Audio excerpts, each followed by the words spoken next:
Chapter 1. The Encounter with the Green Tea. Within the luxurious confines of a high-end hotel in Longwa, a man and a woman have just finished a game of poker. What do you think Yafan would think if he knew you were here working part-time for me over New Year's? Don't mention that broke loser, Jiang Yang. How about I join you instead? Jiang Yang smirked coldly as he gazed at the woman before him. Renowned as the Belle of the finance department's fourth class, a woman driven by materialism, and a flicker of disdain crossed his eyes. She possessed nothing but an attractive appearance. If you wish to secure a permanent position, it depends on your performance. Jiang Yang reclined on the sofa, allowing the green tea girl before him to cater to his whims. He closed his eyes in enjoyment, processing the myriad of information swirling in his mind. To his astonishment, he had traversed to another realm. The same name, the same visage, and the same reckless disregard for the opposition against the discharge of nuclear wastewater. Some humans have already lost their reverence for nature. However, in this world, Jiang Yang is the heir to a prestigious multinational corporation. Truly a super-rich second-generation heir. One cannot help but remark how carefree this Jiang Yang is, having just recovered from illness, yet daring to challenge the class beauty. In a moment of excitement, before the cards had even been dealt, he suffered a sudden cardiac arrest. Ironically, the true culprit was this very woman before him.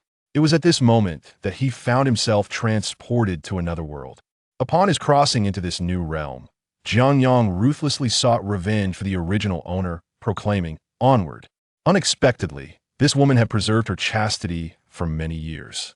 It seemed she was merely awaiting the right price. Did she truly believe she could latch onto him? What a whimsical notion. After digesting the memories of the original owner, Jiang Yang couldn't help but marvel at the advantages of wealth. There was no need for any so-called schemes. Donning a Patek Philippe watch and arriving at the school gate in an Aston Martin would inevitably attract a throng of beautiful admirers. Like the diligent class beauty serving him at this moment. A mere few designer handbags secured a successful date challenge, though it is likely that she valued his status even more. To transmigrate as a super-rich heir is indeed a fortunate occurrence, yet the world into which he has crossed is rather perplexing. Initially, he believed he had entered an ordinary parallel world, where his current financial means would allow him to act with impunity. However, he soon discovered that he had entered a novel world on the brink of apocalypse, necessitating thorough preparation. After the end times, money would be as worthless as dirt. Strength would reign supreme. The pressing issue is that the protagonist of this world is not him, but a man named Yafan, unremarkable, attending the same school, and having risen from small town through sheer diligence in his studies. While such a background may seem inconsequential, he might end up working for Jiang Yang after graduation. Nevertheless, having read the original novel, Jiang Yang knows that Yafan is a reincarnated individual who survived 7 years in the apocalypse and would awaken his past memories 1 hour before the calamity strikes. Meanwhile, Jiang Yang is on the verge of becoming a villain who will not survive beyond 3 chapters due to his entanglement with Yafan's girlfriend. Fortunately, Yafan is only aware of the plot prior to his reincarnation. Conversely, Jiang Yang possesses knowledge of the narrative post-Yafan's rebirth. In simpler terms, Yafan is on the 2nd tier, while he resides on the 5th tier. It is imperative to deal with Yafan beforehand. This should be straightforward. After all, the apocalypse is imminent, and even if the clues are not entirely cleaned up, it matters not. Suddenly, at that moment, ding, the Fate-Plundering System has been activated. Fate-Plundering System? What does that mean? Host, by plundering the opportunities of the Child of the Realm, rewards can be obtained. Current Child of the Realm, Yafan. I see. Every time traveler comes equipped with a system. System, if I kill Yafan, will there be a reward? Yes, by plundering the life of the Child of the Realm, rewards can also be acquired. Wait, if I simply kill him, will I no longer be able to receive rewards in the future? Eliminating the Child of the Realm will cause the system to enter a dormant state until the next Child of the Realm is bound. I see. Jiang Yang felt a slight headache. In his previous life, having immersed himself in the classics of post-apocalyptic literature, he understood that when facing a child of destiny, one must never let down their guard. It is imperative to strike with lethal precision and avoid granting any experience points. However, the world of the apocalypse is fraught with peril. If he could extract sufficient benefits from Yafan, it would greatly enhance his prospects in the impending doom. Moreover, even Yafan had traversed the gates of death countless times within the narrative. This complicates matters. Originally, Yafan was merely a thorn in his side. Yet now, due to the existence of the system, he had transformed into a ripe target waiting to be reaped. Suddenly, Jiang Yang pondered, "System, am I currently competing with Yafan's girlfriend? Are there any rewards?" "Yes. Congratulations, host. You have activated the system's warehouse. Congratulations, host. You have acquired Captain America's serum." "System, how large is the warehouse now?" Reporting to the host, "It currently spans only 10 square meters, but the opportunities to plunder from the Child of Destiny can continuously enhance it." "I understand." After processing the system information, Jiang Yang cast a sidelong glance at the class beauty, Tanya, who was diligently serving him. Though she was a self-serving green tea, she possessed utilitarian value, being Yafan's girlfriend. Jiang Yang recalled that in the narrative, this woman betrayed Yafan. Such plot lines were familiar to him. The protagonist of a post-apocalyptic rebirth must always have a girlfriend who betrays him, for reasons unknown, likely because readers find it captivating. However, if Yafan were to regain memories from before his rebirth, she would not only lose her utilitarian value, but also expose her own existence. He must strategize in advance. "Tanya, with the holidays approaching, what are your plans regarding Yafan?" Jiang Yang violently grasped her hair, lifting her with force. Had this been an ordinary person, such treatment would have likely resulted in a fierce confrontation. Yet faced with Jiang Yang, adorned with a Jiang Shi Dantuan watch, Tanya displayed no concern. "What do you mean by my Yafan?" "Jiang Xiao, I understand now. He is merely a sycophant. Calling him my dog isn't entirely inaccurate. What can that foolish mud do? Work to earn money for his half-dead sister's treatment, of course." Tanya's expression was one of disdain as she leaned against Jiang Yang. "Jianggu, let's not dwell on that useless matter any longer. Shall we continue?" Jiang Yang concealed his disgust. He intended to use her to get closer to Yafan's sister. Although currently, Yafan's sister, Yeqing Wei, late bedridden and immobile, she would awaken powerful abilities in the aftermath of the apocalypse. Many of Yafan's crises have been resolved thanks to his sister. If he could incite discord between the siblings, gaining Yeqing Wei's trust would not only provide substantial assistance, but likely yield immense rewards from the system. What rewards might one earn by plundering Yafan's sister, having already acquired Captain America's serum from Tanya? Even Jiang Yang found it difficult to imagine. Furthermore, there remained a span of time before the onset of the apocalypse. This meant he could preemptively alter certain occurrences and disrupt the trajectory of their lives. In this way, even if he regained memories of his rebirth, it might lead Yafan to believe he had lost his mind. "No, did you not have your eye on Xiang's new designer handbag?" Jiang Yang promptly opened his phone and transferred a six-figure sum via WeChat. "Feel free to purchase whatever you desire, but I have one condition." "What condition?" "Jianggu, please go ahead." Tanya gasped. Such a sum of money, Yafan would take a decade of labor to amass. Indeed, her choice was vindicated. "Let us play a game with your little object. Should you perform well, I shall grant you a permanent position. How does that sound?" Upon hearing the term permanent position, Tanya's eyes brightened. She could no longer endure her days with that impoverished fool, so she eagerly agreed. "First, you must transfer the money Yafan saved for his sister's treatment for yourself." Jiang Yang gestured for Tanya to proceed immediately. Once she left, he disdainfully entered the bathroom. He had already compromised his cleanliness. "Yafan, do not take offense. After all, I too wish to survive." "My apologies." Chapter 2. Injecting the serum within the confines of the bathroom, Jiang Yang retrieved a syringe containing the serum of Captain America. Images from the Captain America film raced through his mind. Would it purely enhance the physical attributes of the host, or would it allow him to evenly match anyone? A slight smile crept across Jiang Yang's lips. The notion of an even match was merely a cinematic embellishment to amplify Captain America's presence. This serum would grant him a physical prowess several times greater than that of an average person. At this moment, hesitation evaporated as he plunged the syringe into his arm. Such a means of empowerment should be utilized promptly to realize its worth. As the azure liquid coursed through his veins, an excruciating pain engulfed him. Twisting his features in agony, akin to ants crawling through his bloodstream. Nevertheless, the serum's effects were unmistakable. In the full-length mirror, Jiang Yang's once frail physique began to fill out, muscle definition emerging, and he grew slightly taller. Had there been any measuring devices, one could observe the relentless tearing and regeneration of muscle fibers within him, accompanied by the division and transformation of various cells. This entire process lasted approximately 10 minutes, leaving him covered in dark grime. After a swift cleansing, he stood before the mirror, admiring his rejuvenated self. If only Tang, you were still here. A smirk tugged at Jiang Yang's lips. He felt an overwhelming surge of strength coursing through him. With this newfound physique, he might not need to expend much effort to win Tang Ye's unwavering affection. In this world, most individuals after recovery found themselves lacking in abilities, as did the original host, with countless individuals lamenting online about their shortcomings. Conversely, numerous women had long complained of unmet desires. After tidying himself up, Jiang Yang placed a call to his parents, as the impending apocalypse necessitated their preparedness. Following the merging of memories, he felt a newfound warmth towards his parents in this world. They were always responsive to his needs. "Hello, Mom and Dad. Do you have a moment in the coming days? What's the matter, Xiaoyang? Have you encountered some trouble?" A hint of concern resonated in the voice on the other end, warming Jiang Yang's heart. "Nothing serious. Just a little tip-off that the flu might worsen soon and is highly contagious.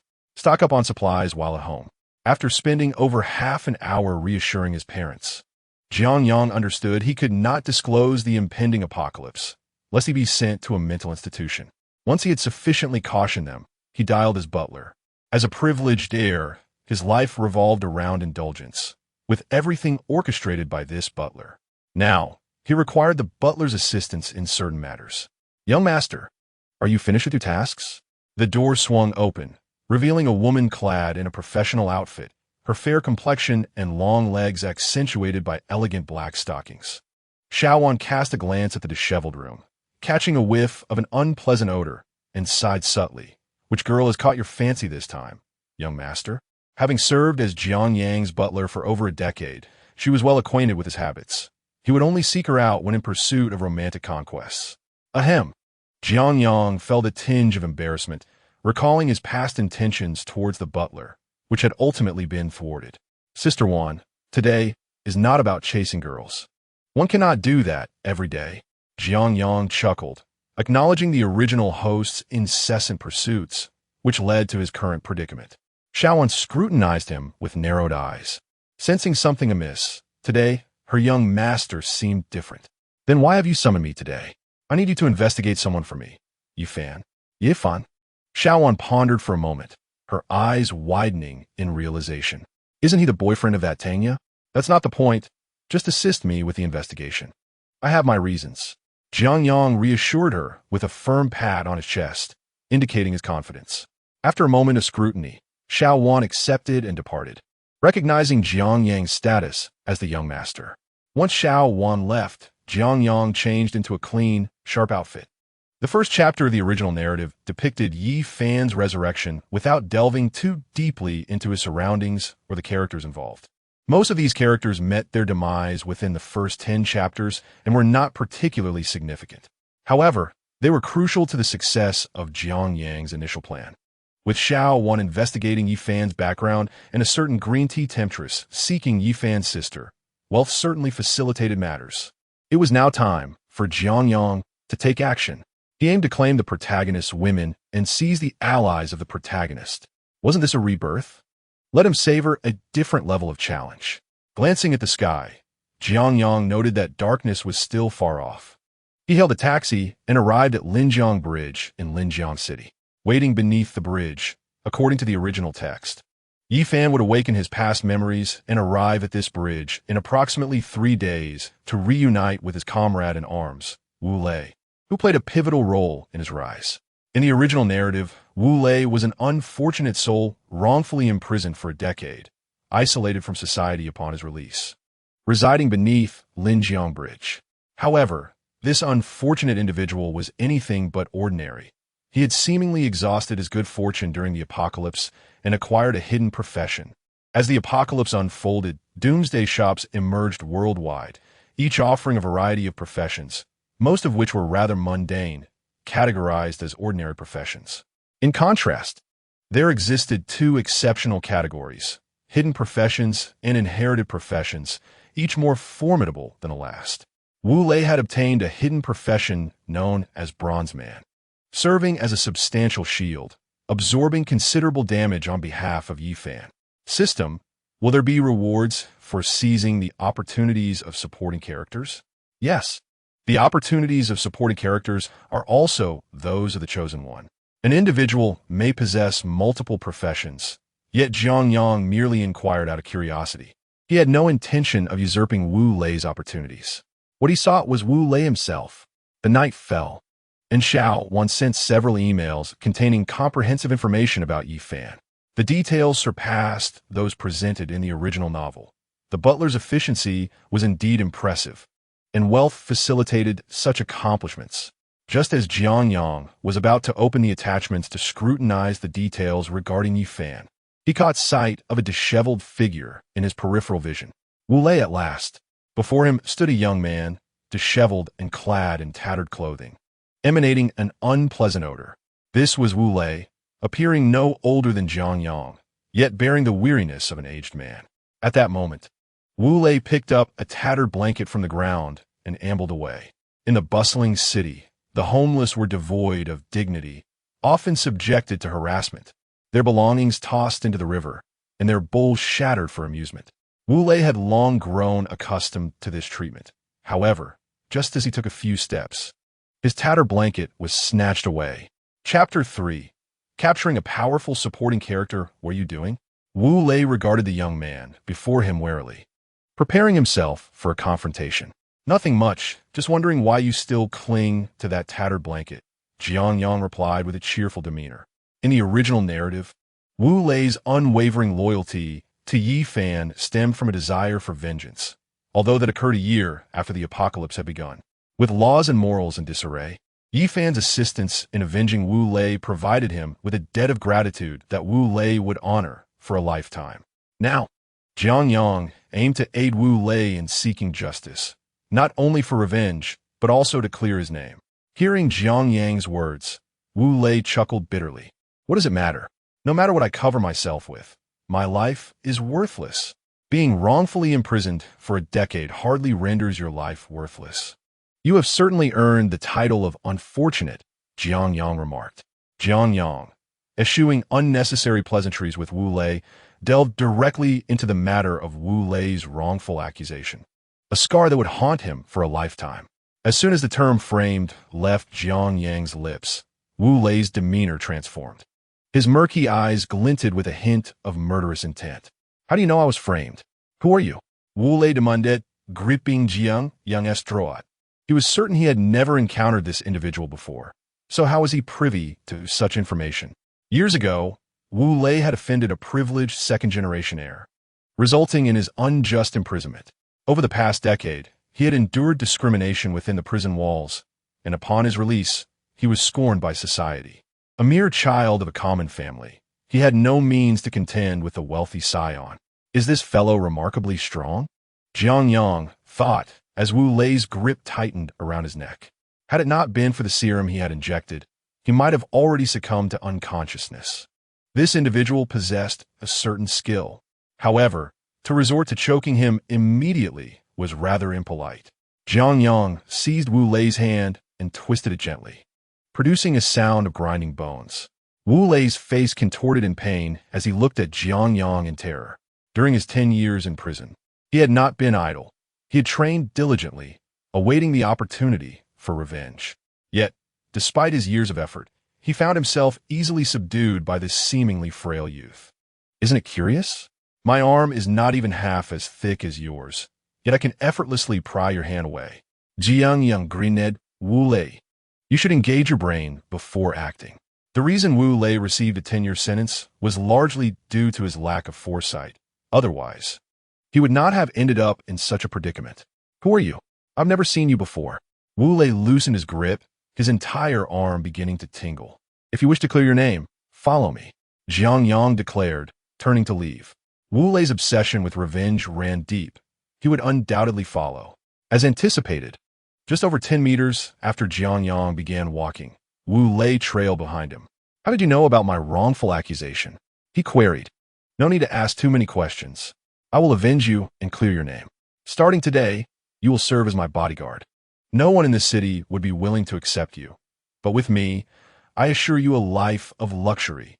Jiang Yang continued to lay out the terms, knowing Wu Lei lacked the capacity for strategic thought, when he'd had a mere shield for intellect. After a brief silence, Wu Lei nodded vigorously. All right. It had been a year since Wu Lei's release from prison. Despite the city's harshness, he had hands and feet. With a little diligence, he could avoid becoming a vagrant. However, due to his criminal record, even securing a position as a restaurant server proved impossible. Thus, he resorted to begging. The youth before him offered an opportunity. What reason had he to let it slip away?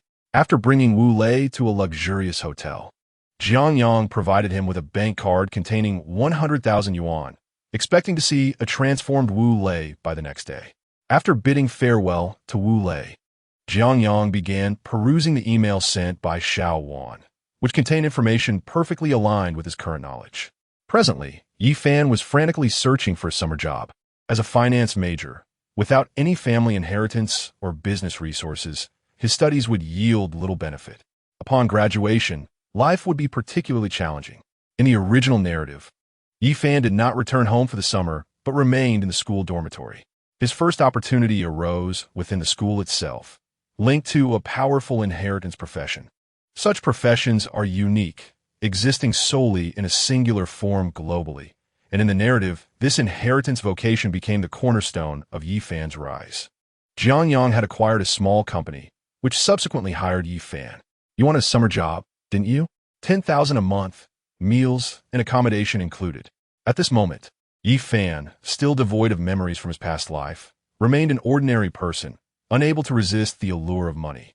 Within an hour of sending the hiring notification, the company manager informed Jiang Yang that Yi Fan had already made several calls to arrange for his belongings. After hanging up, a smile crept onto Jiang Yang's face.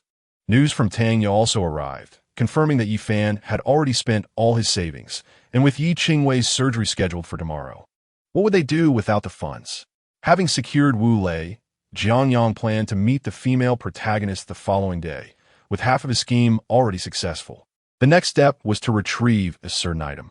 In the ordinary dormitory of Linjiang University, Yi Fan lay alone on his bed, reflecting on the moments of his interview with HR, feeling invigorated and full of ambition. 10,000 a month, with meals and accommodation. Where could one find such a splendid opportunity? Tomorrow, he would need to prepare for Qingwei's surgery, and he had almost saved enough. Opening his banking app, he meticulously calculated his balance. 40,000 yuan, 3,000 needed for Qingwei's surgery, leaving 1,000 for an 800 yuan bag for Tanya, with the remaining 2,000 for his meals over the next 2 months. Yi Fan meticulously planned every penny, but upon accessing his banking app, he was taken aback. The expected 5-digit balance had dwindled to a single-digit decimal. What happened to my money? Yi Fan sprang from his bed, urgently scouring his transaction history, only to be met with a series of charges that could leave him faint. Chapter 4. The Pathological Beauty, Yi Qingwei at the Antique Market of Linjiang University. Jiang Yang had already wandered back and forth 6 times, his expression growing increasingly grim. Here lay an opportunity for Yi Fan, his first weapon, a black gold ancient sword. Upon awakening his memories, Yi Fan had first sought out this sword.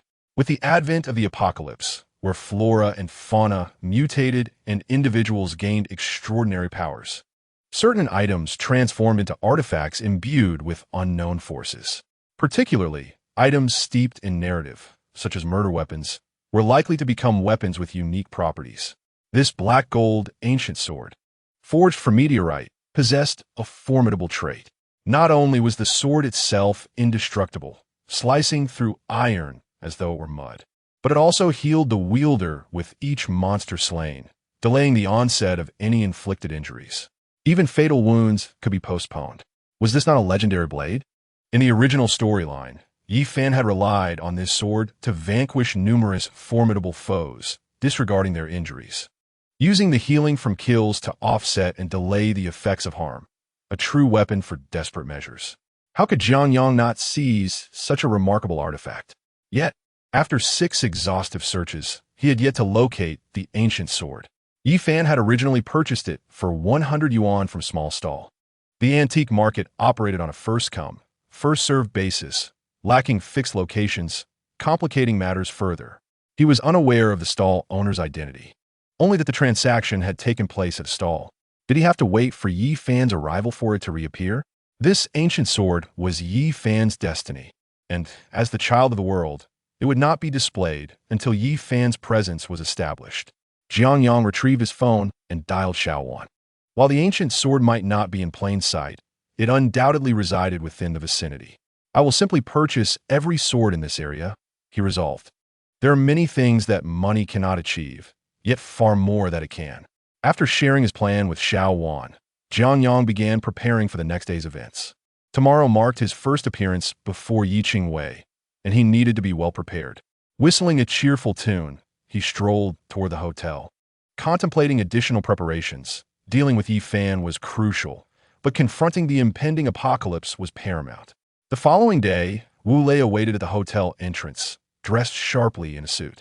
At this moment, Wu Lei, having undergone meticulous grooming, appeared completely revitalized. Indeed, the adage that one is shaped by their attire holds true. I have taken care of your matters, and soon the case will be overturned, at which point we shall seek retribution. Jiang Yang had not forgotten the grand prospects he painted for Wu Lei. That second-generation scion merely managed a small factory in Linjiang City. Dealing with such insignificant figures posed no challenge whatsoever. Thank you. Wu Lei harbored no doubts regarding Jiang Yang's words. Throughout the previous night, he pondered many matters. And even if Jiang Yang was merely spinning tales, it mattered not. The prospect of 100,000 yuan had a profound impact on him. Contemplating this, Wu Lei produced his bank card and handed it to Jiang Yang. Boss Jiang, there are still 97,000 yuan left. 100,000 yuan. He could hardly spend it all, and moreover, Jiang Yang's offer of that sum did not imply he could squander it freely. The other party had mentioned managing oneself. Take it. Consider it your salary for this month. A glimmer of appreciation flickered in Jiang Yang's eyes. Wu Lei's lack of greed was indeed a commendable trait. At the first hospital of Linjiang City, Yi Fan's voice echoed in the corridor. Xiaya, what have you done with my money? Did I not tell you? I bought a bag. Did I not inform you that I would buy you a bag? That money is for Xiao Wei's surgery. A crisp slap resounded as Tanya struck Yi Fan across the face, her eyes filled with disdain. You keep saying you'll buy me a bag. How long has it been? Have you ever followed through? Treating your sister's illness is not the same as treating your own. Is she worth such desperation? Growing increasingly incensed, Tanya crossed off Yi Fan's money, feeling no fear, but rather a sense of righteous indignation. I once thought you were a potential asset, to my surprise. After all these years, you have earned so little and still need to save for your sister's treatment. You can stay here.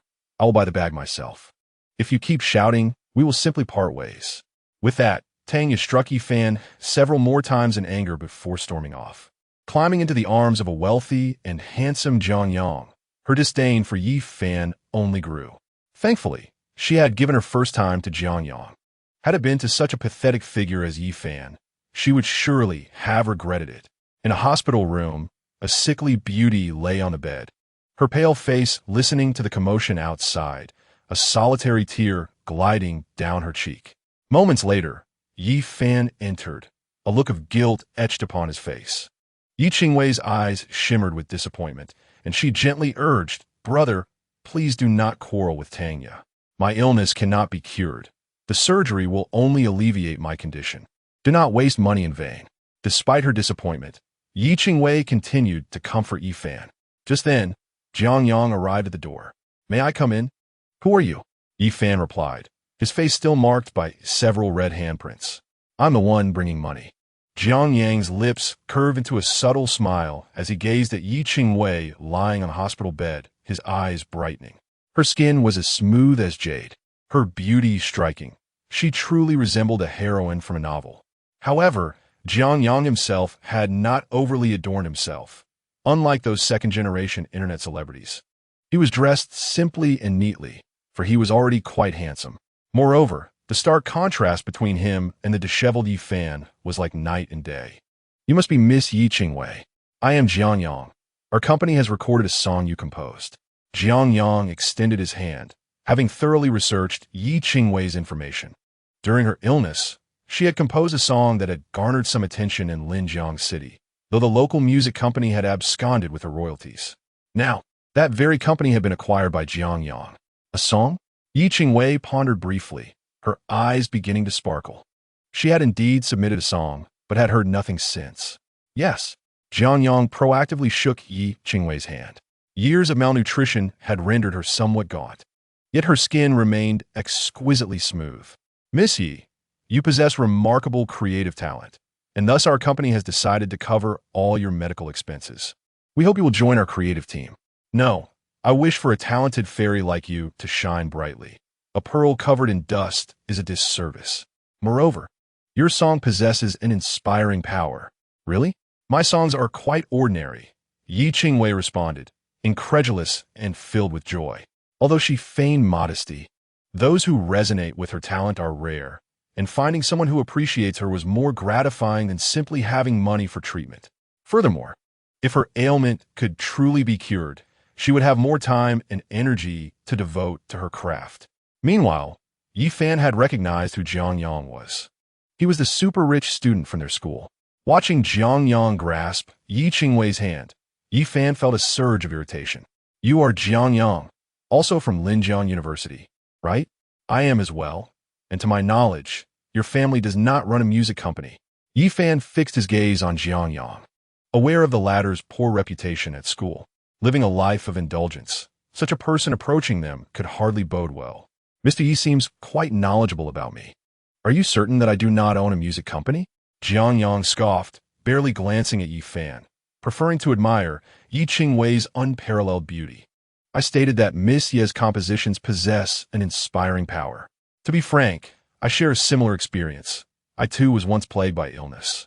It was Miss Ye's song that inspired me to overcome my affliction. I never imagined that not only is Miss Yi immensely talented, but her beauty is also beyond reproach. If she were to debut as a musician, she would undoubtedly achieve great success." Upon hearing this, Yi Qingwei felt warmth in her heart, her face flushing. Was her song truly that remarkable? Was he merely flattering her due to her looks? Dismissing such thoughts, she chastised herself for nearly being swayed by his charm. Jiang Yang observed the myriad expressions flitting across Yi Qingwei's face, a smile playing at his lips. Clearly, he had hooked her. "Miss Yi, if you are willing, I can arrange for us to sign a contract directly. Rest assured, you will have complete autonomy over your creative endeavors. The company will not interfere with your decisions."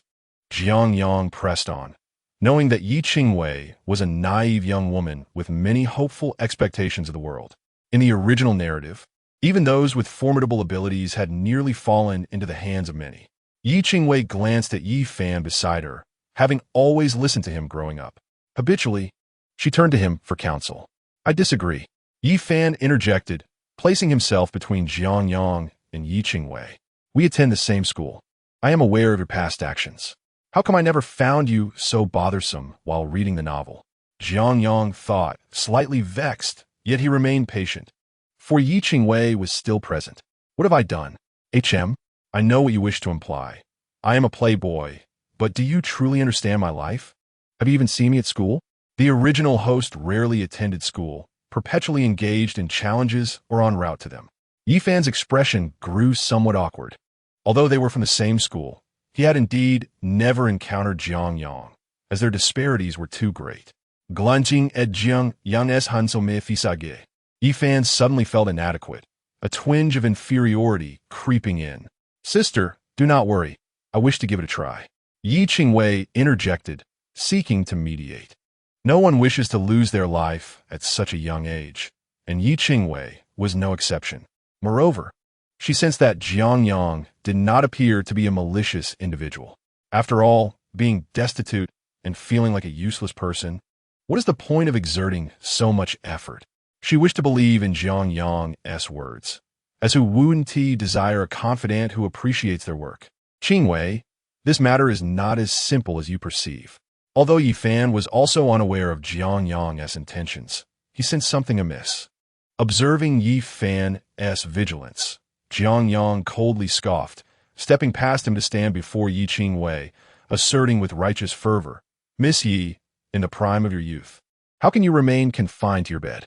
Yi Fan, do you possess an overwhelming desire to control your sister? What kind of brother obstructs his sister's dreams? Allowing such a remarkable young lady like Miss Yi to be tarnished is a grave dereliction of duty on your part. I simply cannot stand idly by. I have already covered the surgical expenses. Should Miss Yi be willing, she may contact me. If not, consider it a gift from a friend." Jiang Yang's words resonated profoundly, leaving both listeners with a tempest of mixed emotions, momentarily at a loss for words. Even Yi Qingwei herself was unaware of the flicker of discontent she felt towards Yi Fan. Meanwhile, Yi Fan suppressed his feelings of inferiority, ready to retort in anger. Yet, unexpectedly, Jiang Yang did not wait for their stunned reactions and casually turned to leave. Yi Qingwei gazed vacantly in the direction Jiang Yang had departed, clutching the business card he left behind, her eyes sparkling. Upon exiting the hospital, Wu Lei was waiting beside a Rolls-Royce. "Boss, where to?" "To the Linjiang courthouse. Your case has been reopened." Jiang Yang had not forgotten his promise to Wu Lei. If he intended to win someone over, it was essential to earn their genuine respect. With substantial financial backing, Wu Lei's case from a decade prior was resolved overnight. The young man who had once framed Wu Lei, Jiang Yang, was now in a position to orchestrate both the reopening of the case and his revenge. "Thank you, boss," Wu Lei said as he joined Jiang Yang in the car, his hands trembling with excitement. He had long abandoned hope of clearing his name, astonished that Jiang Yang had made a reality. "No need for thanks. Your own vendetta is something you must settle yourself." Jiang Yang tossed a pair of boxing gloves to Wu Lei, adding, "Just don't kill him. That would complicate matters." Inside Linjiang Hospital, Yi Qingwei pulled out her phone, preparing to add the number from the business card to her contacts. At that moment, it was snatched away by Yi Fan. "Qingwei, listen to me. This man is notoriously a playboy, changing girlfriends daily. It would be best for you to keep your distance." Yi Fan felt a twinge of dissatisfaction. He lacked the funds for Yi Qingwei's treatment and did not wish Jiang Yang to intervene, especially not to get closer to his sister. Seeing Yi Qingwei look upon Jiang Yang with admiration was more painful than death itself, as though something precious was being taken from him. "Brother, what are you saying? Do you truly believe what Jiang Dege said, that you merely want a puppet named sister? Moreover, one's judgment of another should not stem from hearsay, but rather from one's own perception. I trust him. Do you trust me?" "Je ving videgardet, je fan kaimli." Today, Yi Fan's behavior had deeply disappointed her. While she did not blame him for the money he lost to Tanya, as it was his savings, the disappointment lingered. Yi Fan had always been her pillar of support, yet this time he faltered. After all, she had certain expectations regarding the surgery. If the money had been urgently needed by Tanya, she would have held no grievances. However, for a handbag, Yi Qingwei could only sigh in resignation within her heart. Yi Fan, upon hearing Yi Qingwei's words, felt his tongue tie itself in knots. Before he could gather his thoughts, Yi Qingwei added, "Besides, once my illness is cured, your burden will lighten, and you can live well with Sister Tang." Have you ever seen a scammer pay for surgery up front? This was the first time Yi Qingwei had disagreed with Yi Fan. She had always listened to him, but today she needed to make her own choice. Moments later, several doctors entered to take Yi Qingwei into the operating room. Not only had Jiang Yang covered her surgical expenses, but he had also secured the finest doctors in Linjiang for her. At the Linjiang courthouse, the process of reopening the case was swift, but that was not the main focus. The emphasis lay on Wu Lei's revenge. In a dimly lit room, the young heir who had framed Wu Lei found himself encased in a sandbag, enduring Wu Lei's fists. "Once you feel better, come find me at the hotel," Jiang Yang instructed Wu Lei, then took a taxi to the antique market at Linjiang University, where he had located the black gold ancient blade. Beep successfully plundered the comrade of the dimensions, chosen one. Congratulations, host, on acquiring inferior chainmail. System space upgraded to 15 square meters. The system's notification indicated that Jiang Yang had genuinely won over Wu Lei. As for the chainmail, he extended his hand, revealing a shimmering silver armor. It certainly did not appear inferior. Jiang Yang unfurled the chainmail. It was exquisitely crafted silver armor, flawless in its construction, yet it was still deemed inferior. The system's products were guaranteed to be of superior quality. Was this considered a prop? Chapter 6. Weapon Plunder. Crescent slash Jiang Yang assessed the chainmail against himself. And in the next moment, the soft armor transformed into a silver light, merging seamlessly with his skin. The taxi driver, glancing through the rearview mirror, witnessed this shocking scene, only to be comforted by the 2 stacks of 100 yuan bills passed to him from the back seat. This cash was deliberately withdrawn by Jiang Yang, fearing the impending apocalypse might disrupt online transactions. Moreover, the experience of handing out cash was exhilarating. Constantly transferring funds via WeChat had lost its charm. Upon arriving at the antique market adjacent to Linjiang University, Jiang Yang tossed out 2 more stacks of 100 yuan bills. Master, take a break from work for the next couple of days and indulge in a foot massage. Certainly, boss. Safe travels. The saying money can move mountains held true. Jiang Yang's system space still contained several million in cash, which would turn to worthless paper in a few days. Following Xiao Wan's information, Jiang Yang entered craft shop. Oh, Jiang boss, you've arrived. Before he could step in, a middle-aged man rushed out. They had recently undertaken a significant task of acquiring all the knives from the antique market, arranging them for Jiang Yang's selection. Are all the knives here? Jiang Yang entered the shop, where the shelves were emptied, lined exclusively with countless knives. Excellent. You can take the money and leave. Certainly. The shopkeeper accepted the pile of cash without questioning its origin, beaming as he exited. Once the shopkeeper departed, Jiang Yang, with a grim expression, surveyed the array of blades. Approximately 500 knives filled the shop, but these were all replicas purchased from the antique market, most being peculiar and aged imitations. Thus, locating the black gold ancient blade would indeed prove challenging. System, do these knives belong to me now? If the ancient blade is among them, does that mean I have plundered the fortune of the dimension S, chosen one? Beep, plundered the weapon of the dimension S, chosen one. Acquired weapon skill, crescent slash. Oh, how delightful. Jiang Yang was pleasantly surprised. In the apocalypse, aside from profession-specific skills, certain weapons also possess skills, albeit rare. A silver card flashed and entered Jiang Yang's body. While he had acquired the skill, he had yet to become a professional or obtain a weapon, rendering the skill temporarily unusable. Nevertheless, he was certain that the black gold ancient blade lay among the 500 knives. At this moment, Jiang Yang picked up a knife and approached the shredder in the craft store. The Heijin Gudo was indestructible, utterly impervious to damage. He simply needed to throw all of them in. However, transporting over 500 blades for shredding proved to be quite laborious. Jiang Yang called over Tanya, who had completed the first step of her task. Throw all these blades into the shredder. This is the second step to your promotion. Yang Yi, hurry up with these knives. Tanya began her arduous labor, quickly becoming drenched in sweat, her outfit clinging to her form. It was somewhat amusing that she continued to flirt with Jiang Yang while toiling away. Jiang Yang chose to ignore her antics, recognizing that this was the nature of hard work. Lounging around all day was hardly commendable. Nevertheless, Tanya's physical stamina was insufficient, so Jiang Yang hired some laborers. Before long, the task was completed. Perseverance bore fruit. Jiang Yang finally discovered the Heijin Gudo, which had left several dents in the shredder, yet the ancient blade remained unscathed. Truly, it was a weapon befitting the child of destiny, its hardness rivaling his own. Jianggu, what shall we do next? Tanya wiped her brow and leaned closer. What are you in such a hurry for? I will consider your promotion. You should go wait for now. Jiang Yang felt a sense of distaste at her proximity. He was not some desperate novice. After giving her 100,000 to dismiss her, he returned to the hotel. Shawan had been waiting there, gliding towards him like a regal, languid ragdoll cat. Young master, did you go through all this trouble just to find this knife? The antiques in the market are all fakes. If you like, you could visit the antique street in Kyoto. Understood, Sister Shawan. Please assist me with a few more matters. Jiang Yang settled onto the sofa, observing his housekeeper. In the original narrative, this housekeeper had been unfailingly loyal, having taken a blade for him when Yi Fan sought to cause him harm. "What are you up to, Jiang Xiao? You seem different these past couple of days," Xiaowan remarked, crossing her legs and lounging like a cat. "Haven't you been out with the ladies lately? Is it a lack of stamina or simply boredom?"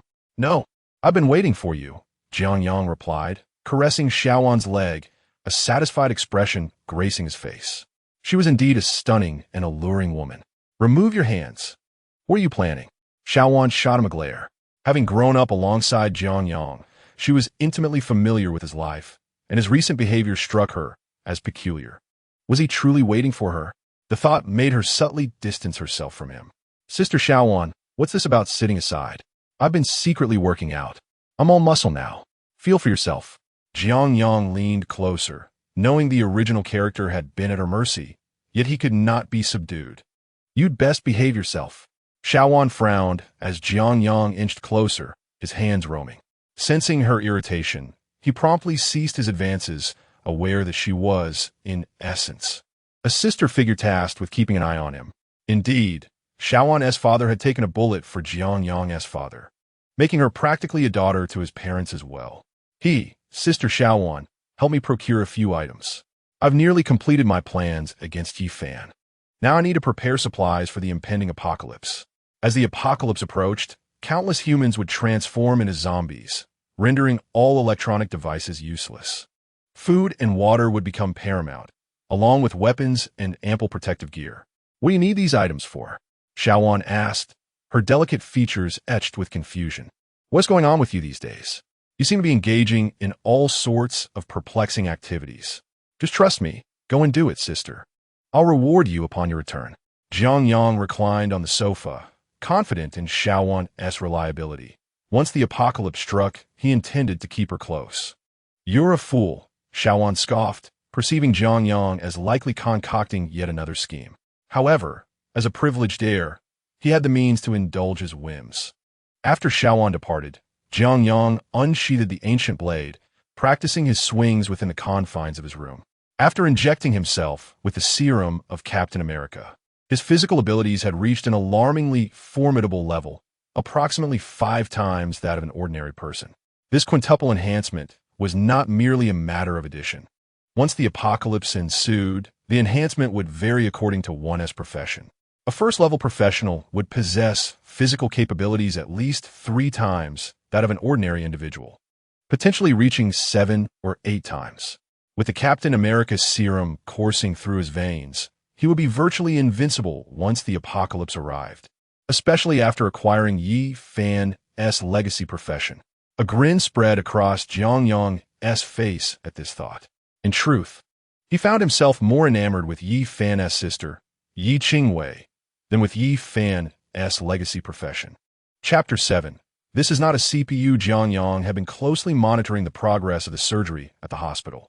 Even if Yi Qingwei did not take the initiative to call him, he would find a way to bring her over. After all, the apocalypse was imminent. When morality crumbled, it would be a matter of taking what he wanted. He would act first and consider the consequences later.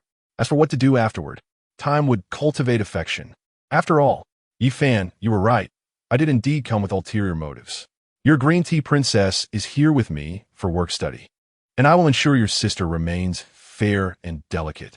An evil smile crept across Jiang Yang's face just as his phone rang. Answering the call, he was greeted by a melodious, gentle voice. "Hello, is this Jiang? I am Yi Qingwei. I would like to join your company. If you have time, could we discuss this in person?" Having just exited the operating room at Linjiang Hospital, Yi Qingwei called Jiang Yang. She had been afflicted by a peculiar illness, leaving her utterly fatigued, with her delicate, pale legs devoid of sensation, a tragic waste. The key factor was that without treatment, her demise was merely a matter of time. The number of people worldwide who had suffered from this ailment could be counted on one hand. Fortunately, her surgery had been remarkably successful. In essence, her life had been spared. Now, all that remained was to await the apocalypse.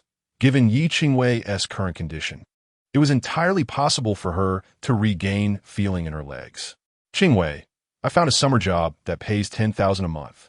I'll be moving some things today, so I'll head out now and visit you another day.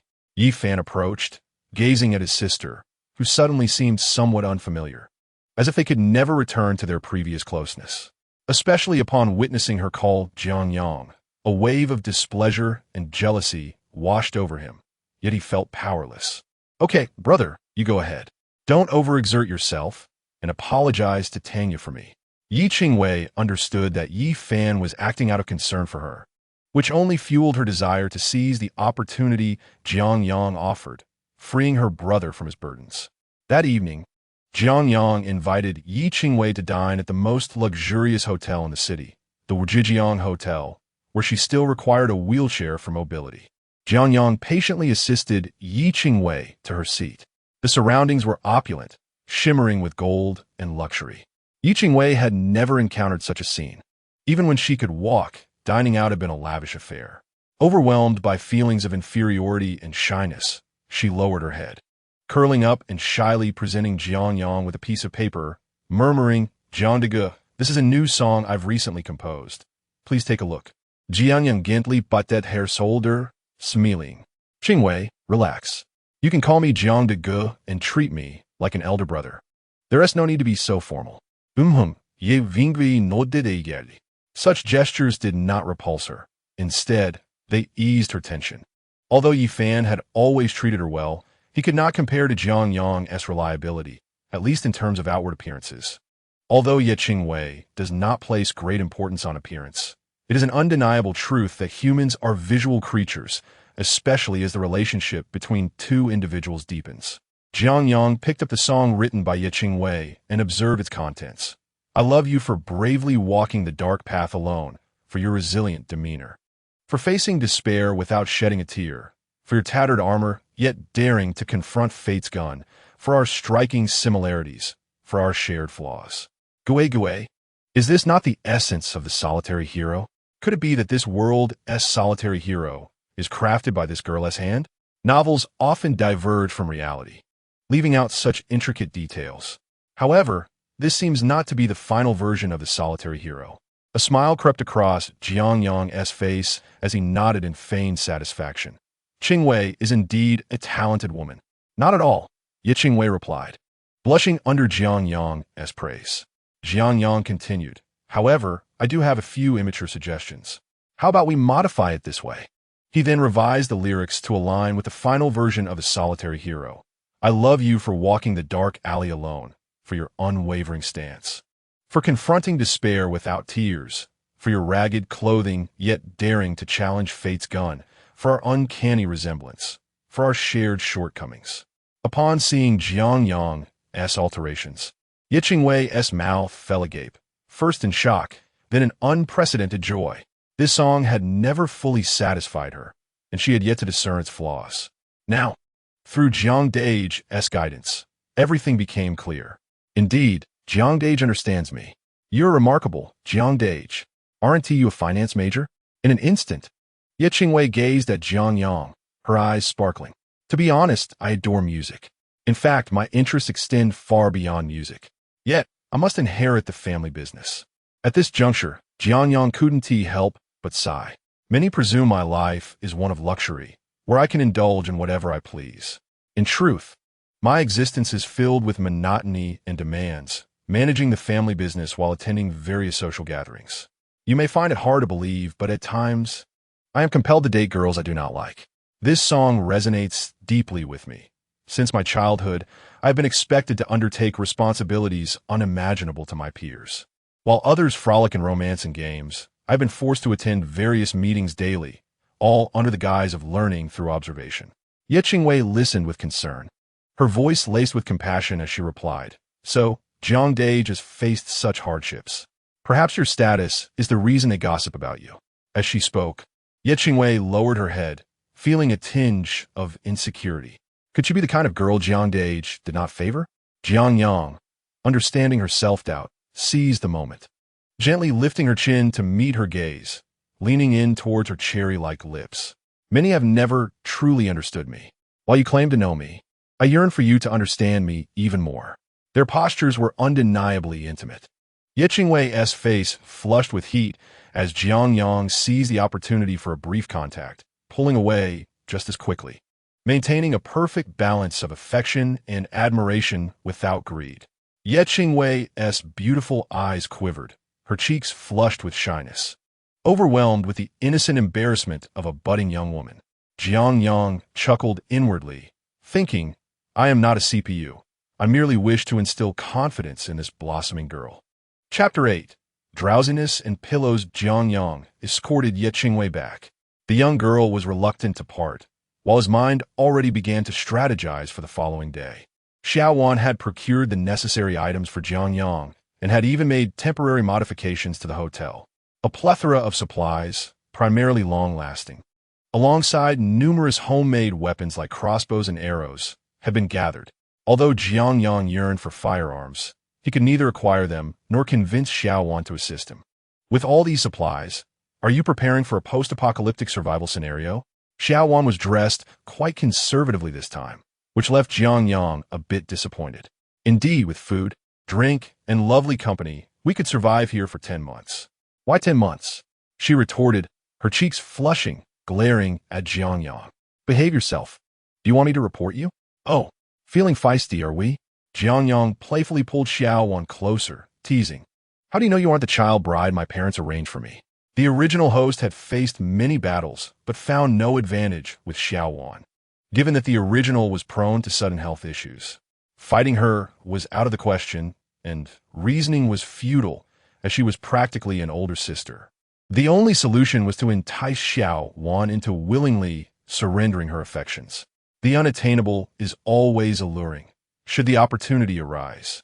Jiang Yang would not shy away from fulfilling the original host's unfulfilled dreams. The next day, Jiang Yang arrived early at Linjiang Hospital. Upon seeing him, Ye Qingwei beamed as if she had encountered a long-lost friend, unable to conceal her delight. Jiang Yang had already arranged her discharge, claiming the company provided her with accommodation, which was, in reality, his hotel. Is there anything left to pack? Jiang Yang inquired while pushing Ye Qingwei, the scent of her fragrance lingering in the air. No. Shall we head straight to the company? Ye Qingwei replied, brushing her hair back, her long eyelashes fluttering, for reasons she could not comprehend. Facing Jiang Dage alone now made her far more anxious than their initial encounter, fearing she might inadvertently reveal any shortcomings. There's no rush. I heard Miss Ye is also a student at Linjiang University. Shall we take a stroll around? Jiang Yang effortlessly lifted Ye Qingwei into the car. Her information indicated she had indeed been accepted into Linjiang University, yet her illness had delayed her attendance. Attending school had always been a cherished aspiration for Ye Qingwei, and at that moment, her fondness for Jiang Yang grew even more. Arriving at Linjiang University, Jiang Yang wheeled Ye Qingwei around, engaging in light-hearted conversation. Before long, Jiang Yang's humor eased Ye Qingwei's tension. Suddenly, an unpleasant voice disrupted their tranquility. Well, if it isn't the esteemed class leader, yeah? As the voice faded, a stylish young man clad in designer attire approached, his gaze fixed intently on Ye Qingwei, who sat in her wheelchair. Ye Qingwei remained silent, her complexion paling slightly, as if recalling some unwanted memories. Noticing her reaction, Jiang Yang felt a surge of amusement. As the saying goes, when fortune smiles upon you, even drowsiness brings a pillow. Conversely, when luck runs dry, even drinking cold water can be troublesome. Do you two know each other? Jiang Yang gently brushed Ye Qingwei's hair aside, his gaze scrutinizing the young man before them. Upon noticing the hostility rising in the latter's eyes, Jiang Yang understood that trouble was imminent. I don't know him, Ye Qingwei whispered anxiously, leaning closer to Jiang Yang. Jiang Dage, let us leave. As you wish, Jiang Yang replied, turning the wheelchair to leave. The stylish young man, displeased, sauntered closer, adopting a sarcastic tone. Class leader, yeah, given our shared history as classmates. Shall we catch up? As he spoke, the young man advanced toward them. Ye Qingwei knew she could never forget this arrogant fellow. His name was Gu Tao, a second-generation rich kid with a modicum of influence.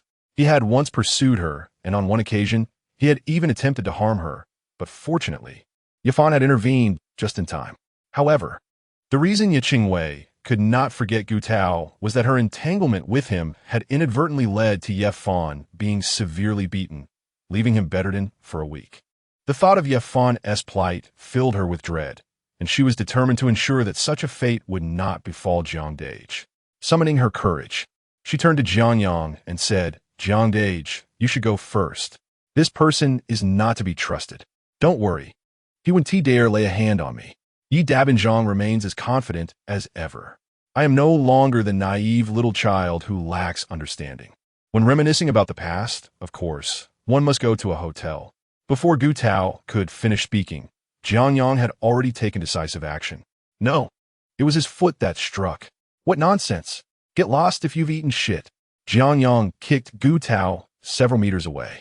To be honest, the apocalypse is still some distance away. Otherwise, Gu Tao would have met his end by now. "Damn it, are you out of your mind?" Gu Tao, gritting his teeth in pain, had never encountered someone who would kick without a word of warning. If one finds another displeasing, at least some words should be exchanged first. There was not even a hint of a warning. After struggling to get back on his feet, he coldly stated, "You just wait." With that, he hobbled away at great speed. Although Gu Tao was filled with indignation, he had kicked an iron plate and could only flee in disgrace.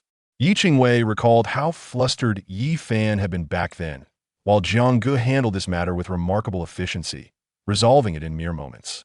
An unprecedented sense of security began to ripple within Yiqing Wei. At the same time, although she was astonished by Jiang Yang's martial prowess, she felt more self-reproach. "I'm sorry, Jiang Ge, I've caused you trouble." "What nonsense, silly girl. With me around, no one dares lay a hand on you." Jiang Yang smiled faintly, feeling grateful for Gu Tao's unexpected assistance. "Jiang Ge, thank you. You are truly kind to me." Upon seeing Jiang Yang smile, Yiqing Wei felt warmth spread through her heart. Her eyes filled with admiration. 5 kilometers away, in a small company, Yi Fan handed over a somewhat blank resume. "Excuse me. The recruitment information states a salary of 10,000 a month, including meals and accommodation. Is that true?" Yi Fan found it hard to believe, as this small company appeared too shabby to offer such a high salary, and the job content was exceedingly simple. It merely involved reviewing documents and verifying some files. This job felt like picking up money for Yi Fan, though he was unaware that this money was intentionally offered to him. Indeed, if you perform well in the next 2 months, there will be additional bonuses. "Really? Thank you." After receiving a definitive response from HR, Yi Fan joyfully headed to the company-provided dormitory, simultaneously messaging Tanya to celebrate. However, he received no reply. The dormitory provided by the company was quite nice, being an apartment, and Yi Fan was the sole occupant. At that moment, Yi Fan questioned whether he had unknowingly stepped on dog feces while walking, as he had stumbled upon such a good job. If he were to rent this apartment on some platforms, it would cost at least 7,000 a month. The apartment was on the 13th floor, situated right in the middle, and the price would rise by another 2,000, making it astonishing that the company provided it as accommodation. While Yi Fan was in high spirits, Jiang Yang was also nearing the end of his tasks. In a high-end restaurant, after a few glasses of red wine, Yiqing Wei was already swaying slightly. Jiang Yang took the opportunity to wrap his arm around her and brought her back to his hotel. Inside the hotel, Wu Lei was tidying up the room, and Xiao Wan, seeing Jiang Yang return with a girl, was not surprised. This was the normal behavior of young Master Jiang. "Jiang Ge, where is this?" Yiqing Wei was merely intoxicated. She was not entirely unconscious. Upon noticing the unfamiliar surroundings, she became somewhat alert, yet still felt utterly powerless. The effects of alcohol could not dissipate quickly. Moreover, even if she regained her senses, it wouldn't matter. Her legs were already weak. "This is my room." Jiang Yang gently laid Yiqing Wei on his bed, guilt flashing in his eyes. If possible, he would prefer to slowly cultivate feelings with Yiqing Wei. However, he was the antagonist, and why do antagonists in dramas often meet with failure?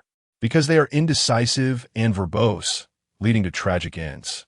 Jiang Yang would not make such errors. One must be decisive and speak little to stand firm in the apocalypse. Sorry, Ye Vingvi. I will compensate you better in the future. A night was enough to change many things. The initial whispers of tearing gradually became rhythmic in the hotel. Meanwhile, Wu Lei was honing his muscles in the hotel gym, and the improved diet and conditions made his physique even more robust. Xiaowen was managing recent orders in the hotel. Regardless of what they did in the hotel, they could, as long as Jiang Yang required them to stay inside and not venture out. In the vast Linjiang city, everyone continued their daily routines, completely unaware that disaster was imminent. On the other side, in a luxurious apartment 5 kilometers away, Yi Fan was excitedly taking photos of his apartment. "Baby, have you seen my dormitory? If this dormitory were to be rented for a month, it would cost 8 or 9,000. Why don't you move in with me in a couple of days?" "Are you asleep?" Reborn, Yi Fan was naturally the decisive and assertive protagonist. Yet, before his rebirth, he had mastered the art of flattery, having initially won over Tanya with his charm. Perhaps in his eyes, this was a genuine expression of affection. In reality, sincerity lacking a material foundation is merely flattery.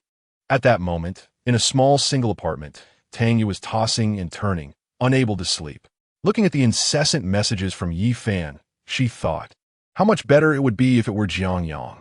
Even at this late hour, Tanya had yet to remove her makeup, waiting for Jiang Yang's message. Hoping he would remember her fondly tonight, she must present herself in the best condition to serve Jiang Yang. Perhaps due to the annoyance of Yi Fan's messages, Tanya glanced at them for a moment. An apartment costing over 9,000 a month, while Jiang Yang's hotel cost tens of thousands a night. And the hotel was an asset of his own. What a poor loser, destined to remain in such a state for life. Though she thought this, Tanya dared not express it openly. Until Yi Fan secured a permanent position, he still had some utility. Moreover, she enjoyed the feeling of being pursued. "I'm going to sleep now. We can discuss moving in later." Upon seeing Tanya's lukewarm response, Yi Fan felt a wave of frustration. After dating for so long, he had invested considerable time and money into Tanya, even sharing his bank card password with her, yet he had not even kissed her. At that moment, Yi Fan recalled the incident where Tanya had spent 40,000 on a bag, and he thought it was time to become a real man. With lofty aspirations, Yi Fan fell asleep dreaming of a better future. At 5 o'clock the next morning, Yi Fan abruptly sat up in bed, a cold glint flashing in his eyes, resembling a beast lurking in the shadows, exuding an aura of menace. However, this aura dissipated within minutes. Yi Fan surveyed his surroundings. There was no trace of blood in the air, nor any stains on the floor. Such a pleasant place did not exist in the apocalypse. "Where am I?" Yi Fan spotted his phone on the bed, and a wave of familiar memories surged forth. Approximately 3 minutes later, a startled exclamation echoed from the 13th floor of the luxurious apartment. "Reborn!" Yi Fan exclaimed with excitement. After 7 years in the apocalypse, he had actually been reborn. What did this mean? He possessed memories of the next 7 years, knew everything that had transpired, could seize every opportunity, and become one of the first powerful individuals in the apocalypse. At 5:07, there was still time. Yi Fan's gaze sharpened. On July 7th, 2023, at 6 o'clock sharp, the world would undergo a tremendous transformation. 70% of the population would turn into zombies, and countless plants and animals on Earth would mutate. Additionally, numerous foreign organisms would arrive on Earth. This day would be named Judgment Day by the surviving humans. Humanity would plummet from the top of the food chain, their technological advancements obliterated by the apocalypse, reduced to the bottom of the food chain. The deceased would turn into zombies, while the living would exist like mere shells, struggling daily for survival. However, there are some individuals who thrive in the apocalypse, becoming the undisputed emperors of the land, surrounded daily by beautiful starlets who sing and dance for them, indulging in exquisite steaks, and sipping on fine 1982 Lafite. These fortunate souls are those who seize the opportunity, the first to take action after the onset of the apocalypse. Now that he has been reborn, the first crab has been caught by him.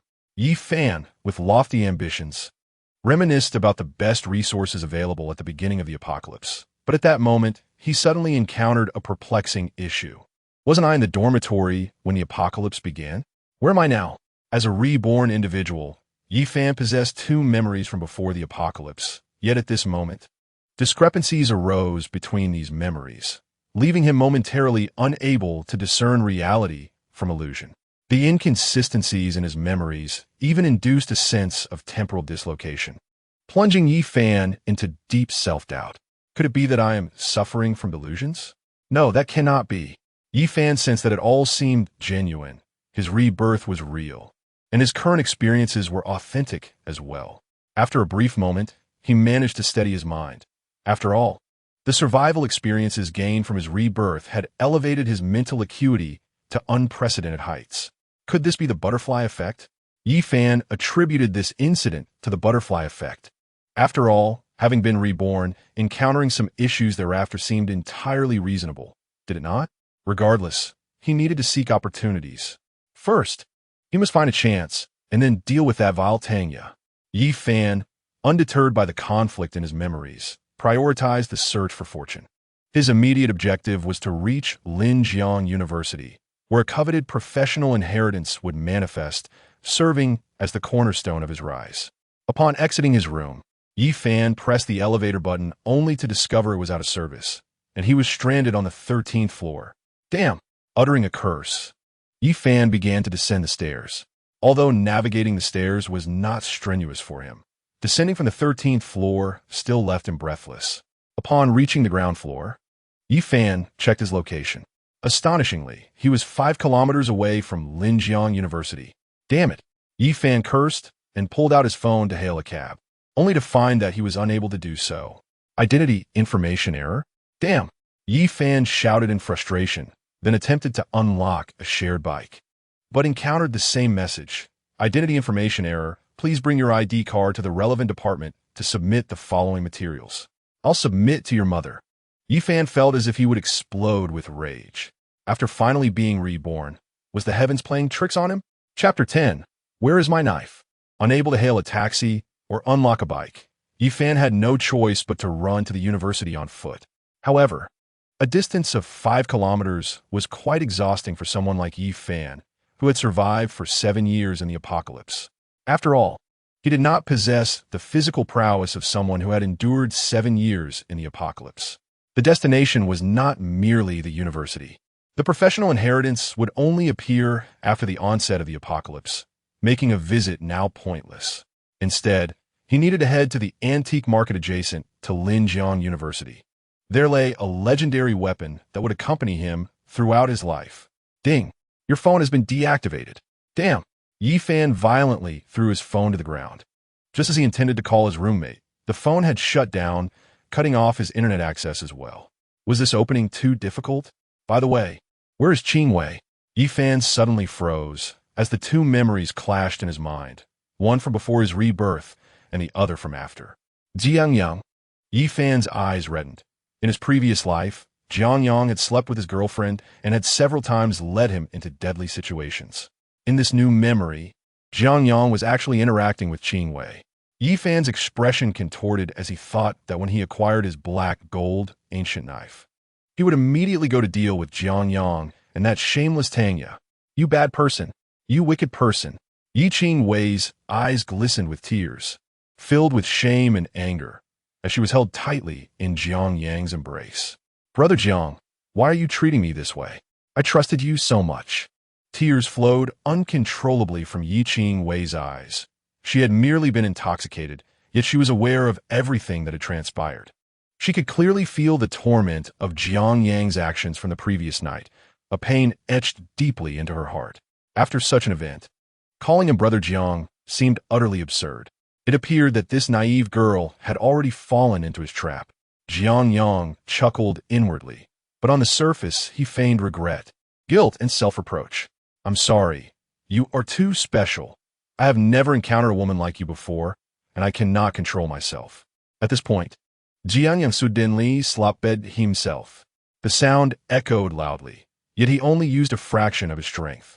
With Captain America's physical prowess, even that slight slap would be inconsequential. However, Yi Qingwei was oblivious to this and felt a tightening in her heart. Seeing Jiang Yang like this only intensified her discomfort. Brother Jiang, please don't. I didn't mean it like that. I just think we shouldn't be so intimate so soon after meeting. As she spoke, Yi Qingwei's face flushed crimson, and she lowered her gaze, murmuring, "What do you mean by saying you've never met a woman like me before?" Jiang Yang gently caressed Yi Qingwei's hair and sighed. "I feel an inexplicable closeness with you, as if we were destined to be together. Every song you create and every smile you wear resonate with me, as if we share a connection. I apologize. Ultimately, it is my fault." Yi Qingwei's heart raced. During her middle and high school years, she had heard many confessions, most of which were self-indulgent nonsense. Yet what Brother Jiang said resonated deeply with her own feelings. To be honest, she had always harbored such emotions for Jiang Yang, even after what he had done. "Brother Jiang, I don't blame you. Can you give me some time to think?" She was, after all, a wise individual, aware that her current emotional state might be clouded by infatuation. She needed to clear her mind and contemplate how to navigate her relationship with Jiang Yang. At that moment, Jiang Yang held Yi Qingwei close, feeling her delicate form, as a wave of desire began to rise within him. He was a normal man, especially after receiving the super soldier serum, making certain parts of his body even more sensitive. If this continued, he might lose control again. If he were to act once more now, it would be disastrous. There would be no chance to improve their rapport. Thus, he nodded and made his way toward the restroom. The Antique Market by Linjiang University. Yi Fan was drenched in sweat, nearly losing his life over the 5-kilometer trek. This body was far too weak. Yi Fan shook his head, lamenting his physical condition. Along the way, he had managed to clarify the discrepancies in his two memories. Although there were some variations, they were not critical. As long as he could obtain the opportunity meant for him, that was all that mattered. At this moment, Yi Fan wandered through the antique market according to his memories. In his recollections of 7 years in the apocalypse, the black gold ancient knife was renowned. The legendary swordmaster, known as the greatest swordsman in the world, had attained his status through the black gold ancient knife during the apocalypse. According to reliable sources, he had fled to this area after the apocalypse began and had found the knife at a street stall. "Now this knife would belong to me." Yi Fan had seen the black gold ancient knife before and was now hurriedly searching the antique market. However, the more he searched, the more agitated he became. Why couldn't he find it? Had that swordsman taken it? Were the rumors incorrect? Yi Fan glanced at the time. There were only 20 minutes until 6 o'clock. If he couldn't find it within these 20 minutes, he would have to abandon the knife and find a place to hide. "Young man, what are you looking for? You've been wandering around here for quite a while. You must be from Linjiang University, right? Doesn't the school have a playground? Have you come all the way to the antique market for your morning run?" A middle-aged man, polishing a piece of porcelain, teased Yi Fan. "A knife." Yi Fan gasped for breath. Not only could he not find the black gold ancient knife, but he also realized that there were no knives at this antique market. None whatsoever. "Do not search any longer, young man. All the blades in our antique city were sold to a significant client just a couple of days ago." The middle-aged man chuckled, revealing himself as the owner of the artisan shop that had attended to Jiang Yang. This was indeed a substantial client, and naturally, all the blades were acquired. All sold? Yi Fan was taken aback, wondering who on earth could be so unhinged. No worries, there are still traditional professions to rely on. Yi Fan reassured himself in his mind and turned toward Linjiang University. Were it not for the profound experiences of the past 7 years in the apocalypse, he would almost doubt his own rebirth. The antique city was located right next to Linjiang University, and Yi Fan arrived there in just a few short steps. However, he soon realized he could not enter without a student ID. In desperation, he set his sights on a small inn nearby, recognizing that he needed a place to hide. Once the apocalypse struck, countless individuals would turn into zombies, and such places would become the most perilous. With this thought in mind, Yi Fan hurried towards the inn. "I'm sorry, sir, but your identification information is incorrect." The receptionist, with an expression of helplessness, returned Yi Fan's ID. "Is it impossible to check in without an ID? I am willing to pay extra." Yi Fan glanced at the time, knowing that the apocalypse was imminent and he could not afford to wait. Typically, small inns around schools would allow check-ins without an ID for an additional fee. 300. Just a moment. Yi Fan rummaged through his pockets, his expression growing awkward as he realized he had no money. His phone had been broken, and even if it hadn't, the balance would not suffice for 300. "Damn it, Qingwei, I know you do not trust me, But wait a few minutes, and you will understand that my actions have another reason behind them. I would never harm you. Jiang Yang emerged from the bathroom, cradling Yi Qingwei, who now avoided his gaze, her face flushed. Unable to meet the sight of Jiang Yang's sculpted physique reminiscent of a Greek statue. Brother Jiang, you really do not have to do this. If you want something, you can simply tell me. Ye vink, vi spoke softly. Ultimately, without Jiang Yang, she might have faced death on the operating table due to her illness, which brought her ever closer to mortality the longer it was postponed. Jiang Yang had paid for her surgery, a life-saving grace. Her very existence was a gift from Brother Jiang. What was there to be conflicted about? With this reasoning, Yi Qingwei persuaded herself. Chapter 11. Put on your clothes. To be honest, the debt of gratitude for saving her life was immeasurable. If possible, Yi Qingwei would willingly offer herself in return. However, Jiang Yang, taking her first time in this manner, left a lingering discomfort in her heart. It could be said that until this unease was resolved, her trust in Jiang Yang was even less than it had been when they first met. As the saying goes, if I cannot trust you, how can I love you? Qingwei, trust me. In just a few moments, the world will undergo a profound transformation. Jiang Yang approached the window, witnessing the crimson light in the sky at 5:55 in the morning. Bringing you to this hotel was a premeditated decision on my part. If I said last night's events were accidental, would you believe me? Jiang Yang offered a wry smile, revealing his helplessness. In truth, I intended to protect you before the crisis struck. Jiang Yang's continuous rationalizations would be impeccable once the apocalypse unfolded. Meanwhile, he engaged in a mental exchange with the system. System, I have already taken Yi Qingwei. Why have I not received a reward? Yi Qingwei belongs to a main female character. Merely acquiring her body does not yield a reward. Does this mean I have not fully captured her heart yet? No wonder she is the sister of the Chosen One. Outside the window, the red light intensified, painting the sky a blood-red hue. On the bed, Yi Qingwei, wrapped in a blanket, peeked outside, mesmerized. So beautiful. The final glimmers of human civilization were indeed captivating. Jiang Yang lifted Yi Qingwei in a princess carry and brought her to the window, and she offered no resistance. An increasing number of signs indicated that Jiang Yang's intentions were not merely lustful. Meanwhile, chaos erupted on the streets below the hotel. Countless beams of crimson light pierced the clouds, raining down blood-red droplets.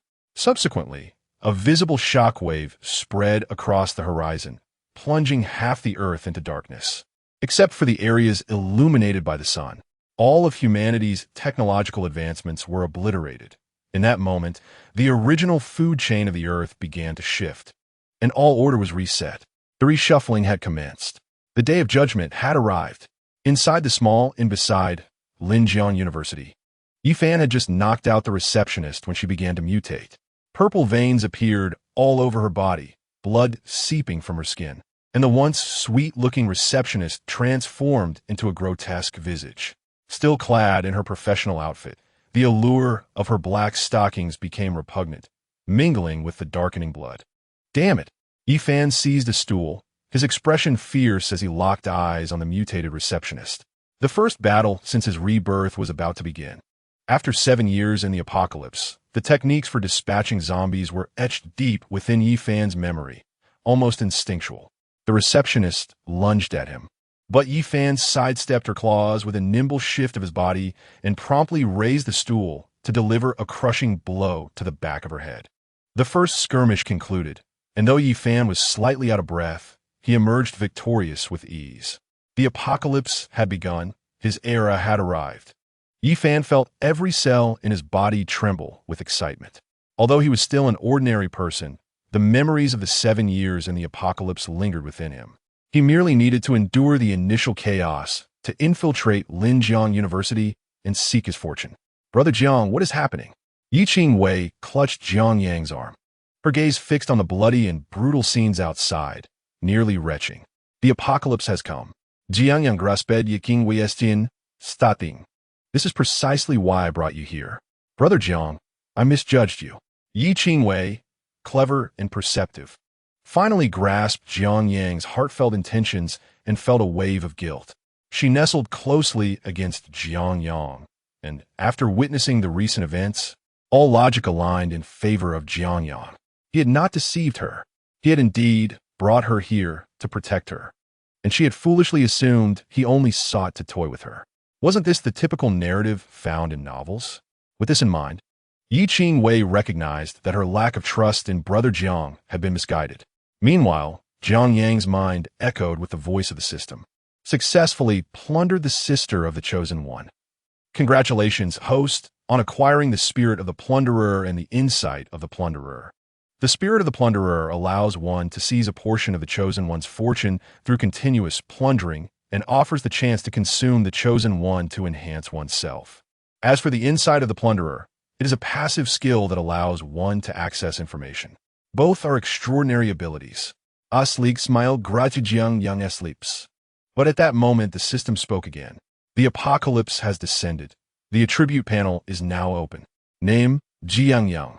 Physique, 50, normal adults are at 10. Spirit, 55, normal adults are at 10. Agility, 45, normal adults are at 10. Profession, none. Level, 0. Abilities, none. Skills, waning moon / spirit of the plunderer. Looking at his attribute panel, Jiang Yang exclaimed 666.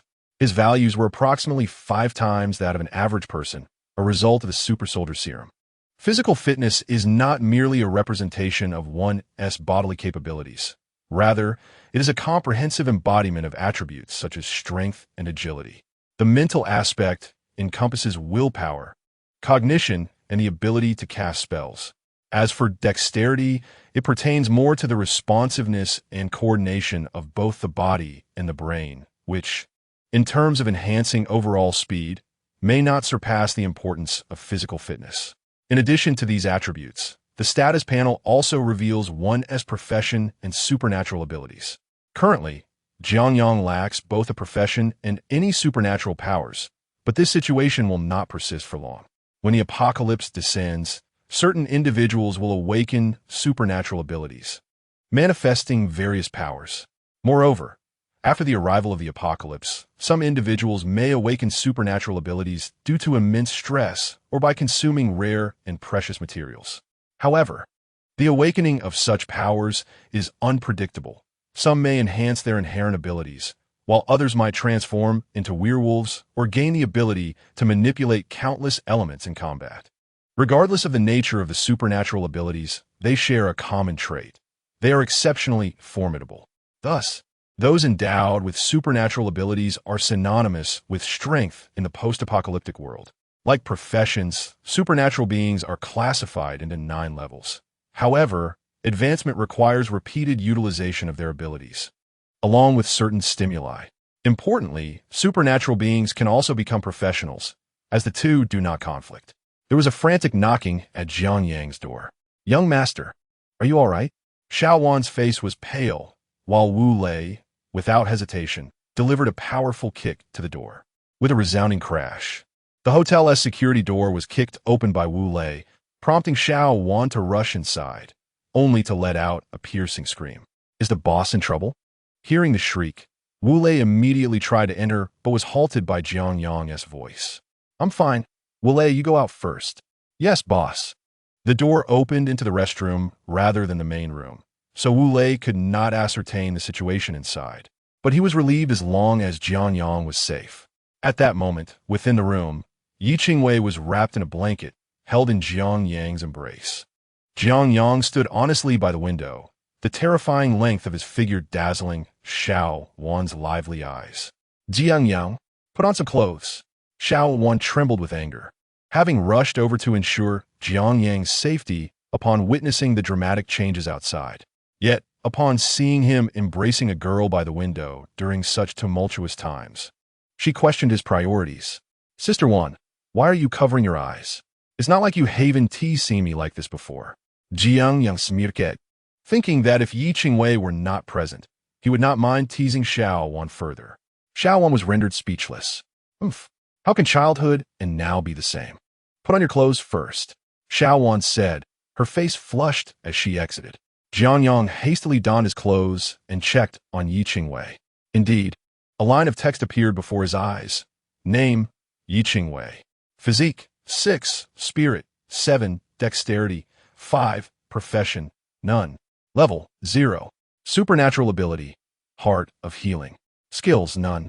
Loyalty, 85. Below 60 will result in departure. Maximum is 100. Is this the insight of the plunderer?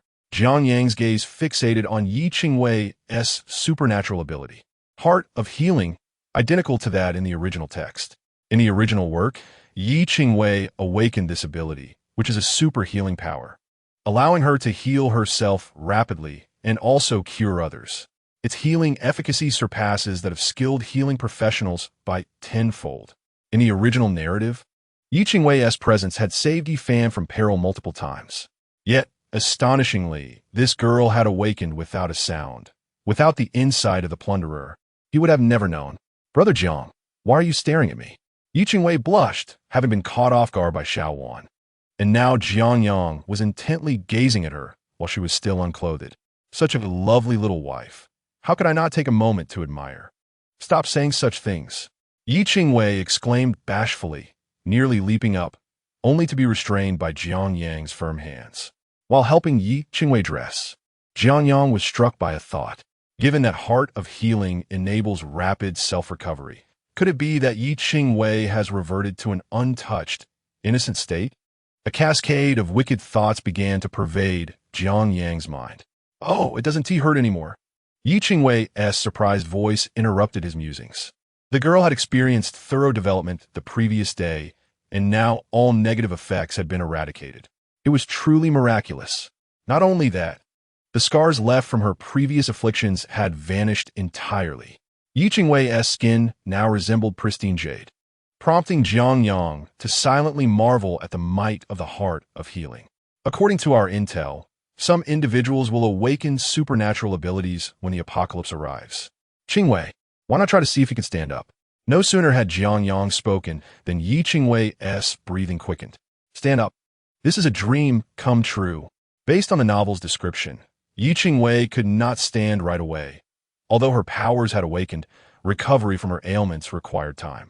However, now that she had received timely treatment, she should be able to heal instantaneously post-awakening. As expected, Yi Qingwei swallowed hard, cautiously placing her delicate feet on the ground. A sense of sensation returned. Elation surged within her heart. The next moment, with Jiang Yang's assistance, she completely stood up, and an overwhelming joy flooded her mind.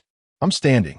Overwhelmed with joy, Yi Qingwei could no longer contain her excitement and leaped into Jiang Yang's arms, planting a kiss on him. Brother Jiang, my legs are healed. I'm back to normal. To be honest, seeing the girl so elated filled Jiang Yang with happiness too. However, being a normal man, he couldn't help but have a reaction to the unexpected contact. Yi Qingwei seemed to sense something, her pretty face turning as red as a ripe apple, and she bashfully danced away. Clearing his throat, Jiang Yang understood that this was not the time for such distractions. Qingwei, your ability to stand signifies that you must have awakened a healing-related supernatural power.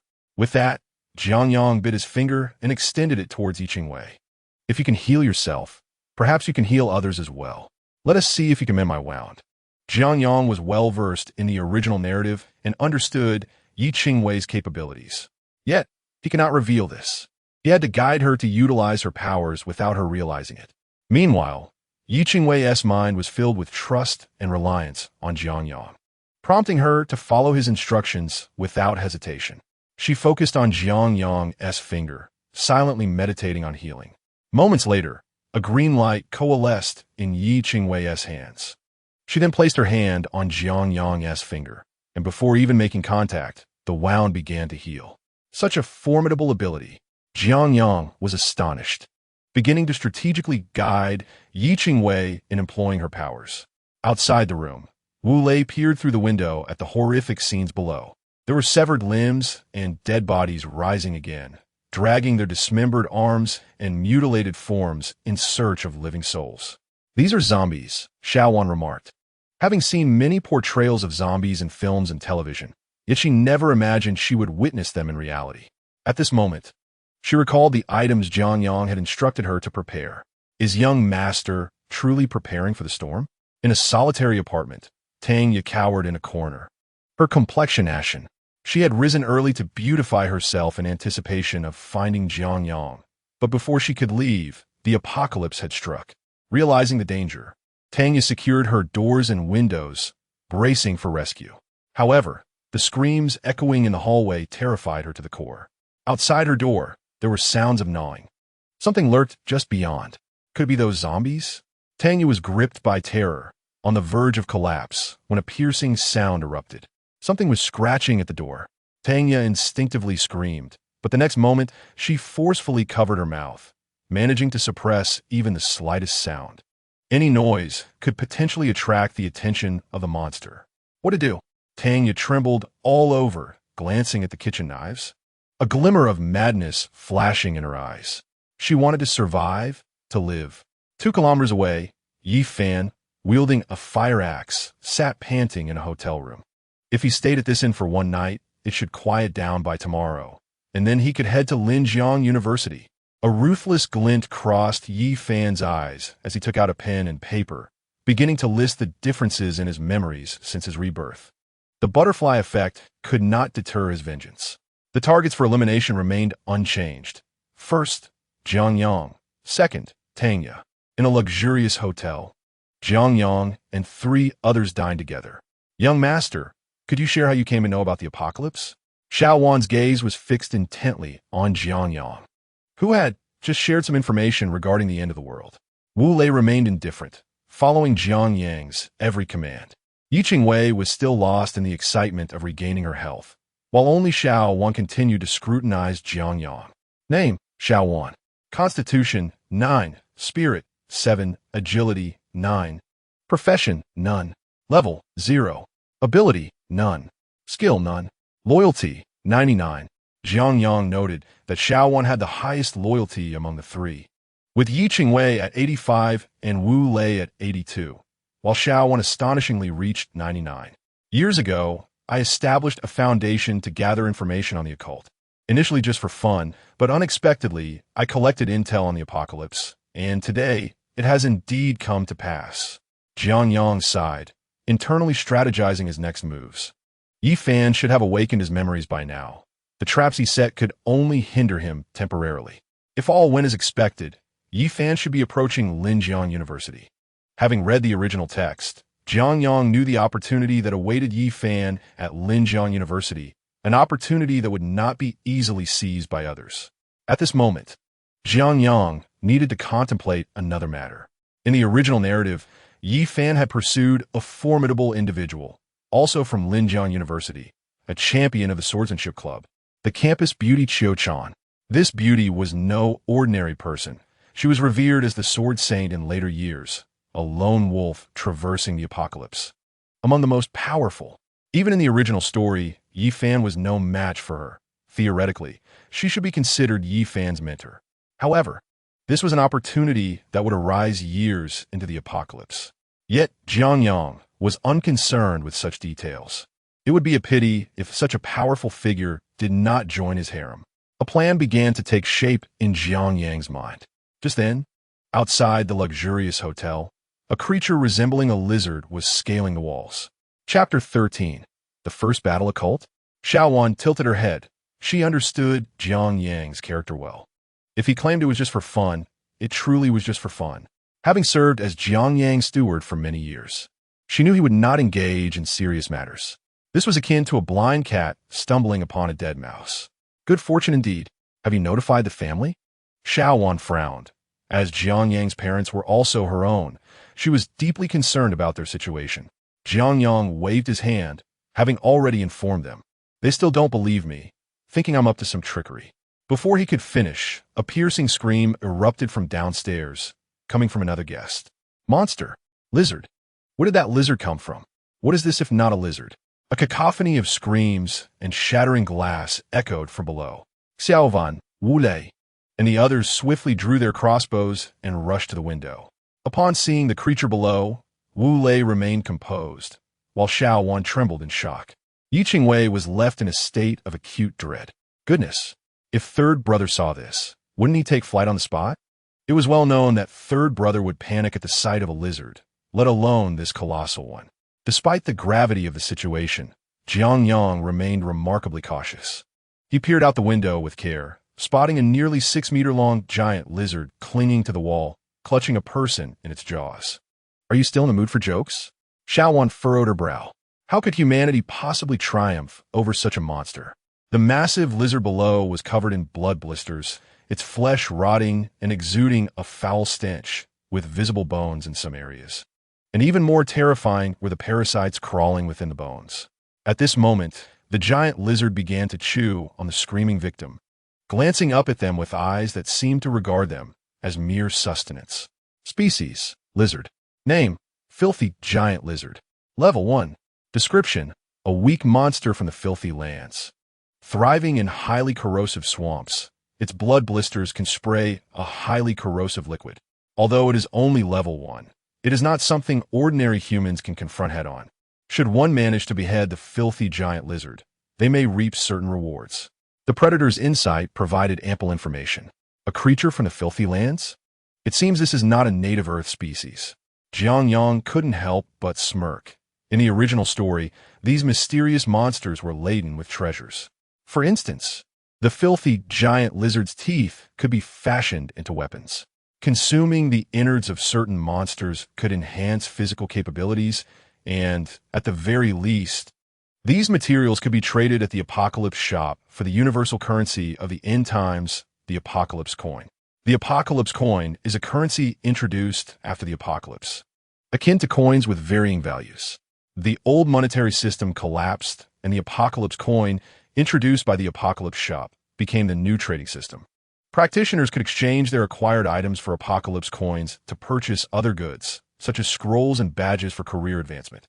Some zombies and monsters possess unique traits. For instance, the predator's insight indicated that beheading the filthy giant lizard could yield benefits. This creature possesses potent corrosive abilities.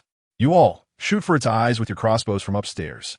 Jiang Yang brandished the Heijin ancient blade. With the serum from Captain America, his body was equivalent to that of a level 1 practitioner. Dealing with this filthy giant lizard should pose no issue. Jiang Yang, what are you doing? Boss. Yang Yi. Just as Xiao Wan and the others drew their crossbows, they witnessed Jiang Yang leap down. Support me from above. With the Heijin ancient blade in hand, Jiang Yang's fivefold physical prowess allowed him to scale walls effortlessly. Yet as he approached the filthy giant lizard, he felt a palpable sense of pressure. Lacking Yi Fan's 7 years of experience in the apocalypse, he was understandably wary in the presence of such a colossal beast. However, as a transmigrator who opposed the protagonist, he needed to possess at least this modicum of courage. A fierce determination flickered in Jiang Yang's eyes as he leaped onto the filthy giant lizard's back. In an instant, several blood blisters burst beneath his feet, splattering a crimson liquid onto him, igniting a wave of intense pain. At the next moment, the pain subsided, replaced by a mild ache, and the splattered liquid left no visible marks on his skin. The Heijin ancient blade was functioning. Upon activating his attribute panel, Jiang Yang could see the blade's properties. This weapon possessed a unique trait known as the Dance of Death. Damage received was delayed, the duration of the delay depending on the user's strength. If the enemy was slain, the user could heal themselves. Jiang Yang's current delay time was 10 minutes, sufficient force to vanquish the wretched lizard. At this moment, Jiang Yang struck the filthy giant lizard with his sword, an act that seemed to incite the creature's wrath. It turned its grotesque head and lunged at Jiang Yang with its jaws, but at that instant, 3 arrows struck the lizard's cheek. It was Xiao Wan and her companions who had intervened. The 2 women and 1 man attacked the filthy giant lizard from different windows. However, their crossbow bolts only inflicted minor pain upon the beast, failing to deliver any significant damage, as the arrows were entirely corroded upon impact. The trio's assault drew the lizard's attention, and Jiang Yang seized the opportunity to plunge his sword into its neck. The Heijin Gouda, unlike those arrows, was unparalleled. In the original tale, Yi Fan wielded this blade to the very end without incurring any damage. Its hardness ranked among the finest in the apocalypse. The blade pierced the filthy giant lizard's neck, and a torrent of corrosive fluid erupted, all deftly evaded by the dance of death. Jiang Yang gripped the hilt and vigorously twisted, causing the lizard to writhe in agony and tumble from the wall. Jiang Yang followed suit, but at the moment of impact, a chainmail appeared around his body, a reward from the system.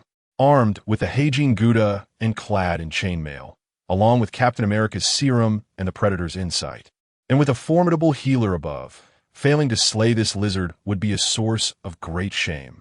The trio upstairs gasped as they witnessed Jiang Yang plummet alongside the monster. Yi Qingwei gathered a sphere of green light in her hand and hurled it downward. "Brother Jiang, catch!" The green light descended, enveloping Jiang Yang and nullifying the damage he had avoided with the dance of death. Simultaneously, he felt a comforting warmth throughout his body, akin to an exquisite massage from a skilled blind practitioner, leaving him invigorated. Was being nurtured in such a manner truly this delightful? Though the color was somewhat disappointing. With renewed vigor from the lovely maiden support, Jiang Yang charged into melee with the filthy giant lizard. If not for the Heijin Gouda's attributes, Jiang Yang would likely have been gravely injured upon his descent. Of course, his combat experience played a significant role. His style was purely numerical, devoid of technique.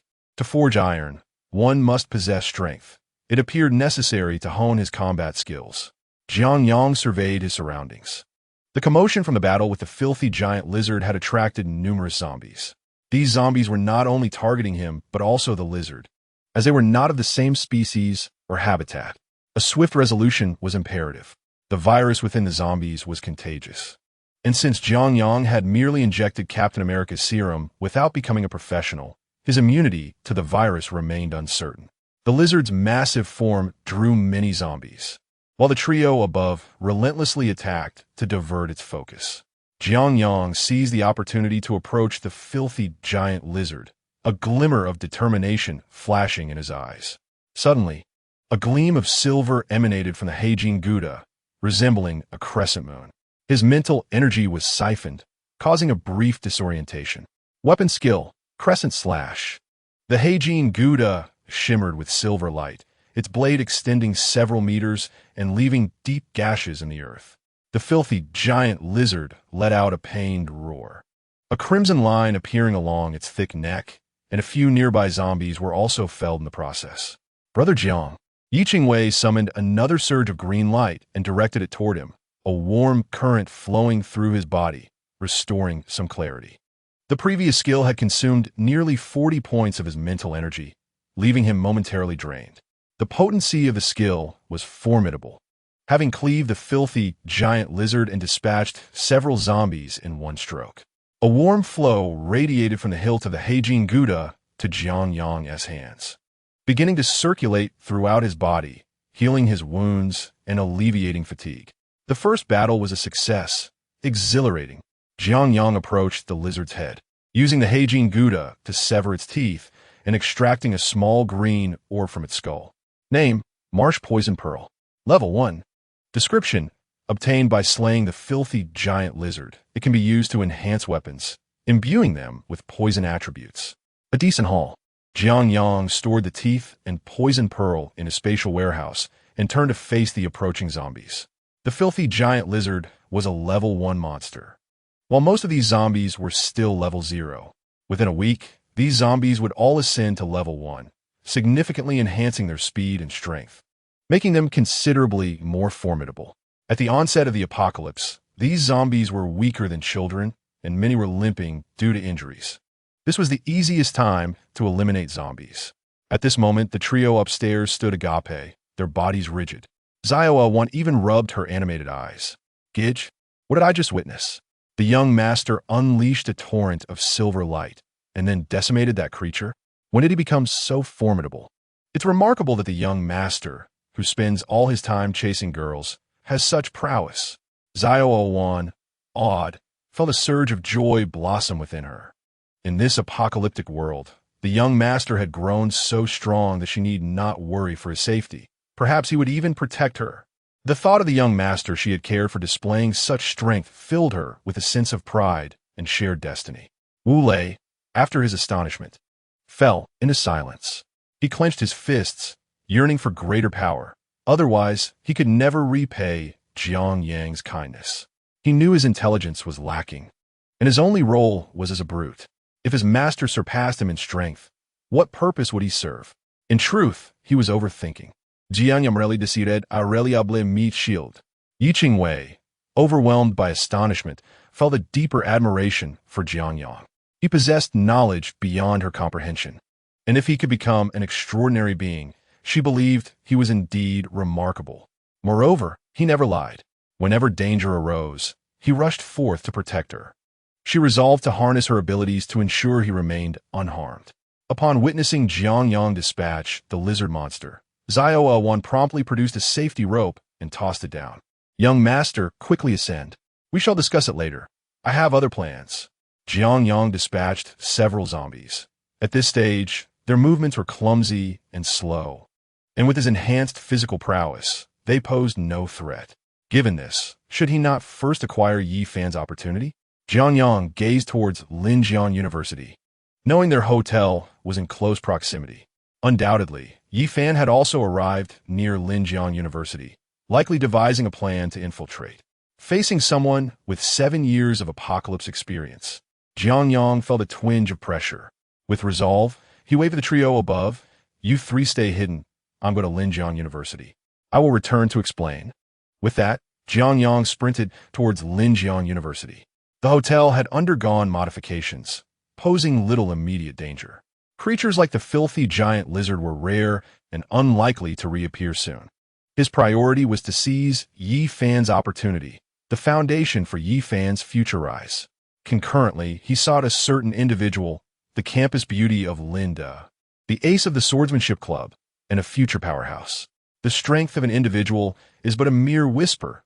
Jiang Yang requires a team, a group capable of establishing a foothold in this apocalyptic world, and he has long since selected the members for this ensemble. At the very least, in the original narrative, Yi Fan's companions are all indispensable. However, Jiang Yang intends to secure these individuals before Yi Fan can. The sound of crunching bones reverberated nearby, a grotesque melody of destruction. Qiu Chan, clad in her swordsmanship attire, concealed herself within a wardrobe, peering through the narrow crevice to witness a hideous creature ambling about the Swordsmanship Society's training ground. The vast majority of students and teachers had now metamorphosed into mindless abominations. Who could have imagined that the fantasies of films and novels would one day manifest into reality? Qiu Chan murmured, her gaze drawn to the weapon rack of the Swordsmanship Society, laden with wooden swords for practice. Atop the stack rested an ancient Tang Dao, a relic that had remained untouched since her first visit to the society, reputed to be a treasure from the school's founding, boasting a history of several centuries. As for the presence of a Tang Dao, it is worth noting that swords and knives are intrinsically linked. The neighboring island nation's swordsmanship also employs their own katana. Tearing apart zombies with one's bare hands was evidently out of the question. Thus, her forthcoming plan was clear. 1, 2, 3. Qiu Chan counted the zombies within the Swordsmanship Society, totaling 5. Additionally, there was one zombie with an exceptionally long neck, possibly a mutated creature. 6 in total. Could she handle them all? Taking a deep breath, she recognized this was not a mere practice session devoid of life and death stakes. Caution was paramount. She calculated that the distance to the weapon rack was a full 5 meters, while the nearest zombie loomed just 3 meters away. Fortunately, these zombies exhibited a lack of intellect. Qiu Chan believed that if she maintained her composure and performed to her capabilities, success was within reach. In an instant, a determined glint ignited in her eyes. With a swift motion, she flung open the wardrobe door, her lithe form darting towards the weapon rack like a cheetah. As she anticipated, the surrounding zombies sensed the disturbance and lunged towards her. Chapter 15. The Gate of the Secret Realm. Jiang Yang sprinted with astonishing speed. His physical prowess quintupled compared to the average human, allowing him to glide through the terrain like a gust of wind, with ordinary zombies unable to approach him in time. According to the original text, the inheritance profession that Yi Fan obtained was located on the bridge over Taiji Lake at the back of the school. Being a student of Linjiang University himself, Jiang Yang was well aware of the direction to Taiji Lake. Recalling Taiji Lake, Jiang Yang had previously researched some information. He learned that it was not established at the school's inception, but had existed long before, a small lake steeped in history. Objects that have endured the test of time often transform into legendary artifacts or weapons. The same logic applies to historical sites, which may even evolve into realms of fortune.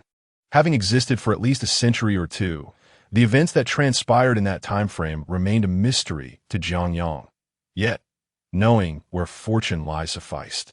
He made no effort to conceal his movements, for the zombies reacted sluggishly. By the time they registered his presence, he had already distanced himself significantly, rendering any pursuit futile. However, Linjiang University was not solely populated by zombies. There were also students who had yet to transform. The commotion Jiang Yang stirred naturally drew their attention. Look, there's a superhero outside. What superhero? More like the Flash. This guy must have been training for a marathon since birth.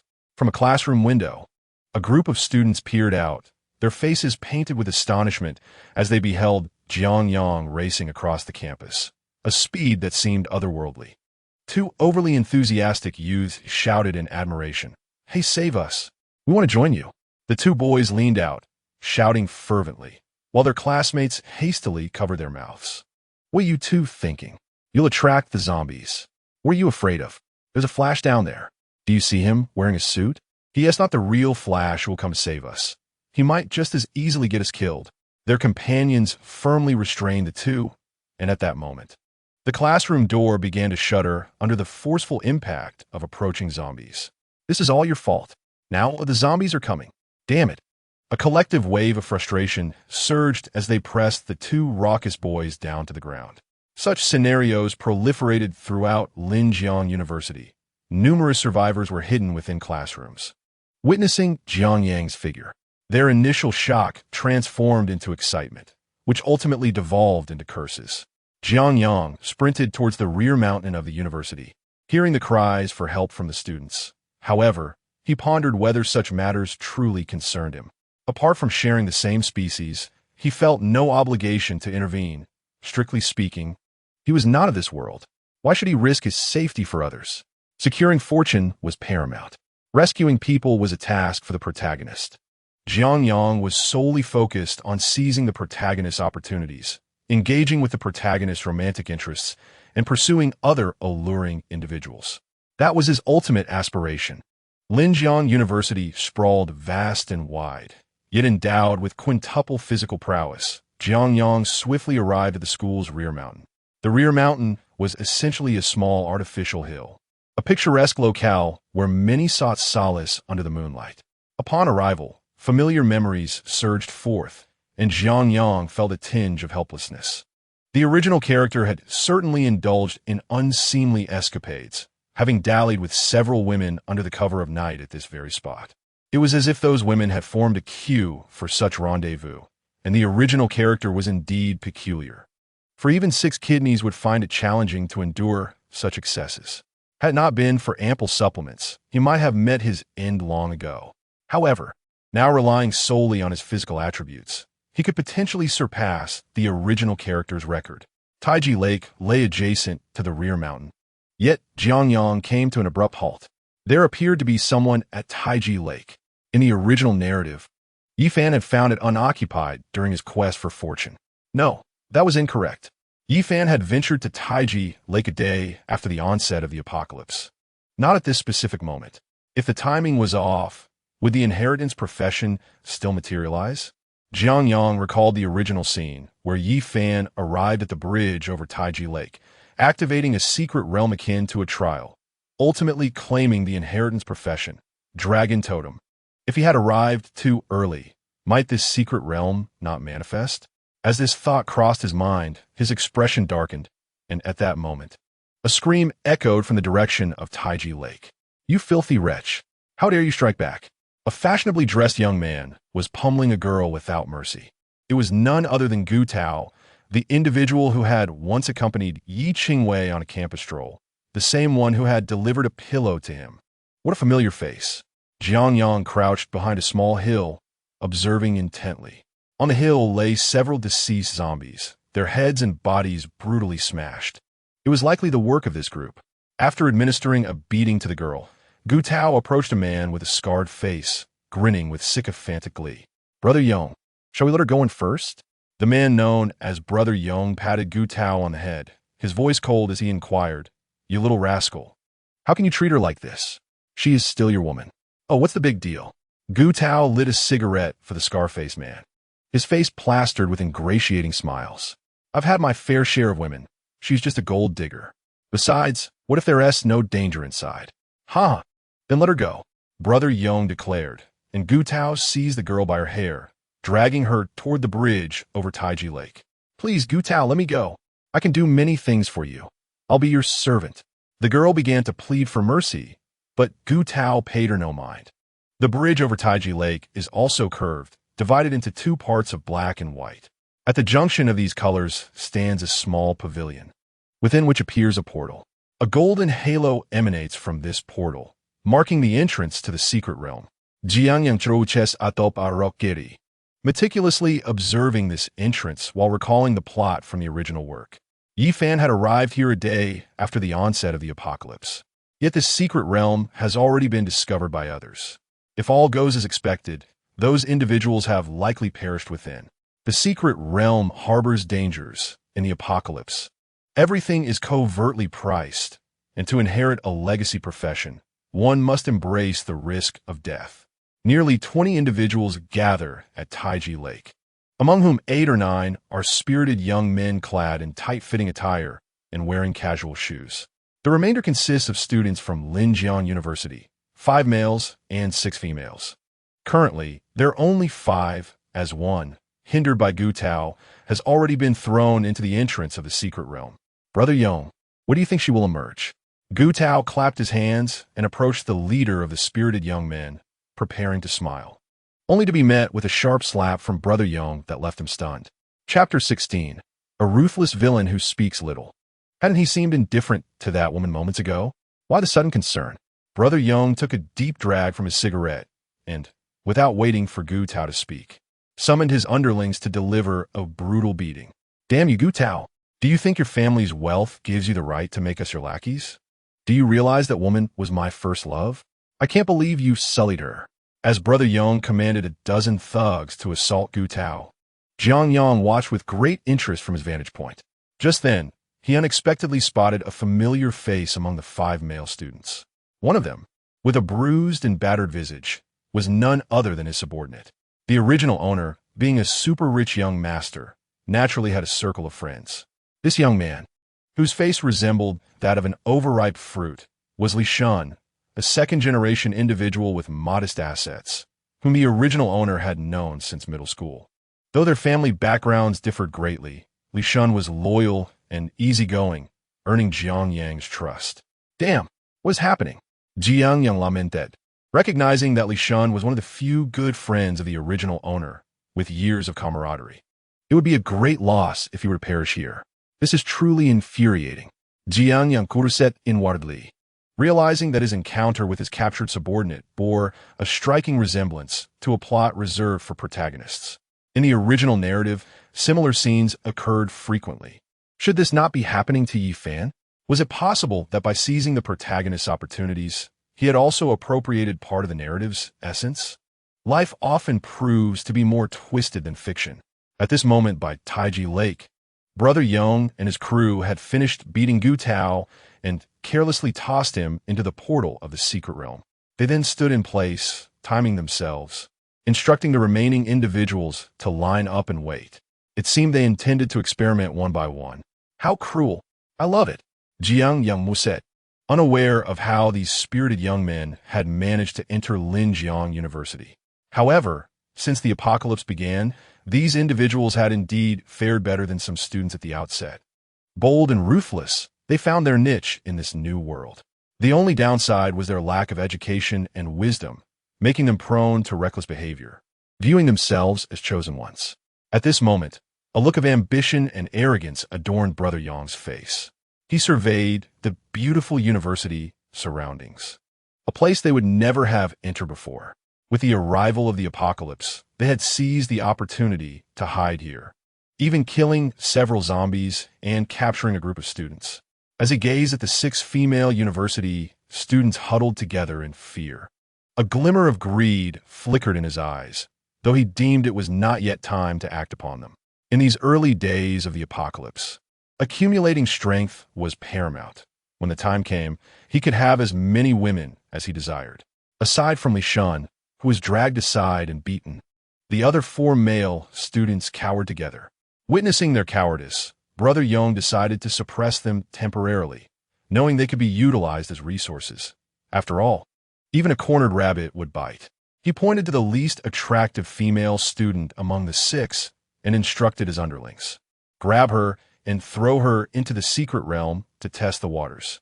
Clearly, Brother Yang had realized this was the entrance to the secret realm. As soon as his words fell, Li Shun, with a bruised face, suddenly charged at Brother Yang in a fit of rage. "You scoundrels dare to touch my woman." Though the girl was not particularly striking, she was the first to capture Li Shun's heart. Damn it! However, Li Shun was no match for Brother Yang. Before he could get close, he was kicked away, and the other spirited young men quickly surrounded him. Seeing this unfold, Jiang Yang decided not to hide any longer and made his entrance. "Boss, we have company." One of the spirited young men shouted upon spotting Jiang Yang, only to find himself collapsing to the ground, a black blade piercing through his chest. Jiang Yang withdrew the blade and swiftly charged at the remaining thugs. He had mentally prepared himself for killing since his arrival in this world. In the apocalypse, killing and looting had become commonplace. Typically, in such scenarios, the protagonist would engage in dialogue with the thugs, leading to a standoff or temporary negotiation, ultimately relying on their wits to outsmart the adversaries, eliminate them, and rescue their loved ones. However, Jiang Yang was different. He was not a chosen one. Opposing the protagonist, he embodied the archetype of a villain. And the most common fate of villains is to speak too much. Thus, Jiang Yang opted for a direct and ruthless approach, sparing no mercy as a heartless predator. Earlier, while on the back mountain, Jiang Yang had observed several slain zombies whose heads and torsos bore signs of heavy impact. It was evident that a group had attacked a single zombie with some degree of organization, yet lacking any real skill. How many ordinary people could Captain America defeat? Jiang Yang had once encountered this question on Jihu, and now he could provide an answer. 9 thugs were no challenge at all. With a physical prowess 5 times that of an average person, his strength was not merely the sum of 5 individuals. It was a case of 1 + 1 equating to greater than 2. Within half a minute of entering, Jiang Yang had dispatched all 9 thugs to the underworld. The disparity in combat capability was glaring.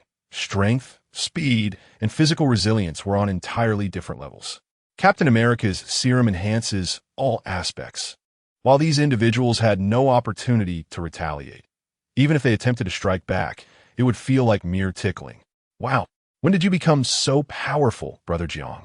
Li Shun exclaimed, his eyes wide in astonishment, as if witnessing a deity descend from the heavens. The others also lifted their heads, seemingly recognizing the name Jiang Yang. In the Swordsmanship Society, Qiu Chan moved with grace, as if she were a dancer, wielding her Tang Dao and leaving wounds on the zombies surrounding her. In just a year since joining the Swordsmanship Society, she had become its ace, not due to any extraordinary talent, but because she had trained in martial arts from a young age, hailing from a family steeped in combat tradition. When martial arts are mentioned, many might think of flashy techniques, yet some traditional martial arts possess true depth. Master Ma, in his youth, had traveled to seek wisdom from masters, though in his later years, he fancied himself a master based on his experiences. At this moment, Qiu Chan struck a zombie on the shoulder with her blade, then, with a slight bend at her slender waist, her wrist twisted and the blade pierced through the zombie's skull. Was it only possible to slay these zombies by destroying their heads? The autumn cicada's brows quivered lightly, for these zombies were once members of her, Jian Dao Shi. Though transformed into the undead, she found it difficult to accept the thought of slaying them with her own hands. Furthermore, their flesh had decayed, emanating a repugnant stench that was utterly unbearable.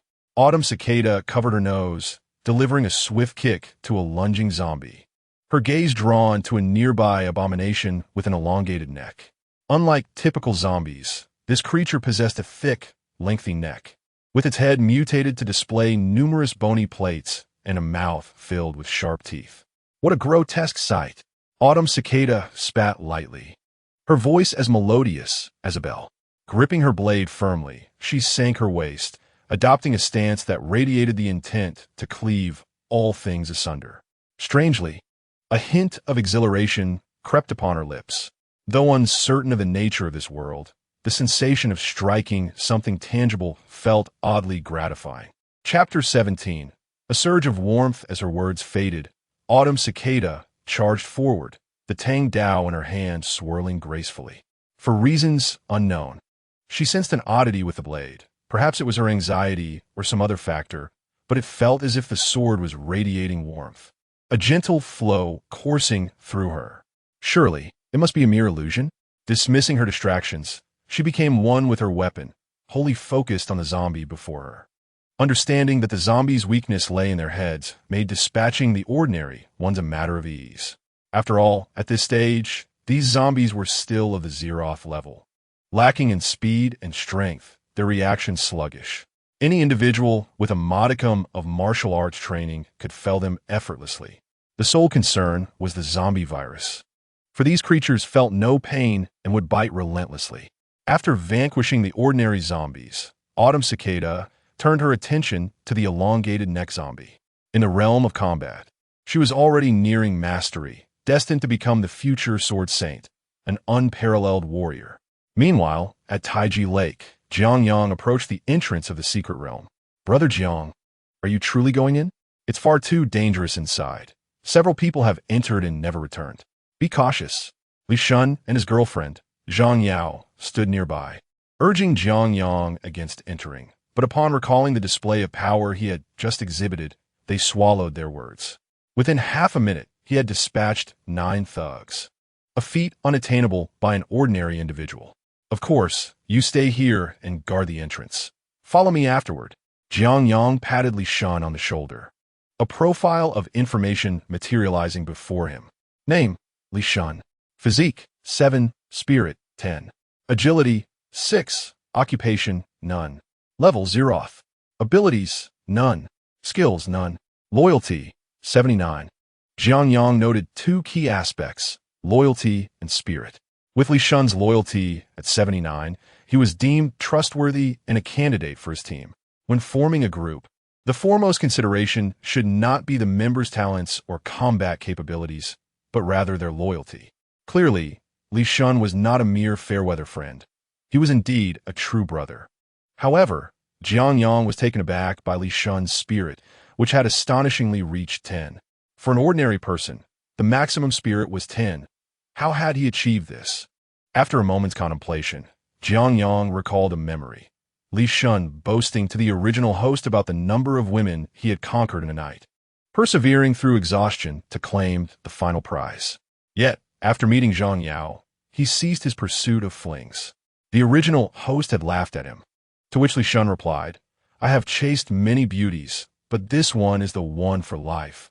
I've earned enough. Without further elaboration, he instructed Jiang Yang to guard the entrance. Jiang Yang glanced at the others. Aside from Li Shun and Zhang Yao, there were 4 other boys and 5 girls present. To prevent any unforeseen incidents with Li Shun, Jiang Yang sighed and broke the legs of the other boys. However, as he did so, he declared with righteous indignation, You cowardly lot, 4 of you combined wouldn't amount to a single man. With a female student being treated this way, not one of you dared to intervene. Except for my brother? Amidst the cries of anguish, he thought, one must harbor no ill intent against others, yet remain ever vigilant. In this apocalyptic world, the first adage could be disregarded. Any threat to oneself should be eliminated as much as possible, for he was engaged in a struggle against the Son of Fortune. Jiang Yang brandished his black gold ancient blade and stepped through the portal of his secret realm. A wave of dizziness washed over him, followed by a dramatic shift in his surroundings. After the golden radiance, he was engulfed in boundless darkness, within which loomed a colossal vertical pupil. Standing before it, Jiang Yang felt insignificantly small. Not far from him lay a woman on the ground, the one whom Gu Tao had just thrust into the realm. He approached to inspect them. Neither bore any scars, merely devoid of vital signs. In the original narrative, those who failed did not suffer wounds, but were instead sacrificed in spirit. At that moment, a peculiar force began to act upon Jiang Yang. This was the detection method of the secret realm's entrance, a force that would expel individuals from the portal, while those wishing to undergo the trial needed only to take a step forward to resist it, thus commencing the trial. Jiang Yang took a step forward, and in an instant, the scene before him transformed once more. He found himself amidst a desolate ruin, surrounded by a throng of zombies that fixated on him.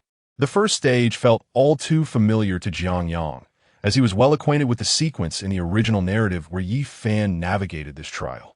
These zombies were of the Zeroth level, but their numbers were substantial. To pass, he would need to eliminate them. In the original tale, Yi Fan utilized the surrounding ruins to defeat the zombies. However, Jiang Yang deemed such tactics unnecessary. He raised the black gold ancient blade and charged in with fervor. A crescent slash cut through the air, cleaving 6 zombies in one stroke. The quality of the black gold ancient blade was exceptional, and having injected himself with Captain America's serum while donning chainmail armor made this first trial utterly devoid of challenge. It was almost effortless. With the black gold ancient blade in hand, he carved through the hordes, a veritable numerical powerhouse, requiring no finesse, merely wielding his weapon with brute force. Having successfully navigated the first trial, the second stage commenced, and the surroundings morphed into a barren expanse. This time, the creature presented was a mutated beast, a variant of a giant bird. Back at Taiji Lake, within the Jiandao Shi, the battle reached a fever pitch. Autumn Cicada's gaze turned steely as she swung her Tang Dao, leaving a gash across the long-necked zombie's face. Those familiar with cinematic portrayals understood that the zombies harbored a virus. Hence, Autumn Cicada had been evading direct confrontation with this one. Yet after several exchanges, her stamina began to wane, while the zombie, despite sustaining several cuts, exhibited no signs of damage. Utilizing her agility, Autumn Cicada struck the creature's head and neck multiple times. Yet none of her blows proved fatal. The zombie's neck was fortified by resilient skin, and its head was armored with bony plates, making it exceedingly troublesome. This grotesque being certainly possessed remarkable endurance. Autumn Cicada's eyes gleamed with apprehension, yet her spirit brimmed with exhilaration for the fight. Common zombies merely offered her a taste of the thrill of combat, but this monstrous foe allowed her to fully savor the ecstasy of battle. However, prolonging the stalemate was not a viable strategy. How could she overcome it? Suddenly, a warm current surged from the Tang Dao, coursing through her arm and enveloping her entire being, ultimately converging at her eyes. What is this? Autumn Cicada felt a heat radiating from her eyes, while the long-necked zombie revealed red spots, one on its chin, another on its back. Is this the blade's effect? Murmured Autumn Cicada, her form swaying as she struck. The tip of her blade struck the long-necked zombie's chin, targeting the red she had observed. The sound of shattered bone echoed as the skull plates of the zombie disintegrated, revealing a grotesque visage of exposed flesh and blood beneath. So, these crimson spots are indeed its vulnerabilities, its weaknesses. A faint smile graced Qiu-chan's lips, with zombies now appearing. It was hardly surprising that the knife she wielded possessed such extraordinary power. I shall vanquish you. Qiu-chan swiftly closed the distance to the zombie, her form resembling a fluttering butterfly as she moved with graceful steps, delivering one strike after another, exploiting the creature's flaws. This Tang Dao is no ordinary weapon. Qiu-chan's eyes sparkled with realization. Given its ancient heritage, it was only natural for it to exhibit some extraordinary traits. This is becoming increasingly intriguing. With a slight upturn of her lips, she wielded the Tang Dao with confidence, the warmth coursing through her body, alleviating her fatigue and rapidly restoring her stamina. How fascinating. Let me see what other peculiarities this blade possesses. Qiu-chan, like a phantom, deftly evaded the surrounding zombies' claws, her blade piercing their weaknesses. In an instant, a searing energy erupted from Qiu-chan. Torrents of heat surged into her being. After one strike, the zombie's upper body exploded as if crushed by a truck, while its lower half collapsed to the ground. Cho-chan stood tall, sword in hand, radiating a proud defiance. This is but a mere zombie. I yearn to see what other monsters are worthy of my earnest blade. Chapter 18. Dragon Totem within the portal of the secret realm. Jiang Yang gripped the claw of the Qingpeng bird with one hand while wielding the Heijin ancient blade with the other, striking with ferocious force. His fighting style was savage and brutish. While it could not be said to lack skill, it bore no resemblance to finesse. You, with your divine equipment, cannot even match me? Jiang Yang severed the head of the Qingpeng bird with a single stroke, the Heijin ancient blade neutralizing the delayed injuries he sustained. In the original tale, Yifan also relied on this blade to navigate through challenges. However, Yifan could only delay his injuries for a minute, while Jiang Yang could do so for 10, likely due to his superior combat prowess. The third challenge presented a shadowy figure wielding a massive sword. A practitioner? The insights of the marauder revealed no information. This shadow was entirely a fabrication of the secret realm. In the original narrative, this shadow was the most common type of basic warrior. A level 1 basic warrior, endowed with 3 times the physical prowess of an ordinary person, and possessing a skill known as the broadsword slash. In the novel, Yifan nearly faltered in this segment, as the shadow's attack power almost surpassed the limits of the Heijin ancient blade. The blade's ability to delay injuries also had its limits, which shifted according to the user's combat strength. Without hesitation, Jiang Yang plunged forward. The shadow conjured by the secret realm exhibited remarkable combat techniques, but it was unfortunate for it to encounter Jiang Yang. With superior physical attributes, better equipment, and more refined skills, he overwhelmed it. A numerical advantage rendered all techniques futile. Before the shadow could approach, Jiang Yang delivered a crescent strike followed by a flurry of blows. This shadow's combat capabilities paled in comparison to the Qingpeng bird. It possessed high-level techniques, but met its end at the hands of the relentless Jiang Yang. Having triumphed through 3 challenges, Jiang Yang sheathed the Heijin ancient blade, aware that the anticipated 4th and 5th challenges would not manifest. This secret realm was flawed. In the original tale, Yifan discovered that the secret realm contained 5 challenges. The 4th and 5th were exceptionally difficult, nearly impossible to conquer. Yet, due to certain unique circumstances, these challenges would not emerge during this time frame. Your fortune has now become my garment. At that moment, the surroundings began to shift, reverting to the darkness encountered upon entry. Yet within this darkness loomed a magnificent form stretching thousands of meters long. It was a colossal dragon, a quintessential embodiment of the divine dragon from Eastern mythos. Waves of draconic might pulsated forth, revealing countless horrifying wounds upon its body, a testament to the battles it had endured. Jiang Yang's breath quickened. In the original story, this secret realm was forged from the essence of the dragon as it neared its demise, its purpose being to preserve a fragment of its true spirit. This fragment of the dragon's spirit was the inheritance of the dragon totem. The Heijin ancient blade glimmered with an ethereal light, alleviating Jiang Yang's wounds. For the draconic pressure was immense. At that moment, Jiang Yang approached the dragon's head, which remained closed in slumber. 2 horns adorned with a faint red glow. This was the dragon totem. Jiang Yang quickened his pace, blood beginning to seep from his lips as the limits of the blade's healing capabilities had been reached. In the original tale, when Yifan reached the dragon's side, he was already a bloodied figure. At this moment, Jiang Yang found himself similarly afflicted, though he was somewhat more resilient than Yifan, avoiding utter defeat. However, as he pressed on, the sound of his bones creaking under pressure echoed ominously. The draconic might targeted practitioners of varying realms. In the original narrative, even after Yifan claimed the dragon totem, the secret realm persisted, the dragon's form fading away, yet its might lingered. A level 5 practitioner had once ventured into this realm to uncover its mysteries, only to be crushed by the draconic pressure.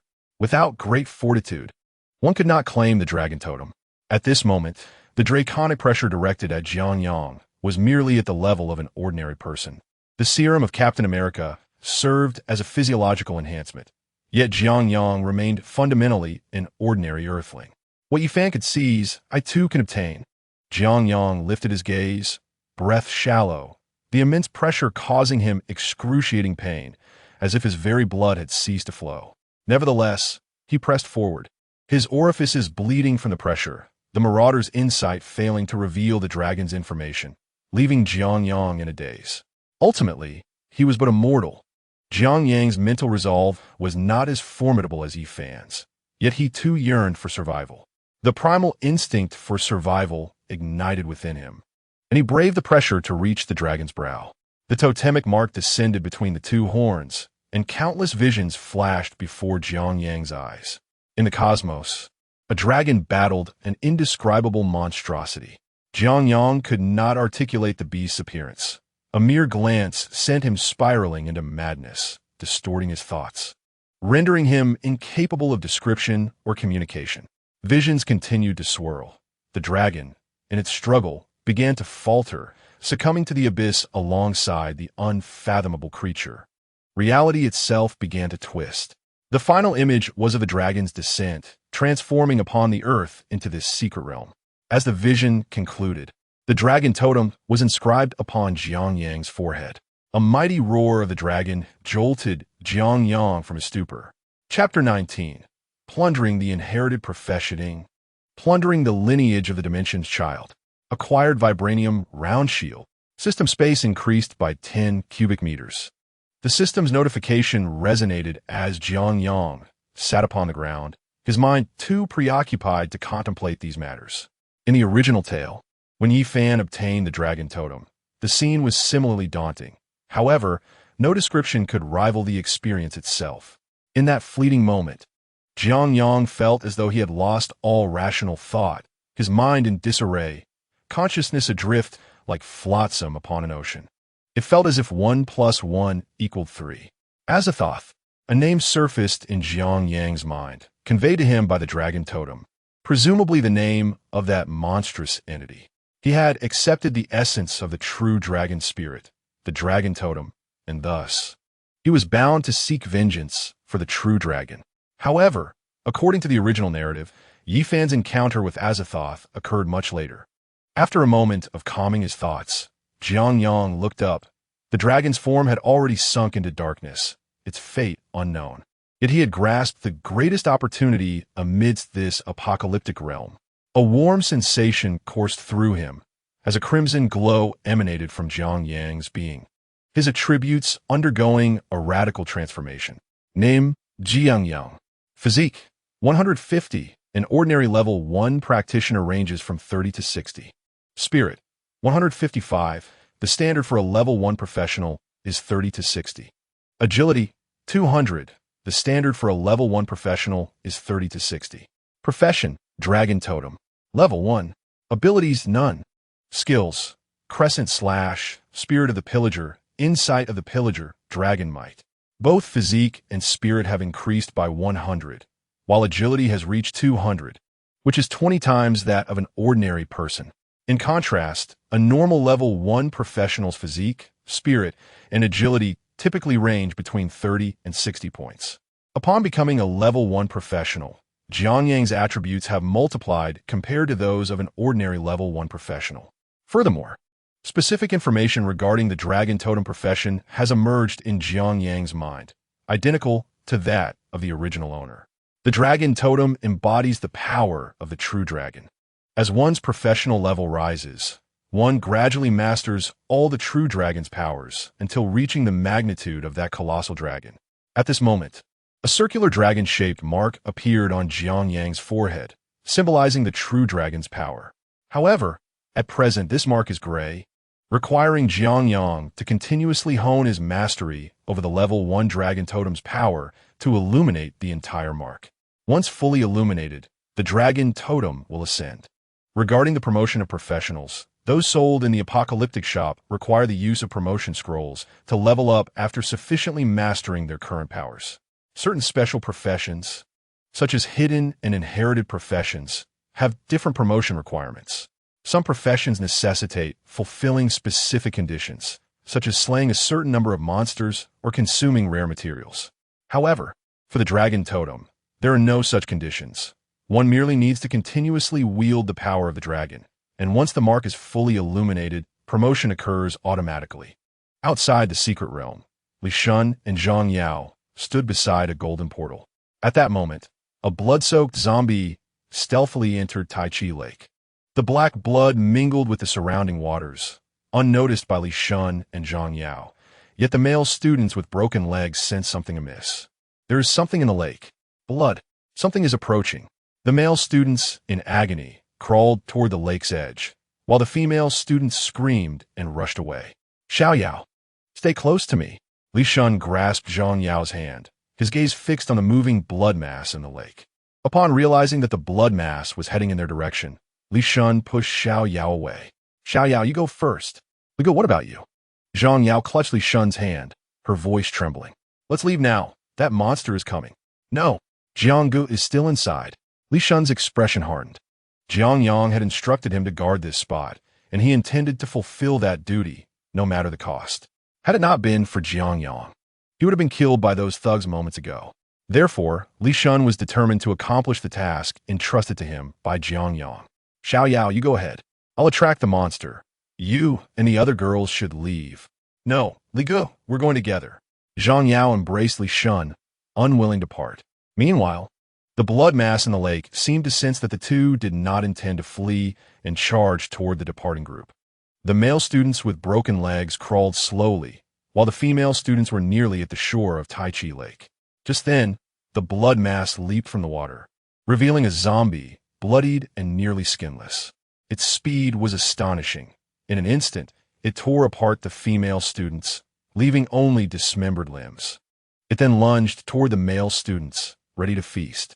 Li Shun's face turned pale at the sight, and in the next moment, the zombie was right before them. Its long tongue extended, and its bare flesh writhed unsettlingly. Xiao Yao, I will hold it off. You run. Li Shun shouted, bracing himself for death. At that moment, Jiang Yang's hand reached out from the secret realm, grasping Li Shun just as he was about to charge forward. Stop messing around. You're not running from this thing. Are you? Jiang Yang burst forth from the secret realm, instantly appearing before the creature, gripping its neck with one hand. All information regarding this monster was laid bare before him. Name, liquor. Species, zombie. Level 1. Description, a variant stronger than ordinary zombies, possessing incredible speed. Blind but capable of locating prey through sound, it enjoys hunting moving creatures, a cruel predator. If its movement is restricted, even an ordinary person has a chance to kill it. Didn't you instruct me to guard this spot, Jiang? Li Shun scratched his head. While Jiang Yang felt warmth in his heart, this was precisely the type of teammate he needed. Fortunately, they had not fled, as the liquor's description noted its preference for hunting moving creatures. At that moment, the liquor's long tongue split open, revealing a small mouth lined with countless sharp teeth. Lunging toward Jiang Yang's arm, only to find itself biting into steel. Watch out, Jiang! Li Shun exclaimed, yet witnessed Jiang Yang leisurely crush the liquor's neck. Although they were both level 1, Jiang Yang's attributes were several times that of an ordinary professional, making it exceedingly simple to crush the liquor. The level 1 liquor's tongue root could be useful for crafting certain items, which could fetch a good price in the apocalyptic shop. Furthermore, as a level 1 zombie, it likely possessed magic crystals in its brain, which could be exchanged for apocalypse coins at the magic stone shop. Additionally, the liquor's ears, being small organs, could also be sold for a handsome sum in the apocalyptic shop. Chapter 20. The School Belle's Thirst for Knowledge. In the apocalypse, the more dangerous the entity, the greater the potential reward. Mutated zombies are treasures in their entirety. With ease, Jiang Yang dispatched the liquor using his black gold ancient sword, then began harvesting the valuable materials from the creature. Magic crystals from the brain, tongue root, claws, and ears. The scene was grotesque, the stench overwhelming, inducing nausea. Li Shun and Jiang Yao covered their noses, wary of approaching. Observing this, Jiang Yang waved to Li Shun. Shunzi, come here and help me dissect this monster. Jiang Yang handed gloves and goggles to Li Shun, while Jiang Yao had already succumbed to retching. Jiang Yang did not press the matter, but merely gestured for Li Shun to don the gloves and goggles. Jiang, can I avoid doing this? Li Shun, fully aware of Jiang Yang's intentions, trembled at the thought. Even though the liquor lay dead, he hesitated to touch it, the sight far too gruesome. No, if you want to follow me, you must learn to do these things. Jiang Yang's voice was firm. This applied not only to Li Shun, but also to Yi Qingwei, Wu Lei, and others. All must quickly adapt to this new world or risk perishing. Harvesting materials from zombies and monsters is a skill essential for survival in the apocalypse. Li Shun, the world has changed. There will be plenty more of this in the future. If you cannot handle it, you might as well stay at school. Battling zombies and extracting materials from them is a threshold many struggle to cross. If Li Shun could not overcome it, Jiang Yang would not allow him to join his team. He would merely find a place for him to hide, where life and death would be a matter of fate. I have a base outside the school. If you wish to come, you must learn a few things, including your girlfriend. My team does not accommodate the useless. Jiang Yang needed to clarify these matters in advance to prevent future complications.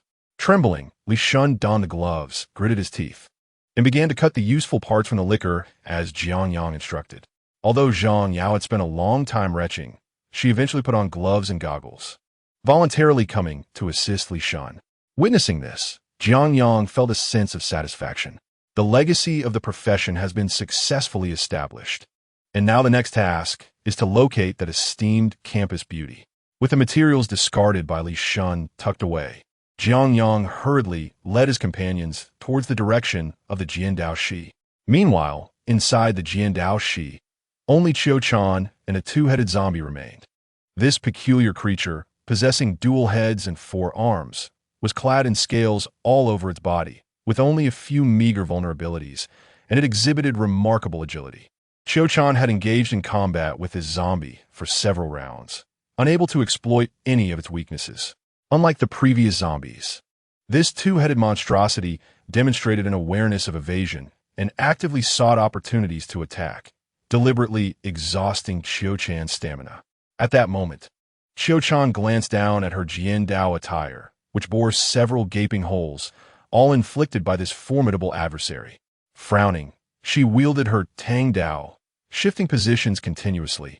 For the two-headed zombie evoked the sensation of facing a wild beast. It sought to deplete her energy while identifying her weaknesses, aiming for a decisive strike. Intriguing. A fierce glint sparked in Qiu Chan's eyes, as the ensuing confrontation dictated that a minor misstep could determine victory or death. Outside the Jiandao, Jiang Yang, along with Li Shun and Zhang Yao, crouched by the window. Isn't that our campus beauty? Is she as formidable as you?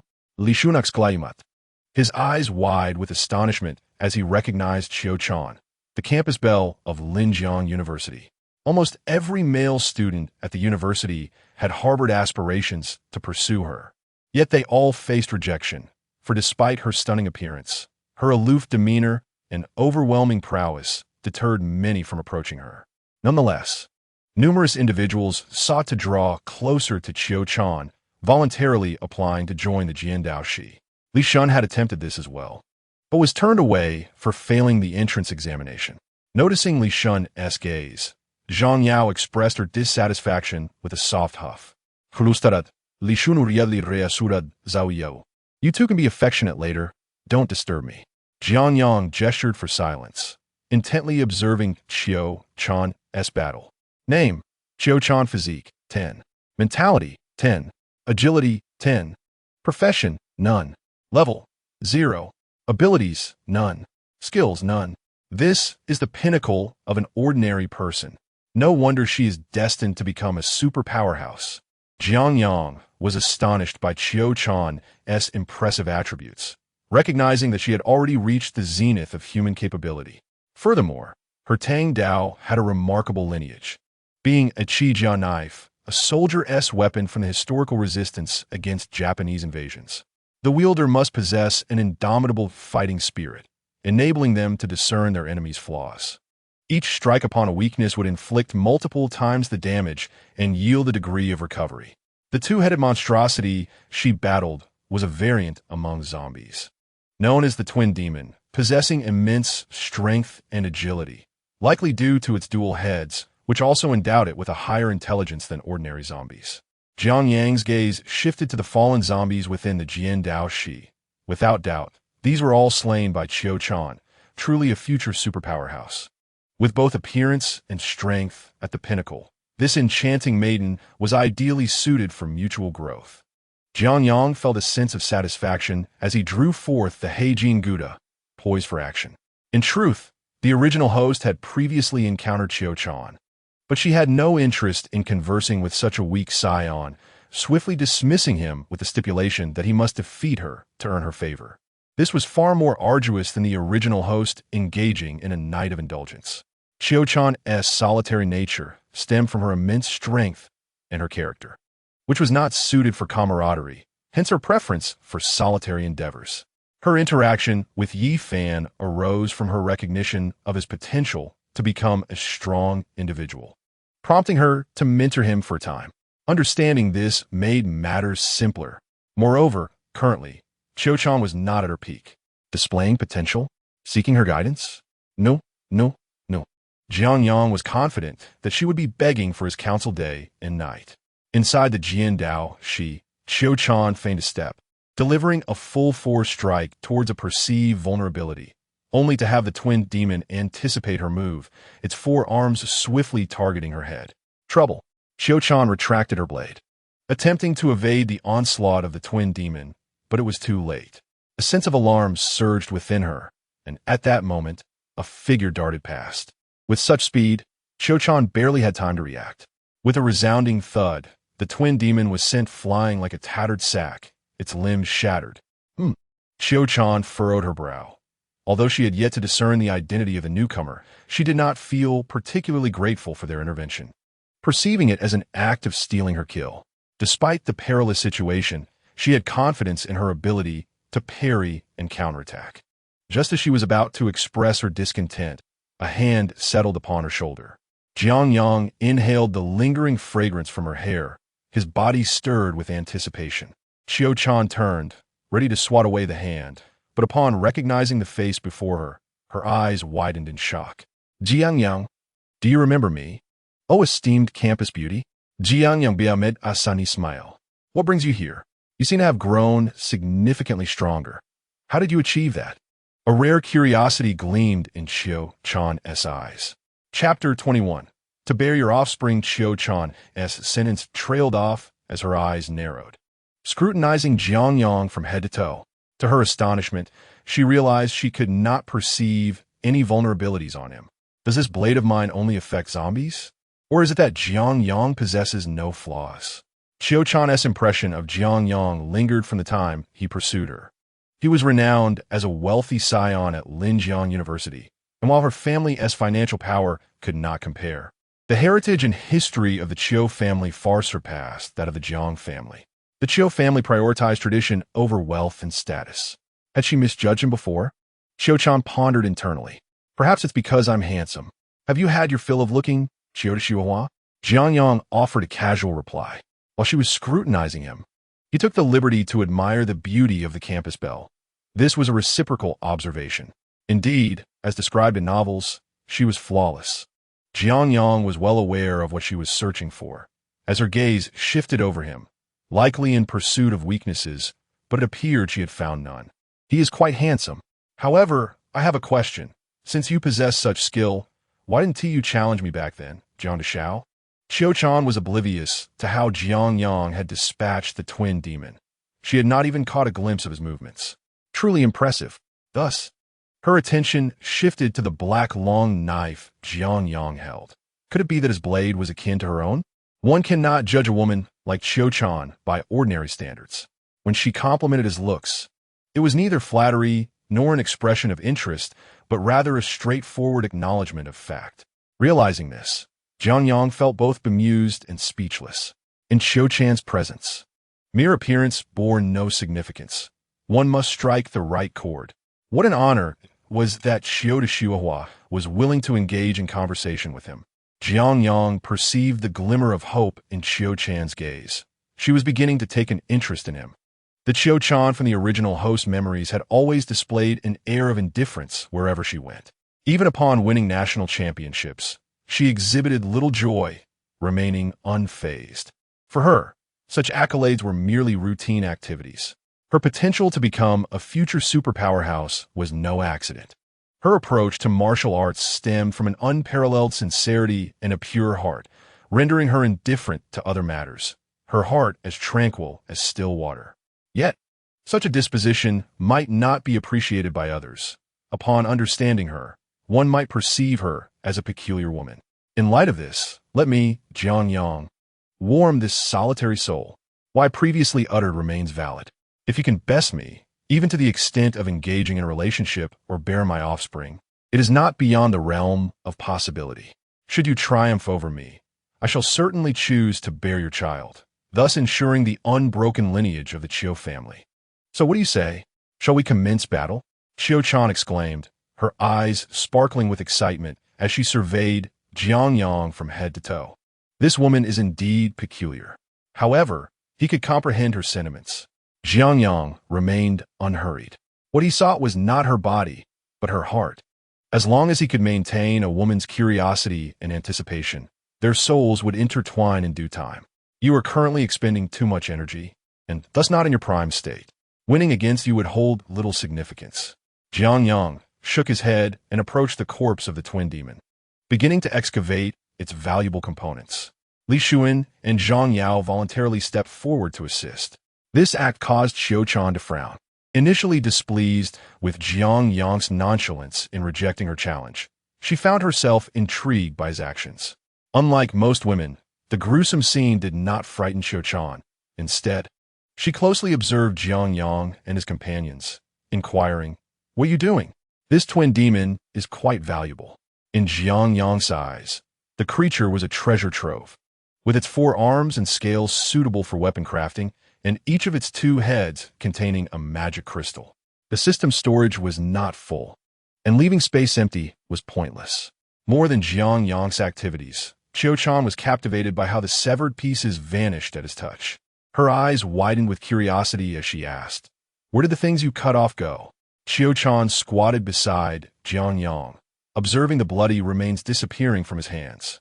A secret, Jiang Yang waved his hand, signaling Li Xuan and Zhang Yao to continue excavating the remaining items from the other corpses. Having gained experience from earlier, the two had begun to adapt, swiftly processing the other fallen zombies within the Sword Dao Society. To learn the secret, one must pay the price. Jiang Yang continued to wield the power of words. "Never mind, I have other inquiries for you."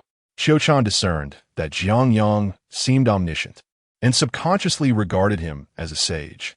Thus, she respectfully asked, "Jiang Yang, do you know the story behind my knife?" Jiang Yang did not withhold information. "I shall answer this question free of charge, as a reward for appreciating the exquisite beauty of the esteemed Qiu.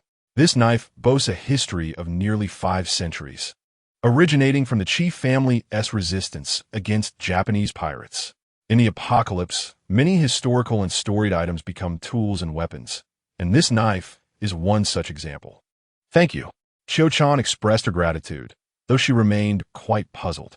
Is there still such decorum today, or is it a contemporary custom? Occasionally, her lack of knowledge led to humorous situations, prompting her to ponder these 2 questions. To be honest, Jiang Yang was momentarily at a loss. However, Qiu Chan's subsequent remark instantly enlightened him. "Yet, you are not lacking in looks either. So, does that mean I should also offer you a reward for seeing you just now? Unfortunately, I have nothing to give you. Let us talk about it later, shall we?" Jiang Yang was tempted to say that she indeed had something to offer him. However, he realized that such a jest would evoke no emotional response from Qiu Chan, and thus he nodded in resignation. "It certainly poses some difficulty." Qiu Chan, relieved, did not wish to owe anyone a favor. She then inquired, "Where do we go from here?" "We? Are you planning to accompany me?" "Yes." Qiu Chan nodded calmly, stating, "Until I have decisively defeated you, I shall not leave your side. To me, you presently represent a valuable opponent, and you have just eliminated my adversary." The last statement carried a hint of dissatisfaction. Jiang Yang chuckled, realizing that had it been another girl, his recent actions would have evoked gratitude, if not profound appreciation. Yet with Qiu Chan, it was quite the opposite. Nevertheless, he understood that the art of seduction hinged upon manipulating emotions, ensuring that the other person experienced fluctuations in sentiment. Jiang Yang laughed, remarking, "Haha, if I continuously reject your challenges, Does that mean you will follow me for a lifetime? Qiu-chan frowned slightly. After some contemplation, she conceded that, theoretically, it was indeed the case.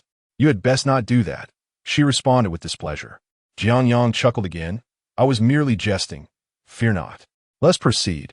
Once you have regained your strength, I shall defeat you, and then you may remain by my side to bear my children.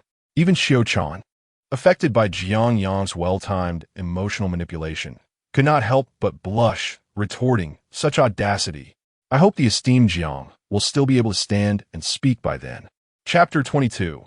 Within the hotel, there are people on the way away from Linjiang University. Jiang Yang unabashedly showcased his prowess, wielding the black gold ancient sword with abandon, effortlessly slaying the approaching zombies as if slicing through vegetables. Although Qiu-chan was exhausted and panting, she seemed unwilling to allow Jiang Yang to overshadow her achievements.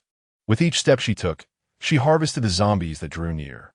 Jiang Yang, however, moved with ease, producing a metal round shield that closely resembled Captain America's, albeit devoid of any paint or insignia. Yet, what truly captivated Jiang Yang was the material of this shield. Name: Vibranium Round Shield. Category: Armor. Level B. Description: a shield akin to Captain America's, crafted from the mightiest metal in the Marvel Universe, vibranium. Level B. Jiang Yang was somewhat taken aback, glancing at his black gold ancient sword, which also displayed a level designation, unknown. Turning to Qiu-chan's Tang Dao, he noted its level was B. System. Why was I unable to see the levels of these items earlier? Jiang Yang recalled that when he utilized the insight of the plunderer on his black gold ancient sword and Qiu-chan's Tang Dao, no levels were displayed. In the original narrative, weapons and items possessed levels, ranging from D as the lowest to S as the highest, although some weapons and items exceeded these limits, such as the black gold ancient sword. The insight of the plunderer allows the host to perceive finer details as their usage frequency and proficiency increase. It is intriguing. I wonder if it can provide insight. Jiang Yang glanced at Qiu-chan, noticing that her swordsmanship uniform had been torn at the sleeves during battle, revealing several holes. It appeared she was merely clad in undergarments beneath. The school beauty certainly possessed a splendid figure. Jiang Yang's gaze lingered until Qiu-chan's cheeks flushed with embarrassment, prompting him to desist. Ordinarily, Qiu-chan would not have felt shy about such matters. It seems that circumstances can indeed vary. Jiang Yang hummed a tune, contemplating his plans to conquer Qiu-chan in a dignified manner when a clear and anxious female voice resonated nearby. Ding Dei. It was Ye Qingwei and Xiao Wan, both being pursued by several zombies. Without hesitation, Jiang Yang sprang into action, eliminating the zombies. Subsequently, Ye Qingwei disregarded everything and leaped into his embrace. Wu Ding Dei. Wei has been left behind. Do not cry. Tell me what happened? Jiang Yang hastily soothed Ye Qingwei, then turned to the panting Xiao Wan. The sight of the two women in distress truly tugged at his heartstrings. It is all my fault. I should not have let those people in. Ye Qingwei lamented, her voice choked with sorrow. Jiang Yang was suddenly alarmed, almost forgetting that in the original narrative, Ye Qingwei had a tendency to be overly compassionate. How could I have overlooked this? He quickly deduced the situation. He had reconfigured the uppermost floors of the hotel, and the individuals from the lower floors must have sought refuge in the areas he had modified, pleading for protection under various pretenses. Ye Qingwei likely acquiesced, only to find herself overrun by those very people. The reality of the situation unfolded as Ye Qingwei tearfully recounted the events. Wu Lei held the rear, providing cover for our escape. Otherwise, we would have all been captured. Xiao Wan fiercely clenched her fist, while Ye Qingwei lowered her head, resembling a remorseful schoolgirl. How many of them are there? Jiang Yang inquired with a hint of resignation. This scenario mirrored the original narrative, where Ye Qingwei, motivated by her compassion, allowed certain individuals into Yi Fan's small base, only to find herself outmaneuvered by them later. However, this was not the moment for lecturing Ye Qingwei. Their primary concern was to rescue Wu Lei. How many are there? Over 40, with the majority being men. In contrast to the weeping Ye Qingwei, Xiao Wan maintained a degree of composure, her every action exuding decisiveness. They possessed numerous crossbow bolts, all of which belonged to us. I was even struck by one on my way here. Xiaowan raised her arm, revealing no scars but a trace of blood. Indeed, she had been hit, but Yi Qingwei had healed her with her powers. Let us proceed, Jiang Yang stated succinctly, having grasped the situation and began making his way towards the hotel. Yi Qingwei and Xiaowan exchanged glances, hesitating. Brother Jiang, they are numerous. Should we not deliberate further? I have already formulated a strategy, Jiang Yang replied, spreading his hands. To him, over 40 ordinary individuals posed little threat. Even with crossbows in their possession, he could effortlessly evade their shots and charge through. In the original storyline, Yifan encountered a similar predicament after acquiring the Dragon Totem, facing several professionals who had occupied that base, which necessitated a period of planning before action. Jiang Yang, however, deemed it unnecessary. After all, there were merely 40-some ordinary people. Thus, his strategy was one of overwhelming force. As Yi Qingwei and Xiaowan prepared to follow, a striking figure swept past them. Qiu Chan. Do you need me to intervene? Qiu Chan inquired calmly, holding a knife in one hand. Li Shun and Zhang Yao also stepped forward. No need, just observe for now. The process may be somewhat bloody, so brace yourselves mentally. The apocalypse has arrived. When dealing with foes, it is either you perish or I do, Jiang Yang stated, shaking his head. He would take from others, but if they sought to take from him, he would ensure they were left with nothing but ashes. Inside the upscale hotel, the aroma of hot pot wafted through the air as a group gathered around a table. Three of a kind. Xiao Wang. Did Xiao Wang hit three of a kind? They indulged in hot pot and poker, living quite comfortably. Wu Lei, bloodied and bound to a load-bearing pillar, was confronted by a youth in gold-rimmed glasses, who toyed with a crossbow bolt. Your preparations are quite thorough. Did you anticipate the coming apocalypse? That large lizard you killed was your leader, correct? What is his name? The youth bombarded Wu Lei with questions, but he merely shook his head, glaring fiercely at the youth. You bunch of beasts, ungrateful wretches. Had I known, I would never have let you in. The youth adjusted his glasses as two others approached, ready to strike Wu Lei. Just then, a voice interrupted. Brother Yu, is this truly the right course of action? Spoke a middle-aged woman, joined by several others of similar age. Indeed, Brother Yu, they welcomed us. And we not only seized their territory, but also drove them away. What kind of behavior is this? Exactly.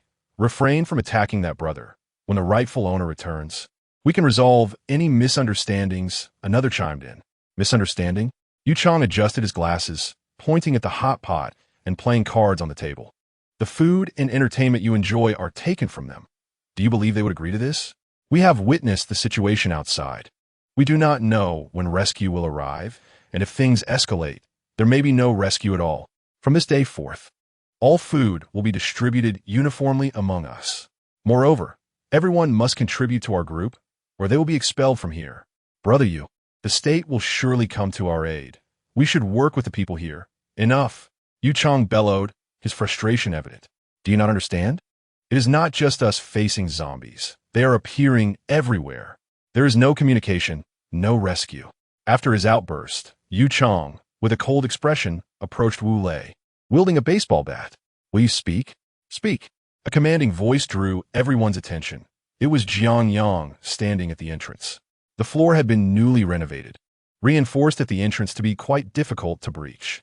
Fortunately, Jiang Yang had been astute enough to create a secret passage that only his pupils could unlock. It's you. Yu Chang squinted, while several youths approached, armed with crossbow bolts. Brother Jiang, they're the ones who repay kindness with enmity, seizing our territory. That fellow there is the ringleader. On the way, Yi Qingwei had briefed Jiang Yang on the situation here, and upon seeing Yu Chang, her anger surged. She had helped them, only to be betrayed. Among the over 40 individuals occupying the area, half were from Linjiang University, and the other half were local residents, clearly led by Yu Chang. Jiang Yang nodded, his gaze shifting to Wu Lei behind Yu Chang. Upon witnessing Wu Lei's dire state, a flicker of murderous intent crossed Jiang Yang's eyes. At that moment, a woman stepped forward from the opposing group. I am Lu Ping. My husband works at the provincial government. A curly-haired woman approached Jiang Yang, briefly revealing her background before gesturing to her group. Young man, You have such a spacious area. Monopolizing it seems rather unjust, does it not? Given the current circumstances, we should help one another and unite to endure together. Before Lu Ping could finish, Jiang Yang interjected. Enough with the pleasantries. I ask you again, who harmed my brother? He refrained from engaging in unnecessary dialogue, drawing his blade and casting a cold glance around. Lu Ping, unimpressed, retorted, How uncouth of you. Have you not even investigated the origins of the situation? Shut your mouth, Jiang Yang growled. Those uninvolved leave immediately, and I shall overlook it. But those who harmed my brother shall remain. Jiang Yang's actions deeply moved Wu Lei. Especially the words my brother stirred a sense of guilt within him. He was merely a thug, now reliant on his benefactor for salvation. At that moment, he wished he could disappear into the ground. Conversely, Jiang Yang felt a surge of satisfaction, knowing Wu Lei's loyalty had once again soared. Furthermore, Wu Lei was designated as his future comrade. Seeing him treated so harshly by these people demanded retribution, not just for Wu Lei, but as a debt owed to Yi Fan, who had selflessly aided his comrades. Leave? Do you know who I am, you little brat? Is it necessary for me to spell it out for you? Lu Ping's voice sharpened as she prepared to unleash a tirade. At that moment, Yu Chong, who had remained silent, finally spoke. Sister Lu, hold your tongue. Brother, we acknowledge our wrongdoing, but you cannot just stand by and watch them outside get devoured by zombies. Can you? Moreover, how do you possess so many resources? Do you know something about this apocalypse? Or are you the masterminds behind the zombies and monsters? People from the pharmaceutical company? Yu Chong approached Jiang Yang, his voice loud enough for all to hear. You have not only amassed a wealth of supplies, but also an array of weaponry. Even the surrounding walls appear to have been fortified. You certainly had advanced knowledge of the impending apocalypse. Perhaps there lies a grand conspiracy within this matter. You are all members of the pharmaceutical company, while we, the common folk, are merely your guinea pigs. Yu Chang's gaze was fixed intently on Jiang Yang, and the rest turned their eyes towards him, seemingly seeking answers from his expression. What a character! In just a few words, he has drawn the ire towards himself? Jiang Yang felt the hostility in the air, notably the strongest emanating from Yu Chong before him. This individual must not be allowed to remain. Behind Jiang Yang, Yi Qingwei and Xiao Wan wore expressions of fury, exclaiming, What utter nonsense! They had no intention of explaining Jiang Yang's enigmatic abilities to these people. They had already discerned that the accusations were merely a pretext for seizing control of the situation. Yu Chong surveyed those around him, realizing he had successfully shifted the focus onto Jiang Yang, making subsequent actions considerably easier. They had all witnessed Jiang Yang eliminate that lizard. To kill such a creature was far beyond the capabilities of an ordinary person. This man undoubtedly harbored secrets, and if they could be unearthed, perhaps Yu Chong could attain strength akin to Jiang Yang's. A glimmer of ambition sparkled in Yu Chang's eyes. The arrival of the apocalypse and the collapse of order might very well present him with an opportunity.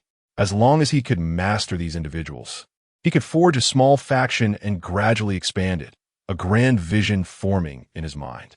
He was becoming increasingly excited, but at that moment, a long knife pierced through his chest. What are you laughing at? Daydreaming at a time like this? Jiang Yang approached Yu Chong, drawing the Heijin Gu Dao, lifting the bewildered and fearful Yu Chong effortlessly. You are quite astute. You've begun to command these people and have redirected their ire towards me. Alas, I have no intention of reasoning with you. Without allowing Yu Chong to utter another word, Jiang Yang swiftly crushed him as one would a small chick. The other party had begun to resemble a small faction leader, and under normal circumstances, he would have established his authority among these 40 individuals in the coming days. A small group would have thus formed, gradually expanding its power. Unfortunately for him, he encountered Jiang Yang, discarding Yu Chang's lifeless body. Jiang Yang turned his attention to the youths brandishing crossbows. These individuals were from Linjiang University, typically rallying under Yu Chang's leadership. Now, witnessing his sudden demise at Jiang Yang's hands, they stood frozen in shock. In this apocalypse, murder had become an all-too common occurrence. Yet the onset of chaos left them unaccustomed to the brutality. Even Yi Qingwei, standing behind Jiang Yang, wore an expression of disbelief, her composure shaken. Xiao Wan furrowed her brows, contemplating how to handle potential repercussions from the authorities, but according to her master's deductions, the aftermath of the apocalypse should pose no significant issues. Qiu Chan, however, maintained a calm demeanor, even revealing a hint of admiration in her eyes. She believed that had she been in his position, she would not have acted with such decisiveness, yet she recognized that new moral standards would emerge in the post-apocalyptic world, making such actions justifiable. Li Shun and Zhang Yao remained unfazed. They had long since witnessed Jiang Yang commit acts of violence. Lu Ping, who had just spoken with Jiang Yang, was the first to regain her wits, screaming as she pulled out her phone. You've killed someone. You actually killed someone. Call the police. Hurry, call the police." As Lu Ping's cries filled the air, panic erupted among the others. The youths with crossbows, regaining their senses, were about to pull the triggers aimed at Jiang Yang. However, he was quicker, moving like a phantom, swiftly dispatching them. An intangible aura erupted from him. Chapter 24. The Struggle for Survival. Upon becoming a professional, one acquires an initial skill, a skill intrinsic to newly minted first-level professionals. The first skill of the Dragon Totem is known as Dragon Might. The Dragon Totem mark on Jiang Yang's forehead flickered, exuding an air of superiority that silenced the crowd instantly. The youths with crossbows found themselves unable to pull the triggers, while Lu Ping stood frozen, unable to even unlock her phone. Dragon Might, the power of the dragon, instills fear in all beings weaker than oneself. Yi Qingwei and Xiao Wan, standing behind Jiang Yang, felt their blood run cold, paralyzed with fear. Li Shun and Zhang Yao fared little better. Qiu Chan's brow furrowed in concern, cold sweat beading on her forehead, as she felt as if she were confronting a primeval beast. Jiang Yang was equally astonished. Despite not being a reborn individual and lacking survival experience in the apocalypse, he found killing as easy as slicing through vegetables, without needing to adapt at all. Could it be that he was a natural-born villain? Though he mused internally, his exterior remained impassive as he strolled into the crowd, his blade striking down several youths who attempted to flee. Finally, he stood before Lu Ping, smirking as he remarked, "Let us see if your call can go through." Lu Ping, drenched in cold sweat and unable to move, struggled to utter a sound. "Please, my husband is." Jiang Yang, irritated by her incessant chatter, hurled her out the window, accompanied by a heart-wrenching scream followed by the thud of her body hitting the ground. The atmosphere fell into an eerie silence. Jiang Yang gazed upon the terrified expressions of the crowd, aware that some might deem him cruel. However, who could blame him for embodying the role of a villain? A villain ought to act as such, and he would suppress all obstacles with overwhelming force, sparing no further words. Yet, he was not a mindless murderer. Some individuals were merely opportunists, blending into the crowd without raising their hands against him. These he would not trouble. Thus, Jiang Yang addressed the assembly, tempering his aura slightly. "Begone." He pointed the tip of the Heijing Gu Dao towards the exit, urging those present to leave. Upon hearing these words, some began to move towards the door, while others remained stagnant, and a few female university students approached Jiang Yang with ingratiating smiles. "Can you take me in? I can sing and dance a little, even if it's just some home-style dancing." Brother, I can cook. Woof, I'm your loyal dog." Jiang Yang paid them no mind, dismissively waving his blade to indicate they should depart. What a jest! Yi Qingwei, Qiu Chan, and Xiao Wan were each more capable than any woman present. "Begone. Do not test my patience." As Jiang Yang's indifferent words fell, all faces paled, and they hastily sought to escape. Hiding in the back, Yi Qingwei felt an inexplicable joy and relief at the sight. After driving away the crowd, Jiang Yang approached Wu Lei. "Old boss." Wu Lei, bloodied yet unscathed by sharp objects, bore bruises from being struck. "Do not speak. I will treat you shortly." Jiang Yang bat Wu Lei's shoulder. "If any of those scoundrels escaped, I will personally deal with them once you are well." Wu Lei weakly shook his head. "The ones who instigated trouble have already been eliminated by the young master. Let me handle the dirty work from here." Yi Qingwei's face was pale as she forced down her discomfort and stepped forward to heal Wu Lei. She was merely a youthful girl who had just recovered from illness, and witnessing zombies feast upon humans at the apocalypse was already a tremendous shock. Now, Seeing Jiang Yang take a life was an overwhelming blow to her tender heart, leaving her filled with trepidation in his presence. With a pallid complexion, Yi Qingwei extended her hand, channeling a green glow into Wu Lei's body. In an instant, Wu Lei, who had been grievously injured, returned to full health. Qiu Chan, Li Shun, and Zhang Yao observed this spectacle with surprise, though they were no strangers to such occurrences. Jiang Yang noted Yi Qingwei's performance, realizing he must provide her with a thorough education that evening. Xiao Wan, the capable housekeeper, despite feeling physically unwell, held a deep psychological admiration for the young master's decisive actions. Should there arise a time devoid of the order and laws of peaceful eras, such a resolute character as his would be best suited for survival in this world. After all, in the apocalyptic realm, it is survival of the fittest. As the steward, her foremost duty was to ensure the young master's safety. Jiang Yang clapped his hands and declared, "There are no other matters. Let us first dispose of the corpses from this entire floor, seal all passages, and then convene a brief meeting in the conference room." With his command, everyone sprang into action. Li Shun and Zhang Yao were tasked with cleaning, while Xiao Wan conducted rounds, locking all entrances. Qiu Chan and Wu Lei hastily disposed of the bodies out the windows. Before long, the modified sections of the building were sealed off. As for those below, Jiang Yang chose to disregard them for the time being.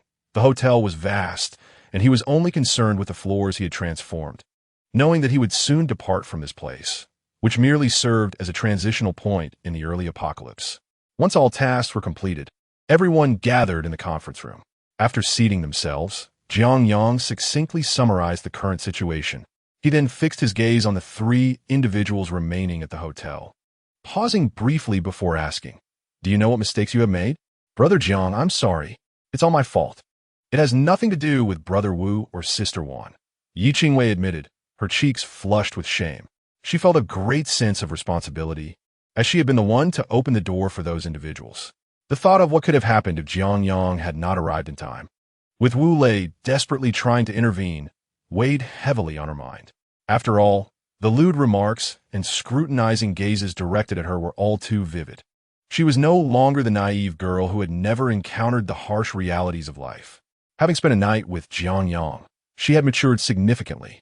Understanding Yi Qingwei's apology, Jiang Yang had already made up his mind.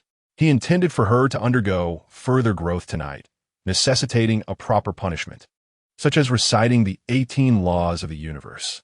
After all, in the original narrative, Yi Qingwei was a valuable ally, but only in the later stages. In the initial phases, she had made numerous errors, often allowing her overly compassionate tendencies to nearly endanger Yi Fan's life. In the apocalypse, while many things may be permissible, compassion must not prevail. Jiang Yang aimed not only to shape Yi Qingwei's physical form, but also to mold her psyche according to his vision. Thus, he said, "Do not apologize to me. You should apologize to Wu Lei, to Xiao Wan, and to yourself. The times have changed, you allowed them in, yet they sought to occupy this place. Without absolute strength for protection, do not extend kindness lightly, for it may very well lead to your own demise and that of those around you." As he spoke, a hint of his dragon might subtly emanated from him. Yi Qingwei's compassionate heart took a long time to change in the original text, but Jiang Yang would not afford such luxury. He was not Yi Fan, who had an entire dimension to assist him. Opposing the protagonist was tantamount to opposing the world itself. Jiang Yang wished to prevent a recurrence of today's events in the future. "Brother Jiang, I understand. Ye Vingbi Kunenchet had feasts." Tears welling in her eyes, not from Jiang Yang's reprimand, but from the realization that her kindness had placed Xiao Wan and Wu Lei in jeopardy. Wu Lei had been severely injured by those individuals, and Xiao Wan had suffered an arrow wound to her arm. These events were painfully fresh in her memory. If Jiang Yang had been unable to defeat those people, if she had lacked her abilities, their base would have been entirely lost to others. "Young master, I too am at fault. I failed to stop her when Qingwei opened the door," Xiao Wan admitted, raising her hand to acknowledge her mistake. As a housekeeper, she usually considered matters thoroughly, but she had not anticipated such a situation arising. However, she could not be entirely blamed. The world had changed dramatically. "Young master, I also bear responsibility, Wu Lei said, a sense of guilt evident in his voice. My strength is inadequate. If I had half your power, even if they had entered, I could have dealt with them all. I wish to enhance my abilities. Please guide me, young master. With that, Wu Lei's demeanor shifted from despair to determination. Although he lacked intelligence, he could discern that Jiang Yang possessed vast knowledge. With his guidance, he was certain he could become stronger. Jiang Yang, upon hearing this, smiled calmly. Follow me. Without further ado, you will undoubtedly grow stronger. The speaker's intentions were clear, yet the listeners remained oblivious. Before his words had fully settled, Qiu Chan's eyes sparkled with newfound determination. Jiang Yang had once again wielded the magic of language. He understood that Qiu Chan, much like Tanya, yearned for strength. Currently, Qiu Chan had yet to reach the state of tranquil resolve she would achieve in the future. By addressing her needs directly, he could stir her aspirations. Jiang Yang continued. Let me introduce our new members. Li Shun, my good brother, loyal and reliable, though a bit simple-minded. At this, Li Shun flashed a sheepish smile at the crowd. Zhang Yao, Li Shun's wife, a wonderful woman, he added, and Zhang Yao greeted everyone with a warm smile. Qiu Chan, our school's flower. Just remember, while you may tease me, do not provoke her. That knife she wields is no mere decoration. As soon as he finished speaking, Qiu Chan shot him an annoyed glance, unaware that it was the first time she had ever displayed such a reaction, captivating everyone around her. With a calm smile, she said, Do not listen to this reckless young master. I do not indiscriminately attack.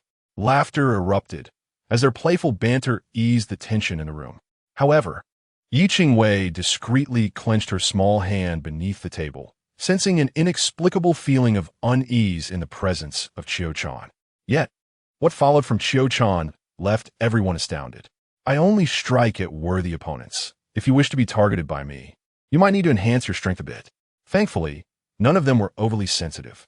To Qiu Chan, this was merely a playful introduction, and she hoped to forge good relations with Jiang Yang as friends, believing she was joking while also sharing her interests. However, to a rational observer, this could easily be interpreted as blatant provocation. Later that night, after a hearty hot pot meal, Jiang Yang assigned rooms to everyone, leaving out Yi Qingwei. Brother Jiang, where shall I sleep? She asked, her head bowed like a lamb awaiting slaughter, utterly lost. Her eyelashes fluttered, and a vague anticipation of what was to come began to form in her mind. As these thoughts crossed her, her soft skin flushed a deep crimson. Jiang Yang, with a playful smile, gazed at the blushing Yi Qingwei, pulling her into his embrace with a mischievous grin. You made a mistake today and have yet to face your punishment. Last night, he had relied on the influence of alcohol to win her over, turning raw rice into cooked grains. Tonight, he intended to fully complete the process. Punishment? Yi Qingwei murmured softly, her head lowered. She was half-heartedly led by Jiang Yang into the room, her face as red as a ripe apple. Recalling what he had done to her the previous night filled her with a mix of embarrassment and anger, but now all that remained was the innocence of a novice. Jiang Yang leaned close to her delicate ear, whispering, All right, naughty girl, it's time for your punishment. In an instant, Yi Qingwei's shy body trembled with a wave of bashfulness. Sensing the moment was ripe, Jiang Yang swiftly lifted her into his arms and laid her on the expansive bed. Having just acquired the dragon totem, today was the day to showcase his dragon might. In the room, Yi Qingwei found herself silenced by Jiang Yang's hand. Her expression flustered, yet not resistant. For reasons unknown, the image of Qiu Chan lingered in her mind. That night, she suppressed her shyness and actively cooperated, unknowingly succumbing to Jiang Yang's skilled techniques and formidable prowess multiple times. The next morning, Qiu Chan rose early and practiced her swordsmanship in the living room, then confidently pushed open Jiang Yang's bedroom door. Jiang Yang, you are so lazy. How can you still be sleeping? She exclaimed as she boldly entered the room. Upon seeing two pale figures entwined together, she was momentarily stunned. Even Qiu Chan, with her typically confident demeanor, felt her cheeks flush uncomfortably. Although she was not particularly shy, an inexplicable sense of displeasure stirred within her, a feeling she had never experienced before and found utterly distasteful. At that moment, Jiang Yang lay still, eyes shut tight, holding Yi Qingwei as he slept soundly.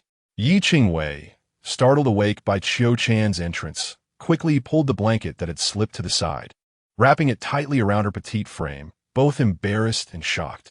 Senior sister, the door was designed for a reason. She pouted, a hint of annoyance in her voice. However, her flushed cheeks made her look exceptionally endearing despite her irritation. Simultaneously, she attempted to nudge Jiang Yang awake with her delicate leg, only to find herself against a warm body. This made Yi Qingwei's face even redder. "Brother, wake up!" The term of endearment had already changed. This was one of the penalties from the previous night. The joy Jiang Yang brought her led her to call him good brother. It rolled off her tongue effortlessly now. "Oomph. Jiang Yang, stop pretending to be dead and get up to spar." Qiu Chan scoffed, her discontent evident as she abruptly closed the door behind her. At this moment, her heart was conflicted. She had never felt such emotions before. Previously, her anticipation had solely revolved around sparring and combat. Yet now, she felt vexed. With images of Jiang Yang holding Yi Qingwei in slumber flooding her mind, particularly the sight of his bare physique. Half an hour later, under Qiu Chan's impatient urging, Jiang Yang lazily emerged from the bedroom. "Qiu, why are you in such a rush? As you saw, I just engaged in about 300 rounds last night. And now you want to spar again early in the morning?"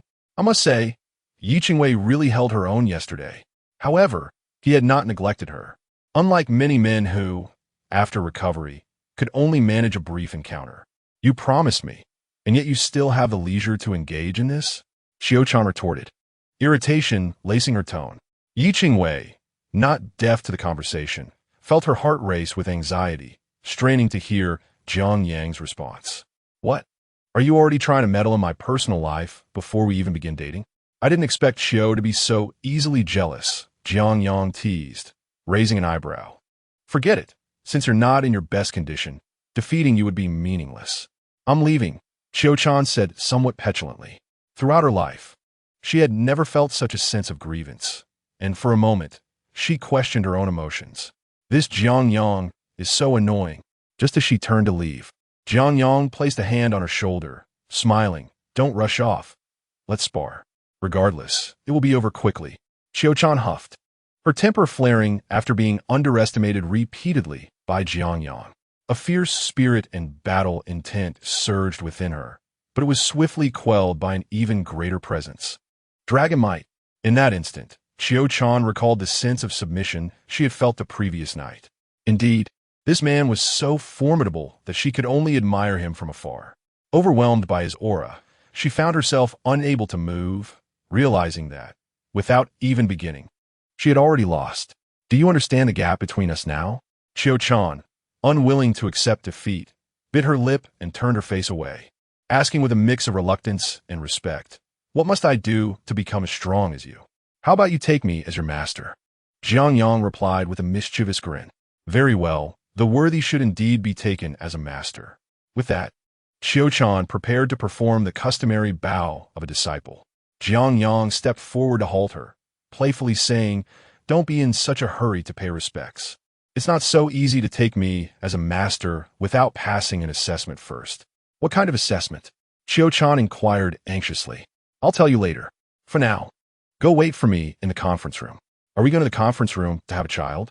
Qiu Chan remarked playfully, her voice deliberately loud. After saying this, she wore a sly smile and floated toward the conference room, clearly not the shy young lady she once was. Jiang Yang stood there, momentarily speechless.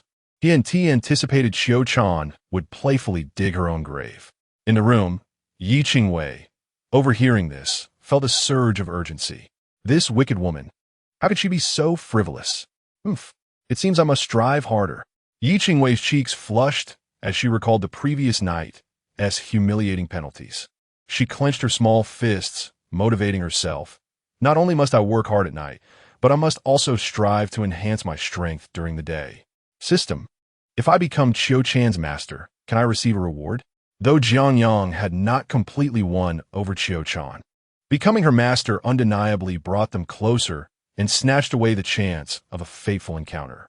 Becoming the master of the protagonist's master elevates one's status significantly. Yes, you can receive a reward. Reminder, rewards triggered on the same individual can accumulate for better outcomes. The system suggests the host further strengthen the bond with Qiu-chan. Once you secure her body and heart, you can extract the rewards. Then I shall not rush. Jiang Yang understood the system's reward mechanism. Much like a game with higher odds of obtaining good items through consecutive draws rather than single attempts. Since the system advised him, he decided to bide his time. However, securing Qiu-chan's body and heart would require a bit more time. Before long, Jiang Yang arrived at the conference room. Noticing that no one else was present, Qiu-chan could not restrain her curiosity, asking, "What exactly is the assessment?" Jiang Yang had already formulated a plan in his mind regarding Qiu-chan's assessment. He smiled suggestively. The assessment is quite simple, but there is a process to meet the conditions. First, during this month, you must follow my instructions. No problem, as a disciple. That is only right, but you mustn't try to sabotage me, Qiu-chan replied, eyeing Jiang Yang suspiciously.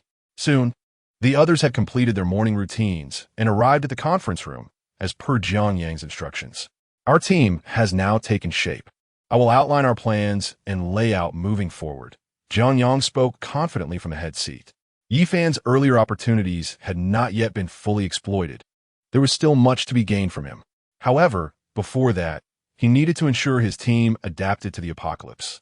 10 minutes later, in the lower level of the small base, Yi Qingwei held a fire axe, facing a swaying zombie not far away. "Brother, can I really do this?" Yi Qingwei's hands trembled.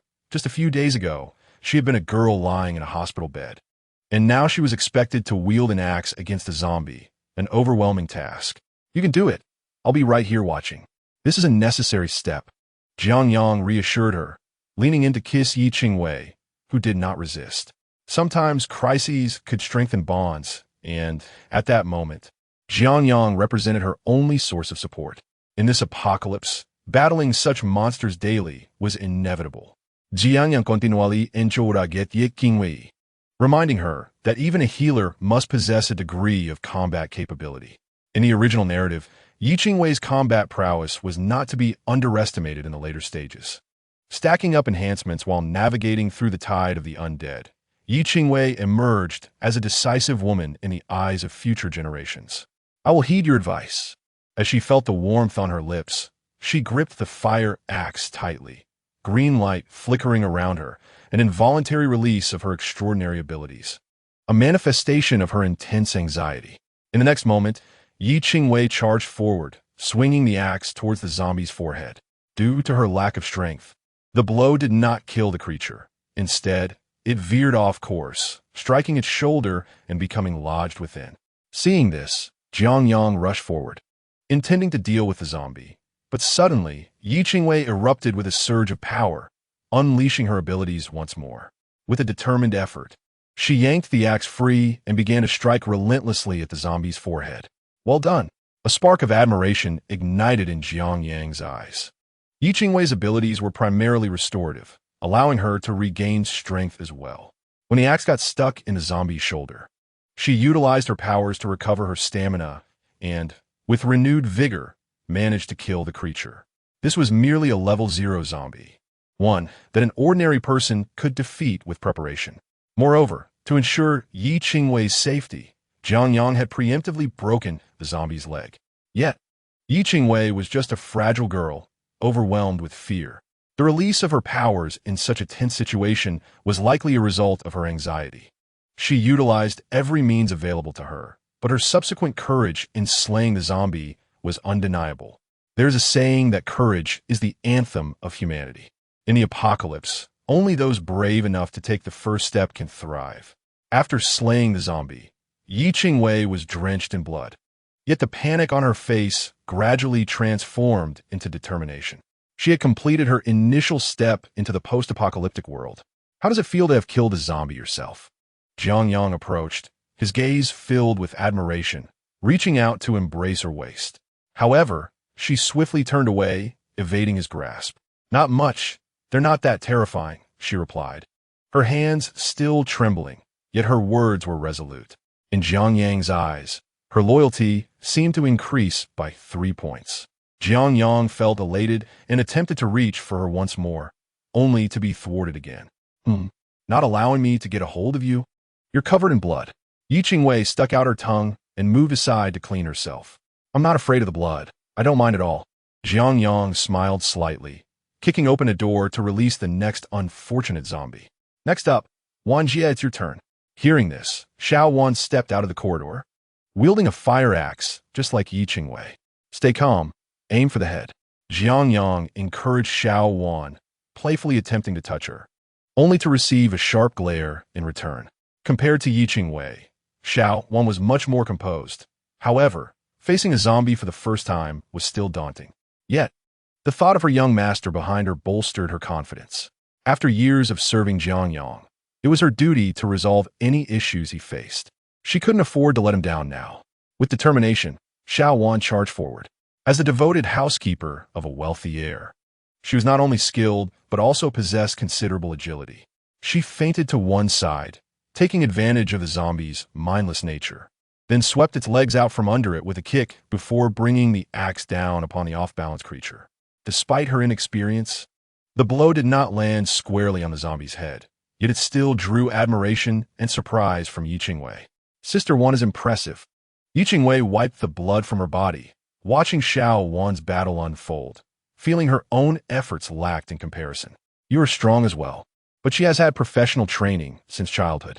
Jiang Yang wrapped his arm around Yi Qingwei's slender waist, admiring Xiao Wan's prowess. Her parents had invested significantly in her education. The thought of conquering her in the future sent a thrill through Jiang Yang. Chapter 27. Continuing to train, Yi Qingwei lost in thought. Jiang Yang's hand began to wander. Yi Qingwei, her cheeks flushed, shot him a disapproving glance. Stop it, brother. I can't focus on Sister Wan's battle with you acting like this. She had resolved yesterday not to burden him any further. She must become a support for him. Qiu Chan, with a Tang Dao slung over her back, watched Jiang Yang and Yi Qingwei's flirtation with growing irritation. Li Shun and Zhang Yao were preparing for battle, while Wu Lei toyed with a shield. How's the weapon? Jiang Yang asked, observing. He had no use for the vibranium round shield, so he handed it to Wu Lei, whose role was that of a formidable tank. Excellent. Thank you, boss. Wu Lei cherished the shield, which appeared as if it had just left the factory. However, upon closer inspection, its surface bore no trace of the typical patterns found on metal objects, which are usually left from the crafting process. This shield seemed almost naturally formed, and Wu Lei could not fathom where it had come from, but he trusted Jiang Yang completely. The shield resembled Captain America's shield, and Wu Lei scratched his head, gripping it tightly. At that moment, Xiao Wan had already dispatched her zombie, and it was Wu Lei's turn to step up. His approach to battle was decidedly brutal. Armed only with the vibranium shield, he eschewed the fire axe, sending the zombie flying several meters before pummeling it into a gruesome pulp with his shield. He had truly embodied the essence of a tank. Next came Li Shun and Zhang Yao, whose combat skills were comparable to Yi Qingwei's. However, Zhang Yao struggled more. Jiang Yang had initially intended to recruit only Li Shun, whose loyalty rated at 79, while Zhang Yao's was merely 43. Yet, understanding Li Shun's nature as a subordinate, he decided to include Zhang Yao, recognizing the need for additional manpower. With everyone showing their capabilities, and with Qiu Chan present, there would be no further complications. Jiang Yang instructed them to continue clearing zombies on the lower floors, honing their skills, while he took Yi Qingwei back upstairs to delve deeper into understanding the restorative effects of her abilities. After all, Yi Qingwei was fundamentally a healer. She could not be too weak, but did not need to charge in a battle either. However, the future Yi Qingwei would far exceed Jiang Yang's expectations. In the later stages of the apocalypse, although she remained a healer, she would possess the ability to continually amplify her enhancements, her physical strength surpassing even that of warriors. Among the survivors of the apocalypse, she would be revered as the queen of close combat, capable of severing rivers with a single punch. As Jiang Yang immersed himself in studying Yi Qingwei, not far from Linjiang University, a small hotel was still embroiled in the chaos triggered by the arrival of the apocalypse. The streets were littered with swaying zombies, and the absence of pedestrians was palpable, with only a few unprotected vehicles sporadically blaring alarms. Inside the modest hotel, Yi Fan had just eliminated the zombies on his floor. The hotel was small, consisting of only 5 or 6 rooms, yet its business had thrived. Many students from Linjiang University frequently brought their companions to rent a room for a brief respite, seeking a place for fleeting moments of intimacy. Once, these small hotels had been Yi Fan's dream destination, where he had envisioned spending time with Tanya, but now the thought filled him with revulsion. Originally, Yi Fan intended to wait here for a night, allowing the chaos of the apocalypse to pass before entering Linjiang University in search of his destiny. However, he could no longer afford to wait. Discrepancies in his memories had surfaced, revealing that Jiang Yang played a pivotal role in them. After a brief respite, Yi Fan donned several layers of thick clothing and armed himself with a fire axe before stepping outside. The small inn was not far from Linjiang University, and he swiftly arrived at the main entrance. After dispatching a few zombies at the gate, he hurried towards Taiji Lake. "Look, another one has arrived," someone exclaimed, admiringly observing as this newcomer effortlessly dealt with the undead.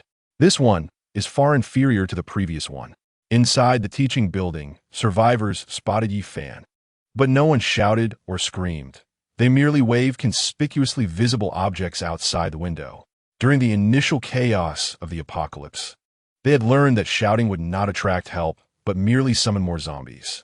Yi Fan naturally noticed their pleas for assistance. However, he paid them no mind and continued his dash towards Taiji Lake. Rescuing these individuals held no significance. Nothing was more crucial than obtaining his own fortune. Moreover, a sense of foreboding plagued Yi Fan. Ever since awakening his memories, he had encountered a series of unfortunate events, and the fabled blade he sought had already been claimed by another. According to the rumors, that blade was supposed to remain unclaimed in this very vicinity. Was the butterfly effect truly that powerful? If he failed to secure these opportunities, he would merely be a survivor with 7 years of combat experience in the apocalypse. As the later stages of the apocalypse unfolded, each surviving individual possessed profound combat expertise, and the competition hinged on the fortunes acquired during the early days. As he sprinted towards Taiji Lake, Yi Fan suddenly sensed something amiss. Why were there so many dead zombies around? Furthermore, most of these zombies had perished from a single strike. What was going on? The apocalypse had only just begun. Had someone already become a professional? Yi Fan began to recall that the individual destined to acquire the fortune at Taiji Lake was supposed to arrive here a week later. Missing out on the precious blade had already left him agitated. If this opportunity were snatched away as well, what was the point of his rebirth? With determination, Yi Fan charged towards Taiji Lake, and upon witnessing the corpses and blood at the entrance, his eyes widened in horror. He rushed to the golden portal of the secret realm, stepping through without hesitation. Moments later, he found himself abruptly transported elsewhere, standing in a daze. Where was his fortune? His fortune? Where is it? Damn it! Was this rebirth merely a cruel joke? Yi Fan slammed his fist into the ground. Behind the portal lay nothing but emptiness. His fortune vanished. At that moment, he realized that although he had been reborn, he had not truly completed his rebirth. All he retained was those 7 years of battle experience. He could not tread the same path as before. Yi Fan steadied his emotions. The absence of fortune here did not imply a lack of opportunities elsewhere. However, he needed to become a professional immediately. Initially, he had intended to acquire a profession from this place, but with that opportunity taken, he had to expedite his transformation into a professional to gain the strength to dominate. Contemplating this, Yi Fan recalled the zombies he had encountered on his way. Some of them still possessed valuable parts that had not been scavenged, and even a few remained untouched. Was it the individual who obtained the dragon totem? Yi Fan gazed at the fallen zombies, envy swirling within him. The one who had just acquired the dragon totem could eliminate so many zombies, yet he had lost that opportunity. Nevertheless, he still had chances ahead. In this apocalypse, there were countless undiscovered fortunes, and he had the potential to rise anew. Meanwhile, Jiang Yang, engrossed in a game of poker with Yi Qingwei at a luxurious hotel, remained blissfully unaware that Yi Fan was reaping the benefits of his oversight. He had arrived in haste and could not possibly scavenge everything from the zombies he had slain at Linjiang University. At that moment, Jiang Yang lit a cigarette, entering a state of contemplation. In this sage mode, he was impervious to the allure of beauty, finally able to reflect on the path ahead. Yi Fan's fortunes were not yet exhausted. Many remained. What was his adversary up to now? A sly grin crept across Jiang Yang's face as he envisioned Yi Fan's reaction upon discovering that all his fortunes had been seized. However, Yi Fan was indeed a child of destiny, with that aura surrounding him. Even if he did nothing, fate might still bestow upon him a trove of treasures. Thus, Jiang Yang had to prepare for the impending competition. Due to his interference, the unfolding events here would undoubtedly diverge from the original narrative. Yet fortunes still resided in a singular location. Brother, what are you thinking about? Yi Qingwei nestled in Jiang Yang's embrace, her cheeks flushed. For some reason, she felt as though she had forgotten something important. Suddenly it dawned on her. She had forgotten about Yi Fan. Realizing this, Yi Qingwei became anxious. While she felt a sense of security here, what of Yi Fan? She noticed that since Jiang Yang's arrival, Yi Fan had seemingly faded from her consciousness. Brother, what about Yi Fan? She stammered, unsure of how to express her concern. She owed her safety entirely to Jiang Yang and felt she lacked the leverage to negotiate with him. Yet, Yi Fan had cared for her for so long. How could she abandon him? Noticing Yi Qingwei's distress, Jiang Yang reassured her. Since he is your brother who has looked after you, we shall prioritize searching for him. Though he said this, he contemplated that the bond between Yi Qingwei and Yi Fan could not easily be severed, given their long history together. However, it mattered little. Yi Fan would surely take action. Indeed, the reborn Yi Fan, upon discovering that his beloved sister addressed another as brother, would likely be enraged. Had he known that Yi Qingwei joyfully called out to Jiang Yang, he might have been driven to madness. Even the fortune of a child of destiny might not shield him from such fury. When the two sides eventually met, Yi Fan would undoubtedly seek to provoke Jiang Yang. With a slight maneuvering, Yi Qingwei would inevitably find herself at odds with Yi Fan in order to defend Jiang Yang. Not only Yi Qingwei, but also Wu Lei and Qiu Chan were acquaintances of Yi Fan. Yet, at present, neither Wu Lei nor Qiu Chan recognized Yi Fan. Even if they did come to know him later, it would only be as adversaries. Snuggled in Jiang Yang's embrace, Yi Qingwei was pleasantly surprised by his kindness. Meanwhile, Yi Fan harbored deep animosity towards Jiang Yang, who despite past grievances focused solely on her well-being. Thank you, brother. Meeting you has been such a blessing, Yi Qingwei murmured, burying her face in his chest. Rest assured, I will always be by your side, Jiang Yang replied, gently caressing her smooth back. Casting his gaze out the window towards a park not far from the luxurious hotel. That would be his next target.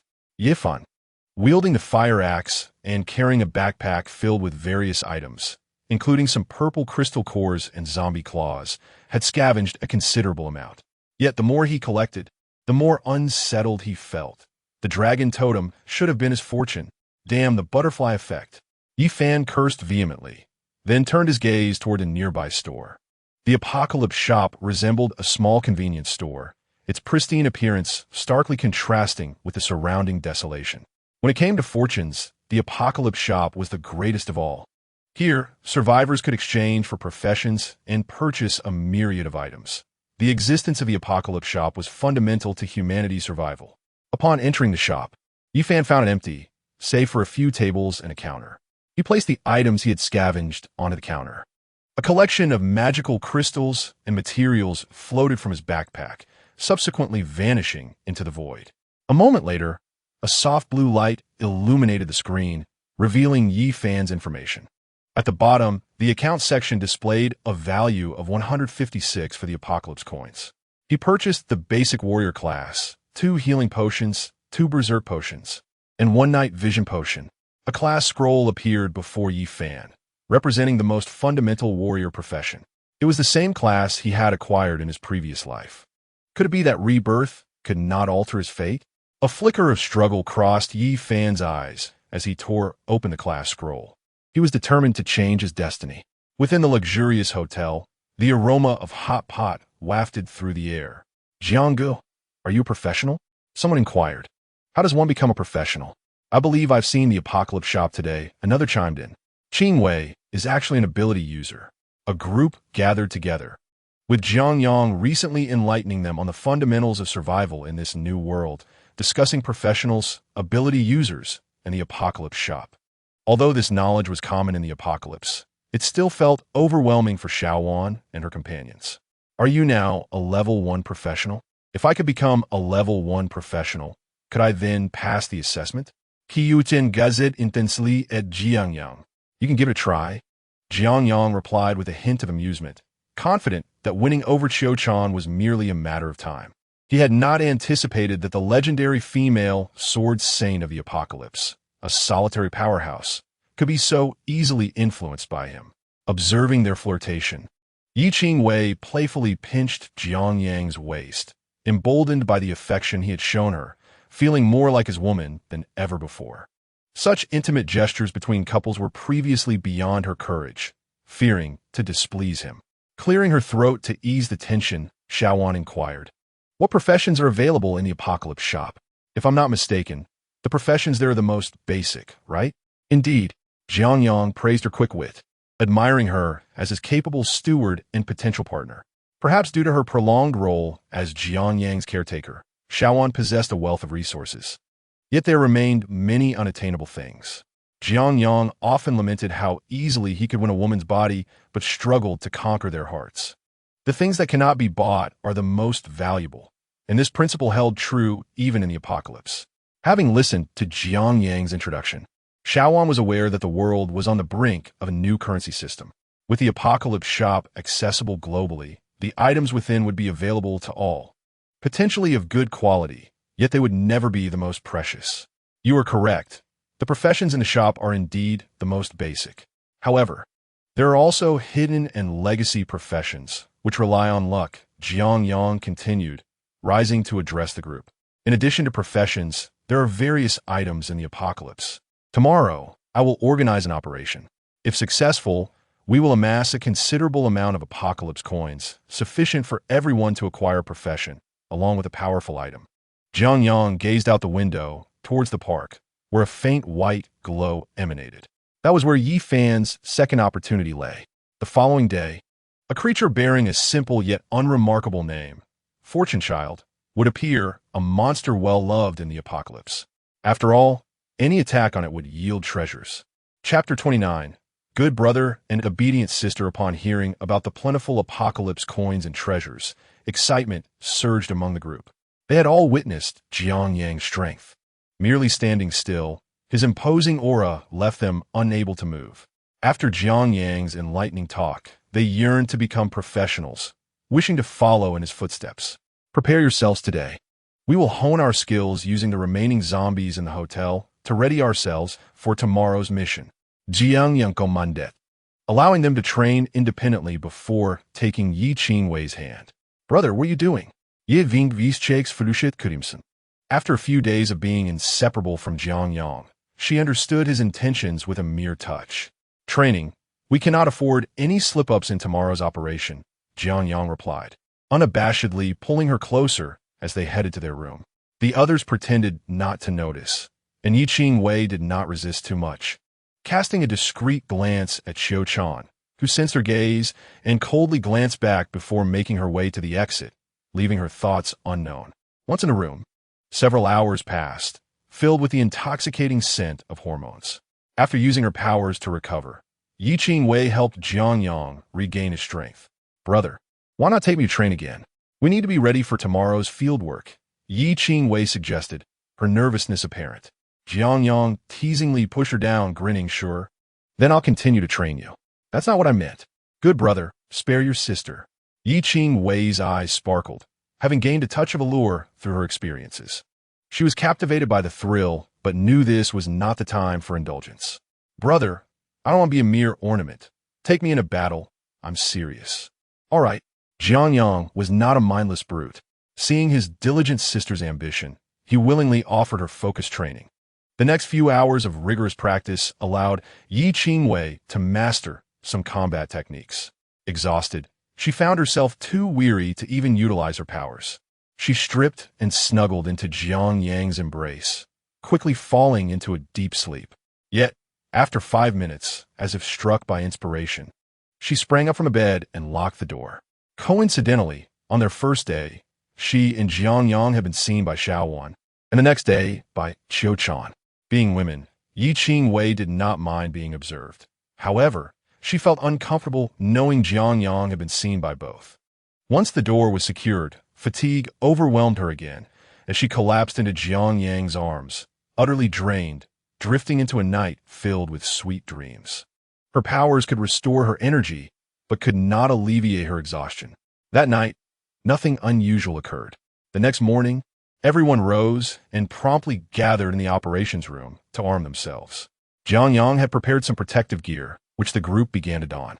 While the strength of these suits was not exceptional, they could withstand the claws of zombies for the time being. However, in a week, those zombies would evolve, rendering the suits less effective. By that time, most survivors would also possess significant skills. Once equipped, they began selecting weapons, but Xiaowan seemed to encounter some trouble. "Master Xiaowan, what seems to be the problem?" Jiang Yang asked, adopting a playful tone reminiscent of Master Ma. "I distinctly chose a larger size when I bought it," Xiaowan lamented, struggling to fit into her protective suit. The suits were available in both male and female styles, with the latter designed for flexibility. Yet, Xiaowan found herself struggling, unable to fit two prominent parts. Seeing her predicament, Jiang Yang rushed to assist, only to be gently nudged by Yi Qing-wei. It dawned on him that she, too, was having difficulty, her face flushed. "TSK, TSK. Sister Wan, aren't you a bit careless? Don't you know your own measurements?" Jiang Yang chuckled, preparing to lend a hand, but both women turned away, thwarting his intentions. Nearby, Qiu-chan, having efficiently donned her gear, paused in surprise. If one couldn't manage to wear such clothing, it would be laughable. Yet, she sensed that something was amiss, pondering if perhaps she was the fool in this scenario. Inside the experimental building of Linjiang University, the sword slashed forth. A zombie was flung 10 meters away as Yifan wielded his massive sword, unleashing a relentless slaughter upon the surrounding monstrosities. Despite possessing 7 years of combat experience in the apocalypse, he devoted an entire night to revisiting his battle techniques after becoming a first-tier practitioner. After all, his attributes had been far superior in the past. Restarting meant he could not rely on those advanced techniques that demanded high stats. Once familiarized, Yifan felt confident that he could triumph even against rare practitioners. The Heijing Gouda had been purchased by someone, and the Long Totem had been claimed by another. The power of the butterfly effect exceeded his expectations, prompting a revision of his plans. Originally, Yifan intended to seize these two opportunities and head straight to the Linjiang Bridge to seek his good brother Wu Lei. However, due to the butterfly effect, he dared not act rashly and shifted his focus to another location, the park opposite the upscale hotel near Linjiang University. There, a creature known as the Sankai Tong Zi would appear, and defeating it would alleviate his current predicament. As for Wu Lei, Yifan decided to refrain from seeking him for the time being. In his previous life, he encountered Wu Lei a few months after the onset of the apocalypse. From the very beginning, Wu Lei had endured great hardships and later became a pillar in a team through fortunate circumstances. "Apologies, brother.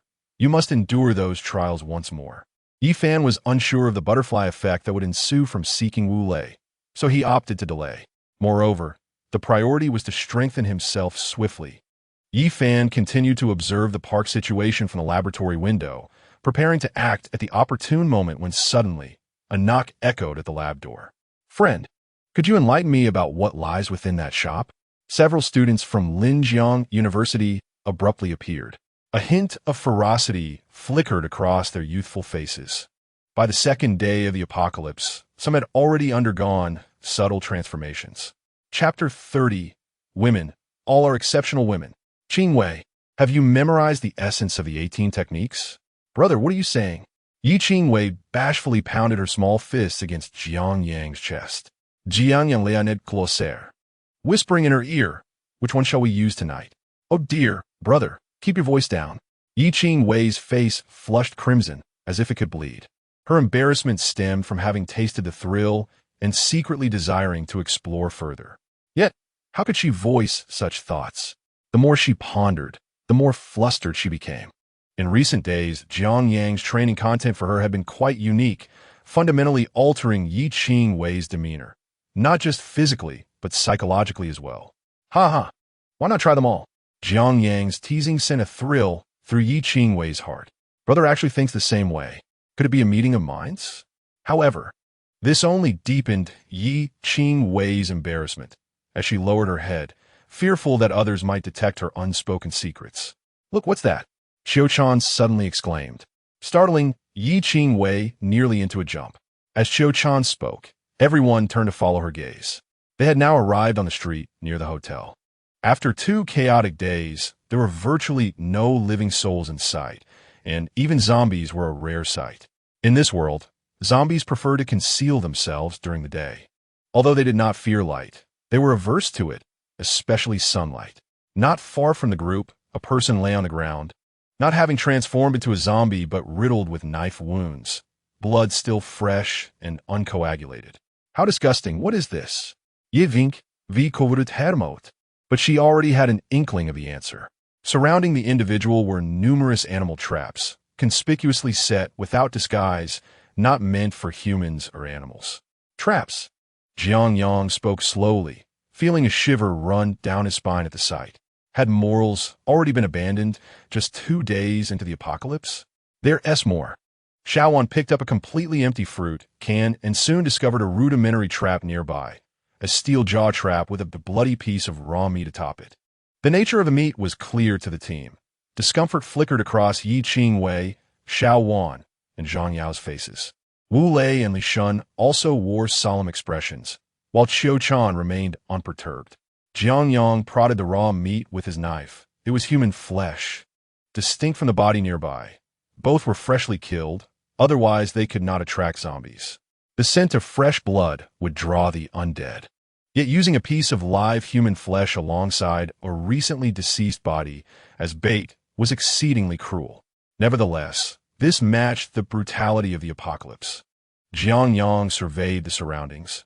Many building windows were boarded up, indicating that people likely resided within.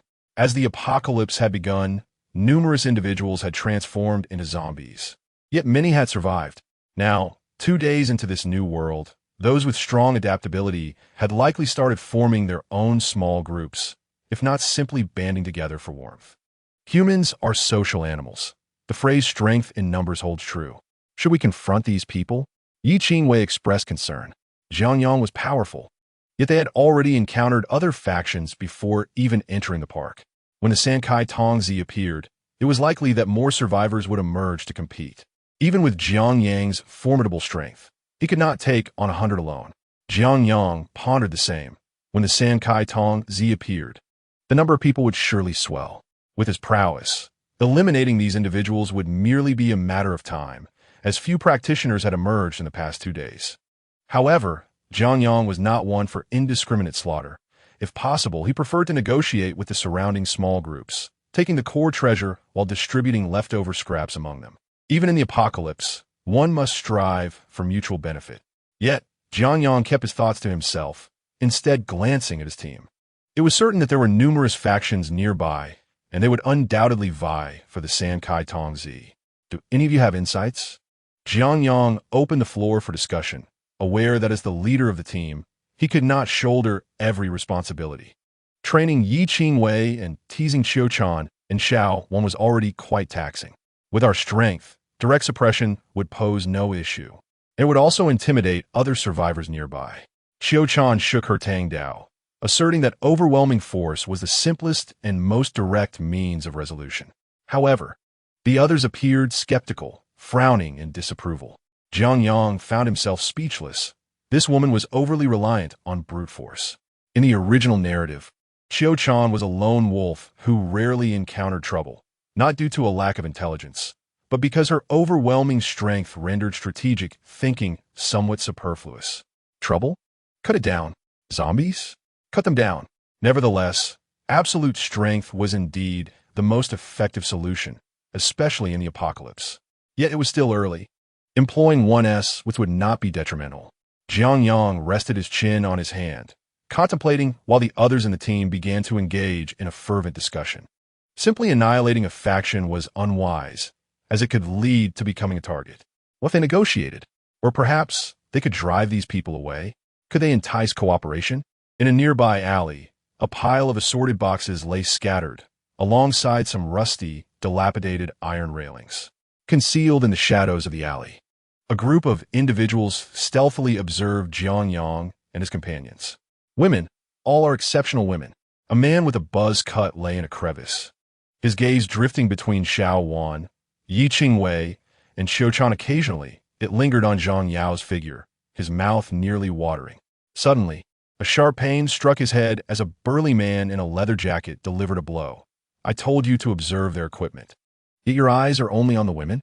Clearly, the buzz-cut man had a good rapport with this robust individual, as he retorted. Boss even took over 10 men just to capture one woman. Can I take a look? He added, if you were in my position, you could do the same. Chong, the apocalypse has arrived, and the social order has been upended. Work hard, and don't bring shame to the brothers. The burly man's voice carried a hint of nostalgia. Li Youqiang nodded solemnly and began to analyze the equipment worn by the individuals. The high-quality protective gear appeared to be custom-made. It would have been a lucrative business back at their factory. The crossbow arrows in hand seemed to be of superior quality and not particularly cheap. Coupled with the women surrounding the leading man, it was evident that this individual was either affluent or noble before the apocalypse. After Li Youqiang spoke, he glanced meaningfully at his second-in-command behind him. Chapter 31. Brother, you are quite fortunate in love. Teng Yi. Those women are even more attractive than the one the boss is pursuing, Li Youqiang remarked. If we capture this group, we might just savor the experience. You know how the boss is. If he returns, those women won't be ours. Next to Li Youqiang, Su Teng, a fitness coach catering to wealthy women, stroked his chin. Skilled in Thai boxing and Sanzhou, his abilities were impeccable, and thus he became the second-in-command of the team. Step aside. Let me take a look, Su Teng said, moving closer to the crevice for observation. Upon doing so, his eyes widened in astonishment. Indeed, they were 3 exquisite women. Su Teng's throat moved slightly. These 3 women surpassed the mediocre internet celebrities he had encountered, even those he had courted with a month's salary. They were on an entirely different level. Even a seemingly ordinary woman could deceive his Alipay balance with a beauty filter before the apocalypse. If they were in my hands. Su Teng's lips curled into a slight smile. After indulging in his fantasies, he resolved to capture this group, for as the second-in-command, if he waited for the boss's return, he would only receive the leftovers. As he peered through the crevice again, he noticed the group approaching. Moments earlier, the team's discussion had concluded, and Xiao Wan's suggestion garnered the highest consensus among them. Truly, she was both the steward and a candidate for the harem. Xiao Wan proposed they first engage with one faction, seeking collaboration. These individuals would help fend off the zombies attracted by the sounds of battle, or at least refrain from causing chaos in exchange for some resource rewards. This was somewhat aligned with Jiang Yang's thoughts, yet the core differed. However, Jiang Yang chose not to voice his concerns, as his subordinates had yet to grasp the stark darkness of the apocalypse, where few adhered to rules. Human nature often proved more perilous than the undead. For instance, attracting zombies could be more effective than repelling them. Nonetheless, Xiao Wan's proposal was commendable. Transitioning thought from a peaceful era to an apocalyptic one required time. Such an exceptional steward is hard to find. Which small group should we pursue first? Xiu-Chan inquired, surveying the surroundings. Almost every building housed survivors, yet not all were like them. Some might be wary and scheming. This was also why Xiu-Chan had always preferred solitude. In her narrative, she had previously joined teams, but had seen through their motives, ultimately choosing to refrain from joining any. Let us head to that alley. Someone has been watching us for a while, Jiang Yang smirked, having sensed their observer. The serum from Captain America and the Dragon Totem had enhanced him beyond mere numerical values, providing practical benefits as well, such as a sixth sense, an instinct. As his professional level rose, so too did his life's depth. This instinct was a palpable phenomenon. Jiang Yang could feel someone watching them, specifically the women within their group. Who is watching us? Yi Qingwei and the others glanced around but discerned nothing. They then observed Jiang Yang rising and heading toward the alley. Everyone follow. Upon entering the alley, Jiang Yang and his companions were immediately surrounded by a group of young men wielding knives and sticks. Su Tung, confirming there was no danger, stepped forward, his eyes greedily scrutinizing Jiang Yang and the others, especially when he laid eyes on Xiao Chan, his astonishment evident, nearly salivating. "Brother, you are quite fortunate in love," he said, his voice laced with envy. "Where are you looking? Do you not value your eyes?" Xiao Chan scoffed, feeling the crude gaze roving over her. Ever since meeting Jiang Yang, she had developed a strong aversion to such vulgar behavior, with him being the sole exception. Su Tung was taken aback by Xiao Chan's fierce glare, and a wave of indignation surged within him. In the past, those unattractive, overweight women had looked down upon him for not having a car or a house. Now, in this apocalypse, why did these women still hold themselves so high?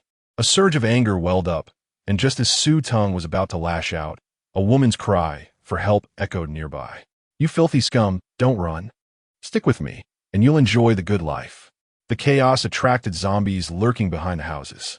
Tanya, in a disheveled state, dashed towards Jiang Yang and the others, pursued by 7 or 8 young men.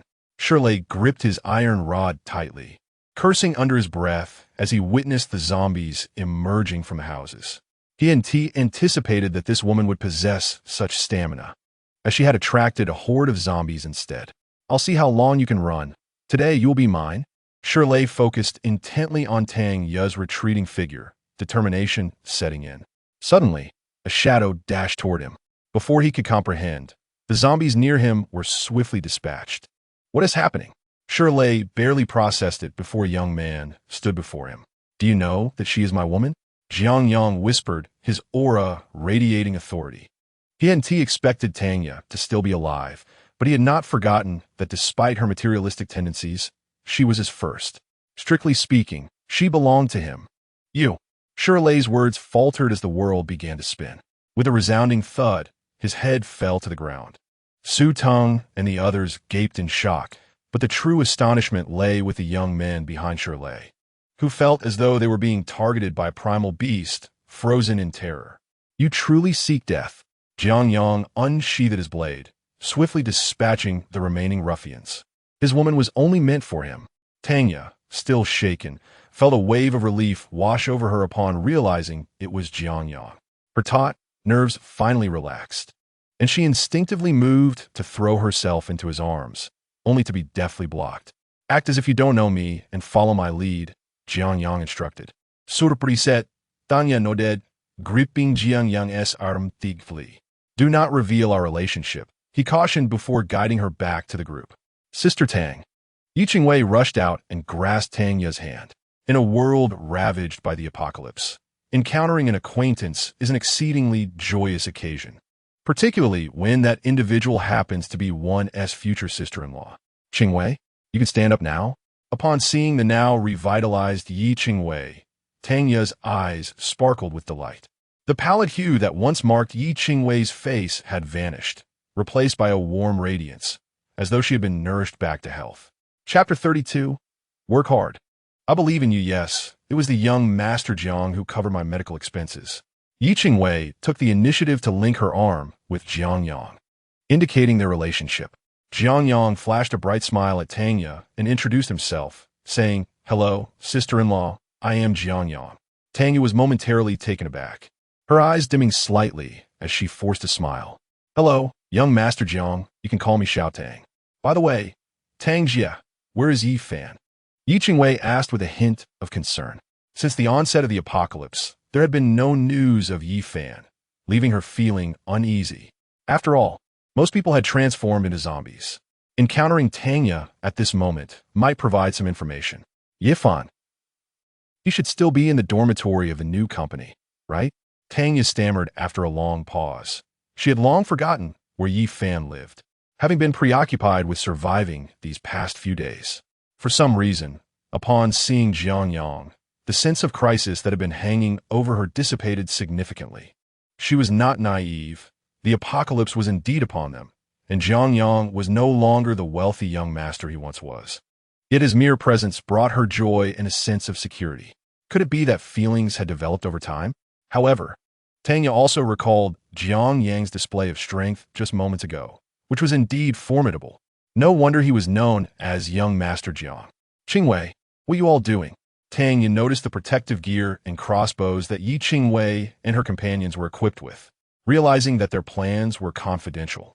Yi Qingwei turned to Jiang Yang and asked softly, "Brother, can we take Tangjia? She is my future sister-in-law." She was apprehensive that Jiang Yang might refuse. But how could he possibly do so? Upon hearing the term future sister-in-law, Jiang Yang couldn't help but smile, while a flicker of awkwardness crossed Tangya's face. After all, Yi Qingwei had just referred to Jiang Yang as brother, making her statement not entirely inaccurate. Of course, however, once she joins my team, she must follow my orders, Jiang Yang said, casting a meaningful glance at Tangya. He had not anticipated that Tangya was still alive. However, since she was, he pondered whether he could derive benefits from her. After contemplating the system's reward criteria, he recalled that in the original story, Tangya did not survive beyond 3 chapters. If he could ensure her survival and help her become a professional, perhaps he could alter the original trajectory and receive a reward. You can receive rewards. Tangya, as Yi Fan's first love before his reincarnation and a stepping stone after his rebirth, represents an opportunity for him. If the host cultivates her and alters the original trajectory, it is equivalent to indirectly seizing the opportunity of a child of destiny. With the answer in hand, Jiang Yang's lips curled into a slight smile. This was just as it should be. After all, she was the first woman he encountered after his arrival. And Tangya was quite attractive, not to mention obedient, with a loyalty score of 76 points. System, since I have secured Tangya's heart and mind, should there not be some form of reward? Jiang Yang mused with a gentle smile. Upon his arrival, he had made a move on Tangya and received a wave of rewards. Now, with her loyalty score at 76, it seemed she had already pledged her allegiance to him. Clearly, his decision to have her work hard for her sustenance was correct. This time, the system did not respond immediately. It paused for a moment before the reward information appeared in Jiang Yang's mind. The system space is increased by 10 square meters. You have received a potion package. Excellent. Jiang Yang welcomed Tangya into his fold, and then turned to the stunned Su Tong and others nearby. Do you recognize the person I just dispatched? Upon hearing this, Su Tong and the others stiffened. They had not clearly seen what transpired when Jiang Yang rushed out. In a mere moment, those zombies had fallen, and their leader, Shirley, had not made a sound before meeting the same fate.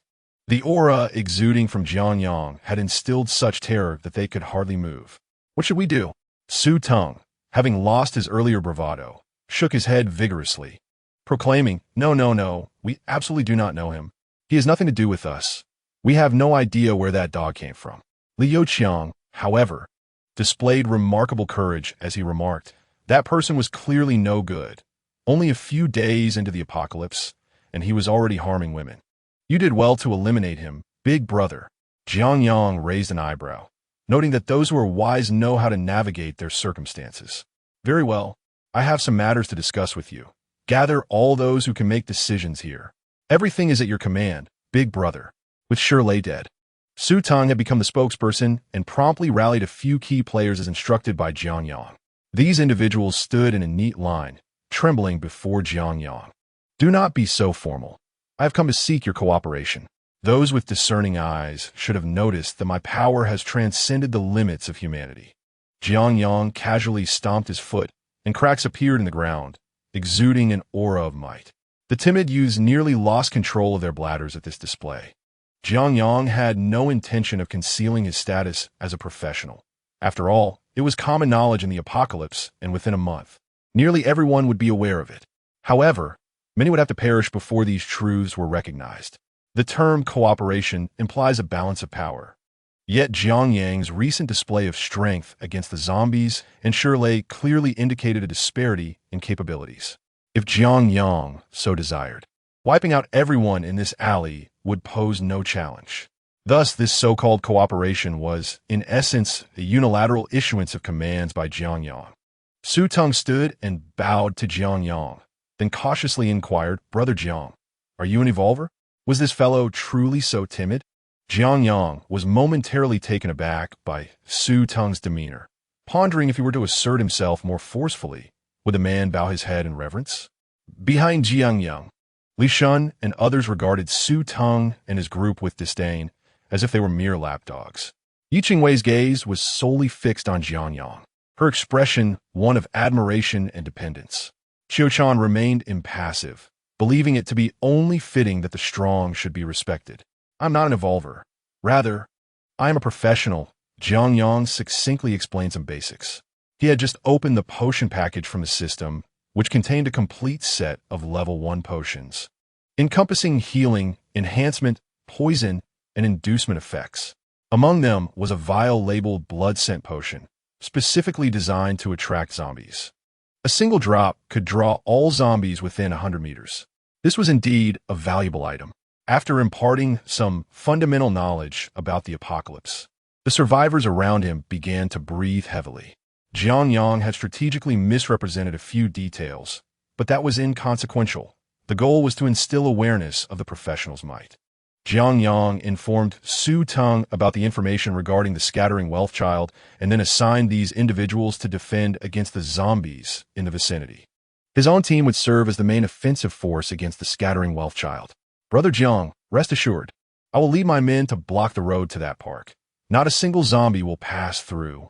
Su Teng boasted with bravado, while Jiang Yang merely nodded in satisfaction and commended, "Work hard. I have faith in you." After solidifying their cooperation, Jiang Yang ventured forth with a group to locate other survivor factions within the park. Chapter 33, Beyond Good and Evil. Only positions relying on this ragtag group to fend off the horde of zombies is utterly unrealistic. However, Jiang Yang did not expect these individuals to hold their ground. All he needed was for them to run. "Brother, what exactly is our plan?" Ye Qingwei to get at Jiang Yang's Sleife.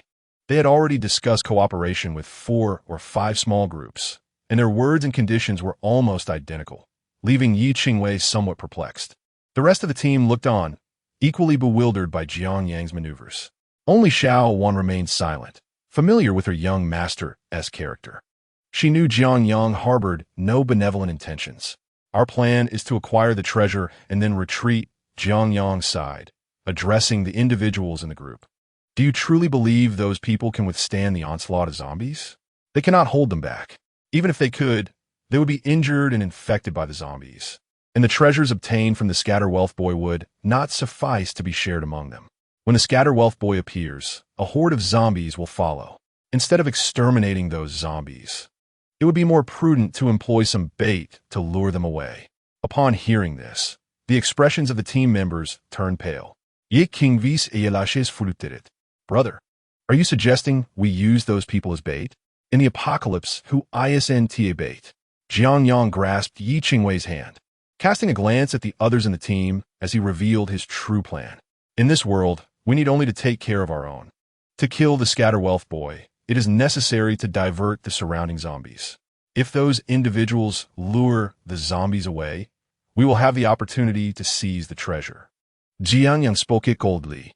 In the original narrative, Yi Fan and his companions did not acquire all the treasures from the Scatter Wealth Boy. They only managed to obtain a few. The reason was the presence of too many small groups nearby, and Yi Fan also used those around him as bait, albeit leaving some treasures for the survivors. Jiang Yang, however, would not offer any concessions. Who would begrudge treasures? The more, the better, much like women. As for using the people around him as bait, Jiang Yang felt no moral qualms. The fate of these individuals had no bearing on him. At this moment, most of the team wore solemn expressions. Using others as bait seemed excessively cruel.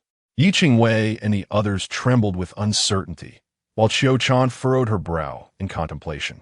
"How will you ensure those people comply with being bait? They don't seem like virtuous individuals." Qiu-chan did not find Jiang Yang's approach inappropriate. In an apocalypse, survival of the fittest prevails, and even in times of peace, this holds true. Jiang Yang regarded Qiu-chan with admiration as a future formidable powerhouse. Her perspective on matters differed vastly from that of ordinary folk. In the apocalypse, morality is irrelevant. Only positions matter. Convincing these individuals to obediently act as bait would indeed be challenging. In the original story, Yi Fan merely utilized them to a limited extent. Yet, the potion recently provided by the system perfectly aligned with Jiang Yang's plan. Whether or not they became bait was beyond their control. "Fangge, what is your profession?" Are there any other professions available in the shop? Will becoming a professional prevent infection? Shut up, Yi Fan bellowed, instantly silencing the dozen or so individuals behind him. Casting a disdainful glance at his fellow students, Yi Fan felt a flicker of disapproval. These were students who had remained in the experimental building of Linjiang University. After days of survival challenges, only those with certain skills managed to endure. Nonetheless, Yi Fan still looked down upon them. They paled in comparison to the teammates he remembered. Everyone, do not make a sound. Follow my gestures. Yi Fan waved his hand. Killing the Scatterwealth boy would take time, during which a multitude of zombies would appear in the park, and he needed some individuals to attract the zombies. However, he would not reveal his true intentions to them. He would merely present them with an opportunity to become professionals. Conscience had long since abandoned Yi Fan. Using these individuals as bait carried no psychological burden for him. Now, he prayed that the butterfly effect he was experiencing would pass quickly, without any further mishaps. Qingwei, wait for me. The loyalty of those surrounding Jiang Yang was notably high.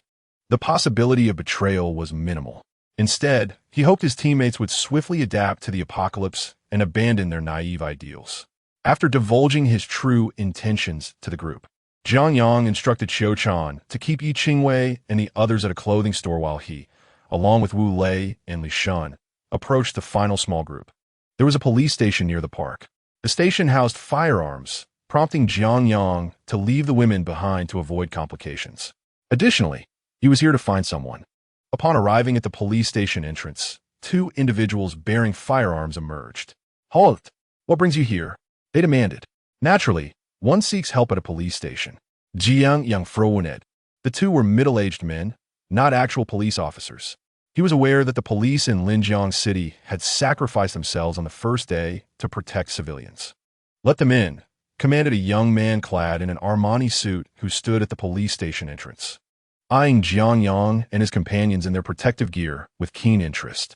Following his orders, the two men gestured for Jiang Yang and his companions to enter the station. Inside, a number of survivors were gathered. Jiang Yang scanned the surroundings, seeking a particular individual, an essential figure within Yi Fan's team, and a woman who had once consumed the original protagonist's thoughts. As he surveyed the crowd, Jiang Yang finally spotted a striking figure clad in a white lab coat. Upon seeing him, the woman's complexion paled, and she quickly blended into the crowd, clearly attempting to conceal her whereabouts. However, Jiang Yang merely smiled and navigated through the throng, striding directly toward her. Teacher Mo, I have been searching for you tirelessly. Jiang Yang flashed a radiant smile, while the mature woman before him momentarily froze, beginning to feign ignorance. Who are you? Do we know each other? Her every movement exuded an indescribable allure, instantly stirring something within Jiang Yang. Teacher Mo, one tends to forget their esteemed guests. Jiang Yang beamed with a hearty smile. The original protagonist had taken a biopharmaceutical elective upon arriving at Linjiang University, taught by this beautiful professor. She was a young instructor at the university, her beauty rivaling that of Yi Qingwei and Xiu Chan, yet also emanating the charm of a mature woman. In youth, one often overlooks the allure of older women, mistaking youthful girls for treasures. The original protagonist had encountered countless women, yet none matched the exquisite charm of Mo Li. However, after exhausting all his efforts, he could not win her over and ultimately resorted to a more forceful approach, nearly succeeding. Unfortunately, her background was significant, and the original protagonist received a warning from his own parents. As for Mo Li, while her family could not compare to the Jiang family, this incident led to some friction between the Mo and Jiang families, ultimately resulting in an apology from the Mo family. This was the stark reality. Those who aspired to be with someone often found themselves needing to apologize if they failed. Otherwise, it would have been a delightful affair. Clad in black stockings and a white lab coat, with curves accentuated in all the right places, she embodied both innocence and sensuality, exuding intellect. Not only did the original protagonist harbor feelings for her, but Jiang Yang also felt a compelling desire upon encountering her. What the original could not achieve would be left to him. Mo Li's expression was complex, if she dared to act in such a manner during peacetime. What might this unrestrained wealthy youth do now that order had collapsed? Isn't this teacher M.O.? Li Shun approached at that moment, recalling how Jiang Yang had leveraged M.O. Li's class to his advantage previously. Chapter 34.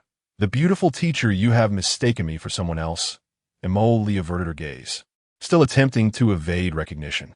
Just then, the ostentatious young man in the Armani suit approached. M.O. Li, it seems you are quite popular among your students. The young man spoke politely, yet an air of superiority emanated from him, akin to an English gentleman visiting the countryside of Yingjiang, putting on a pretentious act. Name, Chun Ku. Constitution, 9. Spirit, 8. Agility, 6. Profession, none. Level, 0. Superpower, body hardening, level 1. Skills, none. Loyalty, 0. Body hardening? Does it apply to the entire body or just a specific part? Hardening is indeed a beneficial trait. Jiang Yang chuckled. In the original narrative, M.O. Li was also one of Yi Fan's crucial team members, with an ambiguous relationship with him. Individuals like M.O. Li inherently possess characteristics of the female protagonist. And even if they are not as popular as Yi Qingwei or Qiu Chan, they're still somewhat blessed with fortune. Consequently, they will inevitably intersect with the children of the world. In the novel, when Yi Fan defeated the Fortune Boy, he captured M.O. Li's heart. The swift affection from the beautiful teacher could be attributed to Chun Ku's assistance, presenting an opportunity for Yi Fan. As the son of a multinational corporation like Jiang Yang, he had encountered numerous women, yet the Chun family and the M.O. family seemed to have a favorable relationship. In the narrative, both families intended to unite their offspring. Moreover, Chun Ku had taken a liking to M.O. Li's figure. What a coincidence! Jiang Yang had set his sights on her as well. Classmates, where did you procure the protective gear you are wearing? Such excellent equipment indicates that you are not merely seeking assistance. Are you? Chun Ku had already analyzed the trio upon their arrival, particularly their attire. The protective suits were custom-made, and the crossbows they wielded were crafted from superior materials. Good equipment does not necessarily imply much. Jiang Yang suddenly approached M.O. Li, wearing a malicious grin, and whispered, "It seems that I possess some photos of you, Teacher M.O." Upon hearing this, M.O. Li's complexion turned pale instantly. Jiang Xiao, what exactly do you intend? Chun Ku, witnessing this scene, could no longer contain himself. M.O. Li, be cautious. These individuals may carry zombie blood and could be infected. It was my mistake to allow them in. Chun Ku, who initially had ulterior motives regarding Jiang Yang's group, was taken aback to discover they were M.O. Li's students, with the leader seemingly having a story with her. While blood is infectious, it does not transmit without exposed wounds. M.O. Li, observing Jiang Yang's smiling demeanor, felt a sudden chill in her heart, realizing she was at a disadvantage. She could only defend this rogue's actions. At that moment, she was engulfed in panic, unsure of how to handle Jiang Yang, compelled to comply with his whims. Jiang Yang, on the other hand, grinned like a villain. Despite some unpleasant past encounters with M.O. Li, what did it matter? The beautiful professor was still a woman, and the notion of developing feelings over time holds true. Teacher M.O., why are you not at school? Jiang Yang inquired, fully aware of her reason for being there. The police station often dispatched materials to Linjiang University for testing, and M.O. Li was in charge of those tests. I came here to collect some testing materials, and who would have known such incidents would occur? M.O. Li gestured towards the outside, inadvertently pulling back her hand, as Jiang Yang had suddenly grasped it. This scoundrel was indeed unrepentant. M.O. Li felt a surge of anxiety and hastily changed the subject. By the way, what brings you here? If possible, M.O. Li wished never to see Jiang Yang again. Yet circumstances did not permit that. Although she lacked expertise in protective gear, she could still discern that Jiang Yang's suit was of extraordinary quality. We are here to discuss a collaboration. Jiang Yang glanced at Chun Ku. Even though they were in a police station, the authority had shifted to Chun Ku, as all 40 officers present were his people. Collaboration? Chun Ku felt displeased with Jiang Yang's presence and retorted, "What could you possibly offer me in terms of collaboration? We lack neither food nor manpower, and any commercial partnerships will need to wait for some time." Commercial collaboration? How naive. Jiang Yang scoffed internally. Global communications have been nearly severed, Yet some still foolishly believed in rescue, unaware that the world had plunged into an apocalypse. What nonsense to link food and manpower with commercial endeavors. This is regarding a collaboration on some treasures. You must have read the novels, right? With the apocalypse upon us.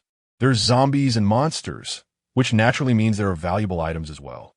After Jiang Yang finished speaking, Chun Ku scoffed, his gaze akin to that of someone observing a fool. How did you gain admission to Linjiang University? Do you actually believe in the contents of novels? I have seen much research on genes abroad. It is likely that some genetic agents have leaked, and soon someone will come to rescue us. You may not have heard, but some secret research facilities overseas have already developed similar viruses. I must have been living under a rock. There's been no such research abroad, and no related papers have been published in Nature. Emoli interjected suddenly, leaving Chun Ku speechless. He had intended to showcase his knowledge before Emoli, but had inadvertently walked into a trap. Showing off in someone else's area of expertise? Jiang Yang could scarcely suppress his laughter as he picked up a police baton and effortlessly crushed it to bits. Do you claim that such agents possess that kind of efficacy? The atmosphere in the police station grew tense, with Chun Ku staring blankly at Jiang Yang. Meanwhile, M.O. Lee's eyes sparkled. Jiang Yang's display exceeded ordinary understanding. Scientific breakthroughs arise from challenging conventions, and M.O. Lee was eager to achieve such advancements in her research. Jiang Yang, could you assist me with an examination? M.O. Lee suddenly shifted her attitude, her gaze fervently scanning him from head to toe. Her field of study was biopharmaceuticals, and she found Jiang Yang's previous performance highly intriguing. Perhaps studying him could lead to breakthroughs in various technological barriers. Chapter 35. We can delve deeper into research. It seems that Teacher M.O. is quite fascinated by this power. I shall not conceal it. This power resembles that of the evolvers in novels. However, here, they're referred to as professionals. Jiang Yang raised his arm and struck the ground with a punch, causing several fissures to appear. This display left everyone present in awe, except for Wu Lei and Li Shun, who remained unfazed. I desire to obtain this power. A glimmer of ambition flashed in Chun Ku's eyes, as if he were concocting a scheme. Show me your hand. Emoli seized Jiang Yang's arm, scrutinizing it intently. Has your body undergone some form of enhancement? Current technological methods could not possibly render human skin so resilient. What exactly is this professional you speak of? A fervent expression crossed M.O. Lee's face. At just over 25, she had become a professor in the field of biopharmaceuticals at Linjiang University for a reason. Primarily, her passion surged when it came to her field of expertise. Observing M.O. Lee's fervor, Jiang Yang felt a flicker of anticipation. It struck him as peculiar. He was not particularly lecherous before crossing over, yet now he found himself preoccupied with thoughts of women, especially those associated with the children of the world. It appeared he, too, had been influenced by the fortune of the antagonists. Teacher, do not rush. We can find a time for a more in-depth discussion. Jiang Yang casually reached out, provoking a glare from her. In public, you ought to exercise some restraint. What is there to fear, Teacher M.O.? We can conduct an in-depth study tonight. Tien Kiskiviko, standing nearby, was infuriated, feeling a torrent of frustration as he witnessed the closeness between Jiang Yang and M.O. Lee. Still, he restrained himself, harboring his own desires for the power Jiang Yang had mentioned, thus opting for patience and restraint. Born into a family of merchants, Chun Ku, despite his playboy demeanor, possesses a keen intuition for seizing opportunities. In the vast sea of commerce, capturing a chance signifies a pathway to soaring success. Montauk Li gently patted Jiang Yang's hand, her expression revealing discontent. She sought knowledge about the apocalypse, yet was reluctant to confront Jiang Yang. In truth, Jiang Yang was quite handsome, and their ages were not far apart. However, Emoli felt a sense of dread due to Jiang Yang's past actions. Aware that to ensnare both M.O. Lee and Chun Ku, he needed to present some alluring bait, Jiang Yang began to elucidate fundamental knowledge regarding the impending apocalypse. The officers in the police station listened intently, captivated by Jiang Yang's words, as if a portal to a new world had been opened before them. Meanwhile, Chun Ku was engulfed by a tumultuous wave of anxiety. The entire globe was facing an apocalypse? What a preposterous notion. Although he was a frivolous, rich heir, he was not devoid of intelligence, recognizing that all his possessions were inherited from his family. The onset of the apocalypse would undoubtedly lead to a reshuffling of power. If this were true, his advantages would vanish. How do you know all this? Chun Ku breathed unevenly. The apocalypse had only just begun 2 days ago. Yet Jiang Yang possessed this information, albeit basic. Humanity had no genuine understanding of the apocalypse, even if Chun Ku had perused some novels or watched films. He could not apply fictional constructs to reality. That is none of your concern, Jiang Yang retorted, glancing at the weaponry within the police station, a glimmer of determination flashing in his eyes. What do you propose regarding our collaboration? Chun Ku did not contest the matter. He sought to gather as much information as possible.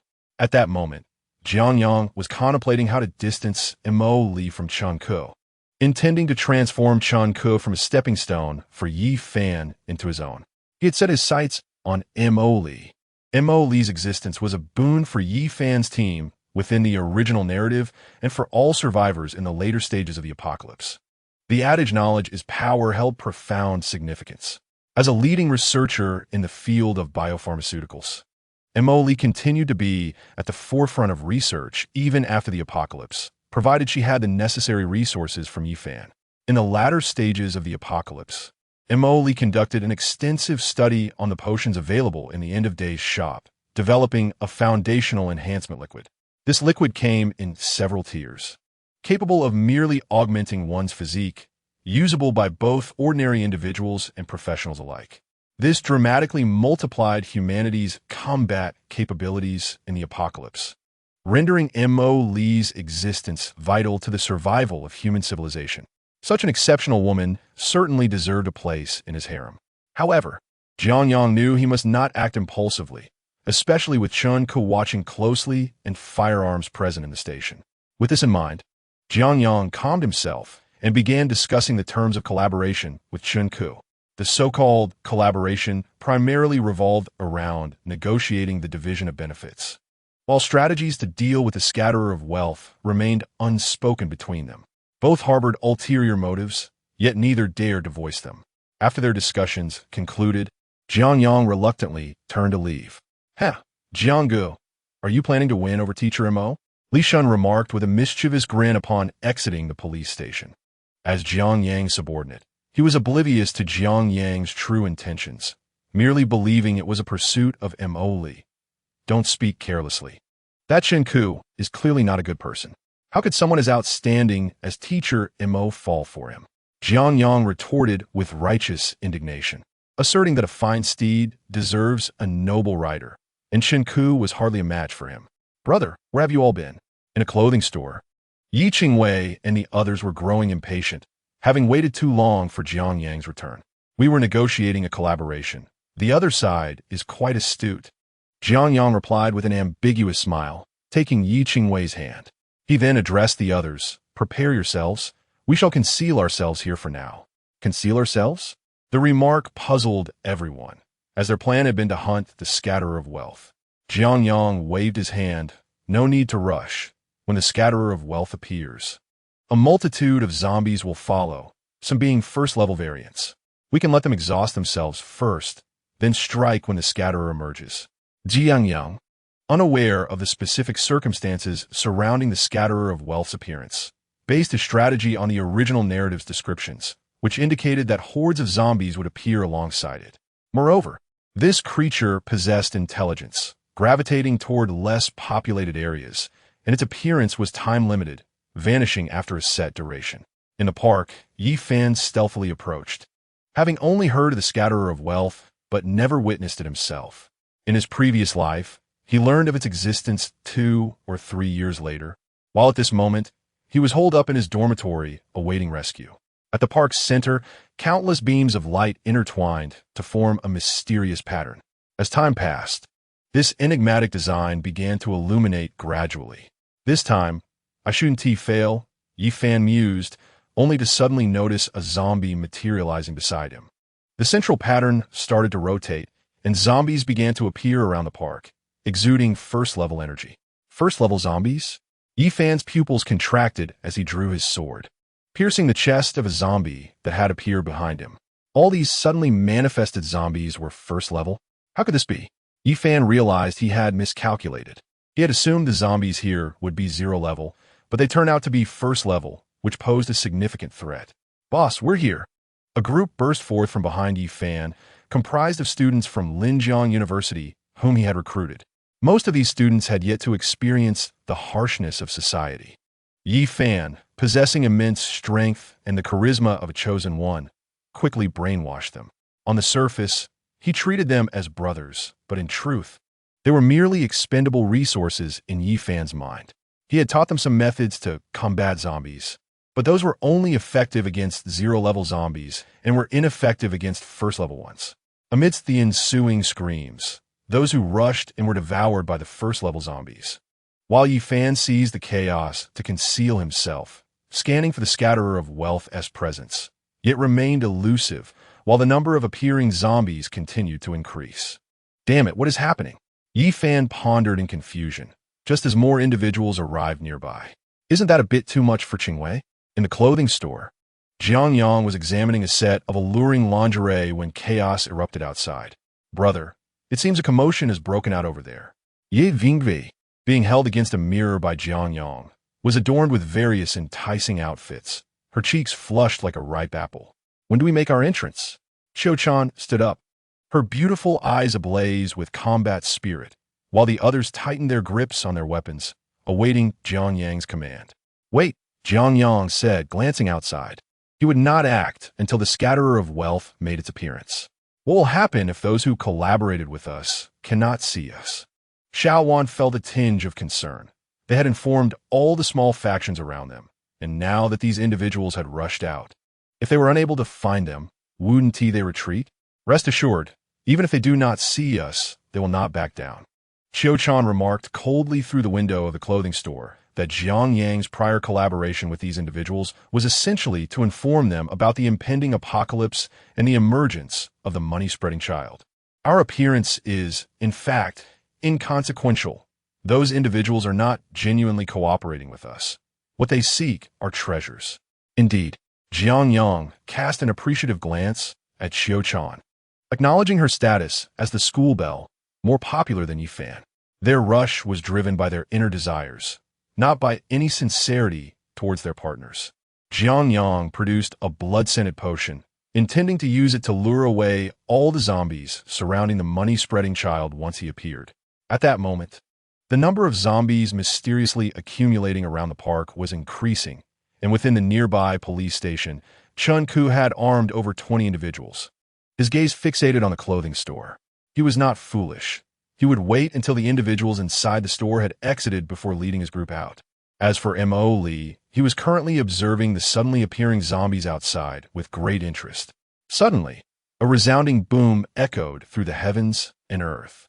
A visible shockwave emanated from the park's center, shattering the surrounding glass.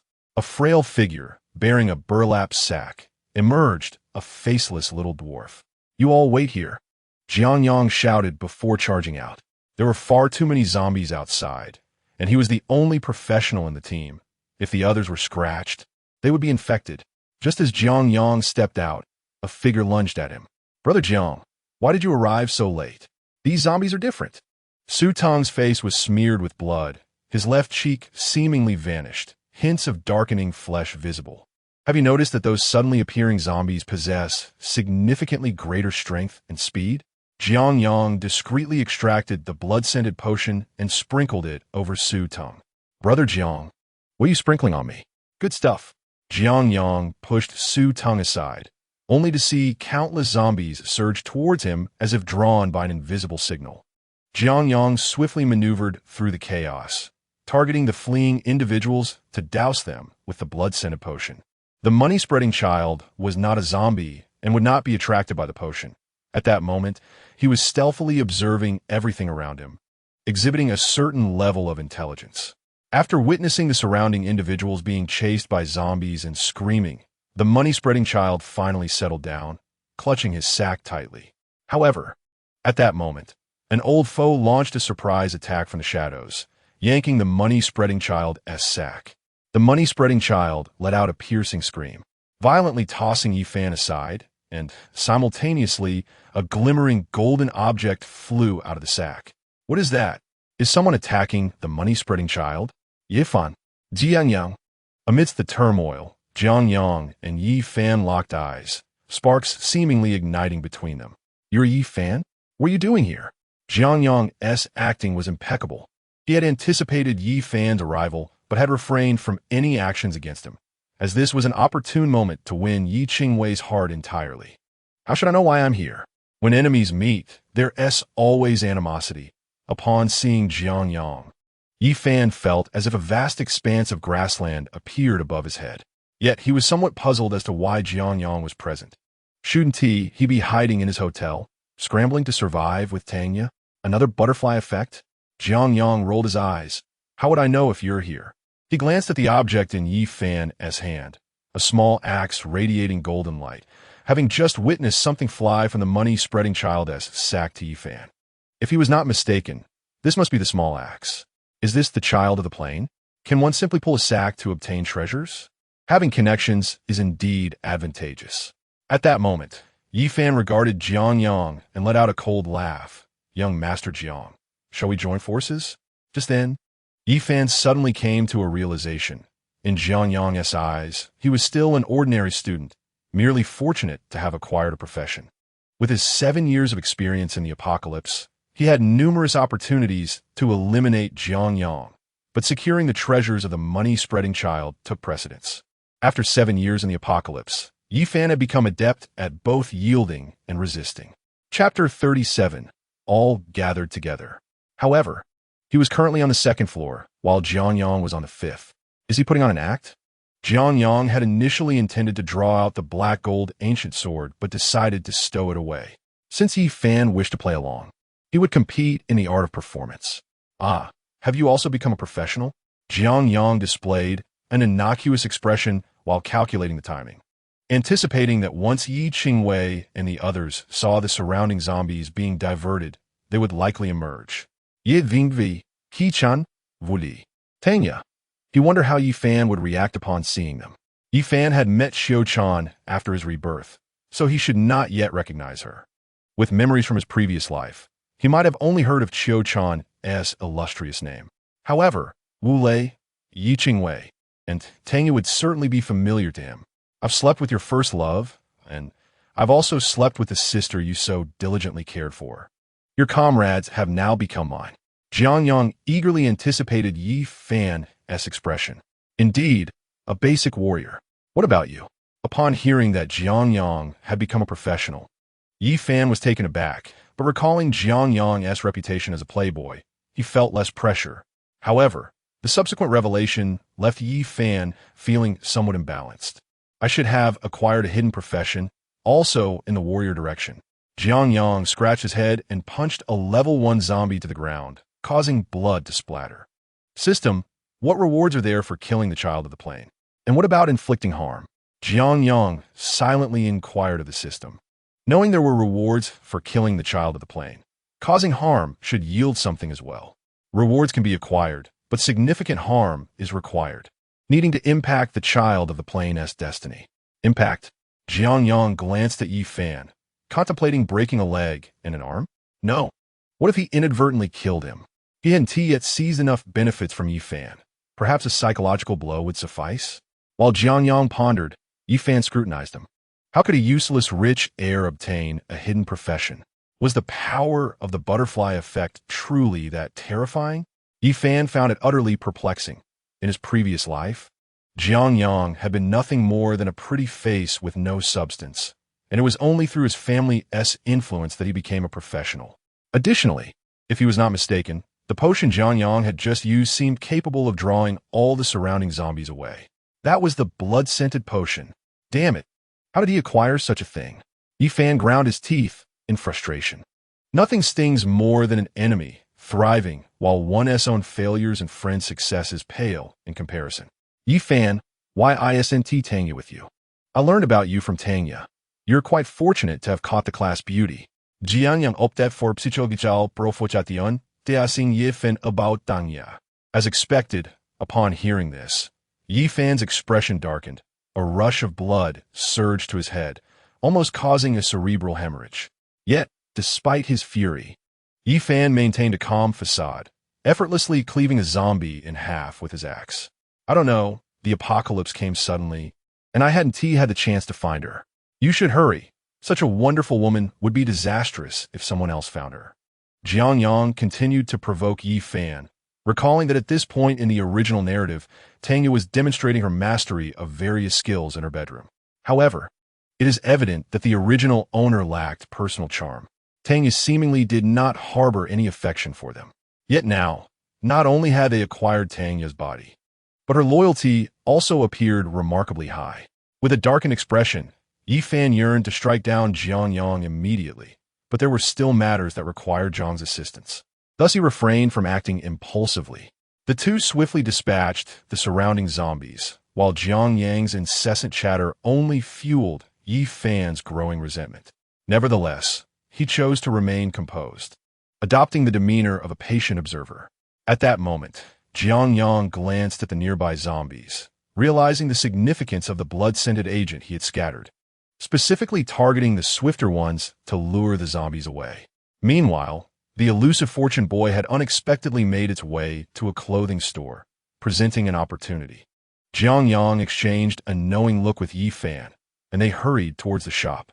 Inside, Qiu Chan, armed with a Tang Dao, concealed herself behind the door, peering through the gaps to spot the approaching fortune boy, short and adorable, with a bag slung over its shoulder, albeit with numerous vulnerabilities evident on its person.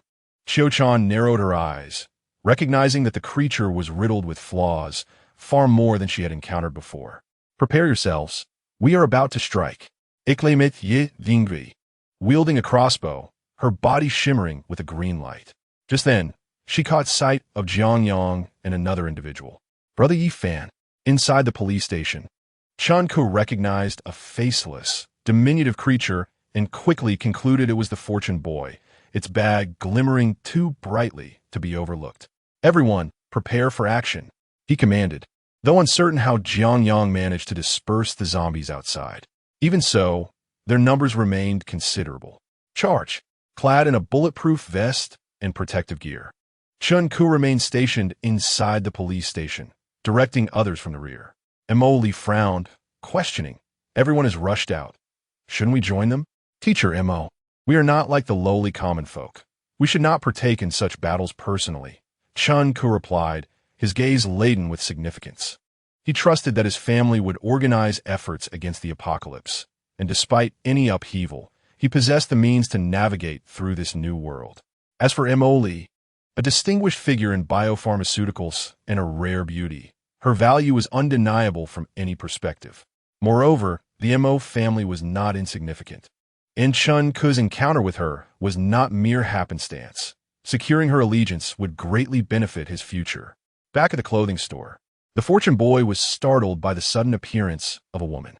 Before it could utter a scream, a knife pierced its form. A flaw had been struck, and a warm current surged into Qiu Chan's body, prompting a golden orb to emerge from the fortune boy's bag.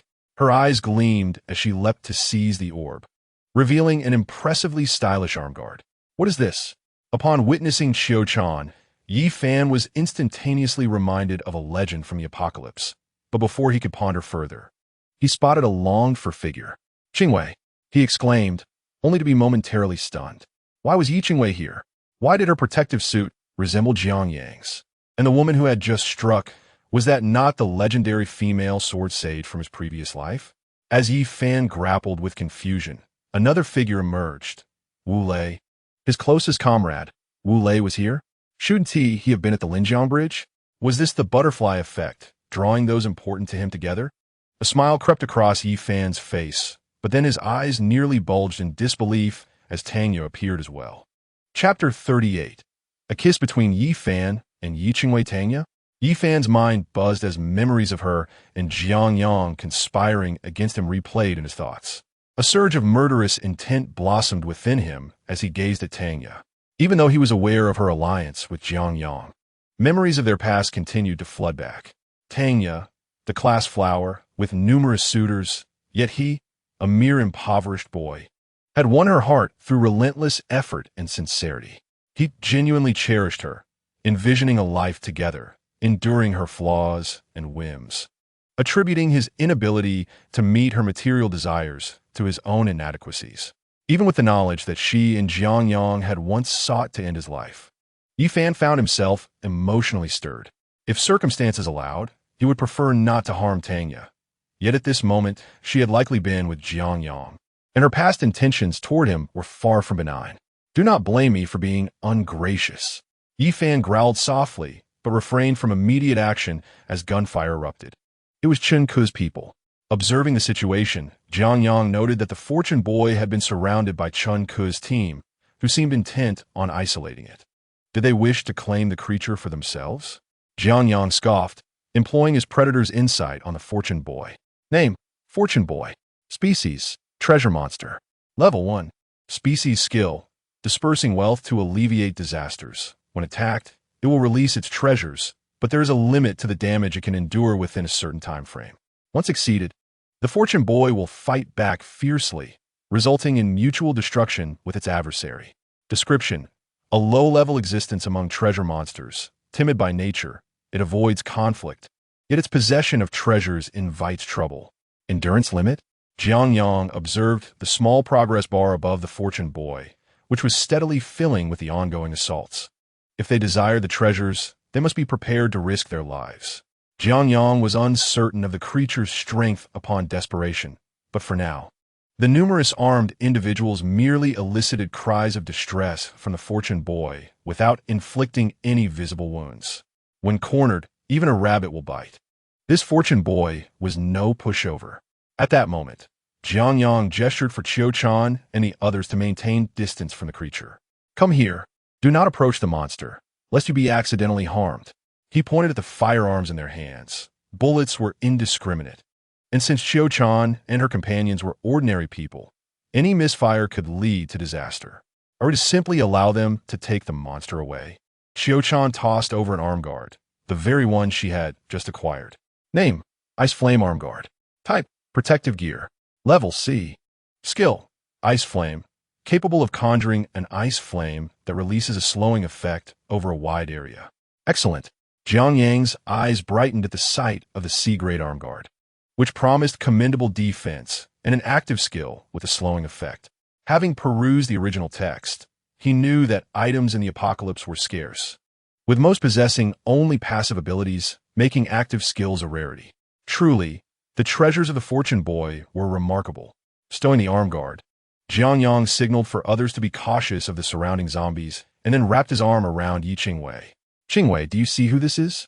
As Jiang Yang embraced Yi Qingwei's slim waist, she felt an unexpected shyness, as though she were a daughter introducing her boyfriend to her parents. With a slight blush coloring her cheeks, she lowered her head demurely, akin to a bashful bride. Yi Fan stood frozen in place, utterly bewildered. Jiang Yang unexpectedly embraced Yi Qingwei. What could be the reason for his actions? Why did Yi Qingwei not resist?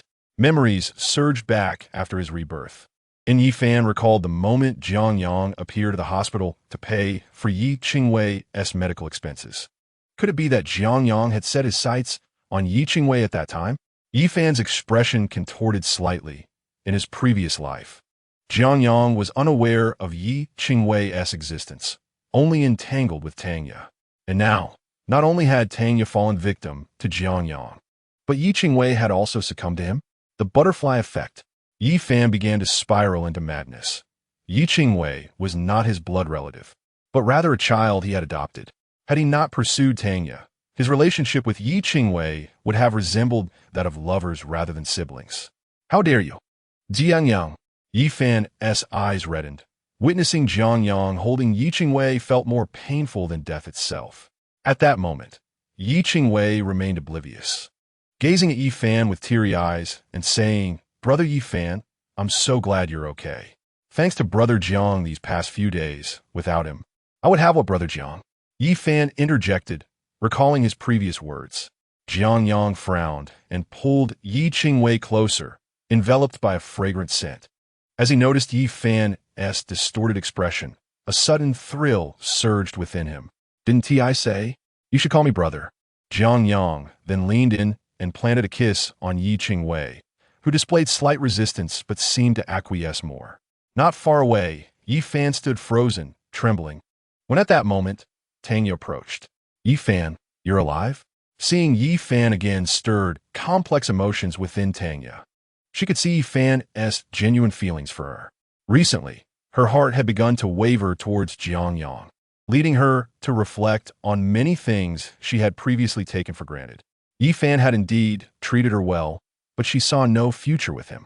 Before the term simp existed, all such behaviors were deemed deep affection. Undoubtedly, Yi Fan was a simp. Tanya cast a glance at Jiang Yang, who returned her a meaningful look, and she understood instantly. She realized that her subsequent actions would differ from the past. Previously, she had been selfish, exploiting Yi Fan solely for her own benefit. Now, she acted for Jiang Yang. Yi Fan, it's truly wonderful that you're alive. As she spoke, Tanya walked toward Yi Fan, her eyes filled with tenderness. Of course I must live. Otherwise, how could I settle the score? Yi Fan, filled with rage, trembled as a pathological smile crept across his face. Nearby, Qiu Chan sensed the murderous intent emanating from Yi Fan, frowning as he stepped forward with his dagger drawn. Wu Lei also detected the shift, raising his shield, tense with anticipation. Only Xiao Wan vaguely sensed something amiss, a slight smile creeping onto her lips, knowing her young master had committed quite a few misdeeds. Wu Lei, have you also turned to Jiang Yang? Yi Fan idiot, perplexed as to why things had taken such a turn. Wu Lei was his comrade. Why would he stand before Jiang Yang? How do you know my name? I haven't turned, but my boss has given me a new lease on life. I, Wu Lei, will serve him for life. Chapter 39. Yi Fan's fury. Wu Lei stood immovable before Jiang Yang, shield in hand. Boss, rest assured, I won't let him through. What boss? We are all brothers. Jiang Yang patted Wu Lei on the shoulder, while Yi Qingwei in his arms began to struggle. Brother Yi Fan, what's wrong? Yi Qingwei looked at Yi Fan, trembling with rage, confused, yet held tightly by Jiang Yang. Before she could finish, Yi Fan erupted. In a fit of anger, he lunged toward Tanya, his sword aimed directly at her forehead. Do you think I'm unaware of your affair with Jiang Yang? Stop pretending, you vile wretch. Yi Fan shouted furiously, tears streaming down his face. The love he once had for Tanya now morphed into deep hatred. Brother Yi Fan, what are you doing? Yi Qingwei cried out in alarm, trying to approach, but was held back by Jiang Yang. Wu Lei and the others readied themselves for battle. Everyone step back. He is a professional. You can't handle him, Jiang Yang quickly warned. Though Yi Fan was merely a basic warrior, his 7 years of combat experience in the apocalypse were not something ordinary individuals could contend with. Tanya sensed the impending danger before she could scream. A figure appeared before her. A sharp metallic clash echoed as Yi Fan's sword struck with force. Jiang Yang caught the vibranium shield thrown by Wu Lei with one hand while embracing Tanya with the other. You did well. I'll reward you tonight. Jiang Yang whispered in Tanya's ear, his hand boldly caressing her body, knowing that no one was watching. However, Yi Fan, positioned directly in front, witnessed everything clearly. Dog couple, a pair of scoundrels. Yi Fan roared, charging at Jiang Yang, who effortlessly tossed Tanya toward Xiuchan. Yi Fan, what madness has overtaken you? Jiang Yang raised the vibranium shield to block Yi Fan's assault, retreating several steps. He then glared at Yi Fan with irritation. Are you out of your mind? Are you prepared to kill us all for treasures? The hell with you. Yi Fan had nearly lost all reason, flickering forward to Jiang Yang's side. 7 years in the apocalypse were no trivial matter. Jiang Yang furrowed his brow. His attributes surpassed Yi Fan's, yet he still struggled to discern Yi Fan's movements. It seemed Yi Fan had utilized some peculiar footwork when charging at him. Was this the strength of a chosen one? At that moment, Jiang Yang slightly tilted his head, raising the shield to block the blade, but intentionally eased his strength, allowing Yi Fan's sword to graze his shoulder. Blood flowed freely, and Jiang Yang winced in pain. He certainly had the capacity to evade Yi Fan's strike, but deemed it unnecessary, for Yi Qingwei was nearby. Brother. Yi Qingwei rushed toward Jiang Yang upon seeing him injured, a green light emanating from her. Brother Yi Fan, what madness is this? Why are you attacking Brother Jiang? She treated Jiang Yang while glaring fiercely at Yi Fan, her eyes filled with confusion. She couldn't comprehend why Yi Fan suddenly turned against Jiang Yang. But she had just heard the words dog couple. It seemed Yi Fan directed that at Tanya and Jiang Yang. Witnessing Yi Qingwei and Jiang Yang together ignited Yi Fan's fury even more. Qingwei, did Jiang Yang do anything to you? Stay away from him. He and Tanya are nothing but a pair of scoundrels. Yi Fan unleashed everything he had regarding Tanya and Jiang Yang. Yet upon finishing, he realized he had no proof to substantiate his claims. It was merely speculation, unless he revealed his rebirth. But that was his greatest secret, one he could never share with anyone. And even if he did, it was unlikely anyone would believe him. What madness are you spouting? How could Brother Jiang possibly be involved with Sister Tanya? Yi Qingwei glared at Yi Fan. She knew Jiang Yang's character well, and he could never be embroiled with Tanya. Moreover, Jiang Yang had been with her all this time, while Tanya had only recently joined the team. Exactly. Yi Fan, what are you talking about? Tanya, caught by Qiu Chan and the others, appeared shaken, immediately coordinating with Jiang Yang. Huh, if I could be with young Master Jiang, would I still be living this miserable life with you? Are you still resentful over the money I spent? Tanya's eyes glistened with tears. How was I to know that was the money you saved for Qingwei's treatment? Truthfully, I acknowledge my mistake. I'm sorry, Qingwei, but once the money is spent, they don't refund it. Goodness, could she be an actress? Tanya's performance momentarily stunned Jiang Yang, revealing an unexpected talent for acting. The reality, of course, diverges significantly from what Tanya has asserted, yet Qingwei remains oblivious, as do the others.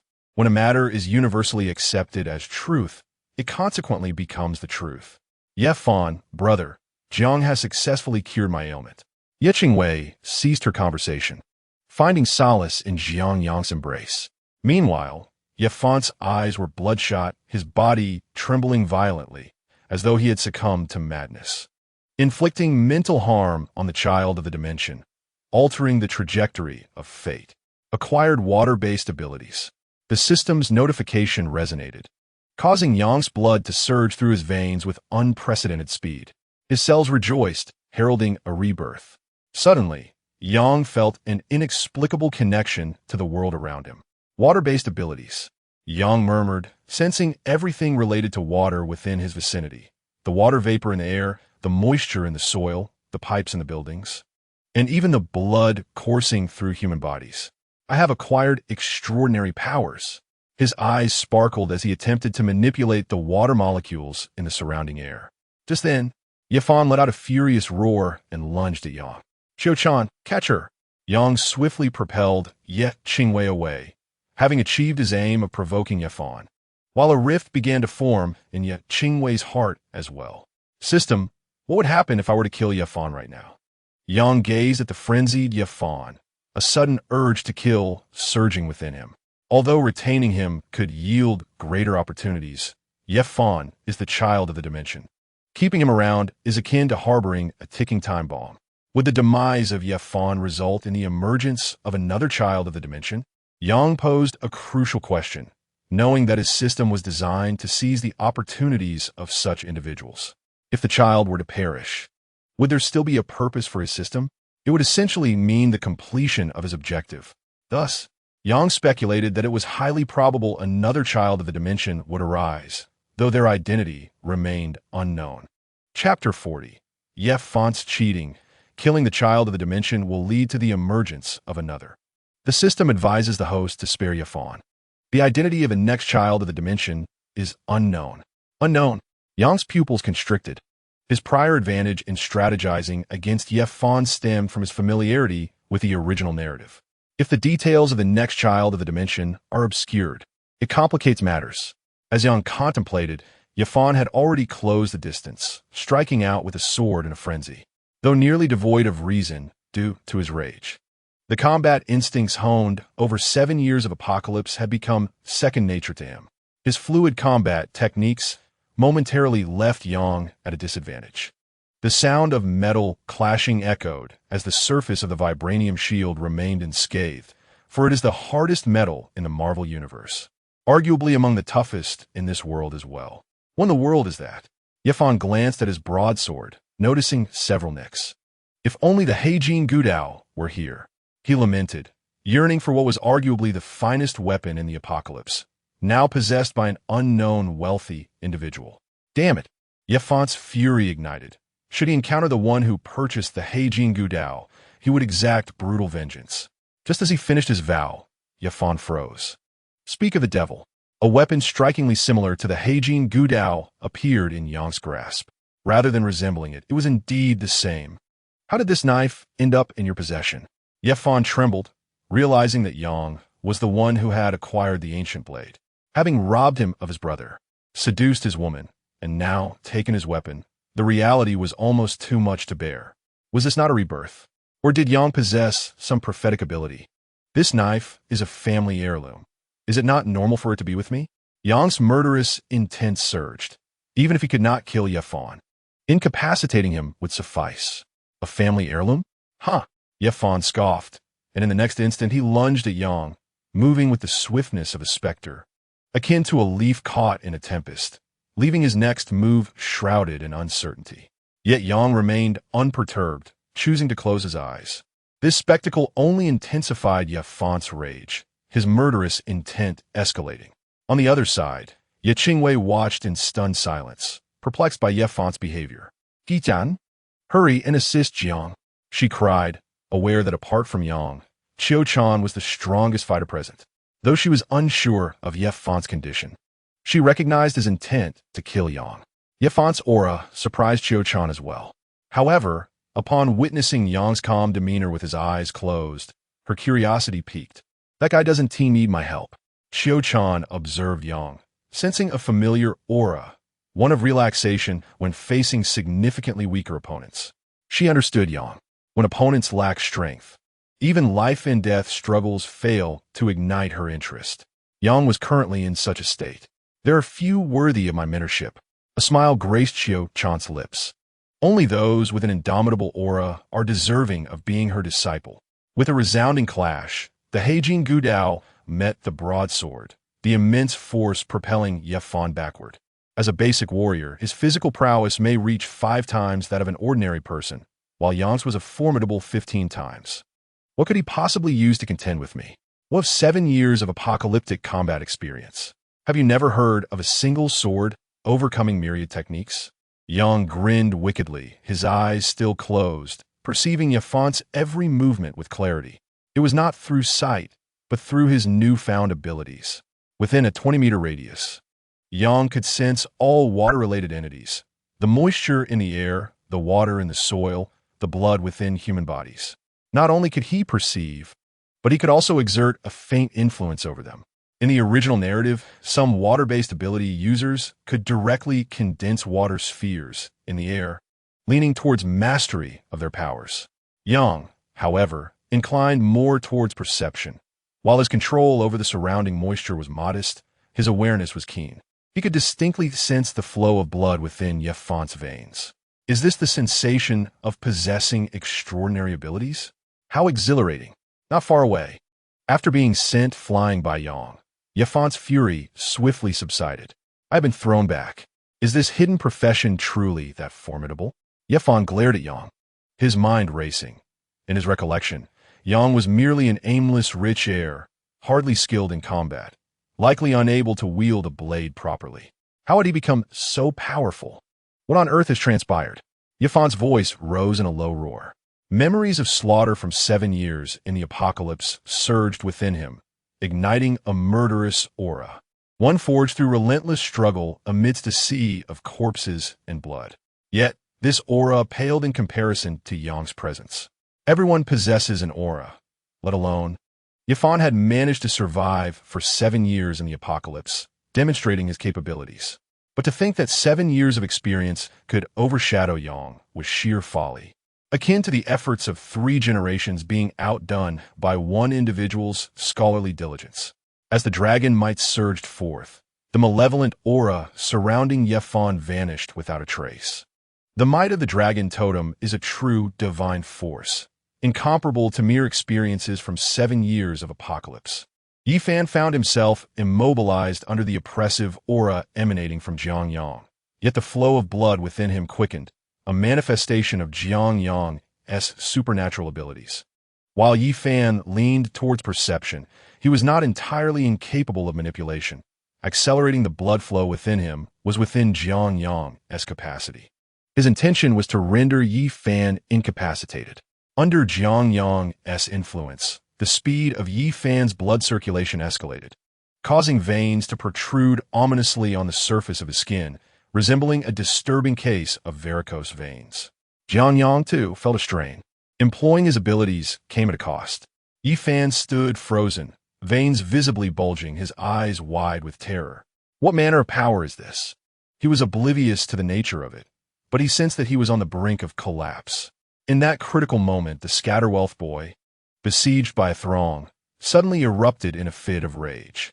A beam of golden light descended upon Yi Fan, and in the next instant, he freed himself from Jiang Yang's grasp, wielding his blade with intent. What is happening? Has the will of the realm intervened to protect its chosen one? Chapter 41. Why don't you step up?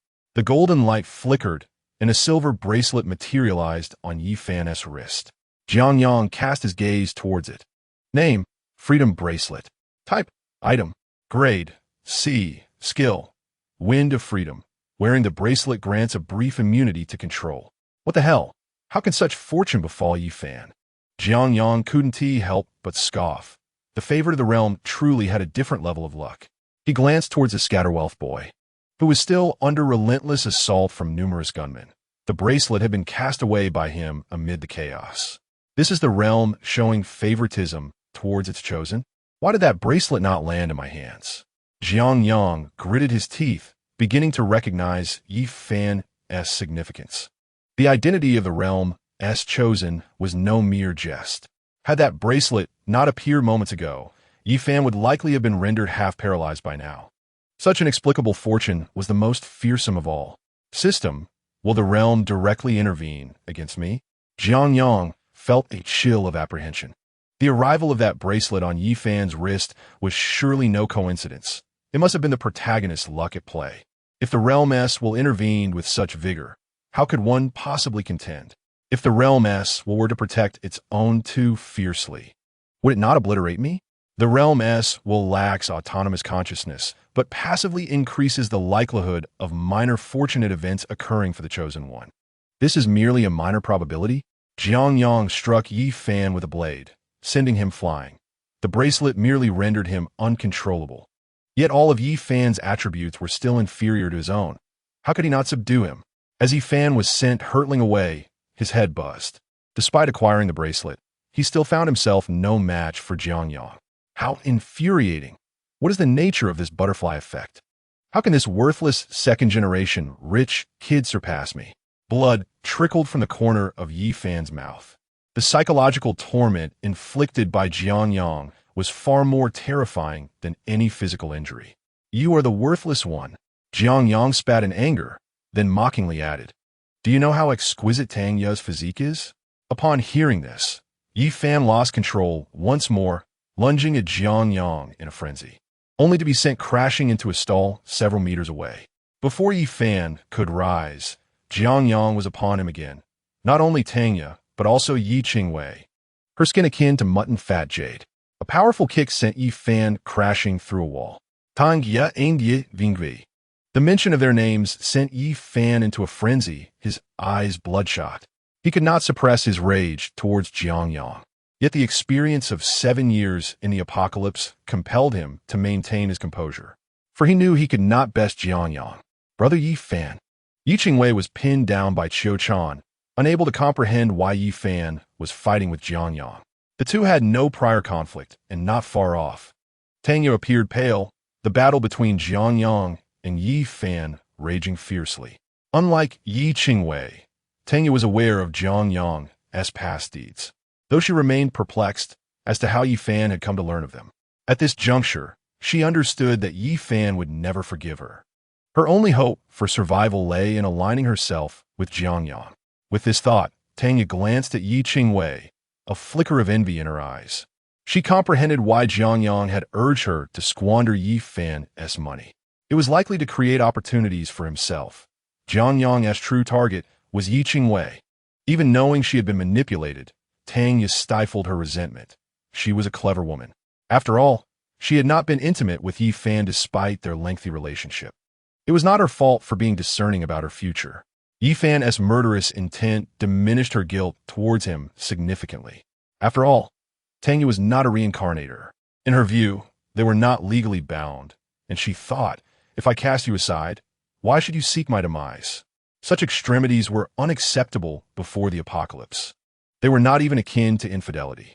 On the other hand, Qiu-chan watched the clash between Jiang Yang and Yi Fan with fervent eyes, feeling a surge of excitement. To her, every move Yi Fan executed was intricate, each strike precisely executed. Had he practiced traditional martial arts, he would have been regarded as accomplished. His combat awareness and reflexes on par with her own. Alas, against Jiang Yang, it was insufficient. To Qiu-chan, Jiang Yang resembled a rampaging dinosaur. No matter how splendid or well-timed Yi Fan's techniques were, they were rendered futile before Jiang Yang. This was the essence of overwhelming strength defeating myriad techniques. This was the pinnacle Qiu-chan aspired to reach. Whether traditional martial arts or various combat techniques, they existed solely to conquer adversaries. Before the onset of the apocalypse, some had devoted themselves to the study of flashy, performative martial arts, which Qiu-chan wouldn't even spare glance. When martial arts lost their combat efficacy, they held no value whatsoever. In comparison to ostentatious techniques, defeating an opponent was far more crucial. Although Jiang Yang's fighting style lacked elegance and aesthetic appeal, even his execution of certain strikes was flawed, wasting some of his energy. What of it? With sheer strength, he could dismantle any technique, no matter how intricate. While Jiang Yang maintained the upper hand against Yi Fan, he was nonetheless astonished. After 7 years in the apocalypse, Yi Fan, though unable to match him, was as slippery as an eel, evading capture as if coated in grease. Time was of the essence. Jiang Yang felt urgency, eager to incapacitate Yi Fan. Yet, was the realm's protection limited to this? Suddenly, the gunfire nearby became chaotic. Jiang Yang diverted a fraction of his focus to observe. The progress bar above the Scatterwealth boy was full, and he had entered a state of rampage, wielding the bag of treasures as a weapon, indiscriminately striking down 4 or 5 individuals with a casual swing. Inside the police station, Chun Ku wore a grim expression, clutching a weapon that emitted a faint golden glow. It was a glove, the specifics of its use still eluding him. Damn it! Why has that monster gone berserk? Chun Ku observed his dispatched men. In mere moments, they were nearly annihilated. Mo Li, hiding in a corner of the station, witnessed the carnage unfold. A flicker of compassion crossing his features as he beheld those who had perished due to the assault on the monster. He then turned his gaze towards Jiang Yang, his expression complex. Who would dare step forward now? Chun Ku looked behind him. From over 40 individuals, only about 10 remained, all of whom now cowered in fear. They were Chun Ku's employees, not his slaves. Those who previously believed themselves safe with firearms were caught off guard by the monster's sudden outburst, which had led to a massacre. Seeing no one willing to step forth, Chun Ku's expression darkened. He realized his standing among them was beginning to waver. To those willing to step forward, I shall offer generous rewards when reinforcements arrive. Chun Ku solemnly vowed, unaware of the situation within his own family, yet undeterred in his grandiose promises. The employees seemed to have grown weary of their lofty ambitions. Shinzong, why don't you take the lead yourself? Chapter 42, The Golden Cloak. At this point, does your family still exist? Why not step up? And when you return, we shall reward you handsomely. Would time be drawing up grand plans? As the situation spiraled out of control, Chun Ku furrowed his brow, then glanced at Mo Li, who was fixated on Jiang Yang, causing him to feel increasingly agitated. Meanwhile, the fortune child had already collided with Jiang Yang. The bag containing treasures struck Jiang Yang, sending him flying. Fortunately, the system's rewards, the armor and the black gold ancient sword, absorbed the impact. With the fortune child intervening, Yi Fan finally found respite from a distance. His expression twisted in rage as he glared at Jiang Yang. Heaven is aiding me. Yi Fan felt exhilarated. Just moments ago, the fortune child had rushed toward them, clearly closing in, yet attacked Jiang Yang instead. Was this luck? Yi Fan was uncertain, but he sensed that fate was on his side. With this thought, he felt emboldened and charged toward the fallen Jiang Yang, raising his sword to strike. How dare you consider yourself significant? Jiang Yang grasped the blade with one hand, and due to the black gold ancient sword's influence, the blade did not injure him. The damage was mitigated. Yi Fan lacked the ability to surpass the black gold ancient sword's threshold. The fortune child once again swung the bag, striking Jiang Yang, and the black gold ancient sword absorbed the damage once more. Yang Yi. Upon witnessing Jiang Yang besieged by Yi Fan and the fortune child, Yi Qingwei could no longer contain herself. She raised her hand, a green light illuminating Jiang Yang, offsetting the damage buffered by the black gold ancient sword and restoring his vitality. Yi Fan felt a crushing blow to his spirit. He recognized that green light all too well. It was Yi Qingwei's extraordinary ability. However, this power was not directed at him, but at Jiang Yang. Although the green light entered Jiang Yang's body, Yi Fan felt as if it had fallen upon him instead. Brother Yi Fan, why are you attacking Jiang Ge? Yi Qingwei rushed forward, only to be restrained by Qiu Chan with a single hand. Stay here. Qi-chan stated coldly. Het imposin aura momenter de stunning yevingvi. Just as Yi Fan was about to unleash a torrent of insults, he spotted a woman wielding a blade, gracefully advancing toward him. The female sword saint from a past life? Yi Fan had heard of Qiu Chan's renown and felt a surge of admiration upon seeing her. She was a peerless warrior from a former era. Yet why had he crossed paths with her? This could spell trouble. The female sword saint was a lone wolf, wielding unmatched power in a world ravaged by chaos. Unlike those with families, these solitary figures acted freely, unchallenged by others. Setting aside the question of how many could truly contend with Qiu Chan, her independent status alone deterred many. A lone wolf roams freely while other survivors tread carefully. Having encountered her now, Yi Fan figured it best to strike first and eliminate this extraordinary warrior from his past life. With this thought, he began to unleash lethal moves, aspiring to vanquish a future unparalleled powerhouse, a feat of remarkable significance. As a level 1 professional with 7 years of combat experience in the apocalypse, he held a considerable advantage over martial arts prodigies from peaceful times. Qiu Chan sensed the challenge ahead. In her eyes, Yi Fan bore many flaws. Yet she could not exploit them. You should not have come. Jiang Yang gazed at Qiu Chan, a ghostly light emanating from the black gold ancient sword, his irritation evident. What kind of disciple watches their master suffer without intervening? Do you perhaps enjoy being beaten? Qiu Chan chuckled lightly, and then Yi Fan disarmed her with a flick of his blade, directing the broad sword toward her face. Yet, Qiu Chan felt no sense of impending doom. For Jiang Yang had made his move. Only those who had truly experienced his prowess could comprehend his might. An icy blue flame erupted and clung to the fortune child, igniting him without leaving any burn marks, instead encasing him in countless shards of ice as the temperature around them dropped, crystals forming in the air. Subsequently, a ghostly light blossomed from the black gold ancient sword, its dark purple blade extending nearly 10 meters. The fortune child found himself powerless against this blade, akin to tofu. Easily pierced through, the dark purple blade continued to extend toward Yi Fan.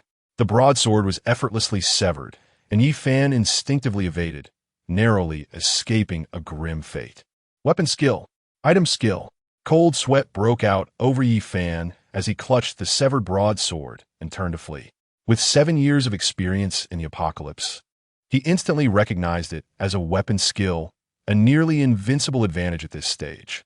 He could clearly feel that he could not withstand that blade's might, nor could he defend against it. Moreover, he had overlooked a crucial detail. He had acquired a treasure from the fortune child. But Jiang Yang possessed one as well, an armguard bestowed by the female sword saint. It appeared that the chilling flame from earlier was indeed a skill from that armguard. Weapon skills, item skills, the preceding momentum, and the anomalies within him. What was Jiang Yang truly capable of? None of this had been present in his past life. Was it yet another wretched butterfly effect? At this moment, Yi Fan found himself questioning everything, whether it was the butterfly effect or the price of reincarnation. Why was it Jiang Yang who bore the brunt? The 36 stratagems advocate retreat as the best option. A wise man does not suffer immediate losses, and a reincarnated individual must be adaptable. After a moment's contemplation, Yi Fan promptly retreated.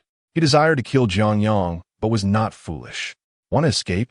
I shall sever a leg first. Jiang Yang swung his blade, and at that moment, the fortune child's treasure-laden bag suddenly fell upon him. In mere moments, Yi Fan vanished from sight. This fellow is truly fortunate. Xiao Chan frowned deeply. Having observed from the sidelines, she understood that Yi Fan's victory was largely attributable to luck. The child of destiny cannot be devoid of fortune. Jiang Yang muttered softly. Yi Fan had fled, and there would be future opportunities to capture him. Yet he felt dissatisfied at failing to incapacitate him. From this battle, he recognized the favoritism of the will of the realm toward his own kin. The hand ring that had inexplicably come into Yi Fan's possession was precisely the one capable of counteracting control, the fortune child's attack, and the final obstruction of that bag. The realm's favoritism is indeed extraordinary. Jiang Yang picked up the bag that had struck him. After he had slain the fortune child, the latter's form dissipated into light, and the bag appeared to be fading as well. However, several golden orbs emerged from within. Name: Golden Cloak. Type: Armor. Level: C. Skills 1. Golden Step. The wearer may discern the optimal foothold. 2. Damage Reflection. Absorbs a portion of damage and reflects it. Chapter 43. Those who recognize timeliness are the true heroes. 2 skills, albeit both passive. Jiang Yang stared in astonishment at the cloak in his hand, then turned his gaze to the other items inside. Madness Blind Box, Invisibility Dagger, Auxiliary Battle Flag. These are all splendid treasures. In the original narrative, it seemed Yi Fan had not obtained such an abundance. Jiang Yang recalled acquiring merely 2 or 3 items. Now he possessed 4. If he included the gauntlets in Chun Ku's possession, that would make 5. Jiang Yang looked toward the police station, where half the personnel had perished. Were it not for the firearms, he would have already unleashed a massacre to seize treasures and captivate beauties. Brother, are you all right? Yi Qingwei rushed over, her starry eyes brimming with tears, her delicate face pale with concern. She scrutinized Jiang Yang, glancing in the direction Yi Fan had fled, her emotions complex. I am fine. I will handle Yi Fan. Jiang Yang said little, simply patting Yi Qingwei's head gently. Regarding Yi Fan, it need not be elaborated upon in great detail. The essential outcome has been achieved. Yi Fan inexplicably attacked Jiang Yang. The reason is inconsequential. What truly matters is the process. After all, he would not dare to disclose his rebirth, and even if he did, no one would believe him. These matters are trivial. What holds significance is that Yi Qingwei has begun to harbor a rift in her heart towards Yi Fan, which is precisely what Jiang Yang desired. It is not only Yi Qingwei. At this moment, the rest of the team perceives Yi Fan as a madman, one who strikes without provocation and baselessly slanders others. Tanya, on the other hand, appears dazed, seemingly still processing the overwhelming information she has just encountered. Jiang Yang holds a slight admiration for this woman. Pursuing a career in finance was a grave misjudgment. She ought to have pursued acting instead. Initially, he harbored some disdain for Tanya, viewing her as a woman who sells herself, yet his perspective has shifted somewhat. Regardless of her past, she was ultimately charmed by him, and her loyalty is commendably high. Rather than viewing Tanya as his woman, it would be more accurate to consider her as a competent subordinate. Jiang Yang aseset Tanya es pisikue. Aside from her mental loyalty, her other attributes were lacking. However, in this apocalyptic world, no one is inherently powerful. If he could cultivate Tanya properly, she could prove to be as beneficial as those women destined for greatness, potentially yielding extraordinary results. Ahem, after such a taxing battle, you all wait here for a moment. Wu Lei and Li Shun, accompany me. Jiang Yang gestured for Wu Lei and Li Shun to follow. With matters on this side temporarily resolved, he still needed to make a trip to the police station. After all, There was a woman he had taken a liking to and an item of interest awaiting him there. At this moment, inside the police station, Chun-Ku was idly toying with the pair of boxing gloves in his hands. The battle had concluded, and he found himself unconcerned with anything further. Emily crouched in a corner, her mind filled with thoughts of the fortune-dispensing boy and the confrontation between Jiang Yang and Yifan. Could a human body truly reach such an extent? Emily struggled to contain her curiosity for exploration and research. Yet she feared that Jiang Yang might engage in some uncontrollable actions. Just as she contemplated glancing outside, she spotted Jiang Yang standing outside the police station, beaming at her. Is Teacher Mo watching me? How did I perform just now? Jiang Yang strode into the police station, making a beeline for Emily. Given their prior unpleasant history, he understood that he could not redeem his impression in her eyes. However, that was of little concern. Jiang Yang had his methods. Upon seeing Jiang Yang, Emily instinctively shrank back, casting a glance at Chun-Ku, who, sensing the woman's reliance, mustered his courage to approach Jiang Yang. I'm a boss here. If you need anything, come to me, Chun-Ku proclaimed, attempting to sound assertive, but Jiang Yang merely scoffed, casting a meaningful look at the others in the police station. What a boss, sending his subordinates to their doom. I cannot abide by that. I concede defeat. Upon hearing this, Chun-Ku felt his face grow hot, embarrassed. Yet he could not muster a response, ultimately muttering, What brings you here? The battle is over. Our collaboration has concluded. Speaking of collaboration, Jiang Yang found it amusing. Had Yifan not appeared, perhaps they would have fought together, but after Yifan's arrival, they were no longer cooperating, each fighting for themselves. We battled against that fortune-dispensing boy for half a day. Shouldn't we receive a token of compensation? Chun-Ku glanced at his boxing gloves, still unsure how to utilize them. Yet he knew they were valuable items. Although they had not been the ones to slay the fortune-dispensing boy, they had fought for half a day to obtain a complete set, which left Chun-Ku feeling somewhat aggrieved. He had witnessed Jiang Yang acquire the bag containing the treasures from that boy. You obtained that bag. There must be plenty of treasures inside, right? Recalling the bag size, and then extended 5 fingers. We won't ask for much. Just 5 treasures will suffice. 5? Why not aim for the heavens? Jiang Yang was taken aback by Chun-Ku's audacious demand. He had only 5 items in total. Do you understand what it means to be a sagacious person in the face of circumstances? Jiang Yang emanated an imposing aura, causing Chun-Ku to feel his body stiffen. In my view, today, you would do well to be sagacious. Jiang Yang's gaze flickered between Chun-Ku's hands and Emily, who was still in the corner. I possess only 5 treasures. However, I am willing to exchange 2 of them for Teacher Mo. Jiang Yang flashed a wide smile, casting a flirtatious glance at Emily, which rendered her pale with fear. You must understand, we are in a new era. The significance of these treasures is profound. 2 items for 1 woman is an exceptionally favorable exchange. In fact, from what Jiang Yang had read in the original text, not only 2 items, but even 2 buns could secure a beautiful woman. Yet, as the apocalypse had only just begun 2 days prior, Chun-Ku was naturally unwilling to accept Jiang Yang's proposition. Absolutely not. Do not forget our collaboration. You should share some of the items in your possession. Chun-Ku stood resolutely in front of Emily, appearing as immovable as a mountain. Yet he was completely powerless, for Jiang Yang had already begun to control his blood. Collaboration? What collaboration? Haven't your people all perished? Wasn't that monster slain by my boss? Li Shun interjected, as Jiang Yang's ally. He had no intention of indulging Chun-Ku. Wu Lei furrowed his brow. He was not particularly skilled in insults, but he found that Li Shun's words flowed more smoothly.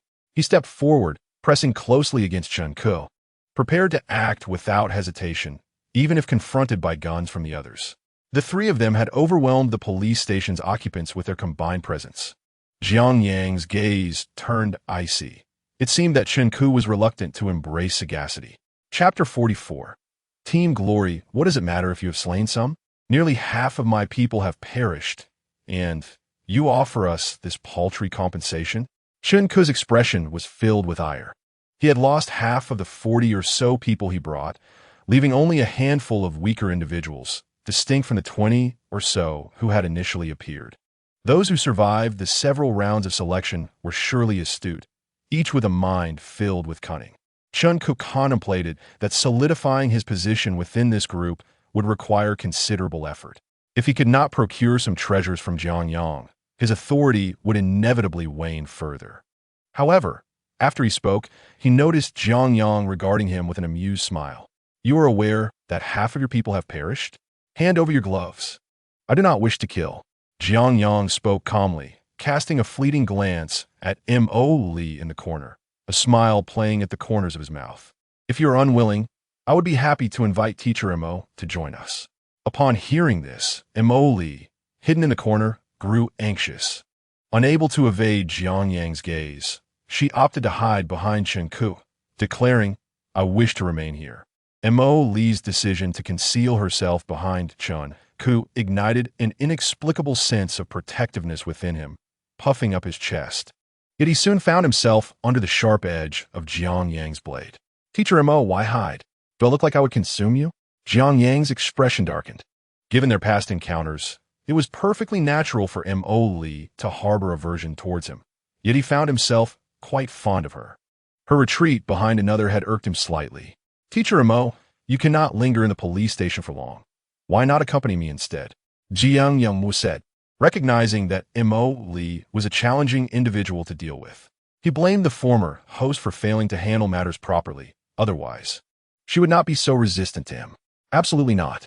Chun-Ku glared at Jiang Yang, yet he was taken aback when the latter pressed the blade to his face. "What do you intend to do?" Chun-Ku felt a bead of sweat form on his brow, yet he could not afford to lose face in front of Mo Li.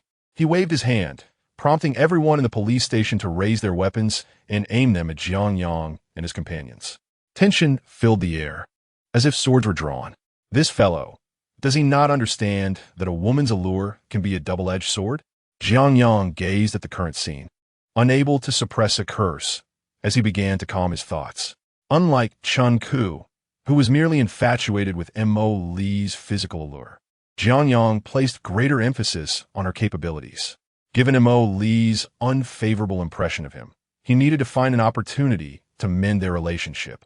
Otherwise, he risked growing increasingly detestable in her eyes. Winning a woman's affection is often simpler than that of a man, as one can rely on the gradual deepening of feelings over time. However, should he simply take Mo Li back? How would he explain it to Yi, Qingwei, and the others? After weighing his thoughts carefully, Jiang Yang sighed. "Teacher Mo, I assure you, my intentions are not malicious. I apologize for my past actions. I was young and naive. I hope you can overlook my shortcomings and not think too poorly of me. If you encounter any difficulties, feel free to seek my assistance." With that, Jiang Yang departed with Li Shun and Wu Lei, while Chun-Ku wisely refrained from obstructing them. The group chose to remain silent regarding the matter of the treasure, knowing Jiang Yang would not part with it, and Chun-Ku dared not ask, as he had sensed Jiang Yang's readiness to act just moments prior. Instinctively, Wu Lei and Li Shun positioned themselves behind Jiang Yang, aware that the officers within the police station were armed. Jiang Yang noticed their actions, feeling a warmth in his heart, and continued to stroll towards the clothing store as if nothing had happened.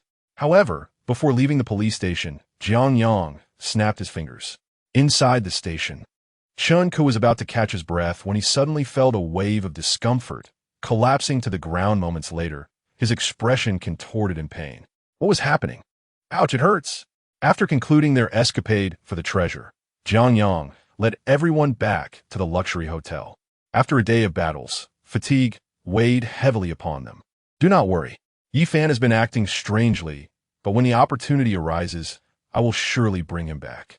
Jiang Yang gently grasped Yi Qingwei's hand, tenderly tousling her hair, and she offered no resistance. "Brother, I don't know what has gotten into Yi Fan. We can discuss this later. He didn't harm you, did he?" Leaning against Jiang Yang, Yi Qingwei's warmth coursed through him, dispelling the weariness from the day's conflicts. As he felt this warmth, Jiang Yang suddenly entertained different thoughts. This ability not only healed but also restored stamina. Could it assist him in swiftly transcending the sage's time? Contemplating this, Jiang Yang glanced outside to find that it was approaching 4 or 5 in the afternoon. "Qingwei, I must confess that I sustained some injuries today. Jiang Yang suddenly clutched his chest, casting an ambiguous glance at Yi Ching-wei, who, unaware of his true intentions, grew anxious upon hearing the word injured. Just as Yi Ching-wei rose, Jiang Yang pounced upon her. After a day of exhausting battles, he sought her help to recover. They spent the next few hours entwined in each other's embrace. By 8 or 9 in the evening, Jiang Yang finally emerged from the room, feeling somewhat unsteady. He had miscalculated. While Yi Ching-wei's ability could restore stamina, certain depletions could not be replenished. Jiang Shao, you are still willing to show yourself? Shao Wan, seated on the sofa, observed the frail Jiang Yang and the flushed Yi Ching-wei, feeling a pang of jealousy, akin to a caretaker witnessing their long-nurtured wild boar laboring for another. Who would have thought Jiang Shao possessed such a diverse skill set? Qiu-chan interjected unexpectedly. She had intended to seek Jiang Yang for a debrief on the day's skirmishes, but refrained upon seeing him with Yi Ching-wei, not wishing to intrude on their moment. What she anticipated to last merely 10 minutes turned into a grueling wait of 3 to 4 hours. Although Qiu-chan was not well-versed in matters of intimacy, such prolonged engagement in a state of battle was rather rare throughout human history. Casually glancing at Yi Ching-wei, she noticed her legs trembling. Ahem! Jiang Yang shot a glare at Shao Wan and Qiu-chan, astonished that they dared to tease him. He wondered how they would react when they found themselves lying in his bed. Come here. I have these items for you. Jiang Yang produced several treasures he had previously acquired. The glove in Chun Ku's possession had not been obtained, leaving Jiang Yang with only 4 items. All were classified as C-grade artifacts, each with distinct functions. He had previously examined the golden cloak, and now he picked up a small purple flag. Name: Auxiliary Battle Banner. Type: Artifact. Grade: C. Skill: Team Glory, which allows the holder to expend mental energy to bestow a buff effect on the entire team, enhancing combat prowess and alleviating certain negative effects.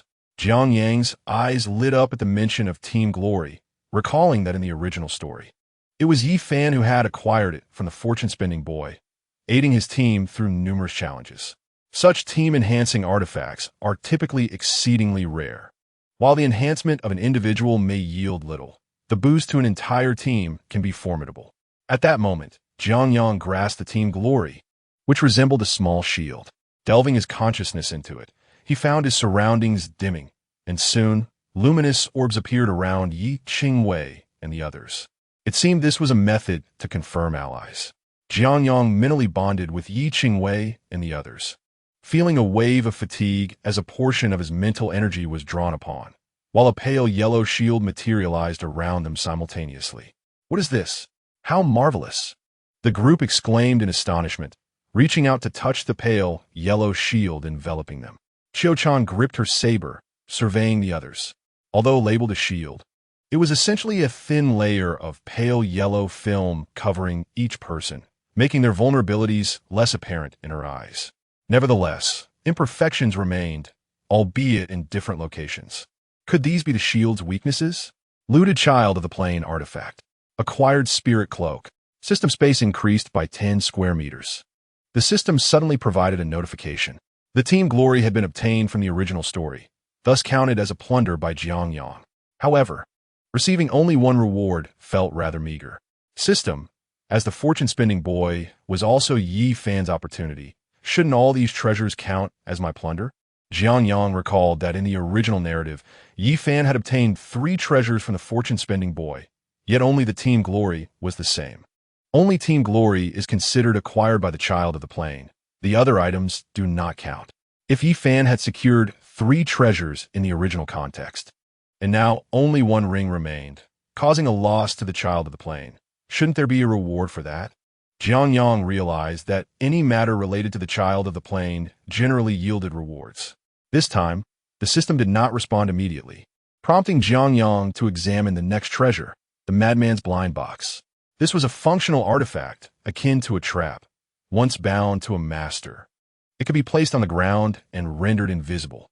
Should anyone enter the attack range of this blind box, they would become completely rigid and suffer its assault.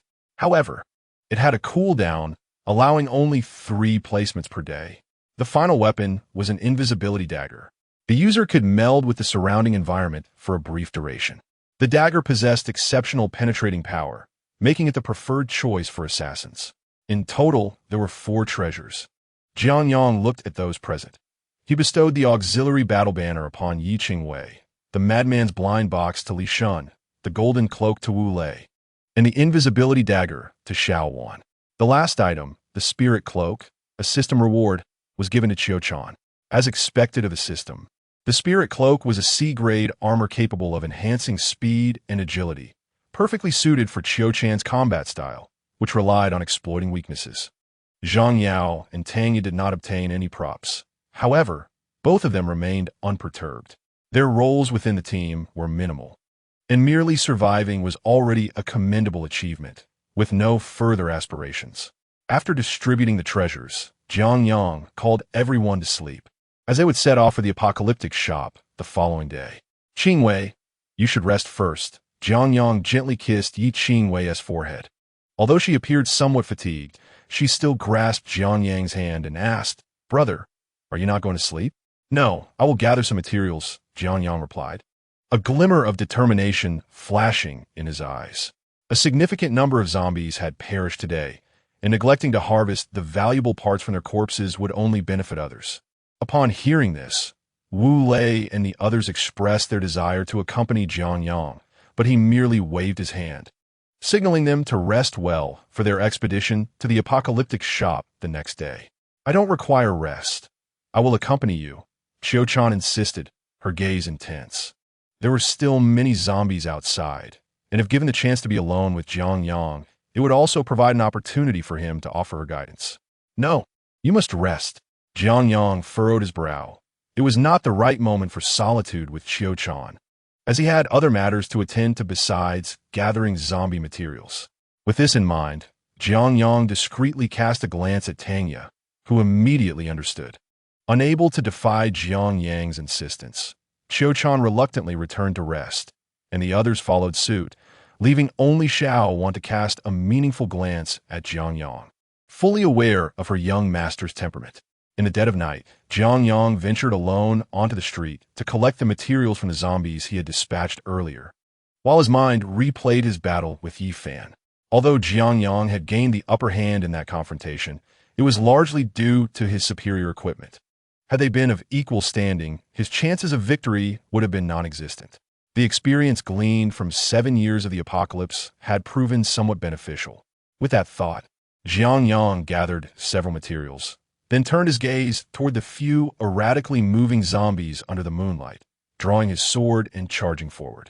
He needed to hone his combat skills as well. Approximately 4 hours later, Jiang Yang returned to the hotel and casually shattered a faucet in one of the bathrooms. After cleansing himself, he stealthily made his way through the window into Tang Yi's room. After all, she was the first woman he encountered in this world, and it was only right to show her some care. Moreover, having injected Captain America's serum and inherited the dragon totem, he believed Tang Yi would sense something extraordinary. A mischievous smile crept across Jiang Yang's face, while Tang Yi had already changed into clean clothes and was prepared in her room. In a dark and damp corner, Yi Fan leaned against the wall, reeking of alcohol. Damn the butterfly effect. Qingwei's mind, Jiang Yang, and that wretched Tang Yi. Yi Fan was baffled as to why this was happening. In his previous life, he had been under Jiang Yang's control for a time, and now, in his rebirth, he encountered him once more, only to be subdued and beaten. If this were the case, what significance did his rebirth hold? With bloodshot eyes, Yi Fan stumbled into a small supermarket. As a level 1 professional with 7 years of combat experience in the apocalypse, even inebriated, he effortlessly dispatched all the zombies within the supermarket. Just then, a massive tentacle suddenly landed on Yi Fan's shoulder. A drop of strange liquid dripped down, and Yi Fan jolted awake, looking up at the ceiling where a creature resembling an octopus was watching him. A foul stench wafted from the surrounding slime. Yet Yi Fan merely twitched his face before succumbing to a wave of ecstasy. The devil's touch, there is such a thing here. The next morning, Jiang Yang quietly exited Tang Yi's room, intending to return to Yi Qingwei's side, only to bump into Qiu Chan. This woman, clad in a practice outfit seemingly procured from nowhere, was practicing swordplay in the living room. Truly, her master was full of vitality. Upon seeing Jiang Yang emerge from Tanya's room, Qiu-chan paused for a moment, then a cunning expression appeared on her face. Cough, cough. What are you doing up at this hour? Jiang Yang's face turned awkward. Why did it always happen to be so coincidental? His master's dignity lay in tatters.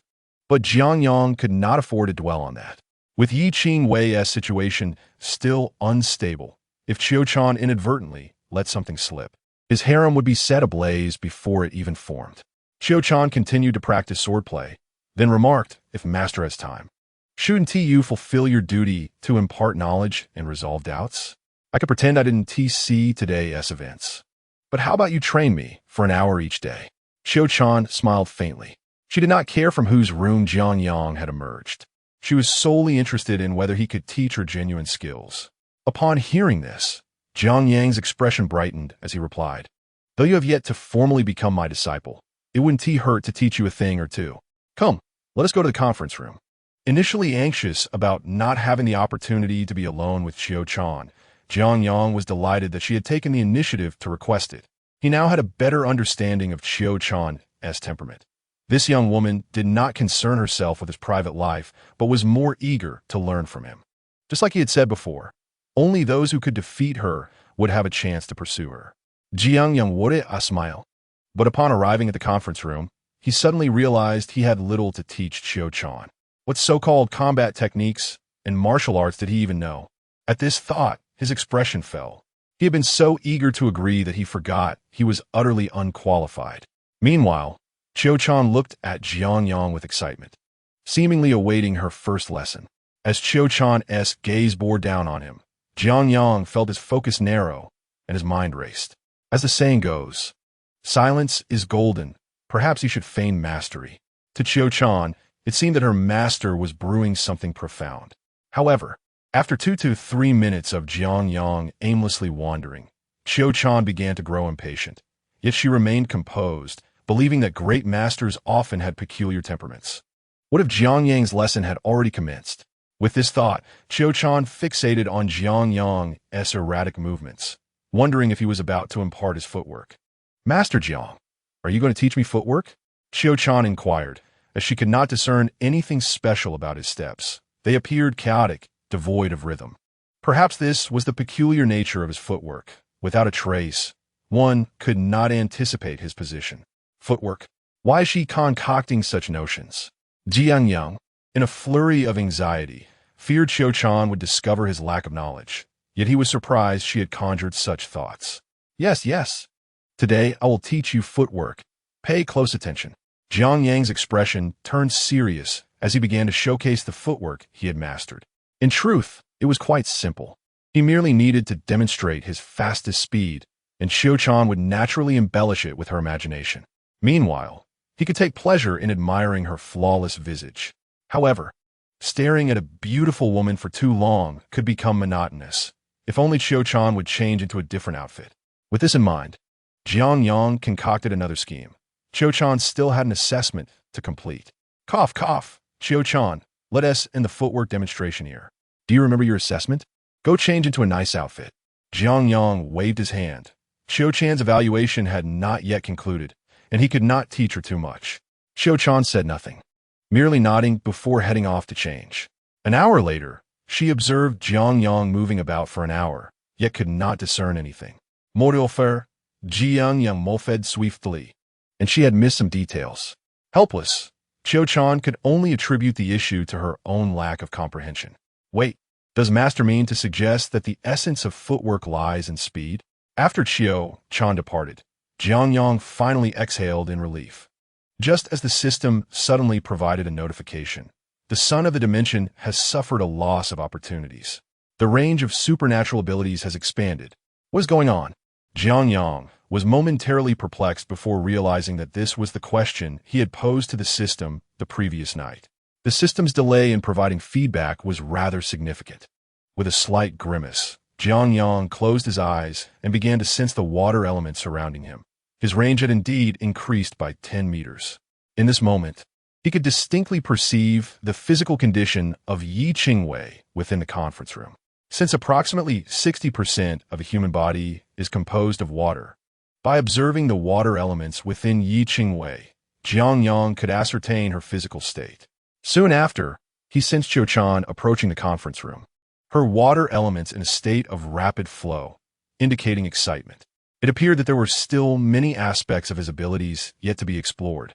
Jiang Yang turned his gaze towards the entrance of the conference room, and, within his perception, Qiu-chan had already arrived at the doorway. With a creak, the door swung open. Dressed in a high-slit qipao paired with black stockings, Jiang Yang felt his blood flow quicken. 2 hours later, Jiang Yang led the group downstairs, heading directly to a nearby apocalyptic shop. He had never visited this establishment before, and excitement surged within him. However, upon arrival, they discovered a group of armed individuals surrounding the shop. Jiang Yang glanced into the shop, where Chun Ku and Mo Li were perusing the merchandise. Though it seemed they were short on apocalyptic currency, as they were indecisively picking through items. Short on currency? I have plenty. A confident smile spread across Jiang Yang's face as he led the group towards the shop. Halt! Our boss is inside. A few individuals blocked Jiang Yang's path, only to find themselves kneeling on the ground in a crab-like position moments later. Jiang Yang's gaze turned icy. Was the shop owned by them? If their boss could enter, why could he not? Qiu-chan stood behind Jiang Yang, her eyes shining brightly. In that fleeting moment, she had barely glimpsed Jiang Yang's swift action. Indeed, in the realm of martial prowess, speed is paramount. It appeared that the opposition had not merely been toying with him earlier. Perhaps it was his own lack of insight. Qiu-chan clenched her fists, determining that if her understanding was inadequate, she would simply practice more, for she believed diligence could compensate for deficiencies. Inside the apocalyptic shop, Chun Ku and Mo Li were overwhelmed by the plethora of products on display. Jiang Yang is so formidable. He must be a foundational warrior, thought Chun Ku as he examined the professional scrolls available in the shop. Each profession bore the term basic, suggesting that Jiang Yang's actual profession was likely far superior to those offered here.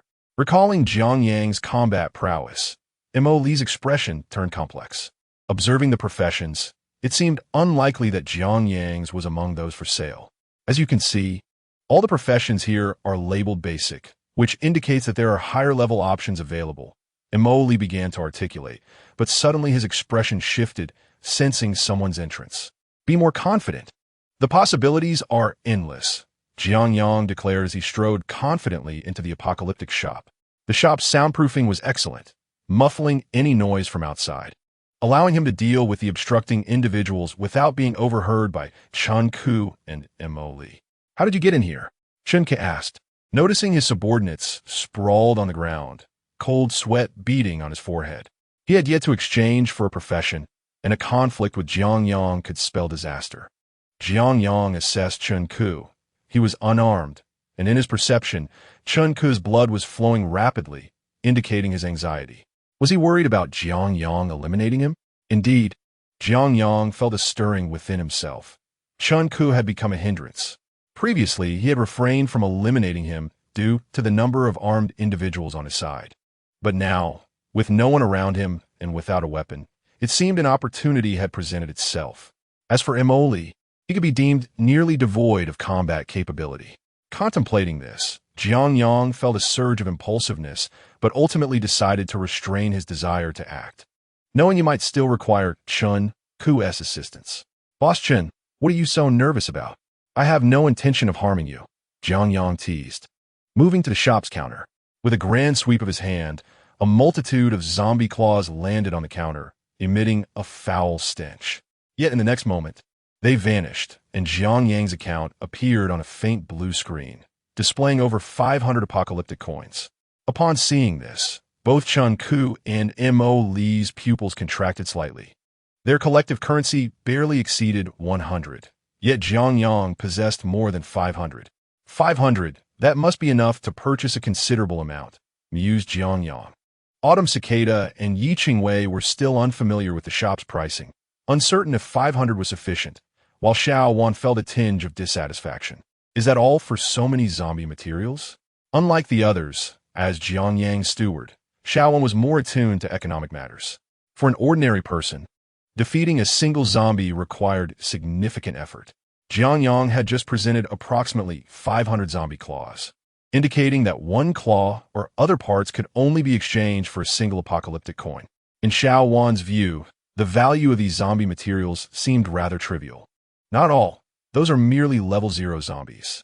The shop is generous to offer us a single coin for them, Jiang Yang replied with a slight smile, then waved his hand again, producing a collection of materials from a previously slain lizard and various mutant zombie body parts. In this apocalyptic world, zombies held little value. In contrast, the organs of mutant zombies and other creatures were far more precious. Jiang Yang's voice rose slightly when he emphasized the term mutant. Out of the corner of his eye, he noticed Mo Li gazing intently at him, as if eagerly awaiting further elaboration.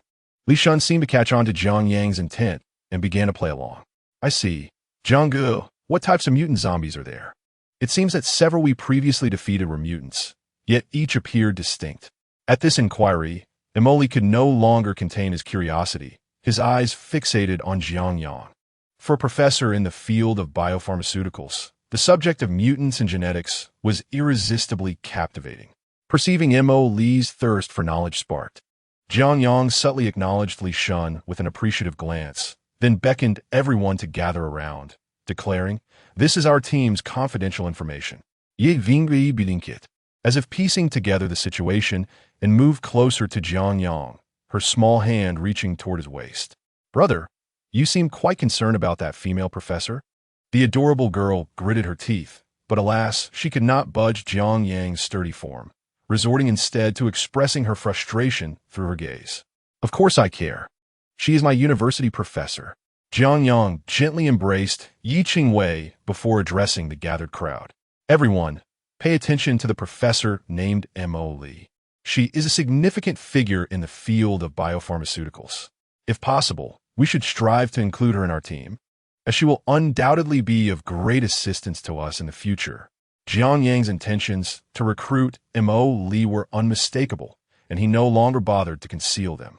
Knowledge is power, and even in the apocalypse, the value of these researchers is immeasurable. He emphasized, "Is she truly that remarkable in biopharmaceuticals?" Yi Qingwei asked, her demeanor becoming slightly bashful, having assumed Jiang Yang's interest was merely due to her beauty. Little did she know that Jiang Yang was captivated by her scientific prowess. Overcome with regret, Yi Qingwei's hand gently caressed Jiang Yang's waist. She felt somewhat petty. Jiang Yang treated her so well. How could he harbor ulterior motives? Yi Qingwei felt a pang of guilt, realizing she had wronged Brother Jiang. With so many women in the group, a sense of insecurity often enveloped her. As this thought crossed her mind, a warm current surged through her. Only by becoming a powerful woman could she firmly stand by Jiang Yang's side. She had no intention of being merely a decorative figure. Though Yi Qingwei contemplated deeply, the others in the group were equally reflective. Qiu Chan displayed a look of sudden understanding, evidently sharing the same sentiments as Yi Qingwei. Li Shun and Wu Lei exchanged meaningful glances, while Zhang Yao remained silent. And only Tanya and Xiaowan rolled their eyes. Did Jiang Yang truly value only the research capabilities of others? They would rather believe in the existence of ghosts than trust Jiang Yang's words. In Chapter 48, not lacking in apocalypse coins, Jiang Yang gathered everyone to whisper among themselves, occasionally glancing at Mo Li's reactions. This left Mo Li feeling quite unsettled, wavering as she considered approaching Jiang Yang. Chen Ku observed Mo Li's anxious demeanor and felt a twinge of discomfort, but more so, a surge of anger towards Jiang Yang. "Teacher Mo, Jiang Yang may not know much. He is likely just trying to draw your attention," Chen Ku remarked, understanding as a man what Jiang Yang was attempting to do. He would not allow Jiang Yang to succeed in capturing Mo Li's attention. Watching the beautiful women surrounding Jiang Yang made Chen Ku's teeth grind. They were all of the same ilk, yet Jiang Yang thrived while he struggled. Not to mention, he had heard of Qiu Chan, the renowned Belle of Linjiang University. Yet rumors suggested she was an unenthusiastic martial arts fanatic. How could someone so disinterested in everything be by Jiang Yang's side? Chun-Ku had never felt such envy, his face contorting with a twisted expression, betraying his distress. You are correct. We are intentionally trying to attract Teacher Mo's attention, but we know more than you do. Upon hearing Chun-Ku speak ill of them, Yi Qingwei immediately retorted and looked towards Mo Li. If Teacher Mo doesn't mind, you are welcome to join us. In truth, it was not a great secret. They merely did not wish for a certain someone to know. Xiao Wan subtly glanced at Chun-Ku. The information we possess is not particularly valuable, yet some individuals remain blissfully unaware for the time being. Chun-Ku's face flushed with anger. But Jiang Yang and the others ignored him, leaving him powerless. How did they come to know so much?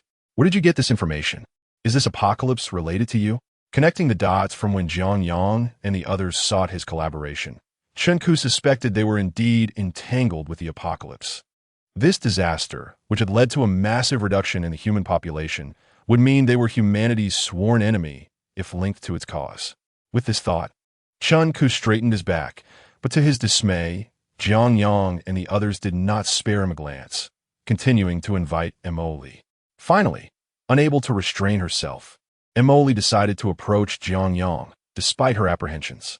In front of so many people, he surely would not act inappropriately, and besides, the attractive women in his group were numerous. She did not stand out. No matter how strong Jiang Yang was, could he truly manage so many women? I apologize. I will go and listen to what is happening.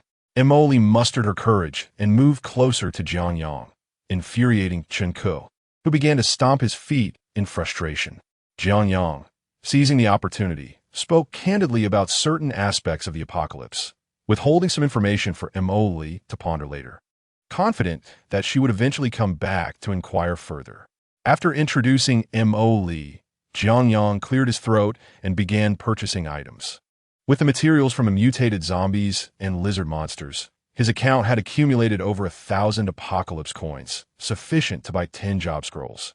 A single individual could possess multiple professions, and while they familiarized themselves with the jobs purchased here, it was crucial to focus on one profession to endure in the long run.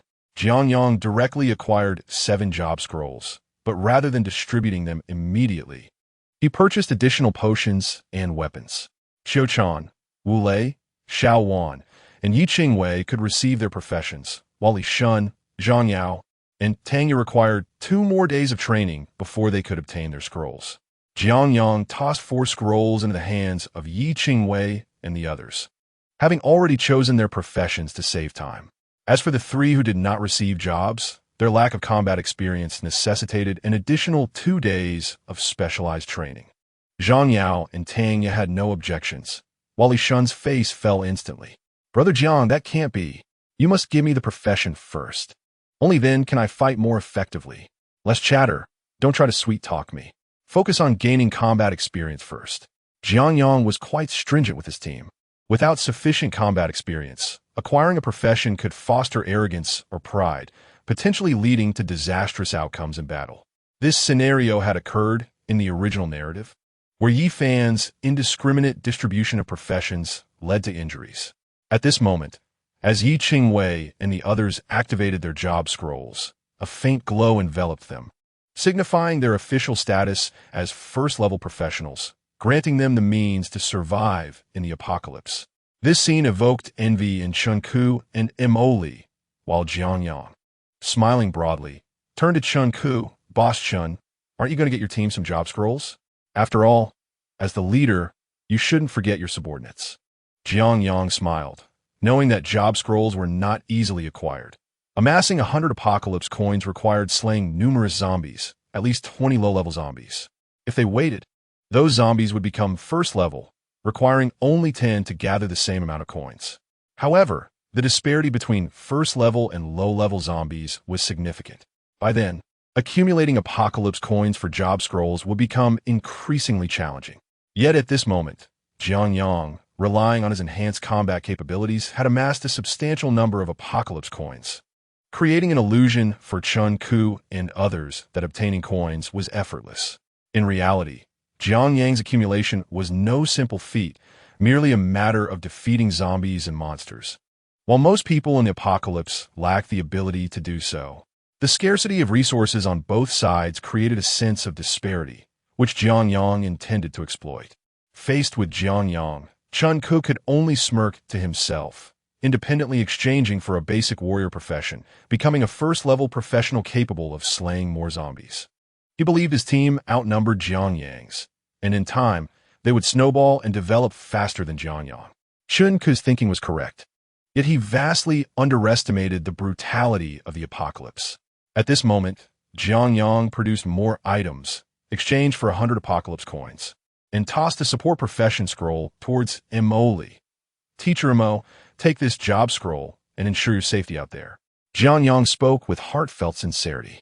In the original narrative, a single job scroll could incite fierce competition between two minor factions. Presently, everyone might not grasp the scroll's value. However, they would gradually come to recognize its significance, as they would soon discover that, aside from themselves, there seemed to be very few professionals in the apocalypse. The job scroll was a boon for Mo Li. As per Jiang Yang's plan, she would eventually be his ally. In Chapter 49, Enemies of the Child of the Dimension, the notion that love devoid of material wealth is non-existent resonates deeply. With a solid material foundation, even icebergs would offer smiles. Mo Li found herself hesitating, uncertain whether to accept Jiang Yang's gift. The principle of taking advantage of others and being indebted is well understood. If she accepts something from Jiang Yang, she will owe him a debt. Chun Ku remains enveloped in a soft glow, and upon noticing Mo Li's hesitation, Jiang Yang boldly steps forward and places the professional scroll into her hands. Mo Laosher, why are we still being polite? Consider this as a token of apology for the past. Jiang Yang leans closer to Mo Li, gently grasping her delicate hand, which feels exquisitely soft to the touch. Mo Li's expression changes as she attempts to withdraw her hand, but Jiang Yang holds on firmly. Jiang Yang, let go of me. Montakli exclaims, irritated that their conversation has turned physical. She had thought Jiang Yang had genuinely changed, but it seems his mischievous nature remains unchanged. Mo Laosher, don't forget, I still have our photo together, Jiang Yang threatens, and upon hearing this, Mo Li relents, ceasing her struggles, although her expression remains somewhat aggrieved. Jiang Yang does not wish to resort to such tactics, but the original owner of this body had failed to resolve matters with Mo Li, leaving him no choice. Take this, and if possible, you can join me. There is really no conflict between us, right? I was simply caught up in the moment before. If you come here, I can ensure your well-being and provide you with a place to continue your research.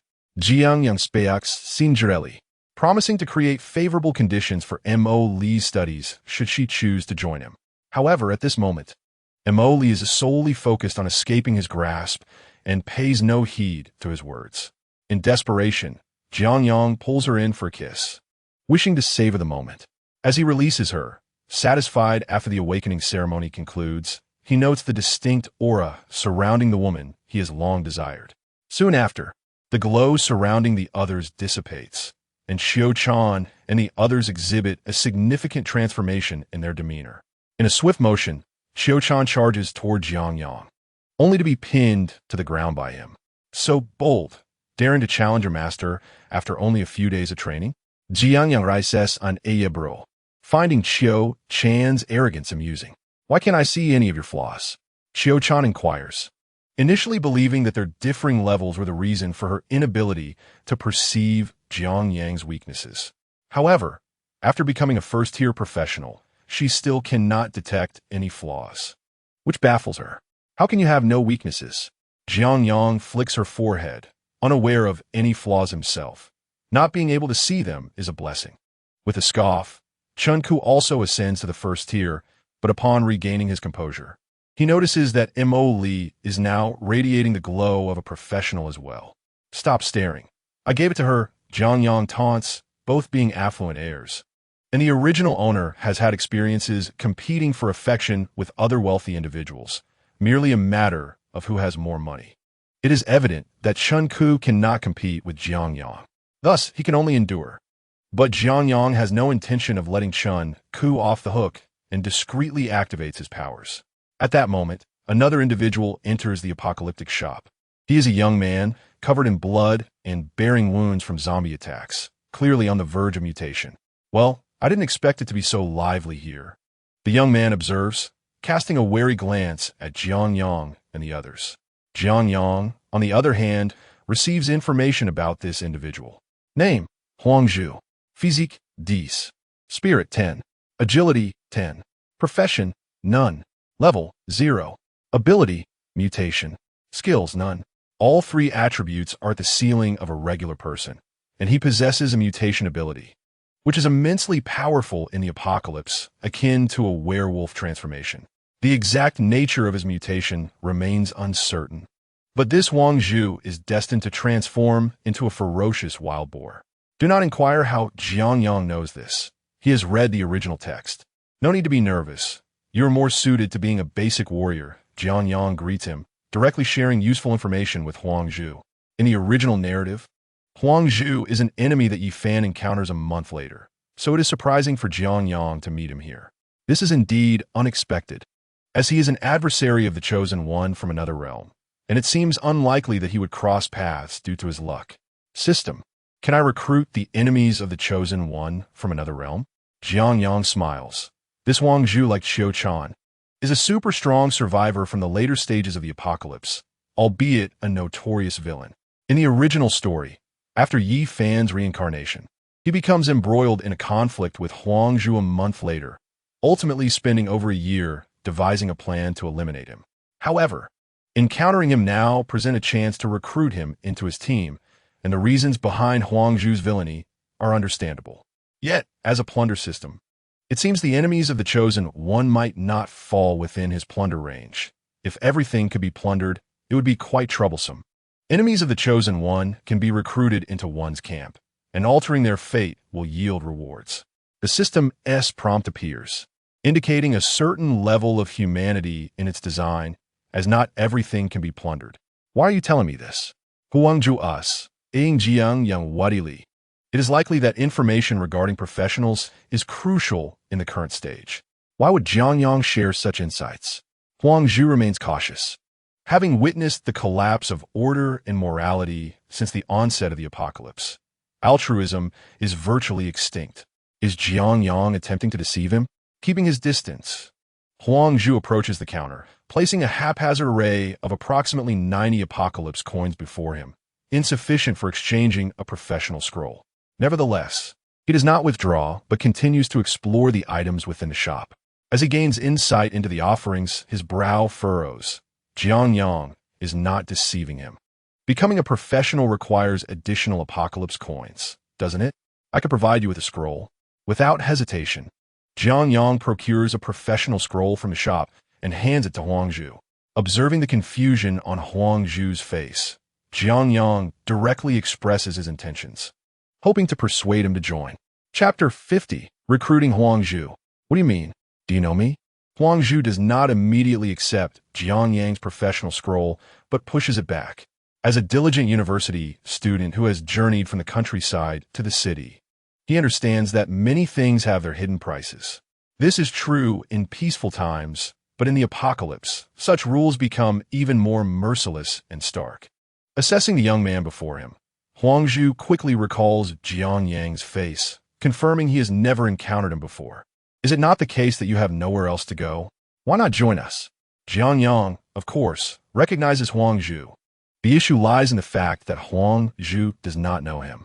In the original narrative, Huangzhu is a student at Linjiang Agricultural University, sharing a similar background to Yi Fan, albeit with less fortune. While Yi Fan, despite humble beginnings, has benefited from the conveniences of the city, Huangzhu hails from the countryside and has faced greater obstacles. Thus, in some respects, Huangzhu is not inferior to Yi Fan and may even surpass him in certain aspects. Yet, he cannot compete with the Chosen One. Initially, the two could have been friends, but ultimately their differing beliefs led to a bitter enmity. Join you? Huangzhu glances at the attire worn by Jiang Yang and the others, as if to say he has never seen a pig run after having seen one. He could discern that it was an exceedingly expensive protective suit, and these individuals also wielded some exquisite crossbow arrows, indicating a profound understanding of the apocalypse. Could you elaborate on why you sought me out? Huangzhu was a man of pragmatism, always approaching matters from a realistic standpoint. He found it hard to believe that the person before him would recruit him without reason. At this moment, Qiu-chan and the others remained silent, quietly observing Huang Zhu. Although they had only survived alongside Jiang Yang for a few days, they had already discerned one salient truth. Jiang Yang rarely engaged in meaningless endeavors, and anyone he actively sought out must possess some unique qualities. Li Shun, Tang Ye, and Zhang Yao felt nothing unusual, yet Qiu-chan and the others, who had become first-tier professionals, sensed a latent threat emanating from Huang Zhu. How could someone who was not a professional evoke such a feeling of menace? Qiu-chan's eyes sparkled. In her gaze, the flaws on Huang Zhu were somewhat visible, suggesting that these vulnerabilities could vanish at any moment. The only conclusion she could draw was that he possessed some method to conceal his weaknesses or could transform into another form to compensate for them. Might he be an ability user? Who would refuse a teammate capable of transformation? How incredibly cool would that be? Jiang Yang, with a nonchalant demeanor, directly grasped Huang Zhu's shoulder and inquired, "Is your transformation direction that of a wild boar?" He had read the original text and was aware of Huang Zhu's transformation direction. The powers of mutation exhibited considerable instability. Some could transform into a grizzly bear, boasting immense combat prowess, while others might become an earthworm, capable of segmenting into 8 parts without dying. Jiang Yang harbored a yearning for such transformative abilities. Generally speaking, mutated wild boars were not particularly formidable in the apocalypse.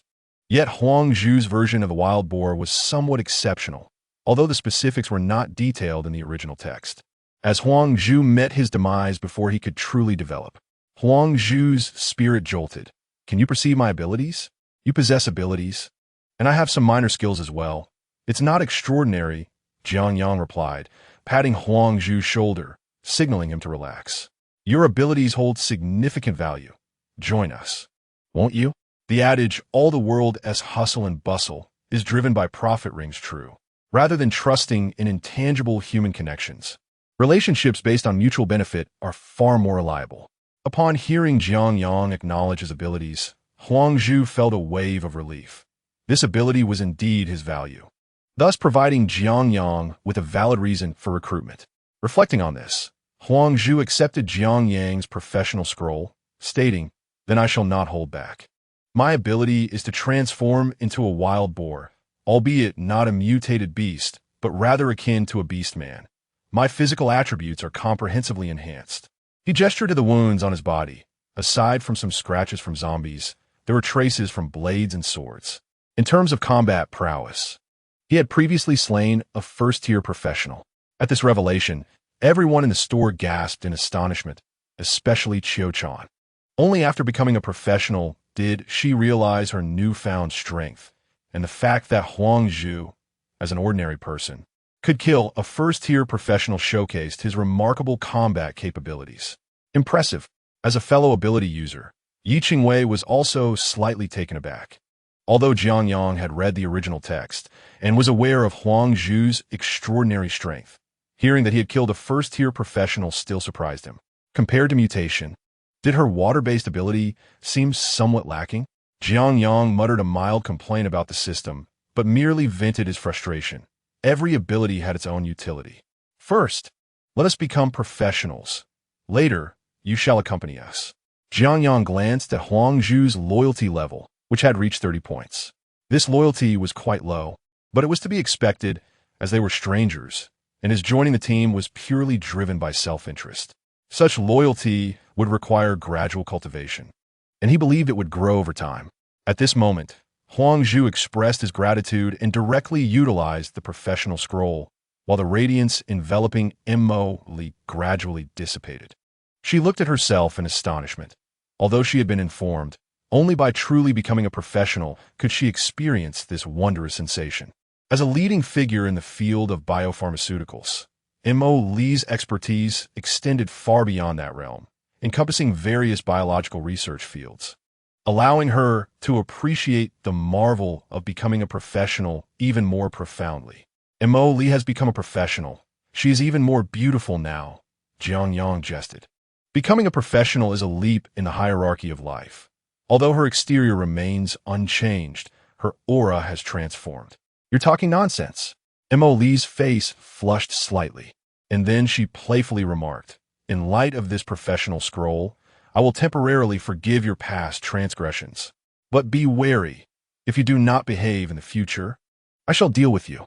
With a wave of her hand, although she held an auxiliary profession, her physical attributes had significantly improved, giving rise to the illusion that she could overpower Jiang Yang.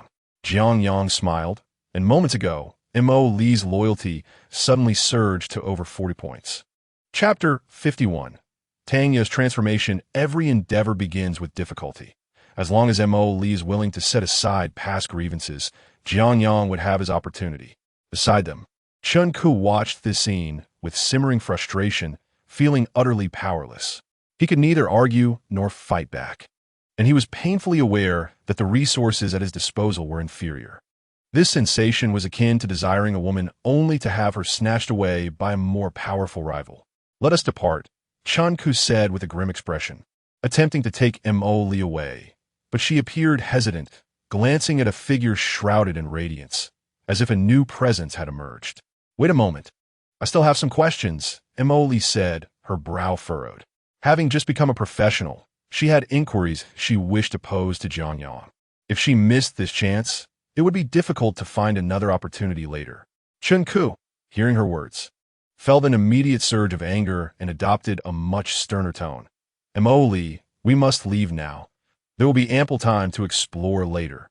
As soon as he uttered this, he regretted it, noticing Mo Lee's displeasure. Chun Ku, you seem to think you can command me. The Chen family was not even as influential as the Mo family in Linjiang City, and while Chun Ku was regarded as a promising young talent by the Mo family, he could not truly command Mo Lee. In fact, it was she who would have to heed his words. Mo Lee, given the relationship between our families, they have surely allied and dispatched someone to contact me, Chun Ku said, half in jest. At that moment, he had not received any such communication. Then, you should return. I still have questions to ask Jiang Yang. No, that Jiang Yang cough. Jiang Yang interrupted. What of me? One may be reckless with food, but one must not speak carelessly. If Miss Mo has urgent matters, she should return first. There will be opportunities to seek me out later. I'm always available, Jiang Yang said with a faint smile. His image had recently improved in Mo Lee's eyes. He could not afford to ruin it, and as for Chun Ku, he was quite the eyesore. Finding an opportunity to eliminate him was essential. For now, the priority was to maintain his standing in Mo Lee's esteem. For a scholar of Mo Lee's caliber, not obtaining answers regarding her profession would surely lead to sleepless nights. Thus, employing a strategy of feigned indifference was perfectly fitting. Upon hearing Jiang Yang's words, Mo Lee weighed her options for a moment, then left with some displeasure, leaving only Jiang Yang and his companions in the store. Brother, why didn't you keep that Mo teacher here just now? Yi Qingwei approached, her small hand instinctively resting on Jiang Yang's waist. His tone while conversing with Mo Lee had somewhat irked her. However, considering the other party's talents, she suppressed her discontent. Jiang Yang, well aware of Yi Qingwei's thoughts, gently encircled her slender waist and offered a vague response. Moments later, the radiance surrounding Huang Zhu faded away. Welcome to our team. Allow me to introduce the members to Jiang Yang, who then led everyone to the street outside the hotel. Jiang, could we take a moment? I'm not quite prepared, Li Shun stammered, his legs trembling. He never expected Jiang Yang to bring them here to practice combat against zombies right after leaving the store. What are you hesitating for? Look at Zhang Yao and Tanya. Jiang Yang pointed to the two who were already engaged in battle with zombies not far away, and frustration surged within him as he pushed Li Shun forward. Amidst a cacophony of screams, Li Shun launched his attack, exchanging blows with a zombie. Xiao Wan and the others stood by to provide verbal guidance, while Qiu Chan gazed intently at Jiang Yang. Master, shall we have a match? After being ambushed in the store and held down by an opponent, Qiu Chan felt a lingering sense of dissatisfaction and wanted a formal challenge against Jiang Yang. However, Jiang Yang seemed disinterested, yet he found it difficult to refuse the yearning in Qiu Chan's beautiful eyes. A woman as striking as her, destined to be part of his harem. Why was she so eager to fight? If it were in bed, Jiang Yang would not mind battling her for 300 rounds. But this combat seemed rather dull. A challenge was acceptable, but can you discern the flaws in my technique? Jiang Yang sogged an excuse, confident that he could easily suppress Xiao Chan with his strength, betting that she would not see his weaknesses. As anticipated, a flicker of dismay crossed Xiao Chan's face. She had not noticed his vulnerabilities. Haven't you become a first-level professional? How can there still be such a gap? I can see. Xiao Chan refused to back down. Today, she was determined to challenge Jiang Yang. Then tell me, where are my flaws? Jiang Yang raised an eyebrow, intrigued. He appreciated Xiao Chan's spirited nature, feeling a sense of conquest. While Xiao Chan could not see Jiang Yang's weaknesses, she could not yield verbally either, so she pointed to a subtle area. Her dagger aimed playfully at Jiang Yang's lower body. Her face flushed, declaring, "That is your flaw." A chill ran through Jiang Yang. He had not practiced Iron Sure techniques, and that spot was indeed a vulnerability. Are you sure that's a flaw? If you strike there, you may never have the chance to enjoy it again. Shameless. The combat was inevitable, yet the outcome remained unchanged. Xiao Chan had not even drawn her sword before Jiang Yang subdued her. He pinned her to the ground, making it appear as if she were being bullied. Just after dealing with Xiao Chan, a notification from the system echoed in Jiang Yang's mind. The personality of the protagonist's ex-girlfriend has changed. Control over abilities has deepened. A plaisante surprise. Jiang Yang's expression shifted as he sensed a stronger connection with the surrounding water elements. System, can I just call her Tanya from now on? Jiang Yang glanced at Tanya, who was battling a zombie, a hint of discontent on his face. What does it mean to be the protagonist's ex-girlfriend? She is unequivocally his woman. The system offered no response, leaving Jiang Yang's dissatisfaction without an outlet as he turned his gaze back to Tanya, wondering why night had not yet fallen. At that moment, Tanya was engaged in combat with a zombie, her outfit torn and marred with scratches. Perhaps due to her injuries, she fought with reckless abandon, her eyes blazing with determination and fervor. In contrast to Zhang Yao's cautious approach, Tanya's performance was striking, drawing the attention of the others. Yi Qingwei glowed with green light, preparing to assist Tanya with her abilities, but Jiang Yang halted her. No need to help her. I want to see her potential. Jiang Yang observed Tanya's information, which showed no significant changes except for an increase in loyalty. Tanya's loyalty had risen to 80 points. Chapter 52.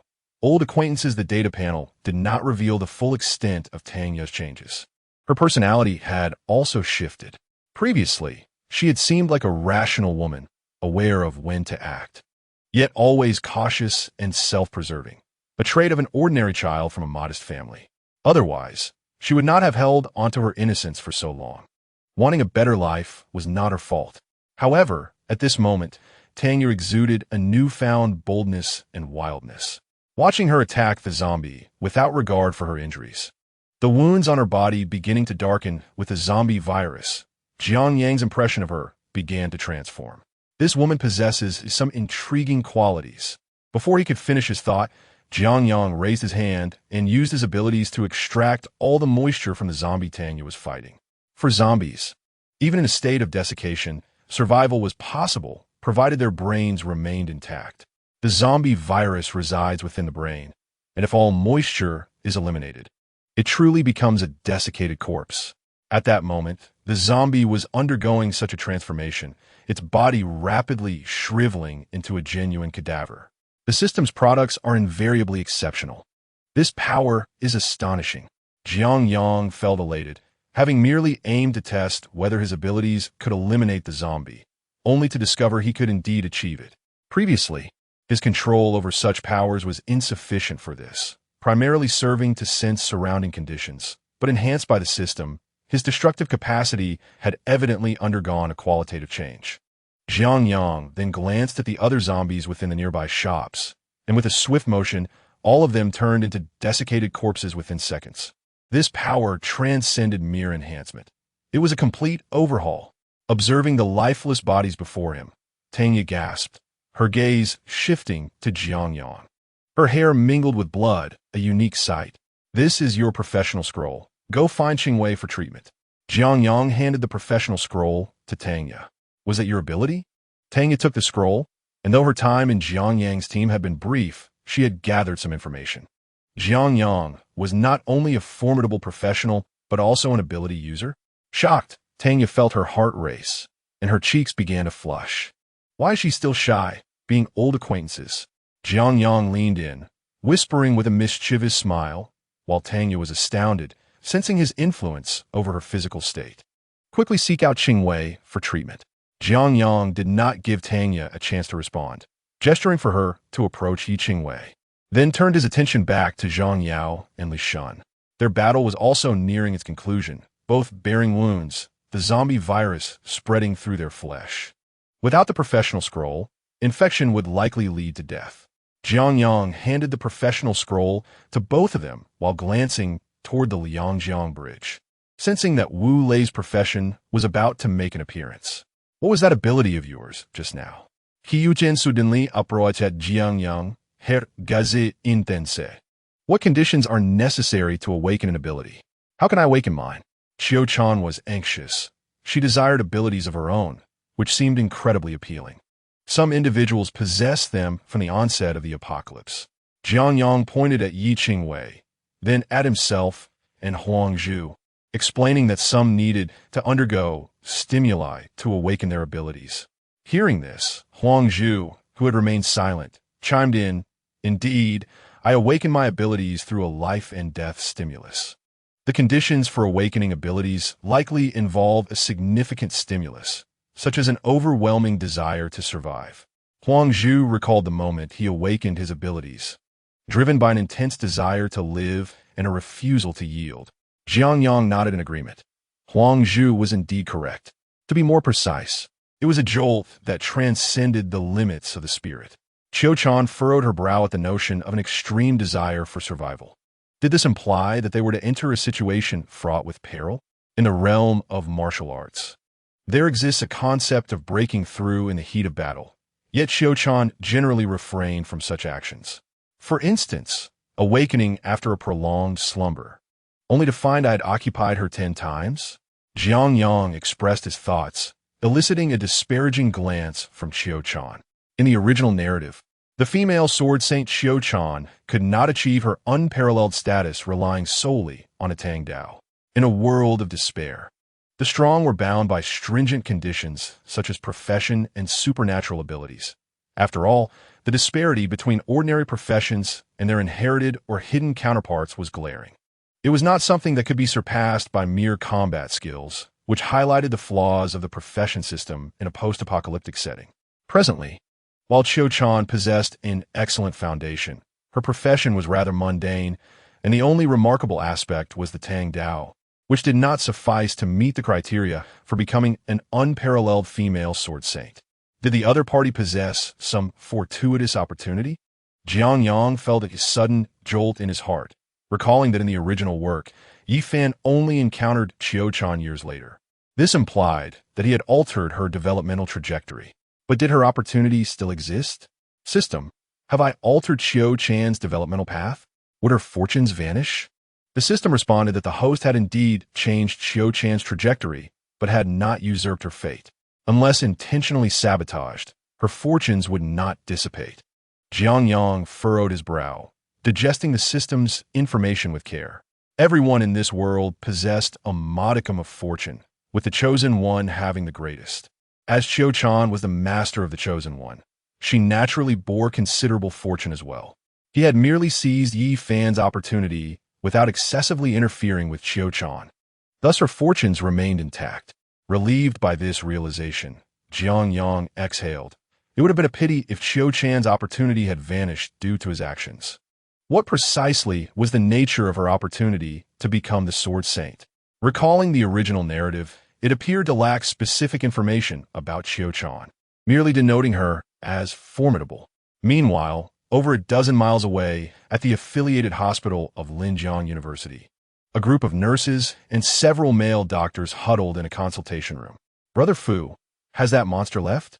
A young nurse trembled in a corner, her face pale with fear, echoed by the others. The male doctor, referred to as Brother Fu, brandished a broken chair leg, cautioning silence as he peered through the slightly ajar door.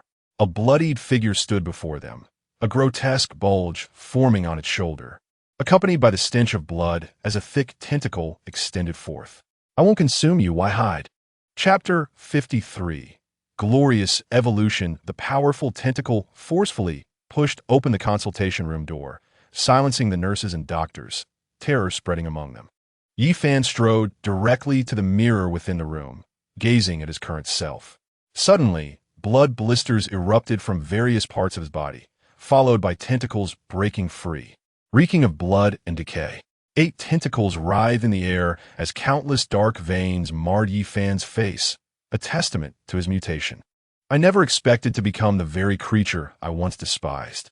His gaze remained fixed on his reflection, a hint of intoxication glimmering in his eyes. This form represented all that was repugnant and vile.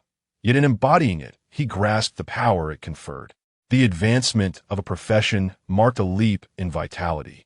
Yet it was ultimately a structured ascent, constrained by certain rules regarding limits. Sometimes, evolution could prove less effective than mutation in achieving swifter strength. At this juncture, he could no longer place faith in the so-called butterfly effect. Yet what could elucidate all of this? Jiang Yang, why are you stronger than I? Yi Fan grappled with the discontent of his rebirth, with Jiang Yang undeniably playing a significant role. Could it be that he too was a reborn individual? As this thought flickered through Yi Fan's mind, he quickly suppressed it. Such monumental fortune was meant solely for him. Shaking his head, he chose to focus on his newfound form, aware that he now possessed terrifying power. Should he encounter Jiang Yang again, he would ensure a decisive confrontation. The small consultation room fell into a heavy silence as the doctors and nurses regarded Yi Fan with a mix of fear and revulsion. Suddenly, Yi Fan turned his grotesque visage towards them, tentacles flinging viscous blood. Do you wish to survive in this apocalypse? We certainly do. Then join the glorious evolution. What do you intend to do? You madman. You lunatic. That evening, within the police station, Chun Ku stood before everyone, showcasing his newfound abilities and reiterating Jiang Yang's earlier words. Is this what it means to be a professional? An unremarkable worker stood up, his gaze fervent as he observed Chun Ku, who had just leaped 5 or 6 meters, his punch capable of shattering the floor.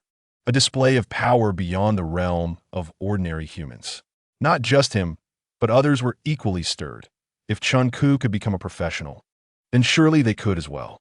Over the past few days, they had gradually acclimatized to the apocalypse, understanding the era of strength had dawned. If given the chance, they too could seize their opportunity to rise above their previous mundane existence. Indeed, this is what it means to be a professional. Chun Ku drew forth a broad sword from behind him, embodying the foundational warrior profession, brandishing it with fervor before the crowd. Lacking any combat technique, he believed that sheer strength sufficed. After flaunting for a moment, Chun Ku turned to his employees, a slight smile gracing his lips. As long as we can slay more zombies and gather more materials, you too can become professionals. They all understood that the arrival of the apocalypse had shattered their previous societal order, but had ushered in a new era. The timid perish, while the bold thrive. Together, we can forge a new future. Chun Ku's expression was fervent. Although he was just a carefree rich heir, he had absorbed knowledge about speeches and grand visions, effortlessly articulating them. Emily squatted in a corner, scribbling on a pile of scrap paper. Throughout the afternoon, she had analyzed the changes that would accompany her becoming a professional. Alas, lacking laboratory equipment, she yearned to examine her body thoroughly. A comprehensive elevation of human capabilities was unattainable with current medical standards, but perhaps the apocalypse could elevate humanity's technological prowess. A glimmer of fluorescence coalesced in M.O. Lee's hand. As a foundational support profession, her skills could expedite bodily recovery and refresh the mind, applicable to herself or others. Yet, after employing her skill, she still felt a sense of fatigue. The use of her abilities seemed to require energy, possibly depleting her vitality. Could vitality be increased? Or is there no way to recover swiftly? M.O. Lee was riddled with confusion, pondering Jiang Yang. If only he were here, perhaps he could unravel her uncertainties. Teacher M.O., what are you contemplating? Chun Ku noticed M.O. Lee lost in thought. Her dazed expression reminiscent of a flawlessly rendered CG animation, captivated him. But a moment later, his countenance darkened. A man of experience, he discerned that Mo Li's distraction was due to someone else, likely not him. Could it be Jiang Yang? Chun Ku's expression soured further, a grim smile spreading across his face. Teacher Mo, why don't you come and introduce your profession? Everyone is quite curious. I shall refrain from introducing myself, as I merely serve as an auxiliary profession. Mo Li smiled lightly and glanced at the piece of paper held by Chun Ku. This is the list of outings I just compiled. Chun Ku smiled back and handed the list to Mo Li, then turned her attention to those within the police station. The food available in the police station is limited, thus, starting tomorrow, we shall venture out to procure sustenance. Not only will we seek food, but we shall also hunt zombies, accumulate wasteland currency, and ascend to become professionals. Therefore, we will divide the remaining personnel into 3 small teams. Chun Ku was once again indulging in grandiose plans, yet Mo Li noticed that neither her name nor her own was listed on the document. Chapter 54. A blossoming rebirth within a luxurious hotel not far from the police station. Yi Qingwei repeatedly utilized her abilities and professional skills, directing them towards Jiang Yang. The depletion of her mental energy brought about a wave of fatigue, yet Yi Qingwei gritted her teeth, relentlessly pushing her mental limits. To Jiang Yang's eyes, Yi Qingwei's mental energy seemed to be completely exhausted, yet she continued to employ her skills and abilities, forcing herself to the brink, resulting in a significant reduction in the intensity of her techniques. All right, let us conclude today's training. Jiang Yang intervened, halting Yi Qingwei's efforts. This girl was inexplicably intent on serious training this evening. While he could humor her request for training, especially for Qiu-chan, as long as she displayed formidable strength, he found himself puzzled by the training of a healer.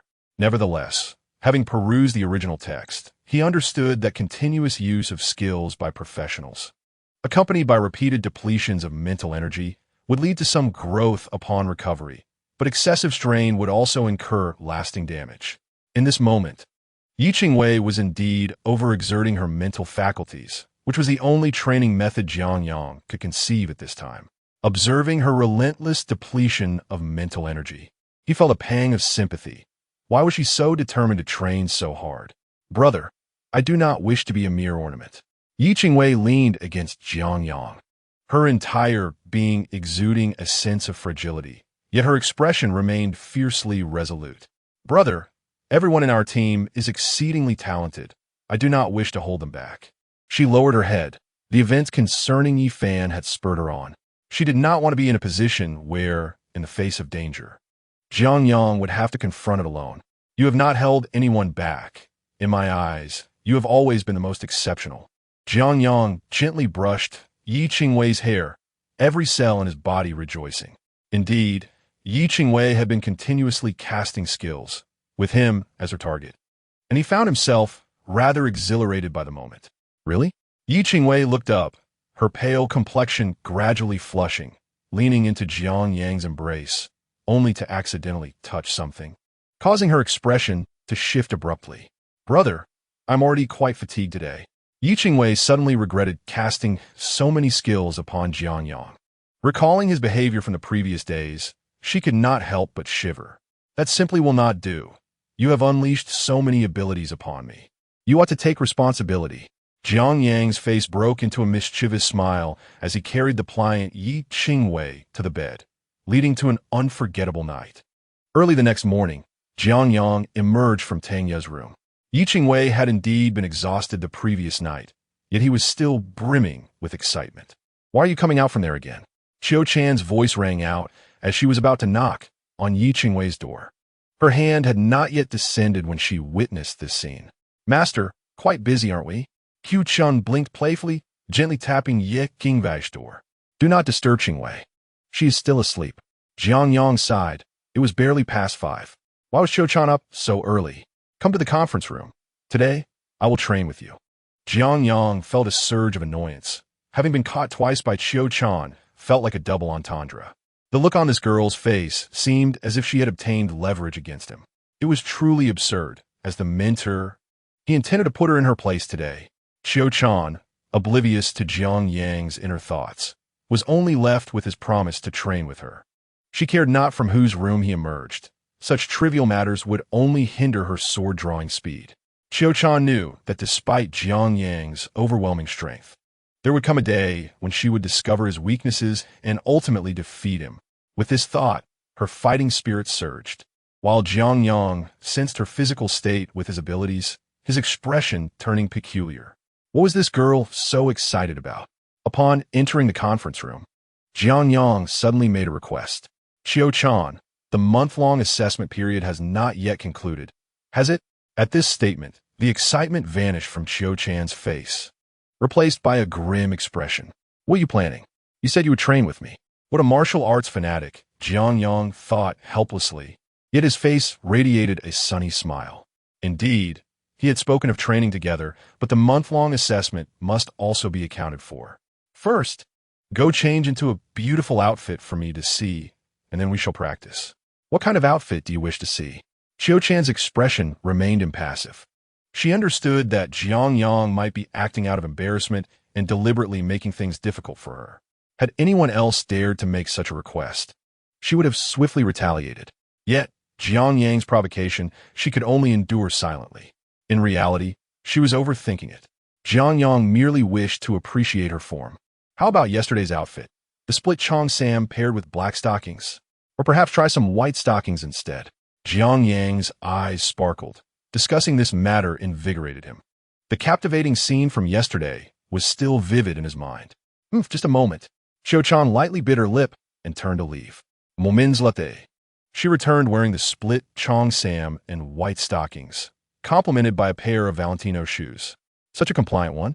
Jiang Yang controlled his nosebleed with his abilities. If one were to declare the most beautiful in his team, it would undoubtedly be Qiu-chan. Her face, figure, and poise were unparalleled. The school beauty indeed lived up to her reputation. Under Jiang Yang's scrutinizing gaze, even Qiu-chan felt a flush of embarrassment. Throughout her life, she had always worn tight-fitting attire, and the swordsmanship club's uniforms were quite loose, exposing nothing. However, her current outfit left little to the imagination, revealing almost everything save for the most crucial parts. Fortunately, Jiang Yang was the only man present. Is this acceptable? Qiu-chan picked up her Tang Dao, preparing to assume a combat stance, only to realize her cheongsam had shifted, causing her brows to furrow as she hurriedly returned to a more modest posture. Observing Qiu-chan's bashfulness, Jiang Yang's heart swelled with joy. He waved his hand. You may begin. Unleash your attack. Wait, can I change into another outfit and finish the match before switching back? Qiu-chan's countenance was mortified. Her attire was hardly suitable for combat, and any vigorous movement would lead to an embarrassing reveal. A sense of having been toyed with washed over her. Was Jiang Yang's scheme premeditated? At this moment, she looked at Jiang Yang, hoping to change her outfit, only to see him shake his head. No need for a change. You will have no opportunity to strike. Dragon Might unleashed, and with the activation of his water-based abilities, Jiang Yang swiftly immobilized Qiu-chan, forcing her to maintain a single position. In the presence of Dragon Might, anyone lacking in strength would be gripped by fear, and with the assistance of his water abilities, he could completely dominate her. At this moment, Qiu-chan's expression was rigid. Once again, before the battle had even commenced, it had already concluded. If this continued, she would never uncover Jiang Yang's flaws, let alone defeat him. Why? Among the first-level professionals, did it have to be this way? As Qiu-chan pondered this in confusion, Jiang Yang had already approached her, a surge of desire welling within him. Jiang Yang, what do you intend to do? Suddenly, her mouth was sealed, and Qiu-chan's mind fell into a void, rendered powerless as Jiang Yang's hands roamed her form. Chapter 55. Qiu-chan's first kiss. Minutes later, Jiang Yang reluctantly released Qiu-chan's lips. You scoundrel! Qiu-chan's face flushed crimson, tears welling in her eyes. This was indeed her first kiss. In a moment of control, Jiang Yang not only forcefully kissed her, but also explored her body thoroughly. How could she endure such humiliation? Although she was the Belle of Linjiang University, living under the constant gaze of others, having experienced numerous grand occasions and received countless accolades, she remained a woman who was quite naive in matters of the heart. "Don't cry, I just couldn't resist," Jiang Yang said, feeling embarrassed. He never anticipated that Qiu-chan would be reduced to tears by such a wall slam. If Qiu-chan began to sob aloud, it would spell trouble. With this thought, Jiang Yang hurried to console her, but Qiu-chan remained unyielding, tears flowing incessantly as she wept quietly. "Damn it, I have to go all out." Jiang Yang grasped Qiu-chan's chin and kissed her once more, exerting both physical and psychological dominance. Approximately 10 minutes later, Qiu-chan leaned against the wall, her hair disheveled, while Jiang Yang sat with his head bowed, filled with guilt. "Actually, I had just come out of Tang Ye's room when I first saw you," he stammered. Qiu-chan pushed Jiang Yang away and strode towards the conference room, declaring, "I will remember today. When I defeat you, I will make you pay double." "Pay double?" Jiang Yang was taken aback. "Do you mean you want to kiss me back? You can do it now. Get lost." Qiu-chan retorted angrily, her face flushed as she departed. Yet from Jiang Yang's perspective, Qiu-chan's loyalty seemed to increase slightly. How amusing, a sharp tongue but a soft heart. "I can still manage you," he thought, a smile curling at the corners of his mouth. Loyalty would not deceive. It seemed Qiu-chan did not wholly reject him. Taking the first step, the rest would be manageable. An hour later, Jiang Yang arrived at the food warehouse of a luxury hotel, a facility that had been modified by workers prior to the apocalypse.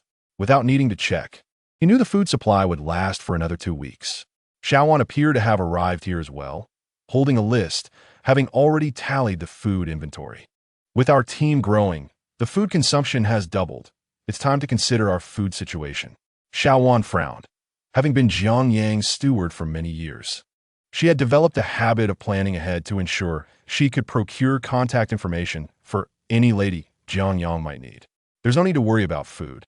We will leave here soon," Jiang Yang reassured her, glancing at the supplies. His system space still contained some provisions, enough to last a month at most. "Where are we going after we leave?" Xiaowan inquired. Jiang Yang pulled out a map. "The entire world has plunged into chaos. Returning home will likely take a considerable amount of time." The thought of going home, to Jiang Yang's hometown, crossed Xiaowan's mind. But it was over 1,000 kilometers away in another province. In peacetime, a flight would suffice, but now all transportation was paralyzed, making it impossible to fly. The roads worldwide were likely in disarray as well, leaving them with no choice but to walk back.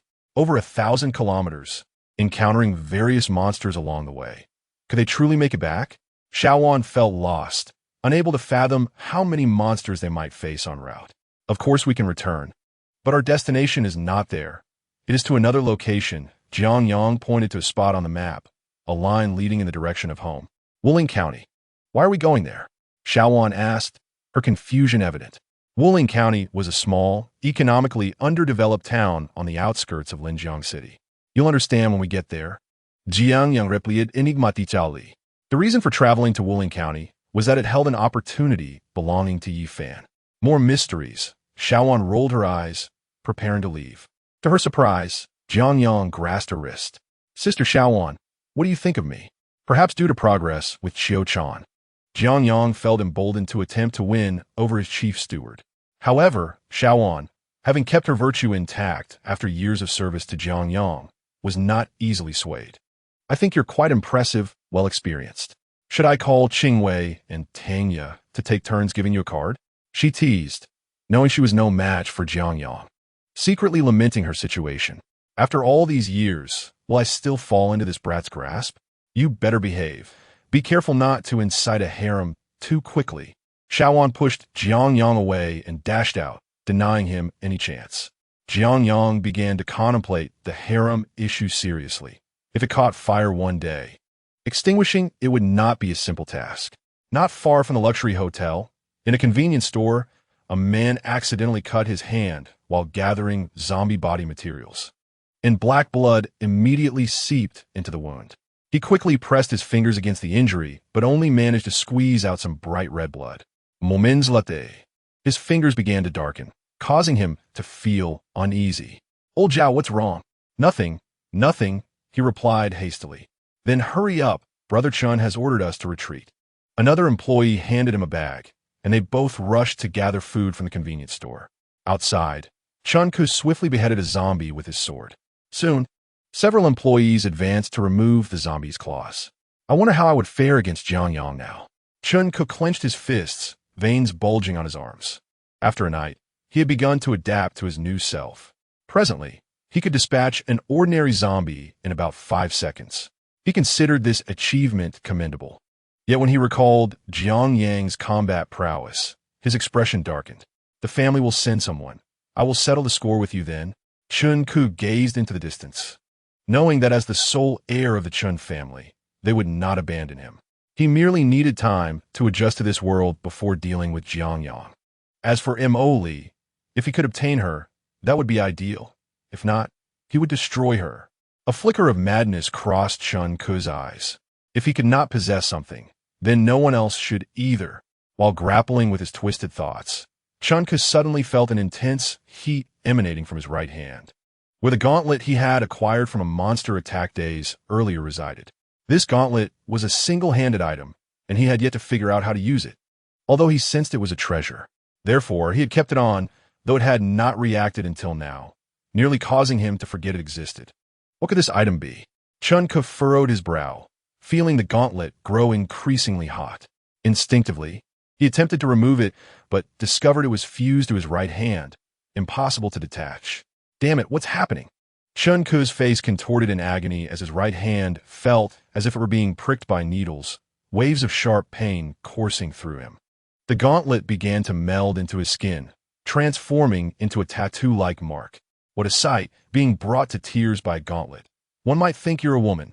Jiang Yang approached with his group, catching a glimpse of Chun-Ku's gauntlet and expressing a hint of admiration. Name: Sinful Gauntlet. Type: Weapon. Level: C. Skill: Sinful Hand. Capable of stealing a portion of another's abilities through contact, allowing the user to retain the stolen abilities until the next theft. Wearing requirement: must not be worn by the righteous. What a remarkable item. Jiang Yang felt a surge of excitement. This gauntlet was perfectly suited for him, not least because of its wearing condition.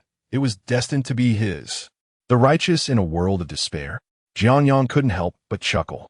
Perhaps a month into the apocalypse, a few might still harbor remnants of righteousness, but would merely be a faint glimmer of hope. The concept of righteousness was vast, yet scarce in a world consumed by chaos. The ability to steal from others is indeed a versatile skill. It adapts to the strong and weak alike. However, it remains uncertain whether this power of appropriation is self-determined or random. In any case, he has resolved to claim the gauntlet for himself, and he does not require anyone's input. Chun-Ku bellowed. Though he understood his own insignificance before Jiang Yang, he felt emboldened in that moment. Despite his confusion regarding the gauntlet's function, it is, after all, a treasure. If it were akin to Thanos' fist, it could potentially obliterate his opponent with a mere snap of the fingers. Chun-Ku's tone displeased Jiang Yang, and at that moment, Yi Qingwei interjected. Why shouldn't my brother be concerned? That gauntlet is rightfully ours. Yi Qingwei was not inclined to tolerate Chun-Ku's disrespectful tone towards a man. She had developed some spirit of her own. Although her profession and abilities were supportive in nature, she was confident that when it came to combat, she could hold her own against Chun-Ku with her myriad buffs. Qiu Chan stepped forward as well. After leaving the conference room, she had scarcely spoken to Jiang Yang. Yet now she voiced her support for him. That monster was slain by my master. Without him, your people would have perished long ago. Nonsense. It was our people who severely injured that beast. You merely picked up the scraps. Chun-Ku's ire flared at the mention of the incident involving the fortune child. Over 20 of his comrades had perished, and they had only obtained a single treasure, which was now in danger of being snatched away.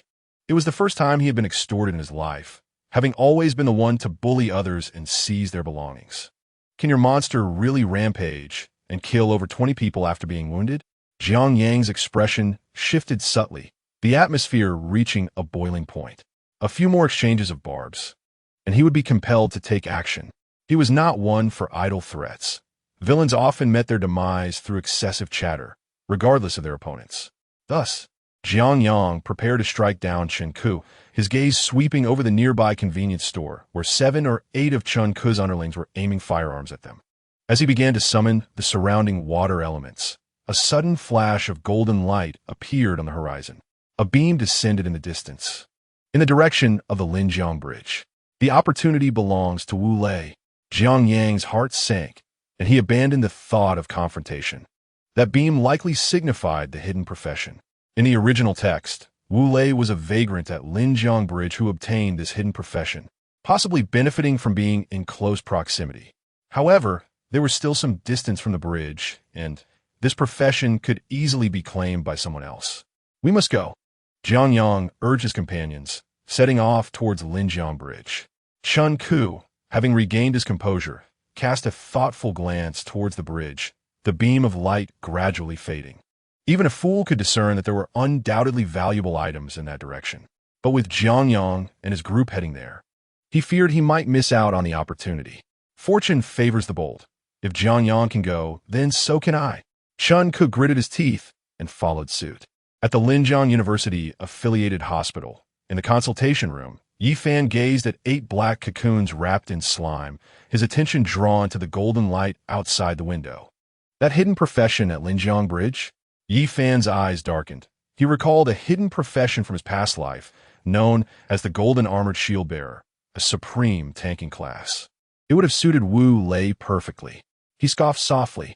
Had he followed his initial plans upon reincarnation, that profession would have been designated for Wu Lei, as he had been his most crucial ally in his previous life and also a tanking class. However, now that the tables had turned, Wu Lei had become his adversary. If that profession were to come my way, it wouldn't be so bad.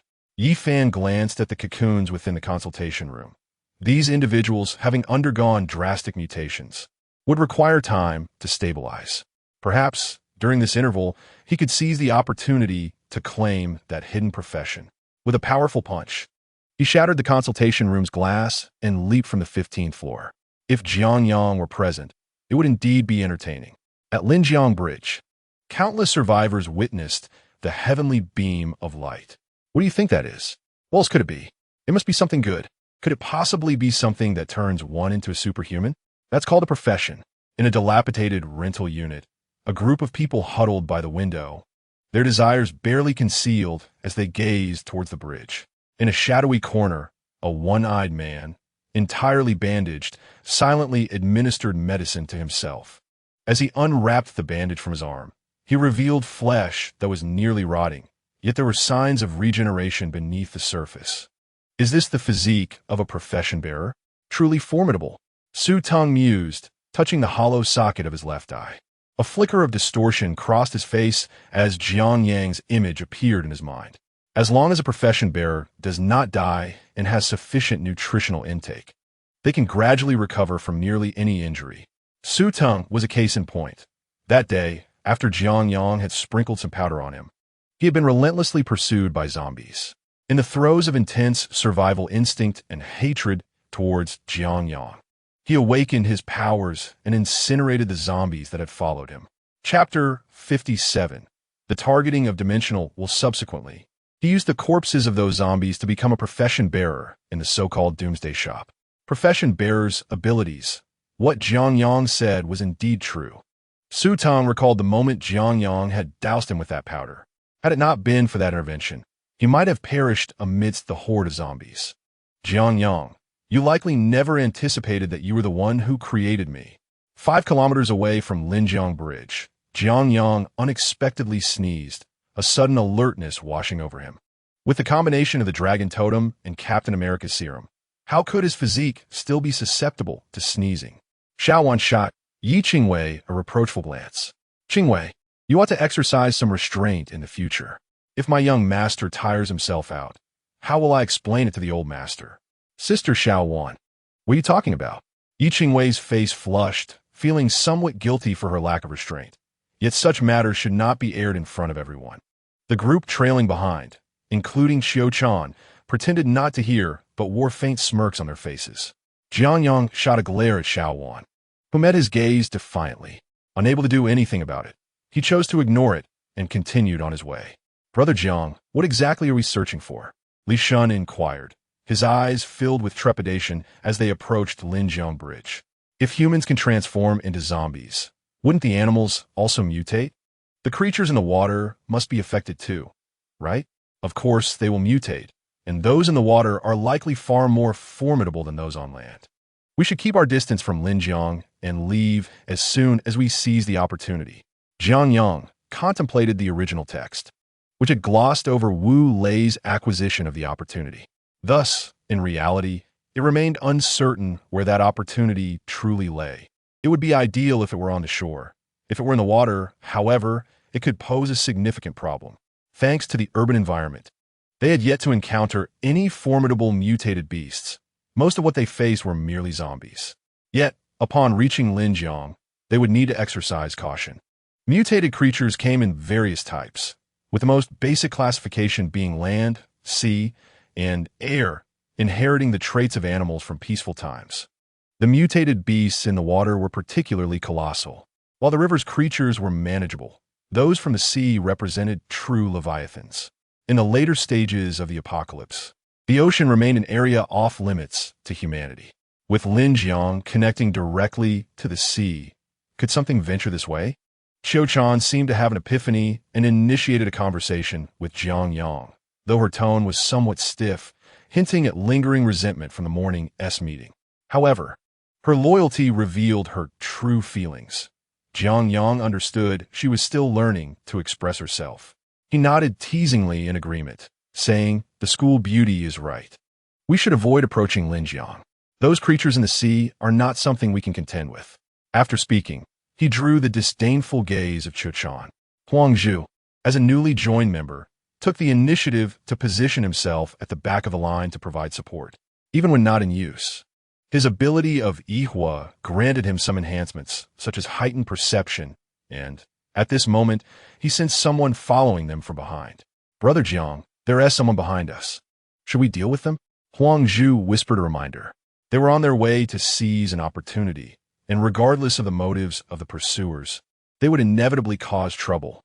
Thus, resolving the issue beforehand was the wisest course of action. "No need. Let them follow.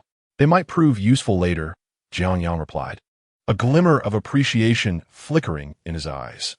Huangzhu was efficient, cautious, and ruthless, qualities Jiang Yang admired. However, what Huangzhu could sense, Jiang Yang was also aware of. It was evident that Shan Ku and others had caught up, but it was unnecessary to deal with them at this moment. If the opportunity lay within the waters, they would require bait to distract the mutated beasts lurking beneath the surface.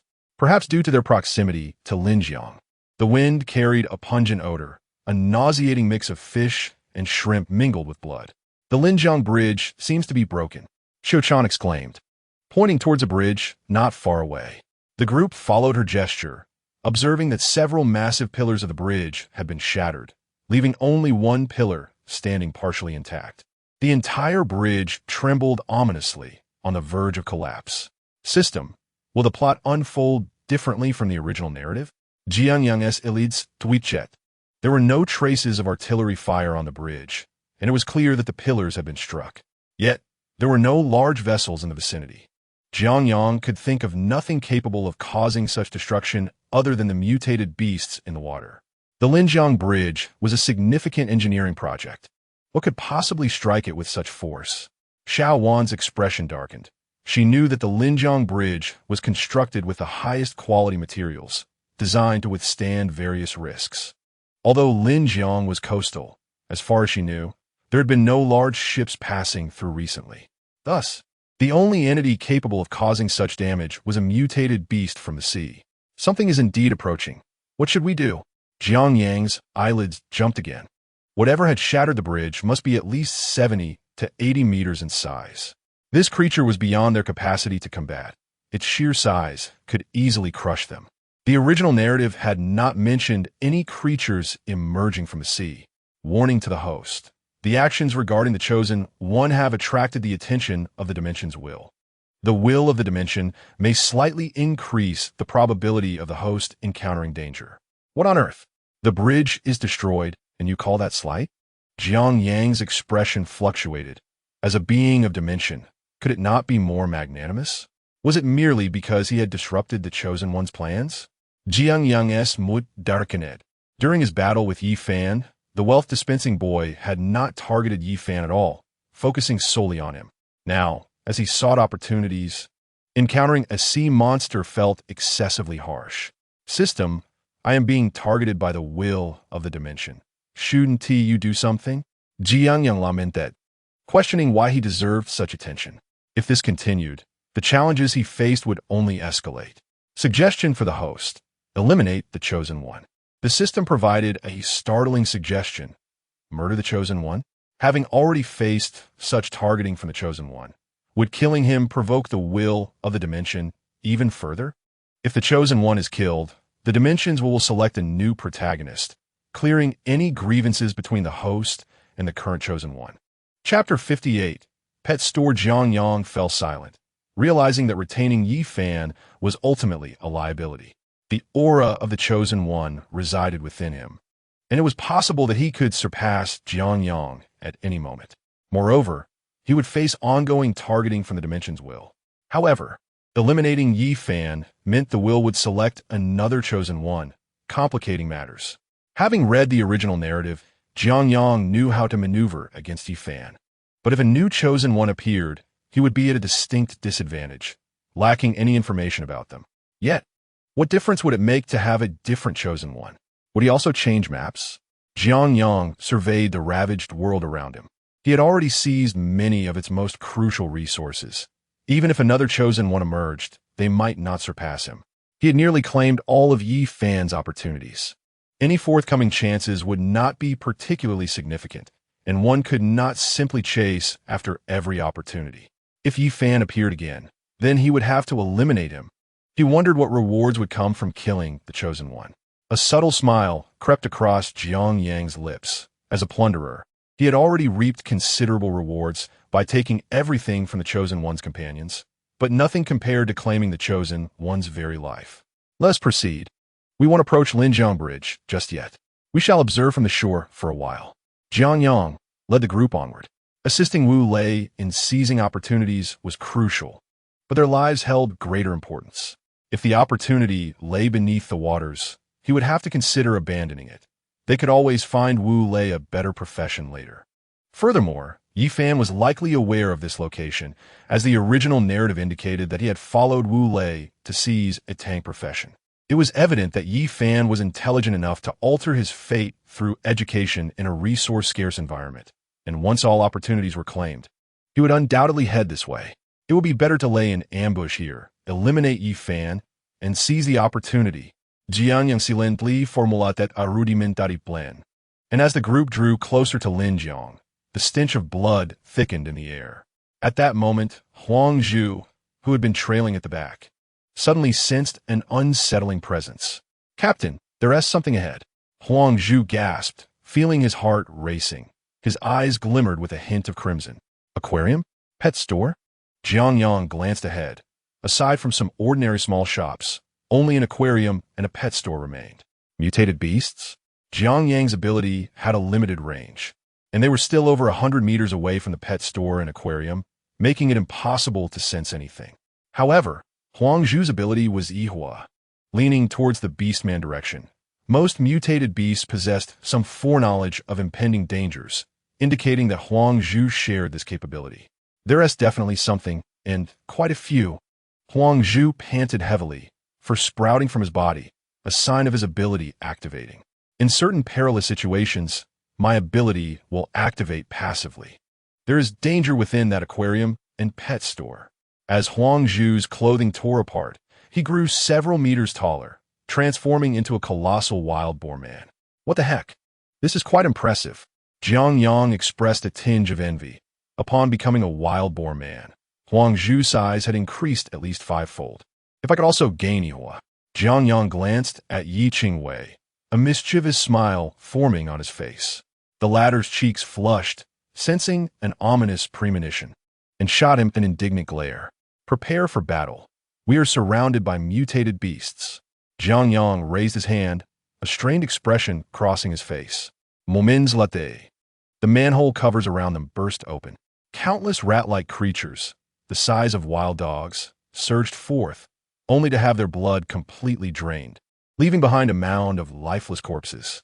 The blood that seeped out was carried away by the wind, emitting a foul stench and a metallic tang, causing Yi Wei and her companions to turn pale and hastily retreat to the side, for these rodents were exceedingly filthy.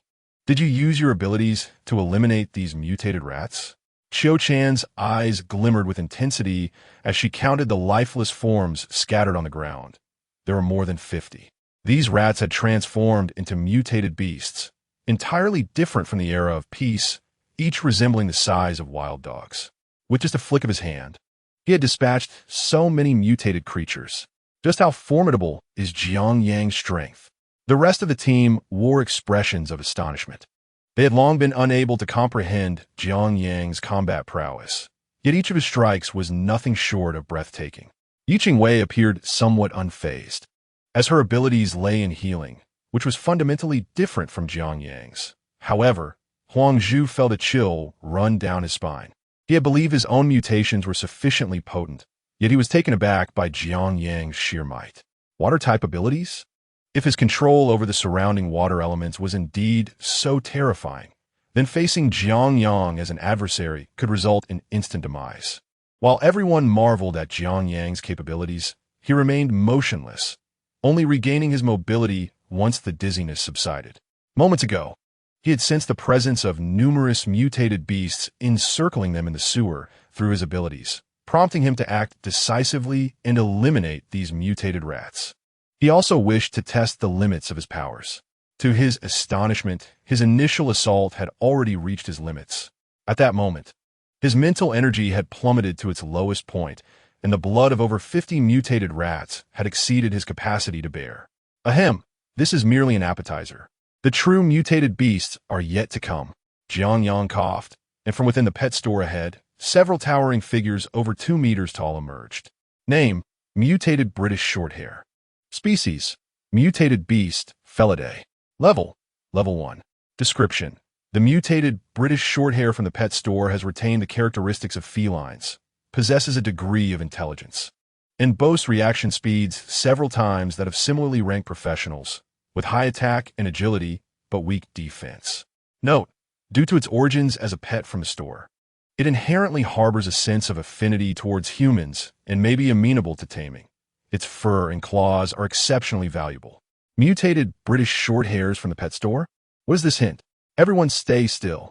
Jiang Yang quickly glanced at the fleeting shadows.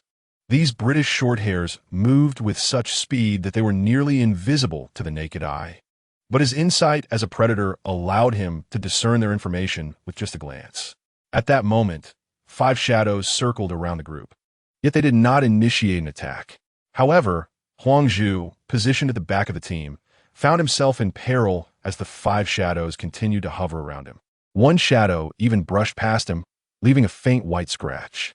Chapter 59. Master of Time Management. Everyone remains still. Huang Zhu, revert your mutation. These are the mutated British Shorthairs from the pet store, and given their origins as domestic cats, they harbor little hostility toward humans. Jiang Yang's gaze fell upon the scratch on Huang Zhu's chest, and he felt a jolt of alarm. The mutated British Shorthair was high in attack and agility. Yet Huang Zhu bore only a slight white mark, with no skin broken. To be an enemy of the chosen one of this realm is indeed no simple matter. Huang Zhu, his muscles bulging, felt an overwhelming sense of threat from the mutated British Shorthairs. Yet, upon hearing Jiang Yang's words, he managed to suppress his mutation, gradually shrinking back to human form. Just as he was about to revert completely, he suddenly froze in place. Captain, could I trouble you for a piece of clothing? Huang Zhu was still covered in fur, resembling a monkey, and his garments had long since torn during his mutation. Fortunately, his trousers appeared to be specially made and remained intact. Jiang Yang rummaged through his system space and tossed a protective suit to Huang Zhu. He wondered if there were any female ability users who, after mutation, transformed into cat-eared maidens. Jiang Yang's cells stirred. He had yet to experience the allure of such maidens. The original host had encountered countless women, and most cat-eared maidens donned uniforms, incomparable to the real thing. System: may I acquire an additional ability? Jiang Yang inquired, as his water-type ability was a reward from the system. In the original narrative, the number of ability users was already substantial, with most possessing only one ability. Though some exceptional individuals were capable of awakening too, given that his abilities stem from a reward, could he not also possess two or even more? Host has no restrictions on abilities. Then may I select my reward? Let my next reward be an ability related to mutation. Jiang Yang felt a surge of excitement. He genuinely enjoyed mutation, as growing larger is every man's dream. Although he was already of considerable size, his pursuit of becoming larger seemed insatiable. Rewards are random. The system's responses had grown curt, perhaps out of disdain for Jiang Yang's frivolous banter. Once Huang Zhu fully exited his mutation state, the five shadows continued to flit around him, though they refrained from attacking. Brother, if these mutated British shorthairs do not pose a threat to us, can we tame them? Yi Qingwei's eyes suddenly sparkled with realization, for Jiang Yang had mentioned that these mutated beasts bore little animosity towards humans. Mutated beasts retained their pre-transformation habits and exhibited a certain level of intelligence. These British shorthairs naturally felt an affinity towards humans and perhaps could be tamed. Jiang Yang recalled a certain item from the original narrative, known as the Contract Decree, specifically designed for taming mutated beasts. However, one typically had to severely weaken the mutated beast before forcibly binding them with a contract. In the original story, most individuals who managed to tame mutated beasts did so not through items, but rather through emotional bonds with the beasts. Before the apocalypse, pet dogs or cats maintained their previous habits even after mutation. If nurtured properly, they could become powerful allies. Can we tame these British shorthairs? Qiu-chan, fond of small animals like cats and dogs, noted that these mutated beasts appeared quite powerful. If they could be tamed, their team's strength would surely receive a significant boost. It is possible to tame them, but Jiang Yang did not finish his sentence when suddenly another black and white figure darted out from the pet store, moving with such swiftness that Jiang Yang barely had time to react before it sent him flying over 10 meters. Brother Jiang, what is that thing? The others exclaimed in alarm, only to witness a 3-meter-tall husky energetically pawing at Jiang Yang. Huan, Xiaowan approached the husky, ignoring Jiang Yang, who was pinned beneath its paws, and affectionately patted the dog's head, her face lighting up with delight. Get off, you foolish dog. Jiang Yang wriggled free from beneath the husky's paws, coughing up a mouthful of fur as a fragment of the original host's memory flashed before his eyes. It was a sunny afternoon when the original host, hoping to win over a girl, had adopted a purebred husky from the roadside, with romantic intentions on his mind. He named it Huan. However, just a week later, having lost interest in the girl, he abandoned the dog at the pet store after leaving a sum of money behind. At the time, Xiaowan had quite liked it, but unfortunately, the rambunctious dog proved too much to handle. Oh, the 3-meter-tall husky, offended by Jiang Yang's insult, promptly flipped him over with a paw, its 2 front paws scratching at him in a display of its displeasure. Huan, darling, do you remember me? Xiaowan gently caressed the dog's head, while Jiang Yang, trapped beneath the dog's paws, found himself momentarily stunned. Xiaowan's tender demeanor was quite captivating. Just as they had been discussing taming mutated beasts, fate had brought him face to face with a familiar dog. When would his luck finally change? Escaping from beneath the dog's paws, Jiang Yang observed the harmonious interaction between Xiaowan and the husky, as familiar scenes unfolded before his eyes. The original protagonist, when interacting with the girl, seemed to caress the husky in a similar manner. Perhaps, through this dog, he could enhance his relationship with Xiaowan. Jiang Yang harbored some mischievous thoughts. In fact, his bond with Xiaowan was closer than with anyone else, but due to their familiarity, he found it somewhat awkward to take action. He felt no embarrassment about it. When the moment called for action, he would act. However, Xiaowan appeared somewhat resistant. This foolish dog was indeed a delightful surprise. Did you know each other before? Qiu-chan and Yi Qingwei stepped forward, unable to resist stroking the husky's head. Not to mention, despite the breed's foolishness, their appearance was undeniably charming. This is Huan, a dog Jiang Xiao used to adopt, but he later abandoned it. Xiaowan shot Jiang Yang a glance. How could such a lovely dog be discarded? Ahem, I was rather busy during that time and had no time to care for it, so I sent it to a pet shop for boarding, Jiang Yang replied, feeling somewhat awkward. Indeed, he had been quite busy, dining with various girls each day. and had no time to look after the dog.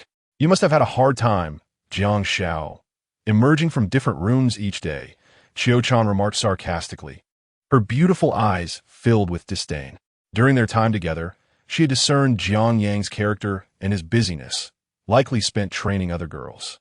She had witnessed him leaving Yi Qingwei's room at night and emerging from Tang Ye's room in the morning, and he even had thoughts of her. Oof, a master of time management. How could he not be busy? Ahem, I truly am quite busy with social engagements that leave me little time for sleep. Jiang Yang shot a glare at Qiu-chan, licking his lips as if savoring the sweetness of the morning. The latter's cheeks flushed, and she turned her head away, choosing to remain silent. Brother, you must take care of your health, Yi Qingwei said with innocent concern, though her eyes revealed a hint of urgency. Tang Ye lowered her head, aware of what had transpired with Qiu-chan, and felt as if she had been caught sneaking into an internet cafe by a teacher. Rest assured, my health is excellent, Jiang Yang replied gently, finally glancing at the 5 shadowy figures resting on the eaves not far away. Under the moonlight, 5 differently colored British short hairs gazed at them intently. Huang Zhu looked at the cats, sensing that these mutated beasts bore them no malice. Yet he still felt a twinge of panic. Captain, I sense, Huang Zhu began, only to be interrupted by Jiang Yang, who gestured for everyone to move away from the sewer exit. The British short hairs perched on the eaves, and the husky, surrounded by Xiao Wan and the others, revealed a fierce demeanor, continuously growling at the ground. What is happening? Huang Zhu's expression turned frantic as hair began to sprout from his skin. However, this time he had learned to loosen his protective suit beforehand, making it less likely to be damaged during his transformation. Be cautious of the sewer. There is something inside. Jiang Yang could perceive more and more mutated beasts gathering in the sewer beneath their feet, all heading towards the aquarium. Qingwei, provide us with support. Jiang Yang called out to Yi Qingwei, who produced a small flag. With a surge of mental energy infused into it, everyone felt a wave of exhilaration. Support battle flag. Team Glory. The exhilaration did not directly enhance combat power, but significantly boosted their capacity to exert more strength. Moreover, it was a collective effect, benefiting not only Jiang Yang and his companions, but also Huan Huan and the 5 British short hairs. However, applying such support to so many beings left Yi Qingwei's mental energy nearly depleted, causing her face to turn pale.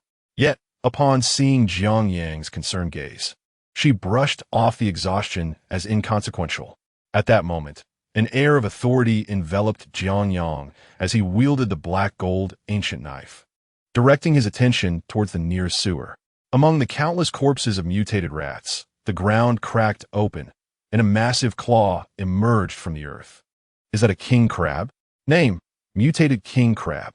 Species: stone crab family mutated beast. Level: Level 1.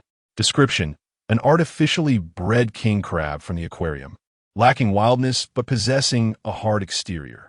Jiang Yang swallowed hard. He had loved eating these crabs for quite some time, but he certainly could not consume one of this magnitude. Furthermore, Qiu-chan exclaimed, pointing at the ground not far away, where the earth had completely shattered, and several more king crabs crawled out, each measuring 3 to 4 meters in length. Additionally, from the murky waters of the sewer, a pitch-black octopus surfaced. Fortunately, they were merely smaller aquatic creatures. Jiang Yang frowned.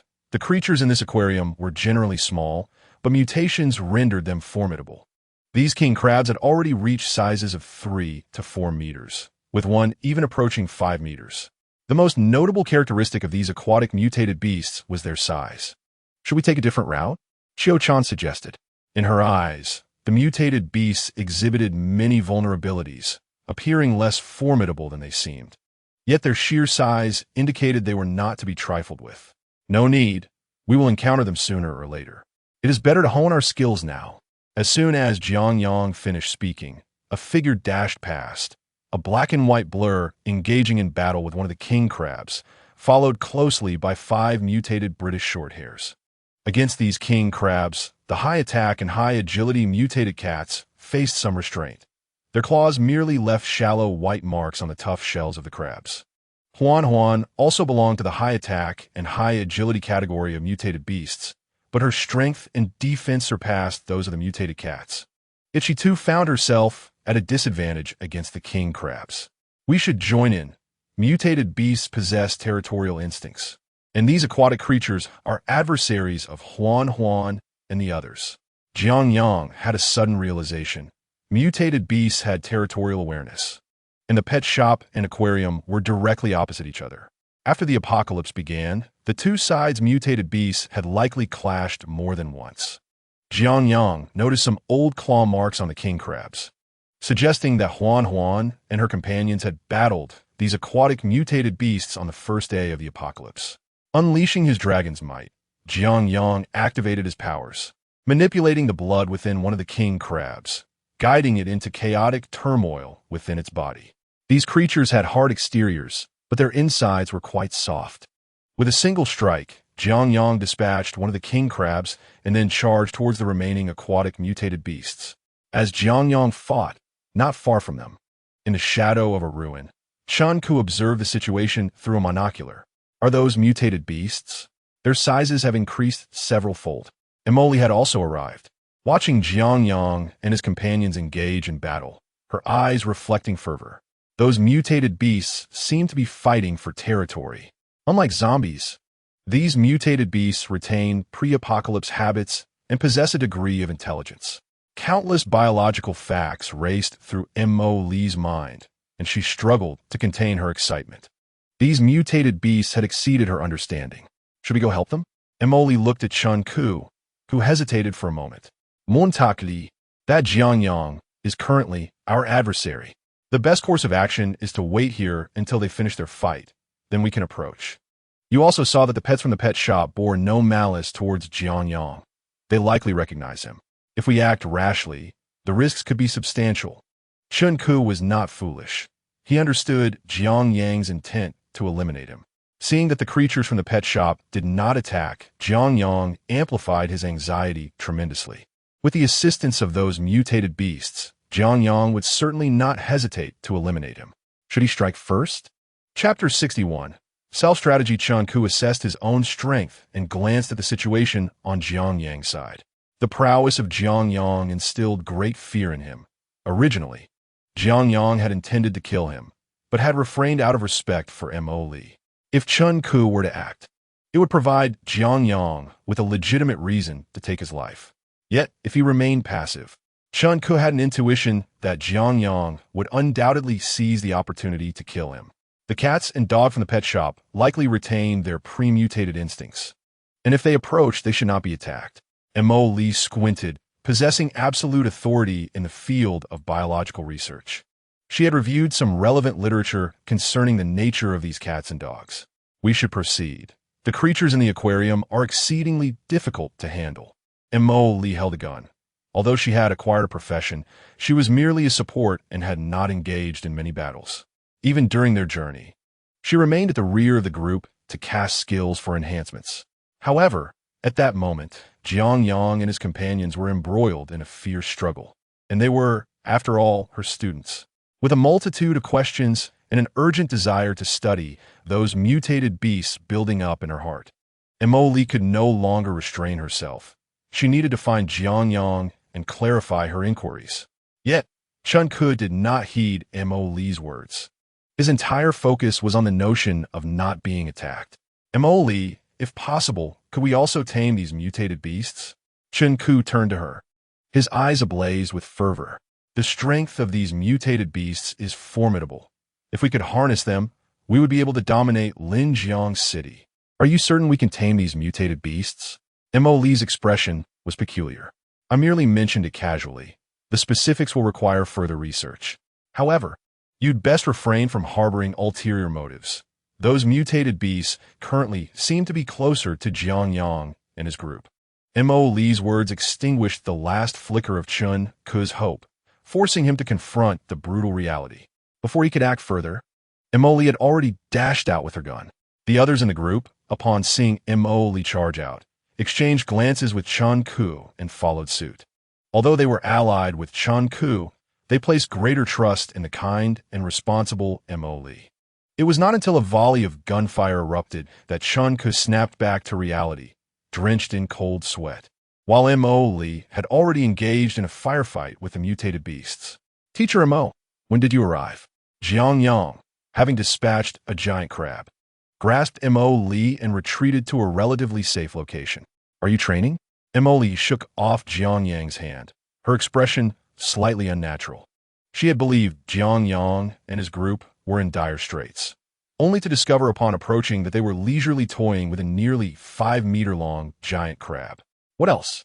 Sooner or later, they would have to confront these mutated beasts. Familiarizing themselves in advance is quite beneficial. Jiang Yang sheathed his blade. Training was not the goal, but it was indeed a means to hone Yi Qingwei and the others. It was also a way for him to improve. He lacked the 7 years of survival experience that Yi Fan possessed, and his combat skills were not significantly superior to those in the group, relying solely on absolute strength to prevail. However, since M.O. Lee had expressed her thoughts, he did not deny it, placing his hands behind his back and utilizing his abilities to swiftly deal with the giant crab. Are you also here to seek opportunities near the bridge? Teacher M.O., what would happen if you encountered these monsters? Jiang Yang gestured toward the gun in M.O. Lee's hand. In the early stages of the apocalypse, firearms remained the most lethal weapons, but they also depended on the target. In the original story, those below level 4 could not evade the threats posed by firearms. Yet these zombies and mutated beasts were different. Some variant zombies could withstand gunfire at level 2, while certain powerful mutated beasts had already evolved bullet-resistant shells at level 1. For instance, the giant crab here.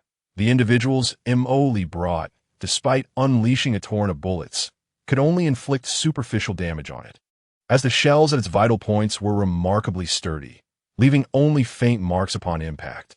M.O. Lee fell silent, while Jiang Yang quietly took M.O. Lee's small hand. Teacher M.O., your family members are unlikely to arrive in the short term. Why not join my team?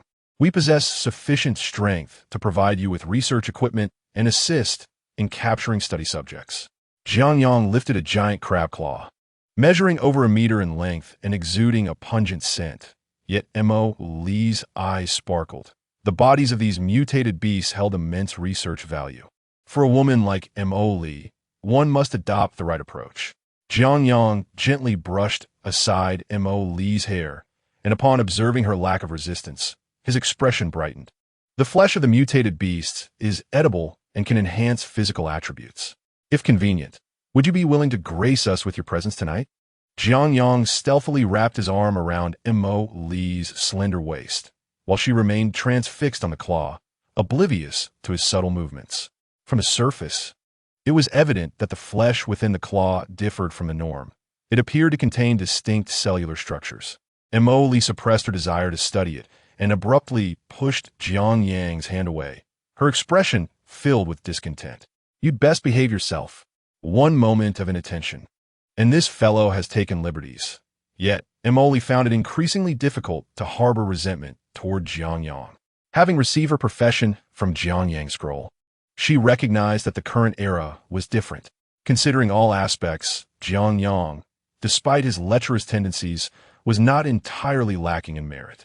Though M.O. Lee was quite naive in matters of affection, she was an astute woman who understood the importance of choice. She was aware of Jiang Yang's feelings for her, but he was, after all, her student.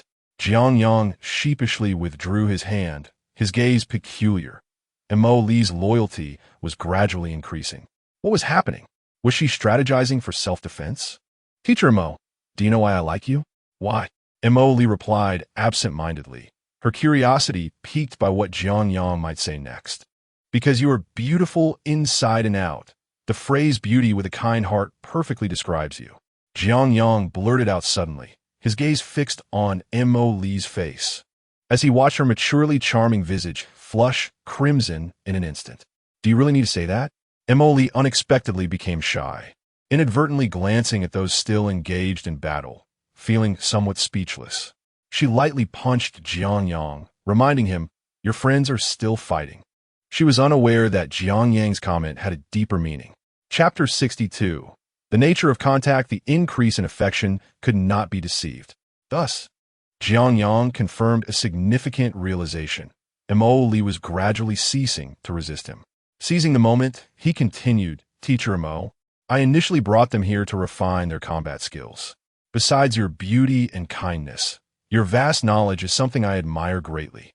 To be honest, even if you cannot accept being with me, I would still like to invite you to join our team. Rest assured, I will not overstep any boundaries again. Let us discuss it later. Mo Li responded nonchalantly, yet internally, she struggled with her thoughts. Meanwhile, in Jiang Yang's eyes, Mo Li's loyalty had surpassed 50 points, nearing the threshold of 60. Once it reached 60, she would likely join his team, presenting ample opportunities to deepen their bond. Jiang Yang smiled. As the battle was nearing its conclusion, with the assistance of 5 mutated cats and a husky, the mutated beasts within the aquarium were steadily retreating. However, Jiang Yang's group had also sustained some injuries. With the presence of Yi Qingwei, the exceptional healer, there is no cause for concern. The individuals brought by Mo Li are armed and maintain a safe distance, rendering the mutated beasts incapable of approaching them. Chen Ku, who arrived later, did not engage in the battle, but quietly awaited the outcome. She contemplated the disparity in strength between herself and Jiang Yang, her gaze fervently fixed on the mutated beasts on the battlefield. Once the skirmish concluded, the group proceeded to the pet shop. As the day waned, Jiang Yang suggested they temporarily settle there for the night. Observing the dimming sky, he noted their proximity to Linjiang, yet after the recent conflict, everyone was weary and not in a condition to venture further. Regarding Wu Lei's opportunity, Jiang Yang had already relinquished half of his hope. The mutated beasts within the aquarium were formidable enough, and the creatures in Linjiang were beyond imagination. Let's first discuss our future itinerary. Jiang Yang retrieved a map from the system space and glanced at Chen Ku, who, understanding his intent, discreetly departed. The circumstances of the apocalypse were evident to all. Aimlessly wandering was not a sustainable strategy. Thus, the establishment of a base became imperative. Jiang Yang's words resonated with gravity, prompting deep reflection among the group. It had been nearly a week since the onset of the apocalypse, and everyone had adapted to this new reality. However, no one had yet pondered what actions to take next. They instinctively followed Jiang Yang's lead, doing as he commanded, observing the bewildered expressions of his companions. Jiang Yang sighed inwardly. Humans are inherently social beings. The apocalypse had obliterated the previous human civilization, yet survivors would inevitably forge a stronger society from the ruins. In nearly every post-apocalyptic narrative, humanity ultimately seeks to establish various bases. Jiang Yang could not escape this fate. He was not alone but part of team, and it was impractical to wander indefinitely with a whole group. Where shall we establish our base? Xiaowan raised her hand. Serving as Jiang Yang's chief steward and possessing a wealth of knowledge. Yet when it came to matters of the apocalypse, she found herself at a loss, akin to an elementary student seeking guidance. Beijing, Shicheng. Jiang Yang circled a small county adjacent to the provincial capital on the map. Why go there? Are we not returning home? Xiaowan instinctively queried, as Shicheng was in the same province as their hometown, albeit somewhat distant. We are returning. But we cannot establish our base there, Jiang Yang replied, marking the circle he had drawn, offering no further explanation. It was difficult for him to articulate, as Shicheng had been the location chosen by Yi Fan in the original narrative. Xiaowan furrowed her brow, analyzing Shicheng's geographical position, while the others wore puzzled expressions, unfamiliar with the concept of a base. What are our plans for the base? With just our group, is it sufficient? Huangzhu interjected, beginning to grasp Jiang Yang's intention. The so-called base was akin to a human city in the apocalypse. Yet, could they truly establish a base? Just considering the labor force, it seemed inadequate. There were likely other survivors in Shicheng, yet they lacked experience in operating a base. Of course, it is not enough. We can recruit additional survivors along the way. Jiang Yang felt a sense of frustration, recognizing the challenges ahead, but every endeavor begins with a single step, and he was determined to establish a base. This was essential for securing a better future and enabling him to seize more opportunities.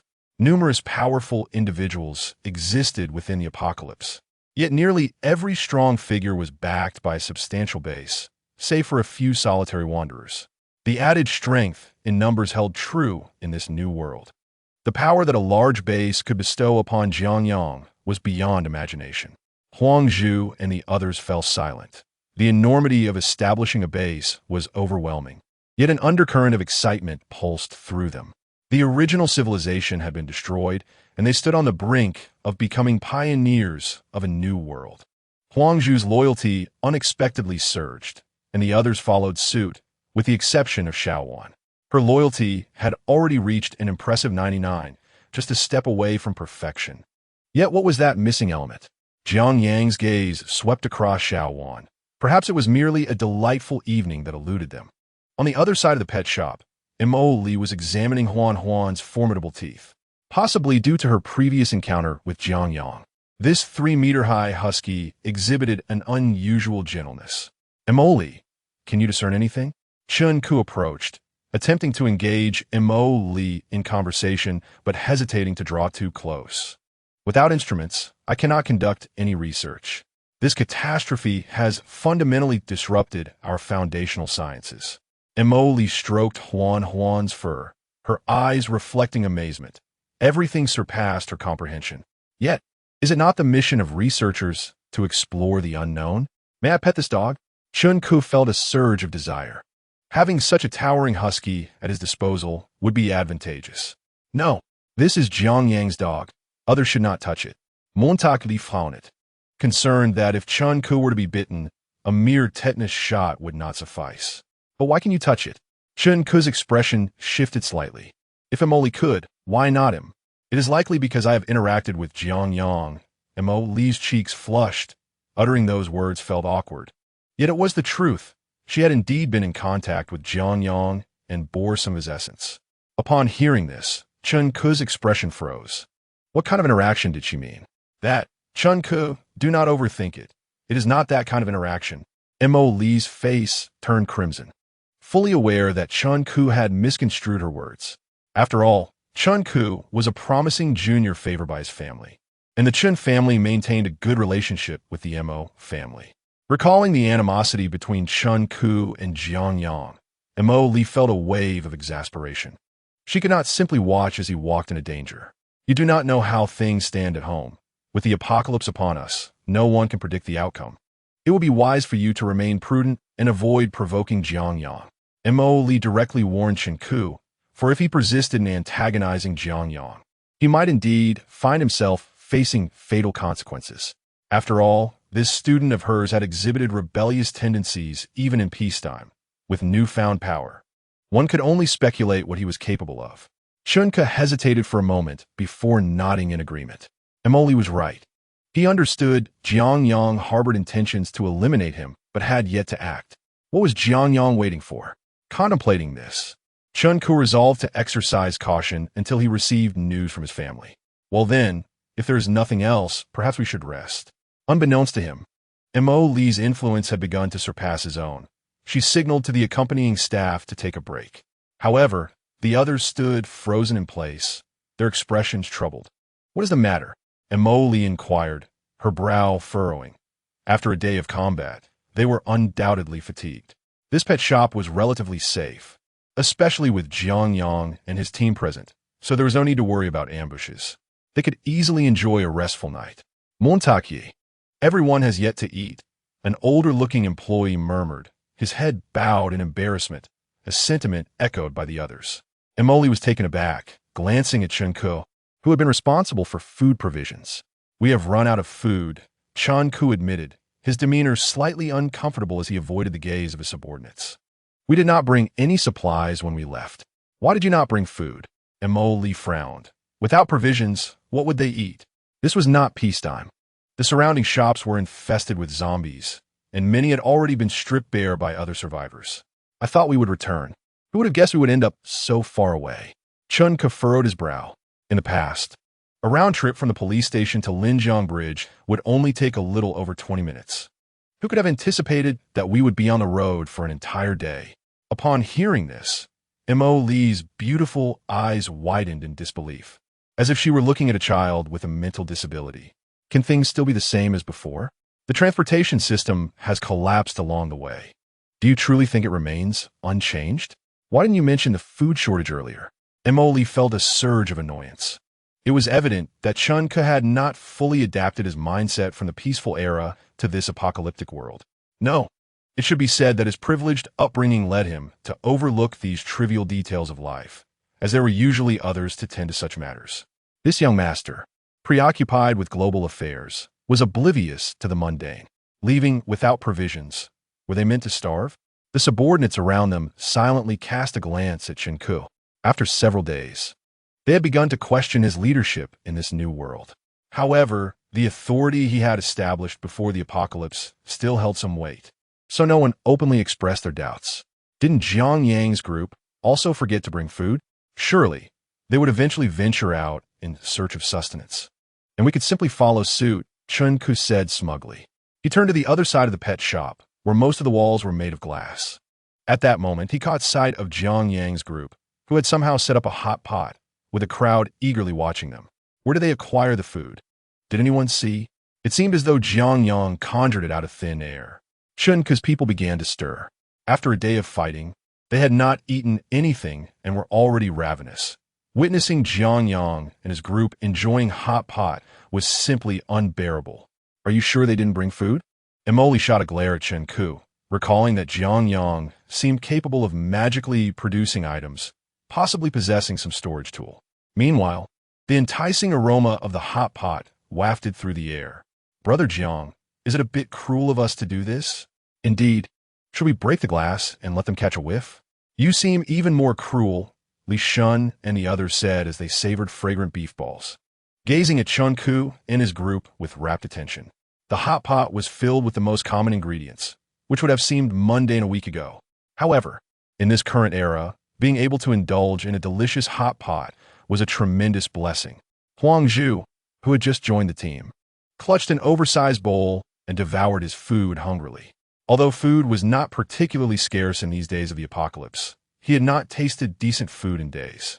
In Jiang Yang's eyes, Huang Zhu's loyalty was gradually increasing. Every meal seemed to elevate his allegiance since joining the team. Initially, Jiang Yang thought it would take considerable effort to win over Huang Zhu, as the latter was portrayed as a villainous figure in the original text, a formidable force in the apocalypse. However, it appeared that at his core, Huang Zhu was simply a glutton.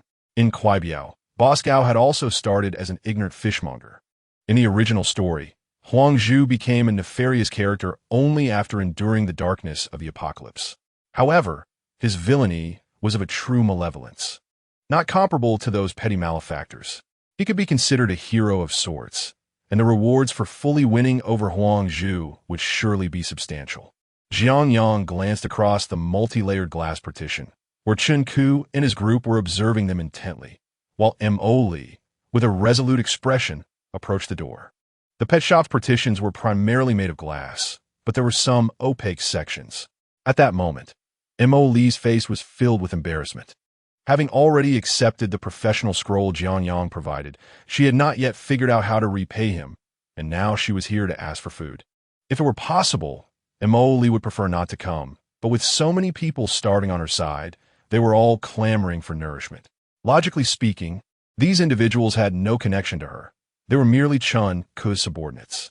It should be Chun-Ke himself who sought provisions.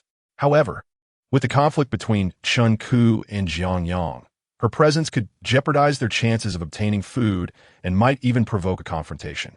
Before Emily could knock on the door, Jiang Yang emerged first, carrying the enticing aroma of spicy Sichuan cuisine, causing Emily to swallow hard. "Teacher, Mo, haven't you eaten yet? Come join us for a bite," Jiang Yang said, taking her hand and pulling her toward the room. To his surprise, she showed some resistance. "That Jiang Yang, may I borrow some food?" Makaulis Chucks, Flusha. As a young university professor, she had never had to lower herself to such an extent to plead for help. This was her first time. Not only was it her first request for food, but the recipient was also her own student, which made her even more embarrassed. She felt unable to hold her head high in front of Jiang Yang, even in the remnants of her dignity from the pre-apocalyptic world. "It's all right. You can come in and eat.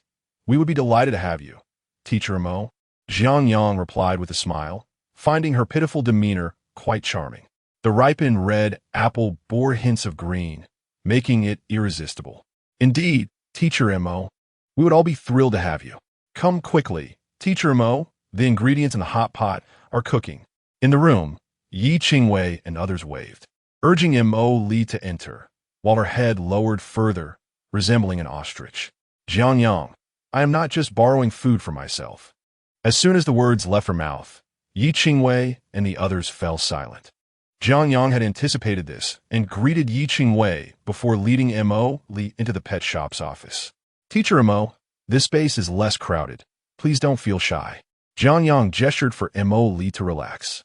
Unbeknownst to them, their relationship had shifted, with Mo Li now appearing like a chastised schoolgirl, her head bowed. We didn't bring any food with us.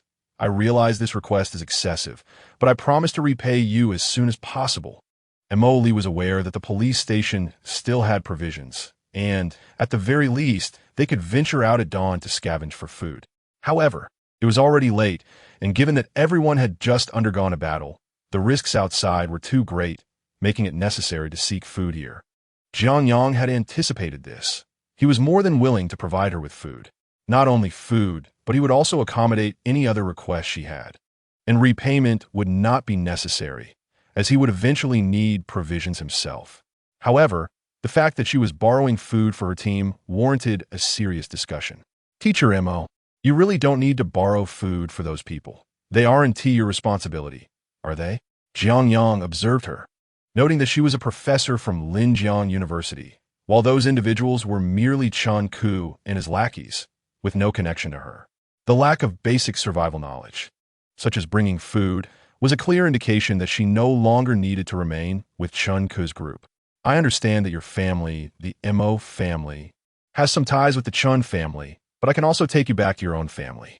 Moreover, in the face of this sudden apocalypse, everything is uncertain.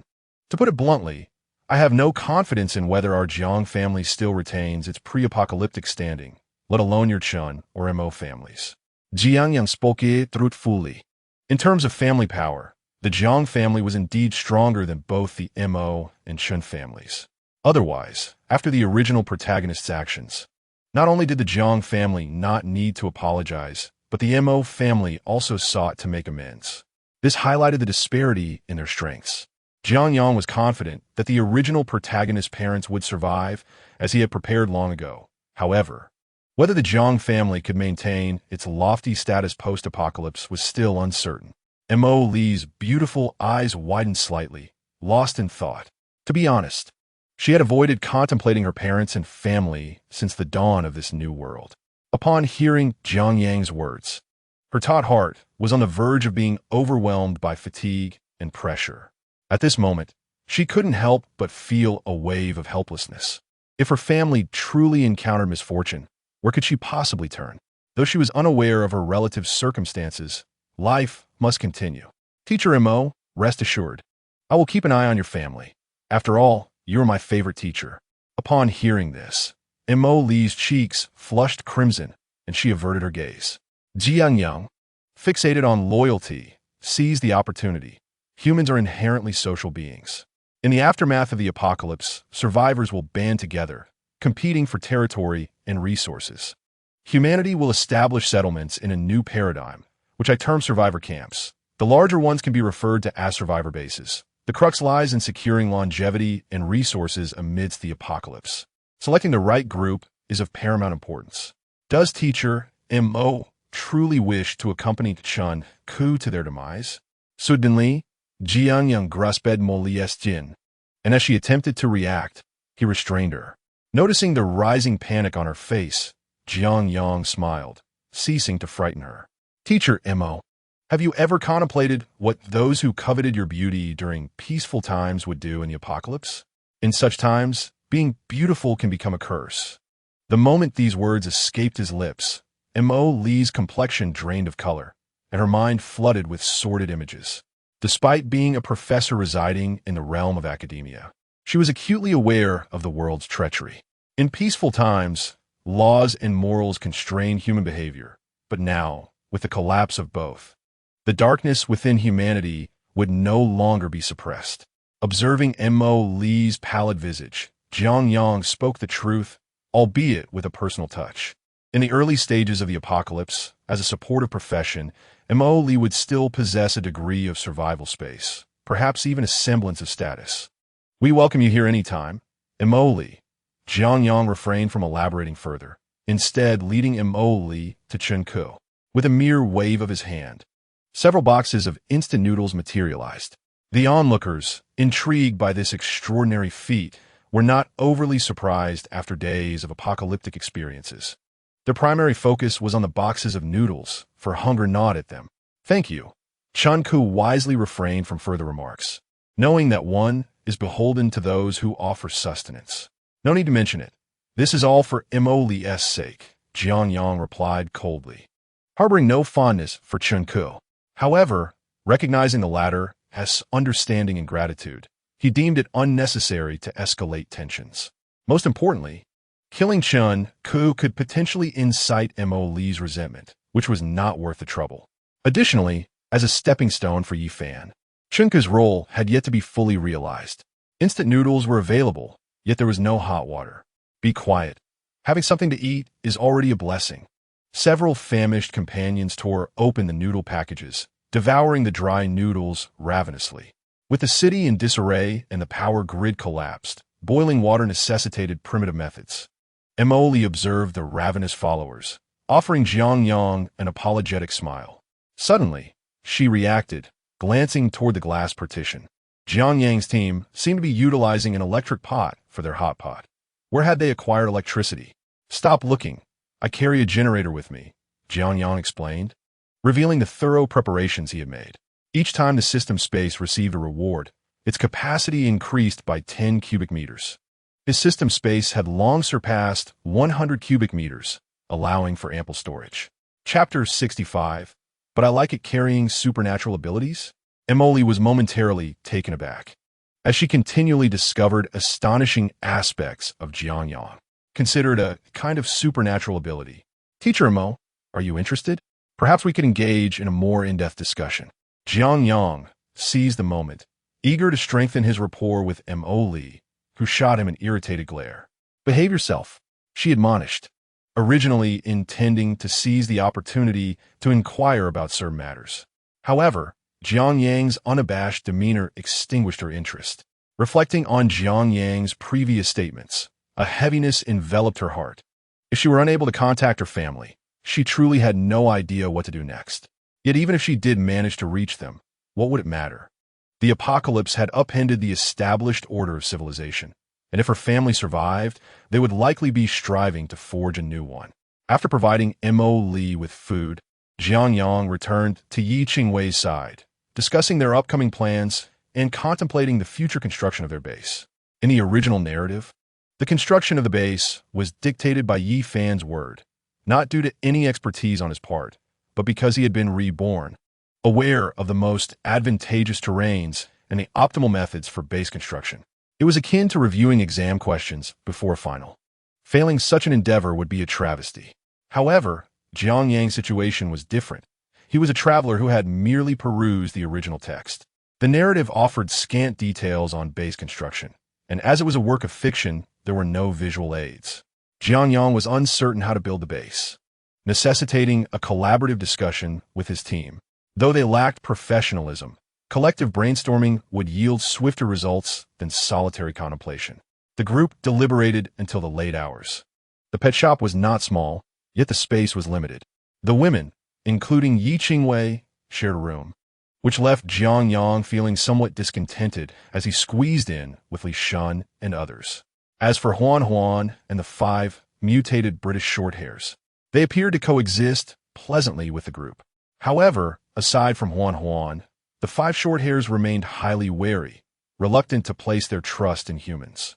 Even with an innate affinity for humans, they maintained a cautious distance, as the daytime skirmishes had done little to foster mutual trust.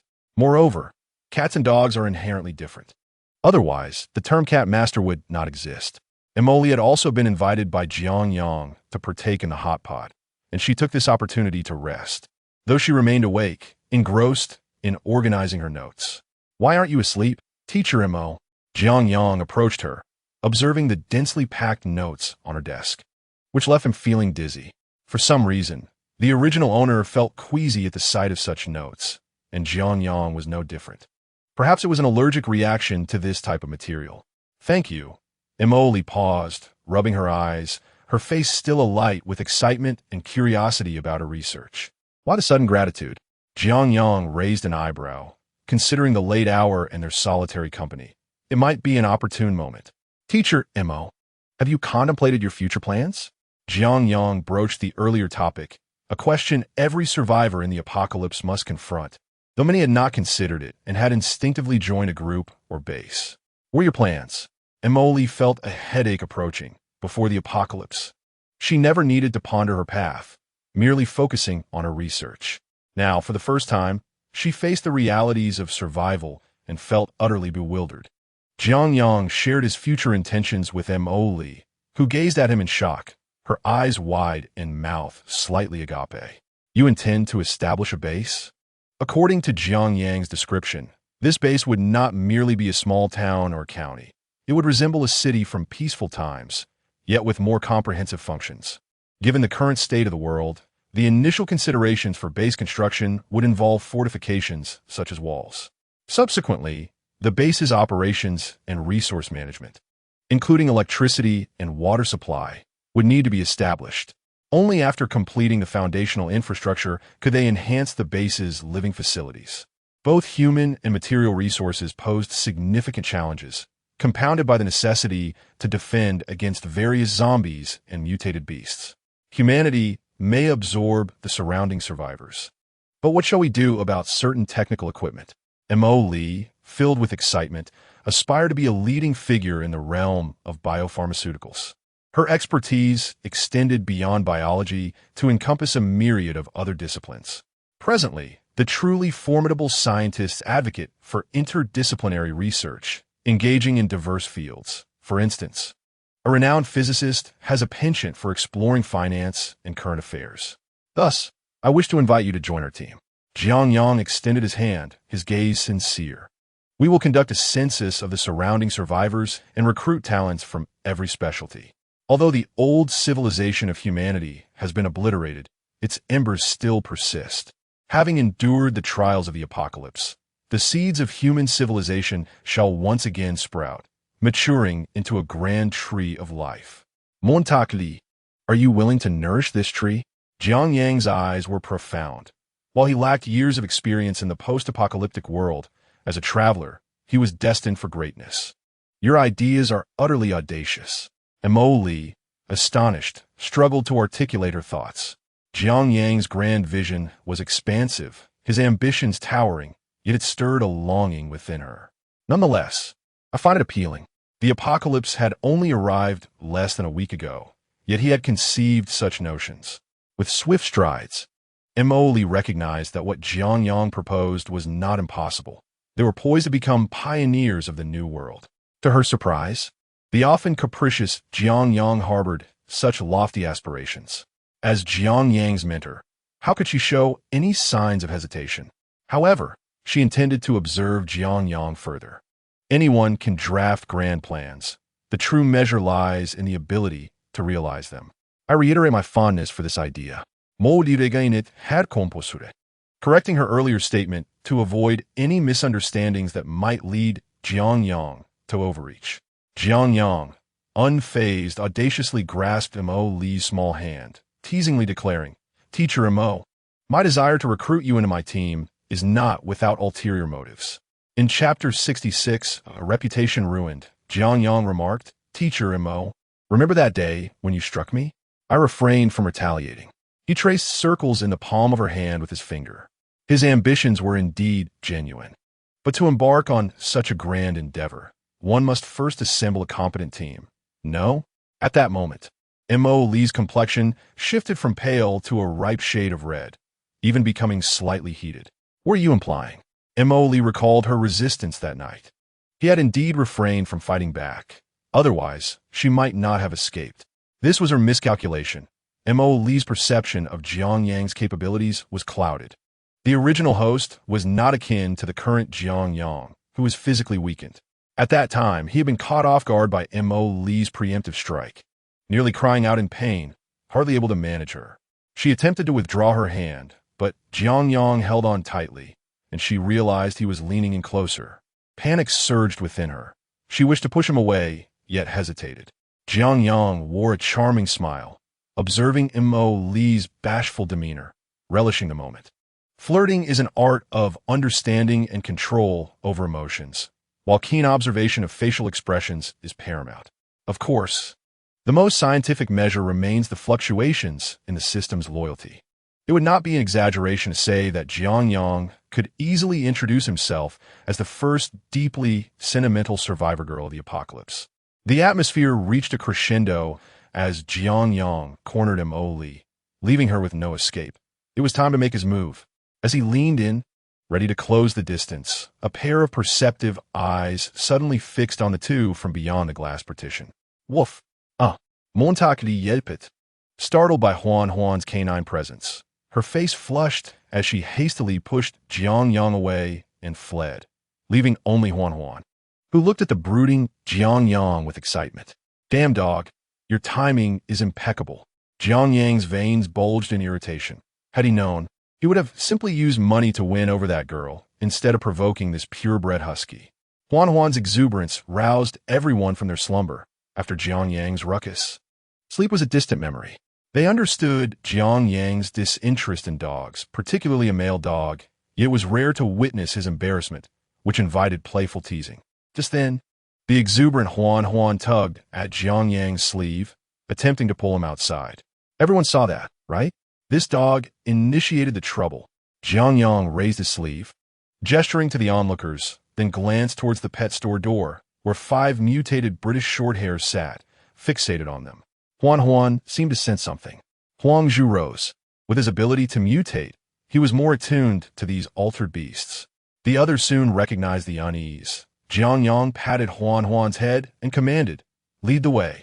Huan released Jiang Yang's sleeve, leaping towards the pet store entrance, howling at the aquarium across the street. The other 5 mutated British Shorthairs also assumed defensive postures, appearing agitated. Is there something inside? Xiao-chan approached, gripping her Tang Dao. We have yet to explore the aquarium. There may still be some mutated beasts lurking within. Sensing Xiao-chan's determination, Jiang Yang felt a mix of resignation and gravity as he surveyed the aquarium. They indeed had not investigated that area, and it was highly likely that additional mutated creatures remained inside, especially given Huan's reaction, indicating they were not ordinary beasts. A full frontal assault was impractical. Jiang Yang turned to his companions. Xiao-chan, Huang Zhu, follow me. The rest of you stay behind. Xiao-chan had a martial arts foundation, and Huang Zhu could mutate.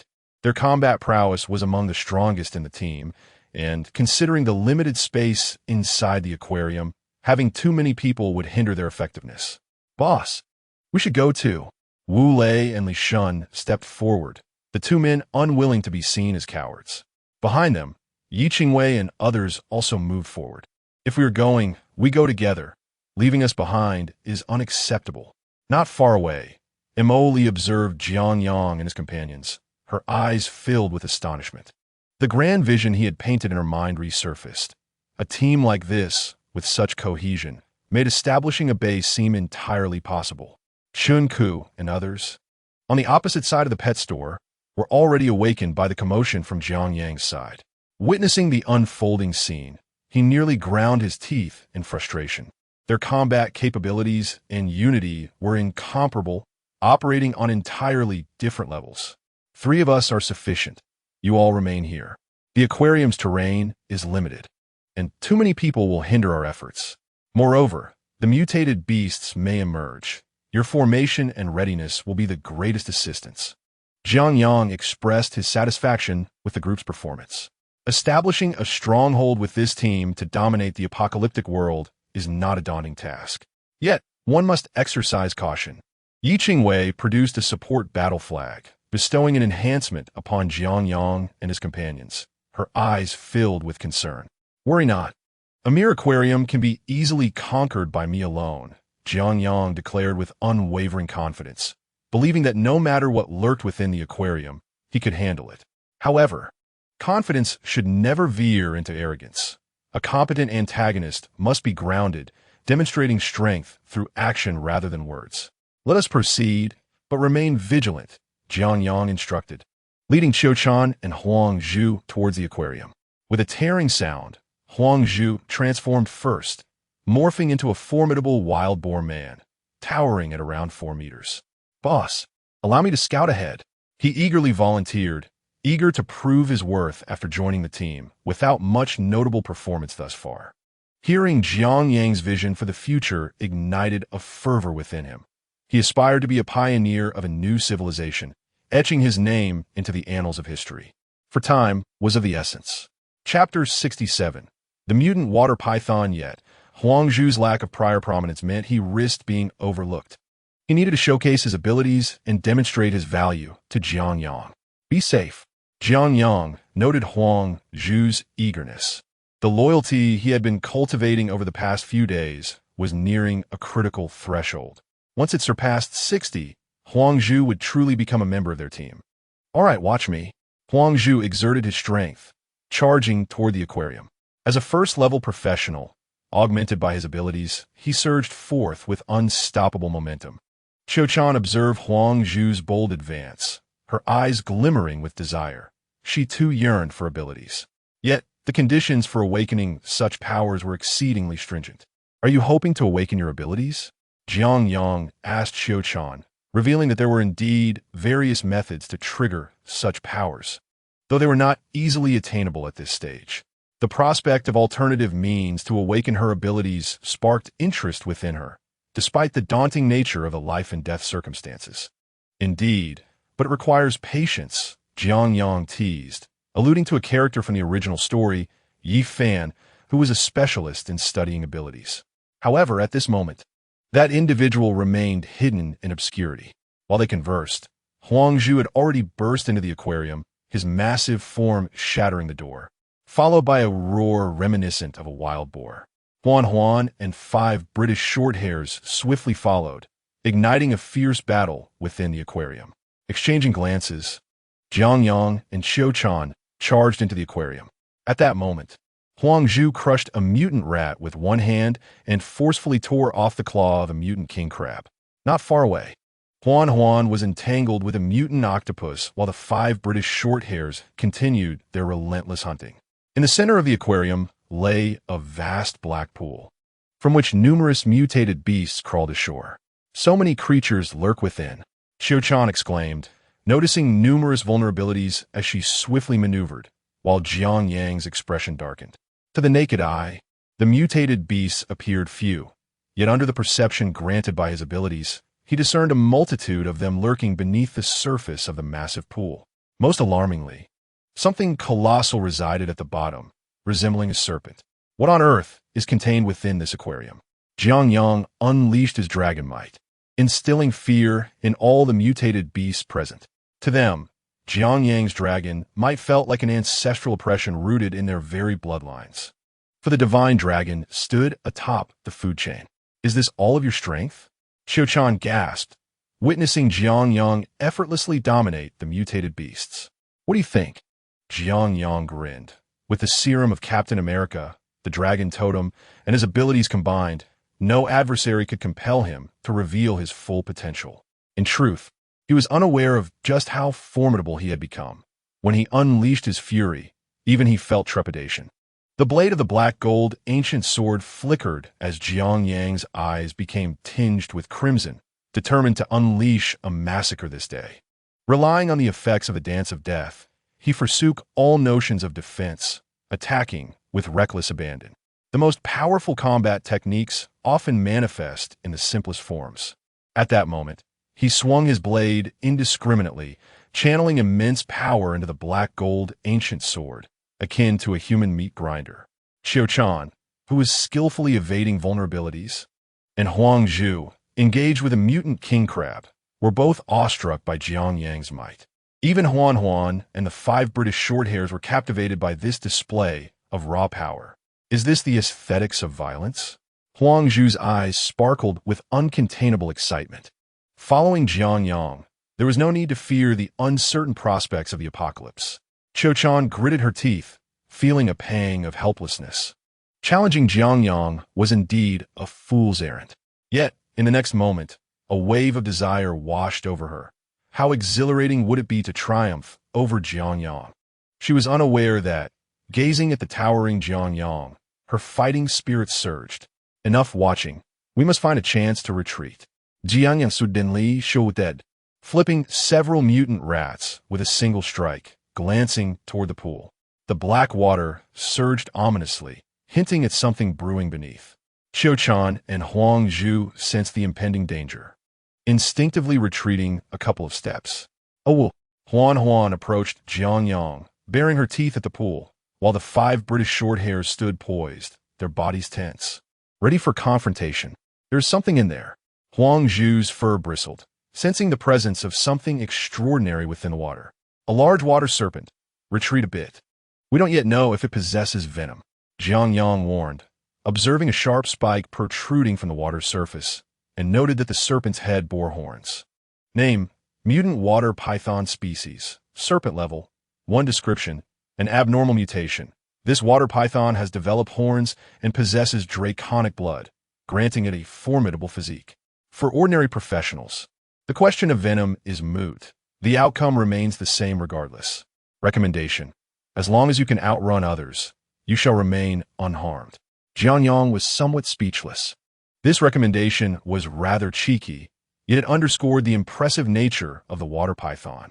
However, with draconic blood coursing through its veins, wouldn't it be compelled to kneel and acknowledge its ancestry upon seeing him, the inheritor of the dragon totem? Jiang Yang found himself momentarily lost in thought, just as the massive serpent's head emerged from the pool. Be careful, Huang Zhu shouted. The massive serpent, a meter in diameter, swung its tail with force, sending Jiang Yang flying, its forked tongue poised to strike at Qiu-chan and the others. Damn, what a behemoth! Huang Zhu roared, muscles tensing as he prepared to charge at the serpent. Yet, amidst the rubble of the aquarium, Jiang Yang shakily rose. The presence of the black gold ancient sword had mitigated the impact, but as a time traveler, being flung aside by a serpent was less than dignified. With dragon might radiating from him, the mutant water python, poised to attack Qiu-chan and Huang Zhu, emitted a shrill cry, coiling its body to glare at Jiang Yang. Huan and the 5 British short-hairs were ready to strike from various angles. Jiang Yang provocatively wiggled his fingers, while dragon might instilled fear in those weaker than him. It held little sway over those stronger. At that moment, the water python was not intimidated, yet the draconic blood within it sensed a slight ancestral pressure. The slight suppression effect seemed ineffective, instead inciting the wrath of the water python. Yet what did it matter? Jiang Yang felt a flicker of irritation. Chapter 68. What are you worried about? A thunderous battle erupted within the aquarium, as Yi Qingwei and her companions hastily engaged the mutated beasts that had escaped from the aquarium. The commotion drew the attention of nearby survivors, who observed with expressions of horror, wondering who possessed the strength to contend with such abominations. Meanwhile, 2 kilometers away, on a street strewn with the remains of zombies, a zombie suddenly rose, unsteadily surveying the surrounding corpses, its eyes clouded. Where am I? Chu Han shook his head, only to be enveloped in a crimson haze. His head was injured. Yet, why did he feel no pain? He trudged towards a nearby convenience store, feeling an unsettling stiffness in his body, an ominous premonition stirring within him. Before he could push open the convenience store door, a grotesque face appeared behind it, fixated on him. Damn, a zombie! Chu Han was taken aback and stumbled to the ground, yet the zombie inside did not attack. Instead, it swayed unsteadily. After a moment, he caught sight of his reflection in the glass door. A zombie covered in wounds. Have I transformed into a zombie? Touching his body, he felt bits of flesh fall away. He had indeed become a zombie. But why did he still retain his consciousness? Seated in front of the convenience store, Chu Han began to reminisce about his transformation into a zombie. He had been a small-time game streamer, merely intending to purchase some daily necessities when he was suddenly tackled by someone, a beautiful woman, no less. What is this? Dying under a peony. Even in death, one remains charming. Yet, the beauty had lost her allure upon becoming a zombie. Chu Han reflected, realizing he felt different from other zombies. In the days since his transformation, he had retained some semblance of intelligence. He vaguely remembered staggering along the road, observing his surroundings, only to be dispatched by a group of people. The thought of those survivors sent chills down his spine. They had eradicated all the zombies in the area, and he recalled one of them being called Jiang or Jiang. Survivors in this apocalypse? Do ordinary people truly wield such power? He gazed at the corpses littering the ground, a bloody battlefield flashing in his mind. One individual had charged into the horde of zombies, effortlessly cleaving through them as if they were mere vegetables. Damn it, I might have been sliced too. Chuhan was startled and lifted his shirt to reveal all 18 of his ribs had broken. He had indeed been struck by that Jiang Shao. However, at that moment, he had possessed enough awareness to evade danger, feigning death on the ground. As long as I remain still, I appear to be just another lifeless zombie. I have already died once in becoming a zombie, nearly facing death again. What a close call. Chuhan looked at his reflection in the glass door. In his current state, he might as well be dead. But truly, he did not dare to end it all by throwing himself against something. What to do? I suppose I shall continue to exist as a zombie. I must be some kind of mutated zombie, or perhaps due to some other reason, I have become an exception. Those who transform like me must be quite formidable. Chuhan pushed open the glass door and slapped the zombie inside the store. The creature swayed slightly, staring blankly at him, seemingly bewildered. What are you worried about? What's wrong with me? I will take you down. Chuhan concocted a justification for his actions and proceeded to beat the zombie. The creature offered no resistance, while the other zombies merely stared, confused. After venting his frustrations, Chuhan began to realize he might be rather extraordinary. In this apocalypse, he was immune to the zombies' attacks. If I'm not extraordinary, then who is? A smirk crept across Chuhan's face. Being a zombie had its perks. At least he no longer had to exhaust himself daily, striving to entertain his streaming audience. What was the first thing to do as a zombie? He retrieved a bottle of cola, tilted his head back to drink, only to have it spill from his stomach. Damn, I can't even drink cola? The image of the person who had severed his 18 ribs flashed in his mind. He craved vengeance. Inside the aquarium, Qiu-chan and Huang Zhu swiftly exited the premises. Huan and 5 British Shorthairs also arrived outside, just as Jiang Yang was flung backward by a powerful tail strike. Yang Yi, boss, are you all right? The others exclaimed, witnessing Jiang Yang stagger to his feet amidst a cloud of dust, his body radiating draconic might, his eyes nearly transforming into slits. Damn, how formidable is this snake? Jiang Yang's expression darkened. Despite unleashing all his strength, he could only match the snake in combat. Both evenly matched, even with the enhancement of the Heijin Ancient Blade. Inside the aquarium, the mutated water python had shed numerous scales, its slit eyes locked onto Jiang Yang, its form coiling as if preparing for a life-and-death duel. Jiang Yang, are you all right? Qiu-chan's palms were clammy with sweat. Even she felt powerless against such a colossal creature, realizing that to be combative was tantamount to courting death. Huang Zhu gasped for breath, one of his fangs having broken during his transformation. Not far away, Yi Qingwei glowed with a green light, channeling her abilities to heal and empower Jiang Yang and the others. Chun Ku organized the team, raising their firearms. The snake was enormous, over 20 meters long and a meter thick. Such a creature would be breathtaking even in films. Wait, everyone, cease your movements. Jiang Yang shouted through the dust, halting the assault, his gaze locking with that of the massive snake. This snake wishes to challenge me alone. Do not interfere. Jiang Yang exu drajonik bor, which could only intimidate creatures weaker than himself, offering little solace against those stronger, serving merely as a morale booster. Yet, in the presence of this water python, imbued with draconic blood, Jiang Yang's aura signaled a call to duel. Huan and the 5 British Shorthairs gathered at Jiang Yang's side. But the water python remained oblivious to their presence, its full attention directed at him. Did it intend to swallow him to acquire the dragon totem? The legacy of a profession does not dissipate. By slaying one who possesses such a legacy, it can be claimed. Thus, in the late stages of the apocalypse, those who acquired a legacy would keep it hidden until fully developed, fearing exposure.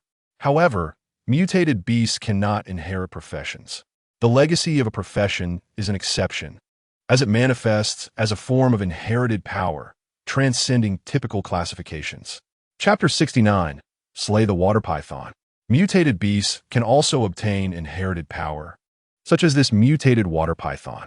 With draconic blood coursing through its veins, it sought to vanquish him and claim the strength of the dragon totem. A mere water snake aspires to inherit the might of a colossal dragon? Jiang Yang scoffed, perhaps due to the dragon totem's influence. He felt an innate disdain for this mutated beast. Boss, let us all attack together. Why engage in a duel when we can swarm it? Exactly, we're all here. The others were puzzled by Jiang Yang's intent to confront the water python alone. They had no doubts about his combat prowess, but why not take advantage of their numbers? You can handle those mutated royal crabs, but you cannot contend with this water python. Jiang Yang barked, assuring them that if he could swarm, he would certainly do so. There was no way he would foolishly challenge it alone. However, the reality was that the water python's strength far surpassed that of the others. If Yi Qingwei and the others provoked it, Jiang Yang would be unable to intervene, so he had no choice but to keep it focused on himself. Upon hearing Jiang Yang's words, Yi Qingwei and the others no longer hesitated and turned to attack the mutated emperor crabs. Chen Ku, however, refrained from allowing his people to recklessly engage the water python. Since Jiang Yang desired a one-on-one confrontation, he was more than pleased to witness this scenario. After all, he and Jiang Yang were not on amicable terms, and if Jiang Yang were to perish in this duel, it would be most fortuitous. With this thought, a slight smile curled at the corners of Chen Ku's mouth. Jiang Yang faced off against the water python, attempting to manipulate its blood with his extraordinary abilities, only to discover that he was utterly incapable of exerting control. The formidable strength of the creature rendered his powers ineffective. This posed a significant challenge. Was there not a water python of such caliber in the original narrative? Was this an intentional targeting by the will of the dimension? A jolt of apprehension surged through Jiang Yang. As a traveler from another realm, he feared no one save for the will of the dimension. After all, this was its territory, and being overly audacious within its domain could lead to dire consequences. It seemed imperative to find an opportunity to eliminate Yi Fan at the earliest chance. Jiang Yang devised a plan in his mind. He would seize the opportunity provided by Wu Lei and return to Linjian University, where some of Qiu Chan's fortunes likely still resided. Most importantly, however, was the necessity of eliminating Yi Fan.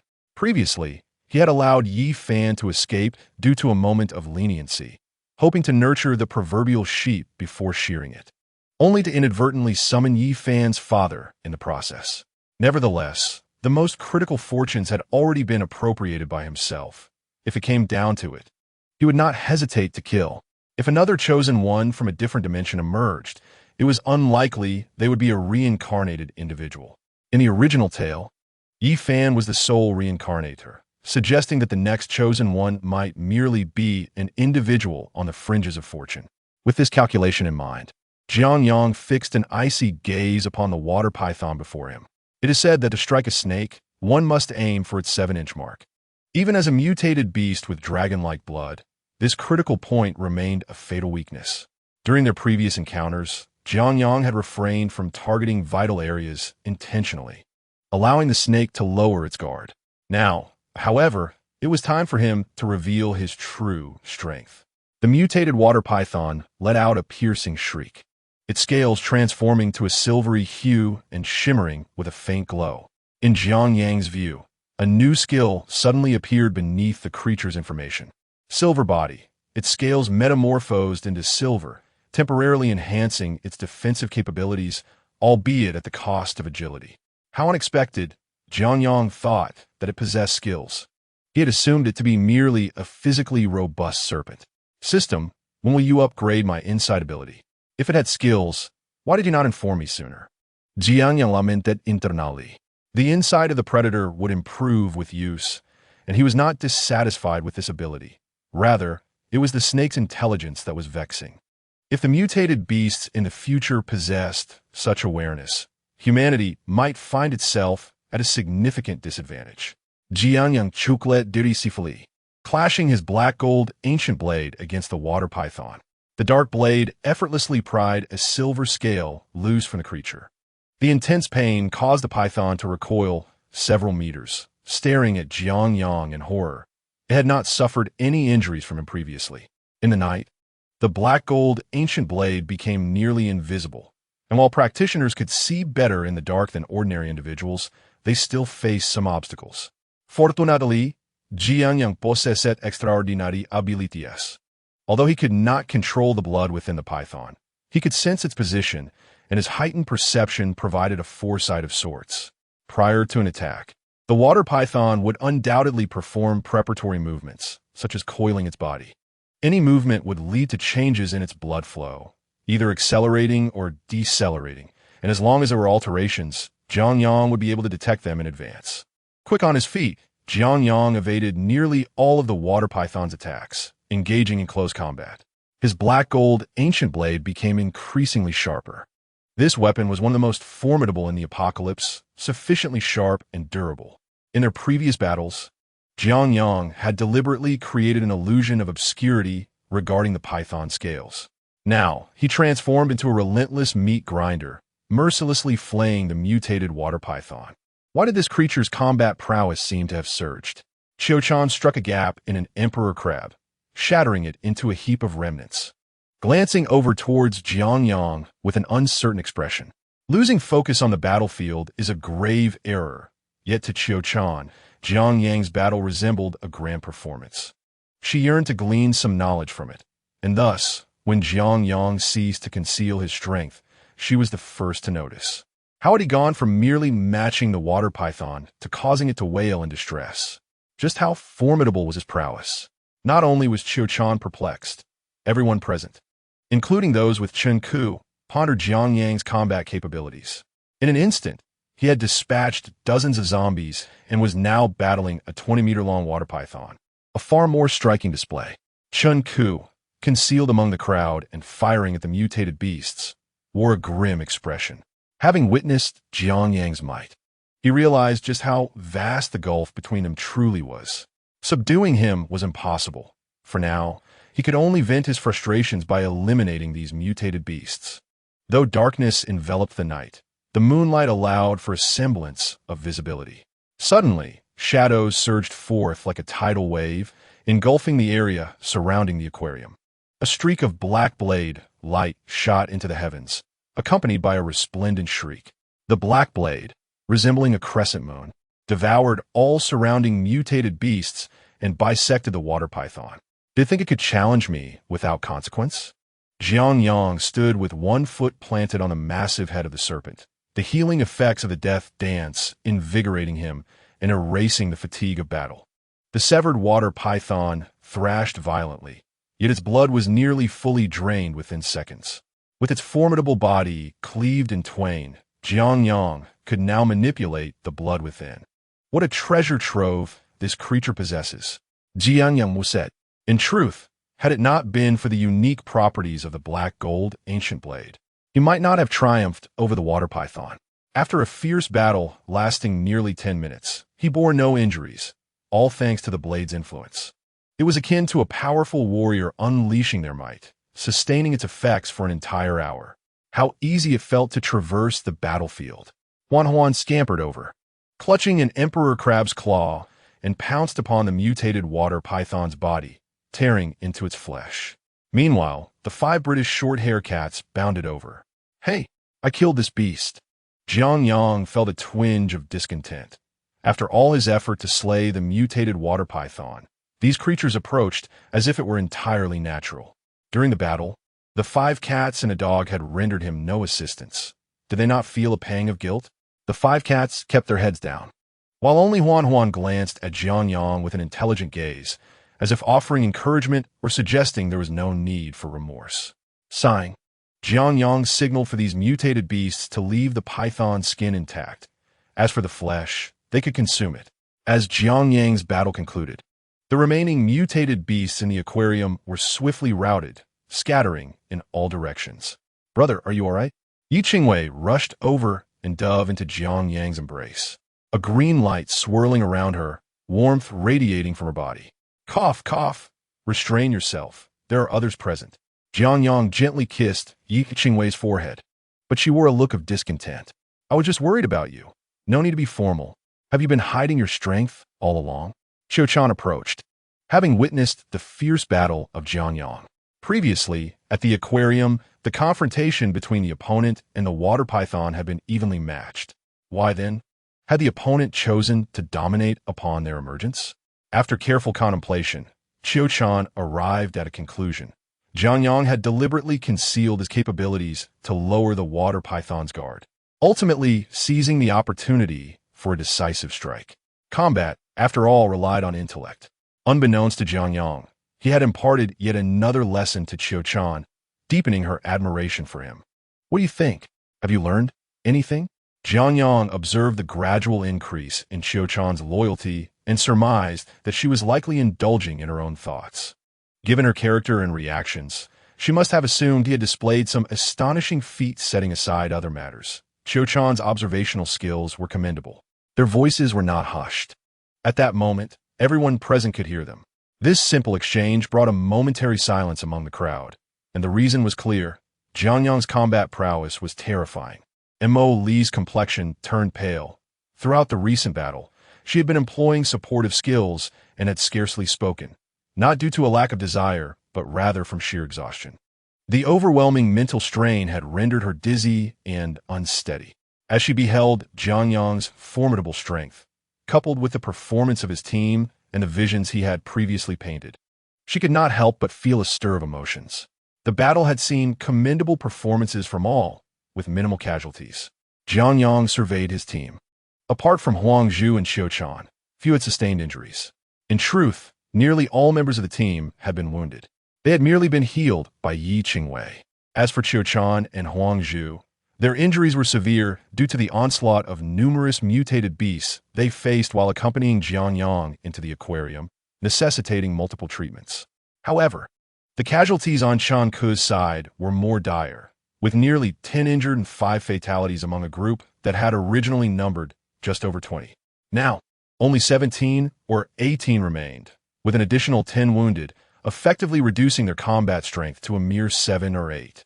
Such a team, according to the original tale, would unlikely survive a week. When dawn breaks, we will proceed to the banks of Linjiang. What are your plans? Jiang Yang squinted at Chan Ku and his entourage, contemplating possible strategies. In the early hours of the morning, within a popular live-streaming merchandise hub, in a dimly lit corner, a woman named Lu, she found herself surrounded by several middle-aged men, each wearing lecherous grins. You coward, run. They taunted. What's wrong with us wanting to have some fun? You never paid us any mind in the company, and now you act aloof? Lu Shi, an attractive figure known for her prominence in the hub, was on edge as she faced these men. Her once fulfilling life had been shattered a week prior when monstrous beings from the realm of film and television invaded reality, leaving a trail of death. Yet, more terrifying than the deceased were the living. Over the past week, more than 40% of the female employees at the hub had jumped to their deaths, and another 20% had met a grim fate at the hands of these vile men. What was once a bustling hub had devolved into a hellish nightmare. At least for the women. For the men, perhaps it was a paradise. Lu Shi was resolute, brandishing a small knife against her throat, unwilling to surrender to these despicable scoundrels. In her panic and fear, she accidentally dropped the knife, prompting the men to close in on her. Above the merchandise hub, Yifan secured himself with several tendrils, observing the scene below with keen interest. He had intended to head to the Linjiang Bridge, but was suddenly reminded of a terrifying legend from his past life upon encountering the hub, the Deadly Beauty. In the final days of the previous world, there had been a female 9th-tier powerhouse who specialized in hunting men. It was said that she possessed an enchanting beauty beyond description, yet none could testify to it, for those who had encountered her were all met with gruesome ends, subjected to various tortures exclusively targeting men. It was only prior to Yi Fan's reincarnation that this female powerhouse was pursued by a 9th-tier professional, revealing her true identity. Her name was Lu Shi, a well-known live-streaming influencer during peaceful times. As Yi Fan watched Lu Shi being assaulted by the brutish men below, he felt no stirrings of emotion within himself. He sought a formidable ally, and perhaps Lu Shi could serve as an excellent choice. However, he craved the transformation into the deadly beauty, not a naive girl. Chapter 71. Telekinesis in the Apocalypse. Many strong individuals emerged following a significant transformation, be it a brush with death or immense stimulus. The ascent of strength always bore reason. Of course, one cannot dismiss the existence of fortuitous advantages, such as Yi Fan himself. Yet, enduring pain that others could not endure was the path to greater strength. Yi Fan desired a powerful companion to aid him against Jiang Yang and his allies. Thus, he needed the deadly beauty. The reason why the deadly beauty of his past life targeted men exclusively likely stemmed from the very violence she faced today. Yi Fan observed the sordid scene below with intrigue. He was curious whether, even after this day, Lu Shi's character would undergo a profound transformation sufficient for her to become a force within the apocalypse. Attaining the pinnacle of the 9th tier surely required some form of opportunity. Mere psychological trauma was insufficient to forge a 9th tier professional. Therefore, he wished to uncover the source of Lu Shi's potential and, if feasible, to claim it for himself. At that moment, Yi Fan's disposition had subtly shifted, though he remained unaware. Even if he did sense the change, it mattered little. He had already morphed into a being half human, half ghost, all thanks to Jiang Yang. His singular desire was to eliminate Jiang Yang. Just as Yi Fan pondered, a sudden scream pierced the air below. Several middle-aged men floated helplessly, their bodies resembling deflated balloons. As their blood surged forth, suspended in midair. Mental telekinesis. Yi Fan's pupils constricted. After 7 years in the apocalypse, he had witnessed much and immediately recognized the source of this ability. Had Lu Shi awakened a psychic power in response to the trauma? Furthermore, it seemed her abilities leaned towards telekinesis, a formidable type of power within the apocalypse. Individuals who awakened telekinesis typically possessed high mental acuity, and more alarmingly, the strength and range of such powers exhibited exponential growth. Yi Fan had once been fortunate enough to witness a 4th-tier telekinetic effortlessly crush a 5th-tier professional from a distance of 100 meters. A scene so bloody, it had left an indelible mark on his 7 years of survival. Just as the legends foretold, Yi Fan's body exuded a viscous substance, cloaking his presence. An awakened telekinetic was nearly omnipotent. The scope of telekinesis was vast, rendering its wielder godlike within its influence. "You filthy wretch, what have you done?" shouted team leader Zhang. "Kill her." The screams attracted others from the merchandise hub. Lu Shi, covered in filth, wore a despondent expression, her gaze vacant as she regarded the approaching figures. With a mere lift of her hand, her assailants began to contort, their wails resonating through the air, while Lu Shi continued to wield her telekinetic powers with an empty stare. After a brief moment, her mental energy waned, inducing dizziness. Just as another group arrived, this new leader was yet another scoundrel. "Lu Shi, what was that ability you just displayed?" The individuals present were impeccably dressed, their appearance starkly contrasting with the desolate world around them. One of them pinched Lu Shi's face and brandished a small knife, intending to draw a map on his visage. Just then, a tentacle pierced through his chest. What was this creature? A monster? A zombie? Several young people were taken aback by the sudden appearance of Yi Fan, only to fall silent as their heads were impaled by the massive tentacle. "Who are you?" Lu Shi weakly lifted his head to behold a man entirely covered in tentacles, a flicker of disgust crossing his eyes, but in the next moment, he felt something dragging him down. "I am Yi Fan, your savior."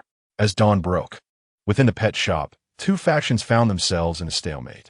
To be precise, it was Chun Ku and Jiang Yang's group that were at an impasse. After the battle concluded, Jiang Yang suddenly entertained other thoughts. Since they were to establish a base, why not begin recruiting its core members now? With the insight of a predator, he could gauge everyone's loyalty, alleviating concerns about potential betrayals in the future core personnel. Moreover, after the skirmish, Jiang Yang inadvertently glanced at Chun Ku's subordinates and discovered their loyalty levels exceeded 30 points. What did this imply?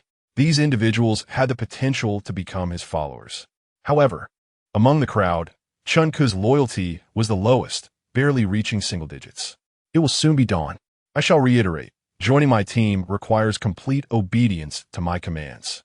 Jiang Yang directed his gaze toward the newly recruited dozen, all of whom were Chun Ku's subordinates. At that moment, the only silence came from Chun Ku and Mo Li. Chun Ku's decision was inconsequential, but Mo Li was undoubtedly coming. Jiang Yang's absorption of Chun Ku's group was partly influenced by Mo Li's presence.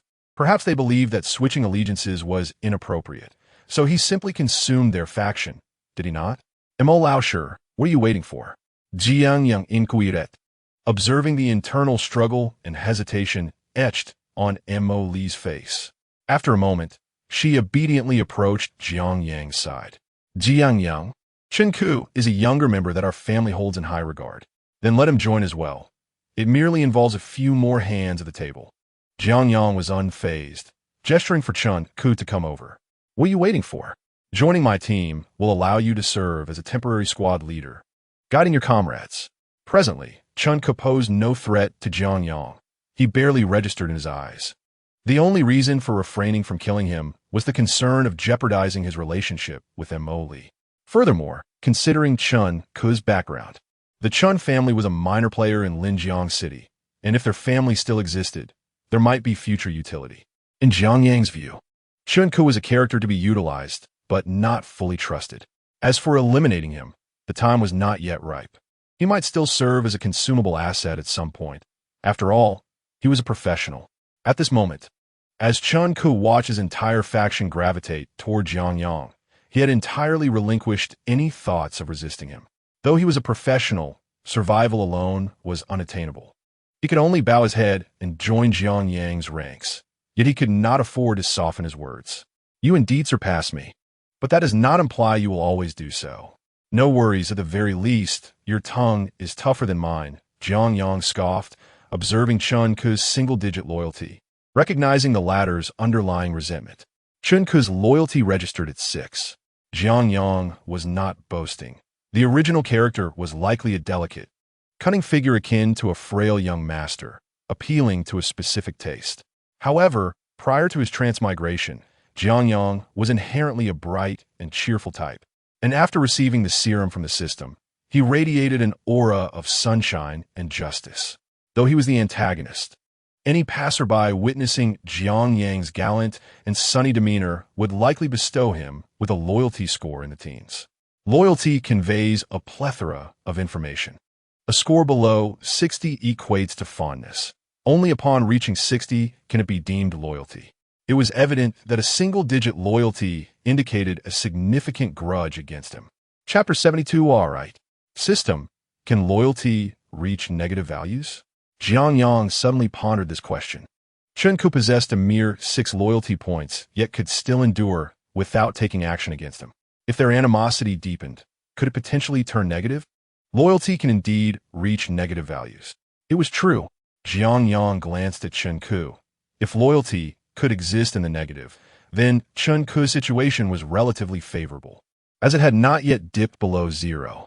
However, should his loyalty reach 0, Jiang Yang would not hesitate to dispose of him. 0 likely represented the threshold of animosity. Presently, he had no real conflict with Chun Ku. Their only contention stemmed from a failed rivalry over a woman, culminating in mutual threats without any real confrontation. Thus, while Chun Ku harbored resentment, it had not escalated to the level of hatred. Yi Fan, on the other hand, was likely already in the negatives. You may continue leading your group, but you must heed my directives, Jiang Yang advised before commencing to gather the spoils of battle. They had vanquished nearly 50 mutated king crabs, each brimming with valuable materials. Additionally, they had slain a dozen mutated octopuses and over 100 mutated rats. Not to mention a massive water python. How many apocalypse coins can we exchange for this? Xiao Wan expressed her excitement. Their haul was undeniably substantial. At that moment, merely the shells of the king crabs had formed a small mountain, and the enormous water python gleamed with valuable scales. The group looked to Jiang Yang. Their understanding of the apocalypse shop's pricing limited, uncertain of the worth of their gathered items. Jiang Yang made a quick mental estimation. Based on prices in the original narrative, a mutated rat's claws were worth a single apocalypse coin. while the octopuses fetched about 3 or 4 coins each. The king crabs, however, were rather valuable. These creatures were costly before the apocalypse and retained their worth afterward. The materials from a single mutated king crab could yield approximately 20 apocalypse coins. As for the mutated water python, Jiang Yang was uncertain. Selling these materials directly to the apocalypse shop would be considerably unprofitable. In the original story, only the defeat of zombies would yield apocalypse coins, whereas the materials from mutated beasts were typically handed over to guilds for crafting by artisan professionals. Approximately 1,200. This is merely the apocalypse shop's price. If we can locate some specialized talents later, the value of these items will far exceed that. Jiang Yang declared, sweeping his hand to absorb the materials into the system space, a feat that left the onlookers astonished. They were aware of Jiang Yang's ability or equipment to store items, yet the sheer volume of materials had formed a small mountain.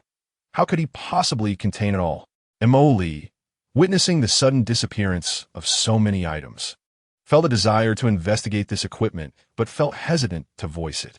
She could only gaze longingly at Jiang Yang from a distance, who had already sensed her attention. Had this girl discovered his charm? Jiang Yang smirked, eagerly anticipating the arrival of the next night. The previous encounter had been spoiled by Huan Huan, disrupting the atmosphere between him and Mo Li. Otherwise, he would have already pursued her. That wretched dog. By the way, would Huan Huan and the few British Shorthairs accompany them? Jiang Yang raised his gaze toward the 5 British Shorthairs and Huan Huan above the pet shop, who had been busy collecting the spoils, momentarily neglecting these little creatures. You dead dog, are you coming with me or not? Jiang Yang called out to Huan Huan, knowing that the intelligence of mutated beasts was generally high, with huskies being a slight exception, yet they could still comprehend some human speech. System. Why can't the Predator's insight check the loyalty of mutated beasts? Function not activated. How could it not be activated? Jiang Yang frowned. If he could ascertain the loyalty of these mutated beasts, he might devise a way to tame them. Huan Huan, that dead dog, was not in need of loyalty assessment. As Jiang Yang greeted the others, they suddenly jumped down, while 5 proud British short-hair cats, perched atop the pet shop, gazed down at him and his companions. Are you willing to accompany me? Jiang Yang extended his invitation, knowing that the powers of these 5 mutated British short-hairs were formidable. Their addition to the team would equate to having 10 robust professionals. However, the demeanor of these 5 cats seemed somewhat aloof, as if they had no intention of following Jiang Yang. Boss, they wish to remain here. Huang Zhu approached with an odd expression. It seems my ability allows me to comprehend their thoughts. Jiang Yang was not surprised by Huang Zhu's understanding of these mutated beasts. In the original narrative, those with mutated abilities could converse with certain plants and animals. Some individuals, afflicted with social anxiety, had leveraged this power to gain the assistance of various flora and fauna, establishing dominance in their domains. Huang Zhu began to sprout some fur, his stature increasing to 2 meters as he completed a minor transformation. Then he began to communicate with the British Shorthairs. Was he indeed conversing with those cats? Xiao-chan approached, her eyes filled with an intense yearning for abilities. The others were equally captivated, as the sight of a half-beast conversing with 5 British Shorthairs was a rare spectacle. Jiang Yang lowered his gaze. The scene of Huang Zhu communicating with the cats felt like a CG from an anime game. Surely, no one would recall his earlier altercation with Huan Huan now, right? He thought of ways to salvage his heroic image. After a considerable exchange, Huang Zhu returned to human form, while a pitch-black British short-hair leapt down, affectionately nuzzling Xiao-chan's hand. Well, it has good taste, Jiang Yang remarked, raising an eyebrow. The cat's descent indicated its willingness to join them. But why did it approach Xiao-chan directly? Boss, the remaining 4 insist on staying here. Huang Zhu chuckled heartily, accompanying Jiang Yang into the aquarium to battle water pythons and various mutated beasts, now successfully persuading one more mutated creature to join their ranks. His performance had surely been commendable, allowing him to fully integrate into this team. Well done, Jiang Yang Bryset, noting that Huang Zhu's loyalty had just surpassed 60 points. You have earned the allegiance of the child of the dimension. You have acquired ice-related abilities. A chill enveloped Jiang Yang, and the temperature plummeted several degrees. Ice abilities? Jiang Yang discreetly raised his hand, a shimmer of ice crystals appearing at his fingertips. System, is this reward a bit hasty? He could not help but express his skepticism, as ice and water seemed inherently linked. Host, contentment brings happiness. Fine. Jiang Yang carefully assessed his transformation. The combination of water and ice seemed to yield an effect greater than the sum of its parts. With a mere thought, surrounding water molecules coalesced into an ice sphere, causing the temperature around him to dip further. Your abilities, Cho-chan observed, falling silent. Recently, she had grown increasingly sensitive to terms related to powers, and witnessing Jiang Yang conjuring water that transformed into an ice spear sparked a realization. The others gazed in curiosity, having only been exposed to Huang Zhu's mutation and Yi Qingwei's healing abilities, both of which were visually impressive. Yet, Jiang Yang's powers overshadowed all. The temperature continued to drop, countless water molecules swirling in the air, perpetually transitioning between liquid and solid states. Jiang Yang immersed himself in the nuances of his ice abilities. While this was a common power, the synergy with water set it apart. Dual ability wielders were rare in the apocalypse, yet not unheard of. Moreover, the strength of dual abilities lay not merely in their quantity, but in the reactions that occur between them. Jiang Yang's water and ice complemented each other, producing an effect far exceeding mere addition. His control over the surrounding water molecules had intensified significantly, allowing seamless transitions between states, and he sensed the formidable strength of the ice crystals he formed. A 2-meter-long ice spear materialized beside him, and in the next moment, it began etching symbols onto the pavement. The spear's tip was as sharp as a blade, leaving deep marks on the ground. Moments later, an ice armor appeared on Jiang Yang, followed by an array of weapons. What is the nature of your abilities? Cho-chan inquired, somewhat exasperated. It was evident that Jiang Yang's powers had upgraded, and she could not help but feel envious. While others had experienced growth, she had yet to discover her own abilities. Brother, has your power been upgraded? Ye vingvi aprurochit, her gazificatit on Jiang Yang. During this time, she had been diligently honing her own abilities and profession, though with limited success. The enhancement of an ability was a daunting task, yet some shortcuts existed. For instance, a sudden stimulus could trigger a breakthrough, allowing one to leap several levels, a rapid yet challenging method of gaining strength. Huang Zhu also turned his attention to Jiang Yang. His own powers were already formidable, and the prospect of an upgrade was tantalizing. It's not an upgrade. It's merely the addition of ice abilities, Jiang Yang clarified, simultaneously conjuring water and an ice spear. They were all comrades here with nothing to conceal, and he decided to showcase his newfound prowess. Dual abilities? Cho-chan gritted her teeth, her eyes reflecting both desire and jealousy. How did you acquire a second ability? She recalled Jiang Yang mentioning that some gained powers when the apocalypse struck, like Yi Qingwei, while others needed a significant shock to unlock their potential. However, Jiang Yang had also hinted at other, more complicated methods to awaken abilities. Now that he possessed a second ability, did it mean that method was viable? If so, could she also attain powers? No, it was merely an epiphany during battle. Jiang Yang replied, shaking his head. His abilities were a reward from the system, naturally not something he could disclose. Cho-chan did not believe him. Nonsense.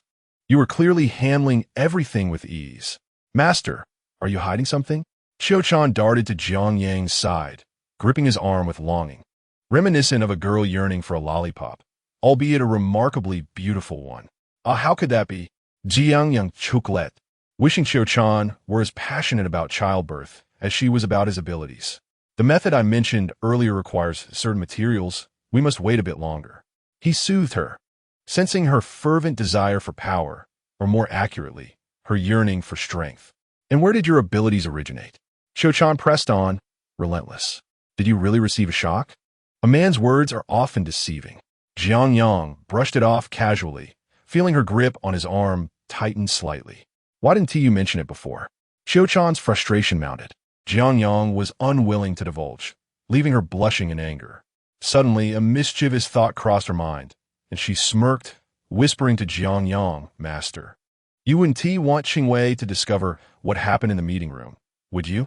Should I arrange a time for the three of us to serve you together? What nonsense are you spouting? Jiang Yang rolled his eyes. The autumn cicadas have truly resorted to unscrupulous means, threatening him with such matters. I am not speaking in vain. Reveal to me how you acquired your extraordinary abilities, or else. How dare you threaten me? Jiang Yang smiled broadly. Do not be hasty. I truly experienced a breakthrough in combat. Soon, I shall divulge another method to awaken extraordinary powers.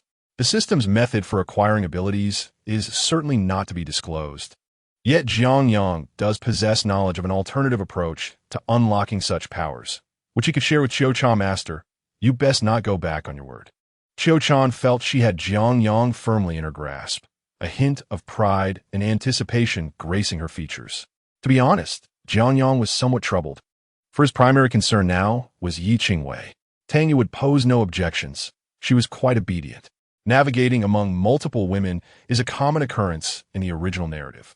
In the original work, not only Yi Fan, but also many supporting characters had several romantic connections, regardless of gender, for strength reigned supreme. Discussions of morality are irrelevant. The apocalypse presents countless scenarios that shatter conventional values. Moreover, unlike before the apocalypse, humanity's population has dwindled, as long as love is not forced. It serves as a great merit for the continuation of humanity's future. Much like in matriarchal societies and feudal times, morality is ever-evolving. To judge a matriarchal society through the lens of feudal morality would indeed contravene human principles. Morality transforms with the passage of time.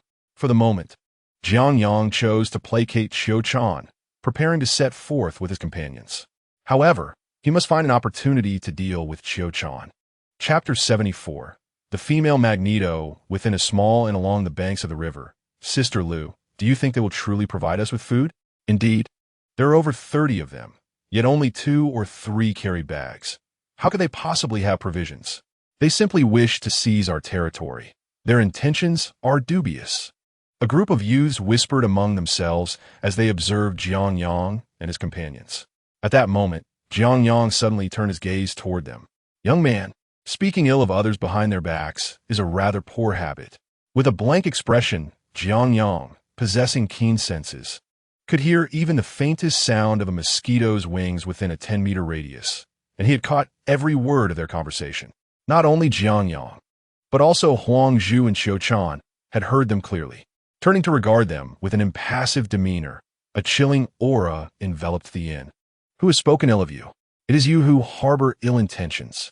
A bespectacled youth stood and pointed at Jiang Yang and his companions, followed by others stepping forward. Among them stood a graceful woman, her expression one of helplessness. Sister Lu, quickly use your abilities to drive them away. Yes, Sister Lu, you are an extraordinary being. You need not fear them. The youths shoved the woman beside them, who, unable to endure further, delivered a powerful blow to the leading bespectacled youth. Have you lost your minds in these few days of the apocalypse? Luli trembled with anger. She was the owner of this travel agency and a well-known tour guide in Linjiang City. These youths were university students majoring in tourism, having arrived just about a month ago. Over the past month, their performance had left Luli somewhat disheartened, though they were still usable. However, since the onset of the apocalypse a week prior, they had begun to act foolishly, daydreaming of being protagonists while their bodies remained inert in the agency. Especially after she awakened her powers, their delusions had worsened. Their minds were not merely muddled. They had become akin to swine. Jiang Yang approached with a grin. Name, Lu Li. Constitution, 9. Spirit, 9. Agility, 9. Profession, none. Level, 0. Ability, gravitational manipulation. Skills, none. Gravitational manipulation? Remarkable. I seem to have encountered a female version of Magneto. Jiang Yang regarded Lu Li with curiosity. The original had heard of her, a renowned tour guide in Linjiang City, unmarried, and according to reliable sources, she was yet to be fully developed. Ahem, I seem to have digressed. Jiang Yang's expression turned peculiar. The original's memories contained accurate information about Lu Li, suggesting she had potential, although certain matters had delayed her development. Nevertheless, the original's judgment was sound. While Lu Li may not rival Yi Qingwei in beauty, she was nonetheless quite presentable, primarily due to her impressive demeanor and professionalism. Sensing Jiang Yang's unabashi scrutiny, Lu Li frowned, yet upon glancing at the people behind him, she could only sigh. Please do not hold their actions against them. They are merely recent graduates. Students? Jiang Yang's expression hardened. Who among us is not a student? I have yet to graduate. We all have parents. Why should we coddle them? With a wave of his hand, Wu Lei and Li Shun understood immediately, dragging the youths who had spoken ill of them aside, delivering a few well-deserved blows. The disparaging remarks made by the students were hardly pleasant, yet Jiang Yang was magnanimous, merely intending for Wu Lei and Li Shun to administer a light lesson. Seeing this unfold, Lu Li's brow furrowed. Young Master Jiang, is this not excessive? What is excessive about it? Should they be allowed to harm you? Jiang Yang's smile lingered. The banks of Linjiang were perilous, and he could not risk bringing everyone across, hence their arrival at this inn. Although the inn was occupied, Jiang Yang had taken a liking to it. Thus, he proposed a trade of 1 week's worth of food for 1 week's lodging. Lu Li did not refuse, for Jiang Yang had effortlessly dispatched all nearby zombies upon arrival, accompanied by over 30 armed individuals. As the saying goes, those who recognize the times are the true heroes. It was evident that Lu Li was indeed astute. Yet, her students seemed oblivious, failing to comprehend the situation, upon noticing Jiang Yang and his group lacked provisions. They spoke ill of them. Did they not witness Jiang Yang's display of strength against the zombies? Were the firearms carried by his entourage mere toys? How dare they? Very well, a beating will suffice. I have long wished to educate them. Lu Li sighed. These students were consistently making foolish decisions, and she had contemplated reprimanding them for some time, but had always found herself too lenient. Young Master Jiang, may I inquire about your intentions in coming here? Lu Li looked to Jiang Yang, unable to gauge his strength, especially as he brought along such a formidable group. Their arrival must surely serve a purpose, likely related to that beam of light in Linjiang. To reclaim my treasures. Jiang Yang appeared somewhat distracted. It seemed the original narrative contained references to Lu Li, though only briefly. Apparently, she had later become the leader of a small base, engaging in dealings with Yi Fan. System, if I accept Lu Li into my ranks, will I receive a reward? No, Lu Li and Yi Fan do not share a fated connection. The system's cold response left Jiang Yang disheartened. He felt an inexplicable urge to seize something, yet he had already taken most of Yi Fan's valuable possessions. What was he to do? Lu Li observed Jiang Yang's changing demeanor with intrigue. His expressions shifted from dark to pale. After a moment, Jiang Yang recovered from his sorrow over the system's response. Miss Lu, your abilities are rather unique. Jiang Yang's gaze remained fixed on Lu Li. The Magneto of the films was a figure of immense charisma, commanding grand displays of power. This gravitational manipulation held great potential, differing from the cinematic Magneto, as this ability promised even greater possibilities. Can you perceive my powers? Lu Li was momentarily taken aback, then regarded Jiang Yang with heightened vigilance, though her expression betrayed a sense of helplessness. The opponent's strength and influence surpass his own, rendering any precaution seemingly futile. It is merely a special ability. Jiang Yang suddenly felt a slight itch at his waist. Yi Qingwei had approached him unbeknownst to him, her small hand energetically teasing him at his side. Now, Yi Qingwei had also become a practitioner. Her physical prowess vastly improved compared to before, and her playful pinches were quite effective. Chapter 75. The Burning Crystal Palace. It appeared that this young lady was once again consumed by jealousy. Jiang Yang suddenly noticed that, although Yi Qingwei was exhibiting increasingly impressive behavior, her demeanor was no longer as saintly as depicted in the original narrative. Perhaps she was influenced by his nefarious ways. After all, one is often tainted by their companions. However, her jealousy seemed to intensify recently, as she frequently approached him to express her feelings. What about his reputation as the esteemed Jiang Xiaoya? It seemed he would need to find a moment tonight to remind her of their respective standings. Brother, aren't these few in the team enough for you to toy with? Yi Qingwei whispered in his ear, a cold smile gracing her delicate face. Jiang Yang was momentarily taken aback, opening his mouth to respond with a cheesy line, But before he could utter a word, a cold sweat broke out across his forehead. What did Yi Qingwei just say? The implications of her words were substantial. Was she implying he had others?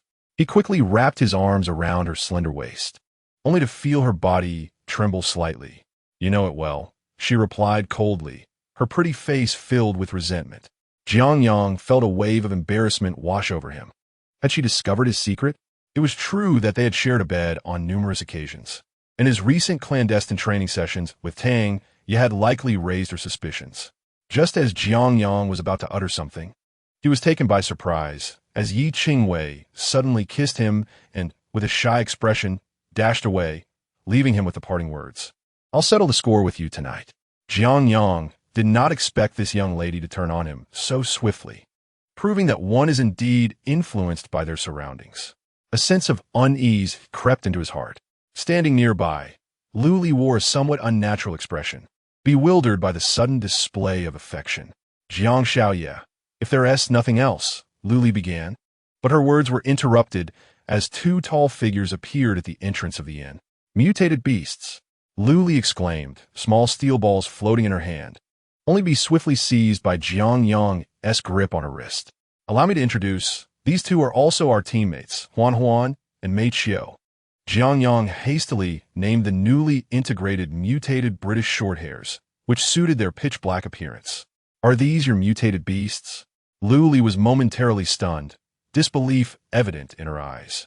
The students receiving training were similarly at a loss for words, astonished by the scene before them. What were these individuals? Jiang Yang nodded.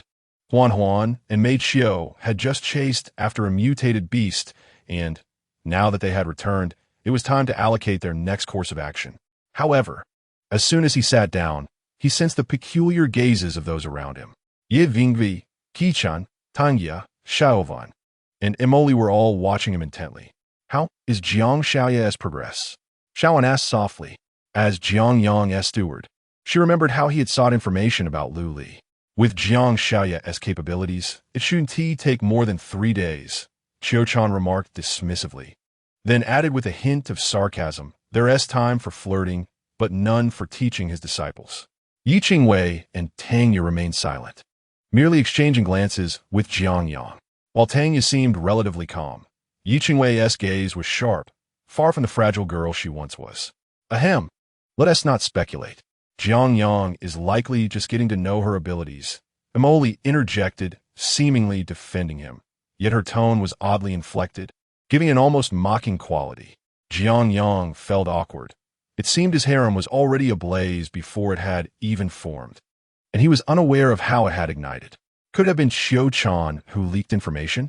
I truly believe my brother is merely seeking to understand her abilities. Yi Qingwei said sweetly, devoid of her earlier sharpness, now appearing quite charming and endearing. Qingwei, allow me to explain, Jiang Yang stammered, not anticipating that Yi Qingwei had evolved not just physically into his counterpart, but had also grown emotionally cunning. If not for her displayed loyalty, Jiang Yang would have been unable to sleep peacefully, fearing he might end up like Cheng Gu, entangled in a web of deceit. Chen Ku sat nearby, gritting his teeth as he watched Jiang Yang, his frustration evident. Brother Lei, Shunzi, has the boss always been this carefree? Huang Zhu asked, having grown familiar with the team members. Wu Lei and Li Shan exchanged knowing glances, sharing a smile that only men could understand. Look at that kid Chen Ku. He is about to grind his teeth to dust. Still watching? Is that what you ought to be focusing on? Li Shan bulked Chen Ke, now part of the same team, playfully jesting. Chen Ke shot them a glare, which only invited more teasing. Hierarchies within the team must still be acknowledged. Moreover, everyone was well aware of Chen Ku's standing in the martial world. Half an hour later, Jiang Yang appeared despondent. Brother, let us assign tasks.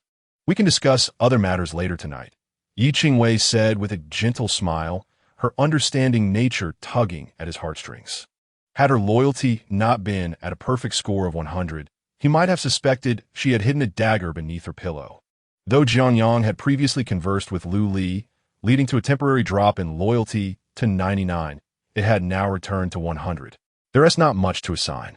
You all stay here while I take a team to investigate the situation across the Linjiang River, Jiang Yang instructed, pointing towards Linjiang Bridge, from which they could still see the broken pier. I'll go with you. Qiu-chan raised her hand, her playful demeanor replaced by a fierce determination. Yet, as she took action, the other women expressed their desire to join as well. Jiang Yang shook his head, stating, I can only take one person.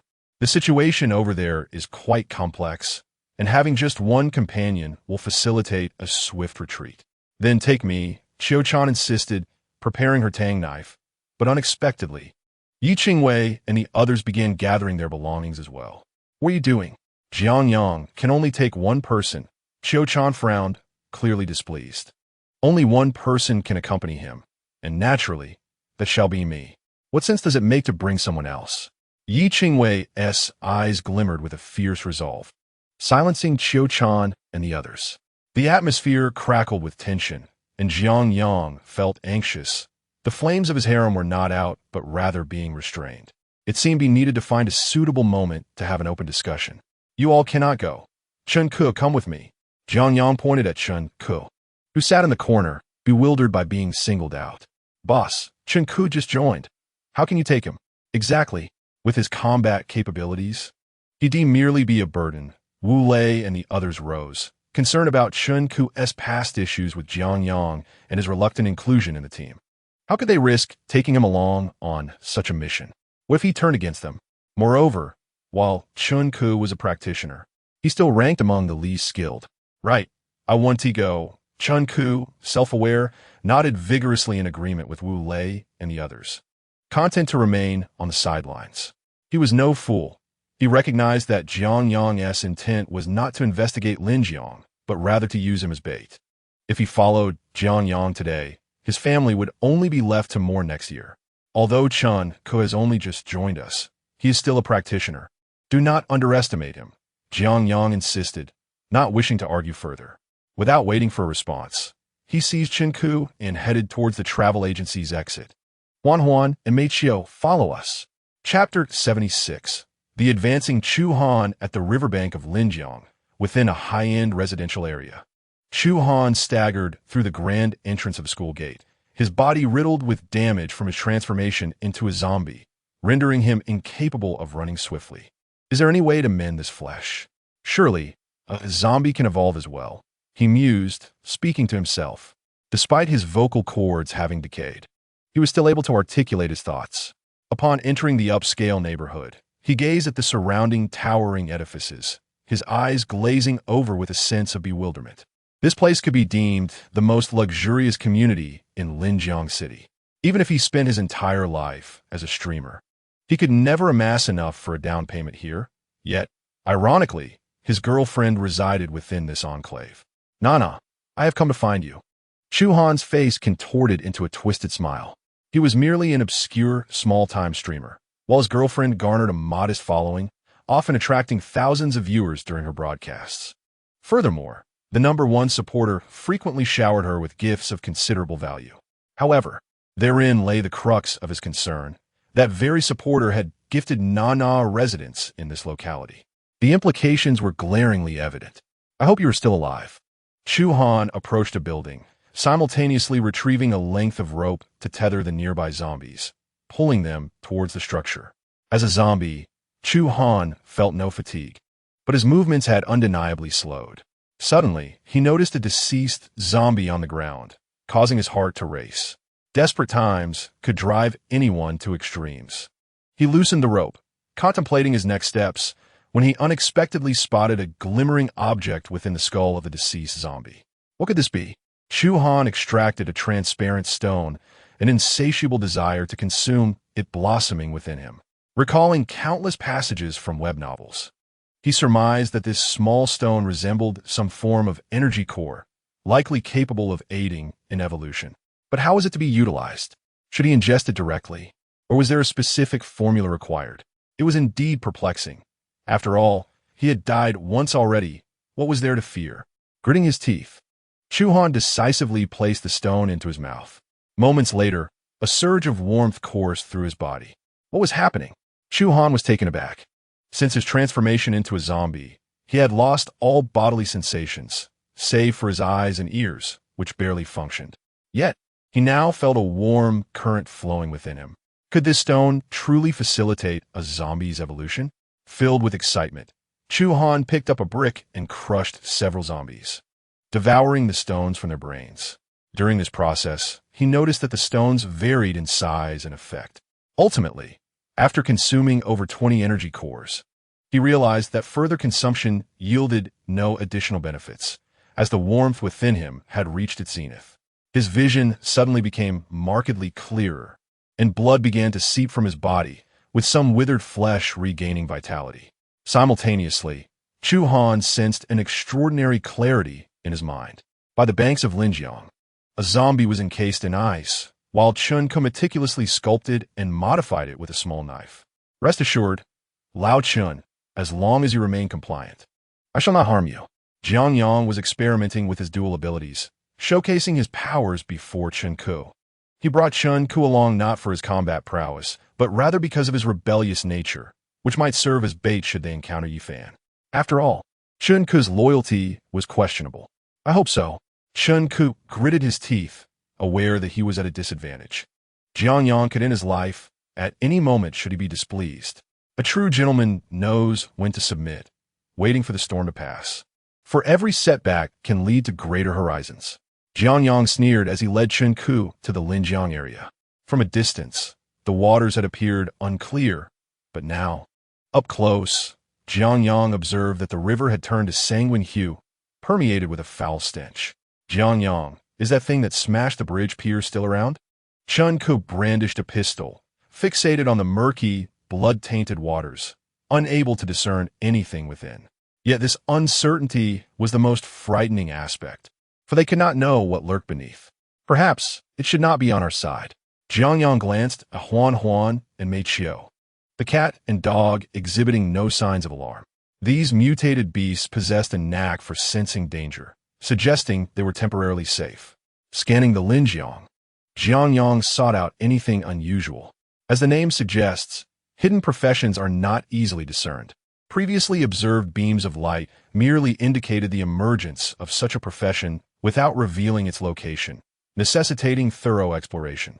The Linjiang was vast, and Jiang Yang and Chun Ku ventured along the banks until they reached beneath the Linjiang Bridge, where they finally uncovered a clue. Due to the bridge pier being struck, it now teetered precariously. Jiang Yang had initially hesitated to approach, fearing that a collapse would be beyond salvation. However, the hidden profession resided here, already discovered by others. Beneath the Linjiang Bridge, beside a broken pier, a faintly glowing azure portal shimmered. Is that what you were searching for? Tien Giskiviko, witnessing this fantastical sight for the first time, exhibited a look of astonishment. Indeed, that is known as a secret realm where treasures await. Jiang Yang glanced at Chun Ku's right hand, where his gauntlet still resided. Ahem, we are part of the same team. You wouldn't dare to seize your subordinate's belongings, would you? Chun Ku discreetly distanced himself from Jiang Yang, preferring to forego the gauntlet if possible. Yet, it had fused with his hand, rendering it impossible to remove. Fear not, for the greatest treasures within a team are to be offered first to the leader, Jiang Yang remarked coldly, not inclined to rob his subordinates. But Chun Ku's loyalty rendered him unworthy of that status. Chapter 77. Abyssal Crocodile Turtle. Chun Ku remained silent, creating space between himself and Jiang Yang. Just then, he noticed individuals approaching the portal. Jiang Yang also spotted them and signaled for Huan Huan and Mei Qiu to hide. Beneath the Linjiang Bridge, at the fractured pier, a group of youths clad in professional diving suits approached the shore. Do you think there are truly treasures within? One inquired. What is real or fake? In this apocalypse, nothing is impossible. Let us go and be the first to seize the opportunity. The leader stood, gazing at the azure portal merely a few meters away. A distance of mere meters was a trivial sprint on land, but underwater, especially in the apocalyptic waters, it was an entirely different matter. Xun Yi, could there be zombie viruses in this water? A plump man hesitated at the banks, eyeing the blood-mixed water, only to be shoved into the depths by someone behind him. Stop dawdling. Chun Ku donned his diving mask and, along with the others, leaped into the Linjiang, swimming towards the azure portal. Nearby, Chen Ku and Jiang Yang observed this scene, silently giving a thumbs up.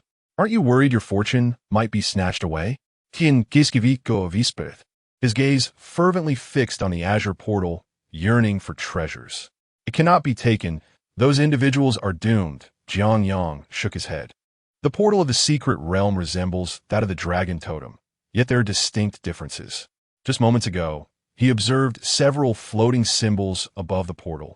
Though their meaning eluded him, it appeared that the portal had yet to be activated. Not only was the portal inactive, but something also seemed to have traversed the water. As he gazed at the ripples on the surface of the river, Jiang Yang, endowed with dual abilities of ice and water, felt surrounded by an abundance of water molecules, as if it were his domain. Thus, he was acutely aware of any disturbances on the river surface.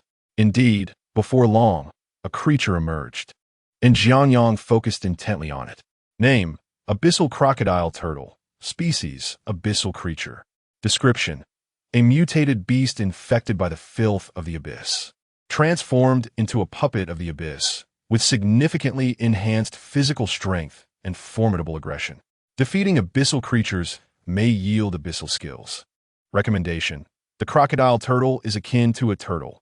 Seize it and overturn it. The abyss? Why has it arrived at this moment? Jiang Yang recalled fragments from the original text, which depicted a world ravaged by zombies and mutated beasts, alongside various other species invading during the apocalypse. The abyss was said to seep into Earth 2 years after the apocalypse began. Why had it manifested so prematurely? System: the abyss must belong to another dimension, correct? Host query exceeds permissions. The abyss does not fall under the jurisdiction of dimensional will. The system provided a prompt, not directly answering Jiang Yang's inquiry, but indirectly revealing pertinent information. The abyss does not come under the authority of the dimensional will, implying that the abyss and the dimensional will were opposing forces. Remarkably, did the dimensional will introduce the abyss prematurely as a means to target him? Jiang Yang realized he was being singled out by the dimensional will, which could only exert influence through indirect methods rather than direct confrontation.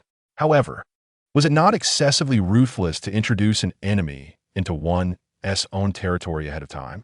Was it merely a matter of having struck a chord with its progeny? With the old swept away, the new should arrive. Why such intensity? Jiang Yang found amusement in the machinations of the dimensional will, while at that moment, the portal's vicinity began to swell with blood. They had been devoured by something. Chen Ku was rendered speechless by the scene, his voice trembling. A type of crocodile turtle. Let's investigate. Jiang Yang grasped Chen Ku and proceeded toward the portal, the latter offering no resistance, his expression one of despair. Huan and Mei Qiu arrived at the riverbank, shouting incessantly toward the surface. Through his abilities, Jiang Yang could clearly sense that 5 abyssal crocodile turtles lurked beneath the surface, remaining submerged, patiently awaiting their prey. It was akin to a hunt, yet while they hunted, so too did Jiang Yang. In a moment, I shall haul one of those creatures up. You must strike with all your might. Jiang Yang really said Jianke, raising his hand to freeze the nearest patch of ice, causing the temperature around them to plummet. The corporeal material of abyssal creatures was even more formidable than before, and defeating them offered a chance to acquire abyssal skills. These skills were indeed a valuable asset. Abyssal skills bore no constraints of profession. Even those who were not practitioners could possess them. Essentially, abyssal skills were akin to enhanced practitioner abilities, capable of being improved through the continuous hunting of abyssal creatures. They were growth-type skills, wherein one could enhance their effectiveness merely by eliminating abyssal beings. Jiang Yang solidified the ice on the river, his dual abilities allowing him to deftly track the movements of the abyssal crocodile turtles. At this moment, he selected the smallest one, choosing the softest target, and activated his ice abilities to freeze the area surrounding the creature. Subsequently, through his control of the ice and water elements, he yanked the crocodile turtle from the depths. Has this creature been modified? Chen Ku exclaimed, unable to suppress his sarcasm. He had encountered crocodile turtles before, yet the creature Jiang Yang had drawn up bore little resemblance to them. Rather, it resembled a hedgehog or porcupine. Enough chatter. Fire your weapon. Although Jiang Yang had immobilized the crocodile turtle, it was merely a temporary confinement, inflicting little damage. He could not sense its blood, indicating the creature's formidable defenses. At that moment, Chun Ke fired a shot at the turtle, but the bullet left no discernible mark, its hardness surpassing that of the mutated emperor crab they had previously encountered. Seeing Chun Ke struggle, Jiang Yang continued to use his abilities to drag the crocodile turtle away from the river's edge. After being pulled up, the remaining 4 abyssal turtles did not surface.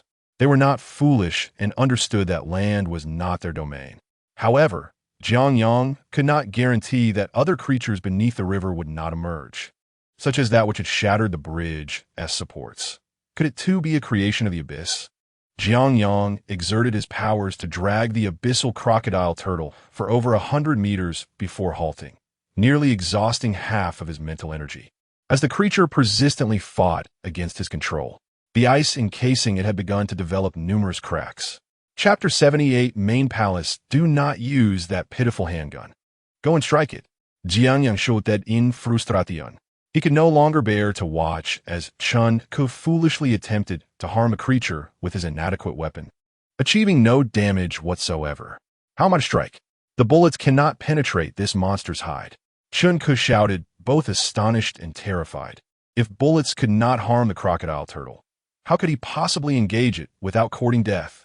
Jiang Yang, I understand you may have reservations about me, but I have pledged my allegiance to you. You may occasionally give me a hard time, yet surely you would not seek to end my life. Chun Ke attempted to retreat, only to find a ring of frost encircling his ankle, and in the next moment, a layer of ice formed beneath his feet, propelling him toward the crocodile turtle. Regarding the application of his dual abilities, Jiang Yang had discovered some intriguing methods. Since acquiring his dual abilities, his control over the surrounding water elements had significantly increased. At this moment, a layer of ice formed beneath him, swiftly bringing Jiang Yang to the side of the abyssal crocodile turtle. He drew forth his black gold ancient blade and struck at the creature, sparks flying in the air. Simultaneously, Chun Ke, compelled by circumstance, drew his broadsword and struck the turtle, before Jiang Yang seized him to evade the creature's counterattack. I believe I have wounded it, Chun Ke exclaimed excitedly, having just severed one of the spikes on the crocodile turtle's back. Is this sword truly so hard? Chun Ke marveled at the broadsword in his hand. Since becoming a practitioner, he had not wielded the weapon he received from the Apocalypse shop as a basic fighter. Primarily, with a firearm in hand, who would resort to cold weapons. You think so? Jiang Yang raised an eyebrow. It seemed Chun Ke's loyalty had increased slightly, perhaps due to his rescue from the turtle's vicinity. Indeed, heroic acts of saving a damsel in distress tend to enhance loyalty swiftly, applicable to anyone. The items in the Apocalypse shop possess intrinsic value. Every individual purchasing a profession from the shop receives a foundational weapon corresponding to their role. The broadsword you hold is sturdier than the majority of cold weapons on Earth. Jiang Yang shook his head and once again froze the abyssal crocodile turtle, while Huan Huan and Mei Qiu rushed forward to attack it. Chun Ke hesitated briefly, then, gritting his teeth, joined the fray with his broadsword. Abyssal creatures are generally far more formidable than ordinary mutated beasts. In the face of mutated beasts, a professional is virtually doomed in a one-on-one scenario, especially when confronted with those infected by the abyss. Not even a corpse would remain. However, this particular abyssal crocodile turtle seems to have met an unfortunate fate. Though relatively small, it is still classified as a level 1 abyssal crocodile turtle. If it were to face off against Huan Huan, Mei Qiu, or Chun Ke individually, it would surely prevail, whether on land or in water. Even Jiang Yang would require a considerable effort to dispatch this turtle swiftly. Yet in a one-on-one context, if a group were to attack, who would engage in a duel? At this moment, Jiang Yang positioned himself nearby, while Mei Qiu and Huan Huan relentlessly assaulted the turtle, with Chun Ke also delivering powerful strikes. Within 2 minutes, the abyssal crocodile turtle was vanquished. Jiang Yang nonchalantly waved his hand, storing the corpse into the system's space, and then turned his gaze towards the river. He sensed that the remaining crocodile turtles had not retreated. Was this not awaiting death? After a brief recovery of his mental strength, Jiang Yang repeated his earlier actions, dragging the lurking crocodile turtles from the water. All were eliminated and stored within the system space. It was hardly a significant matter. What shall we do next? Chun Ku shook his hair, having fought primarily with a firearm. Now, after slaying several mutated beasts with a broadsword, he felt a surge of confidence, his demeanor swelling with bravado. His loyalty had also surpassed 10 points, a commendable leap from single to double digits. Jiang Yang patted Chun Ku on the shoulder, commending his performance today, suggesting they investigate the entrance to the secret realm before departing. Just moments ago, Jiang Yang had inquired of the system, and Chun Ku was considered an enemy of Yi Fan, albeit not as significant as Huang Zhu. In the original narrative, when Yi Fan took Mo Li away, Chun Ku became a casualty in the protagonist's romantic pursuits, marking a minor grievance between him and Yi Fan. The system categorized him as Yi Fan's adversary, though the rewards for subduing him were minimal. Nevertheless, Jiang Yang was indifferent, content with any reward. Upon hearing Jiang Yang's acknowledgement, Chun Ku appeared momentarily stunned, his expression shifting to one of discomfort. Meanwhile, at the travel agency, Yi Qingwei gazed vacantly towards the river, her eyes filled with concern. Do not fret. Though he may seem lackadaisical, he would never easily court death. Xiao Wan approached, observing Yi Qingwei with the insight of someone who had experienced much. Yi Qingwei understood precisely whom Xiao Wan referred to. Both were acutely aware of the implications. He is our pillar of support. If anything were to happen to him, I would be at a loss. Ye vingui kunenchit her diligate feast, lojirin her gaze. She had her own thoughts. In this apocalypse, countless families have been shattered, and innumerable lives lost. Most who survived did so in a state of constant trepidation. Meanwhile, they had lived relatively carefree lives, having faced little adversity. All of this was due to someone bearing the burden, and that individual was Jiang Yang. He crushed every crisis with his formidable strength. This was precisely why Yi Qingwei had consistently sought to elevate herself to assist Jiang Yang.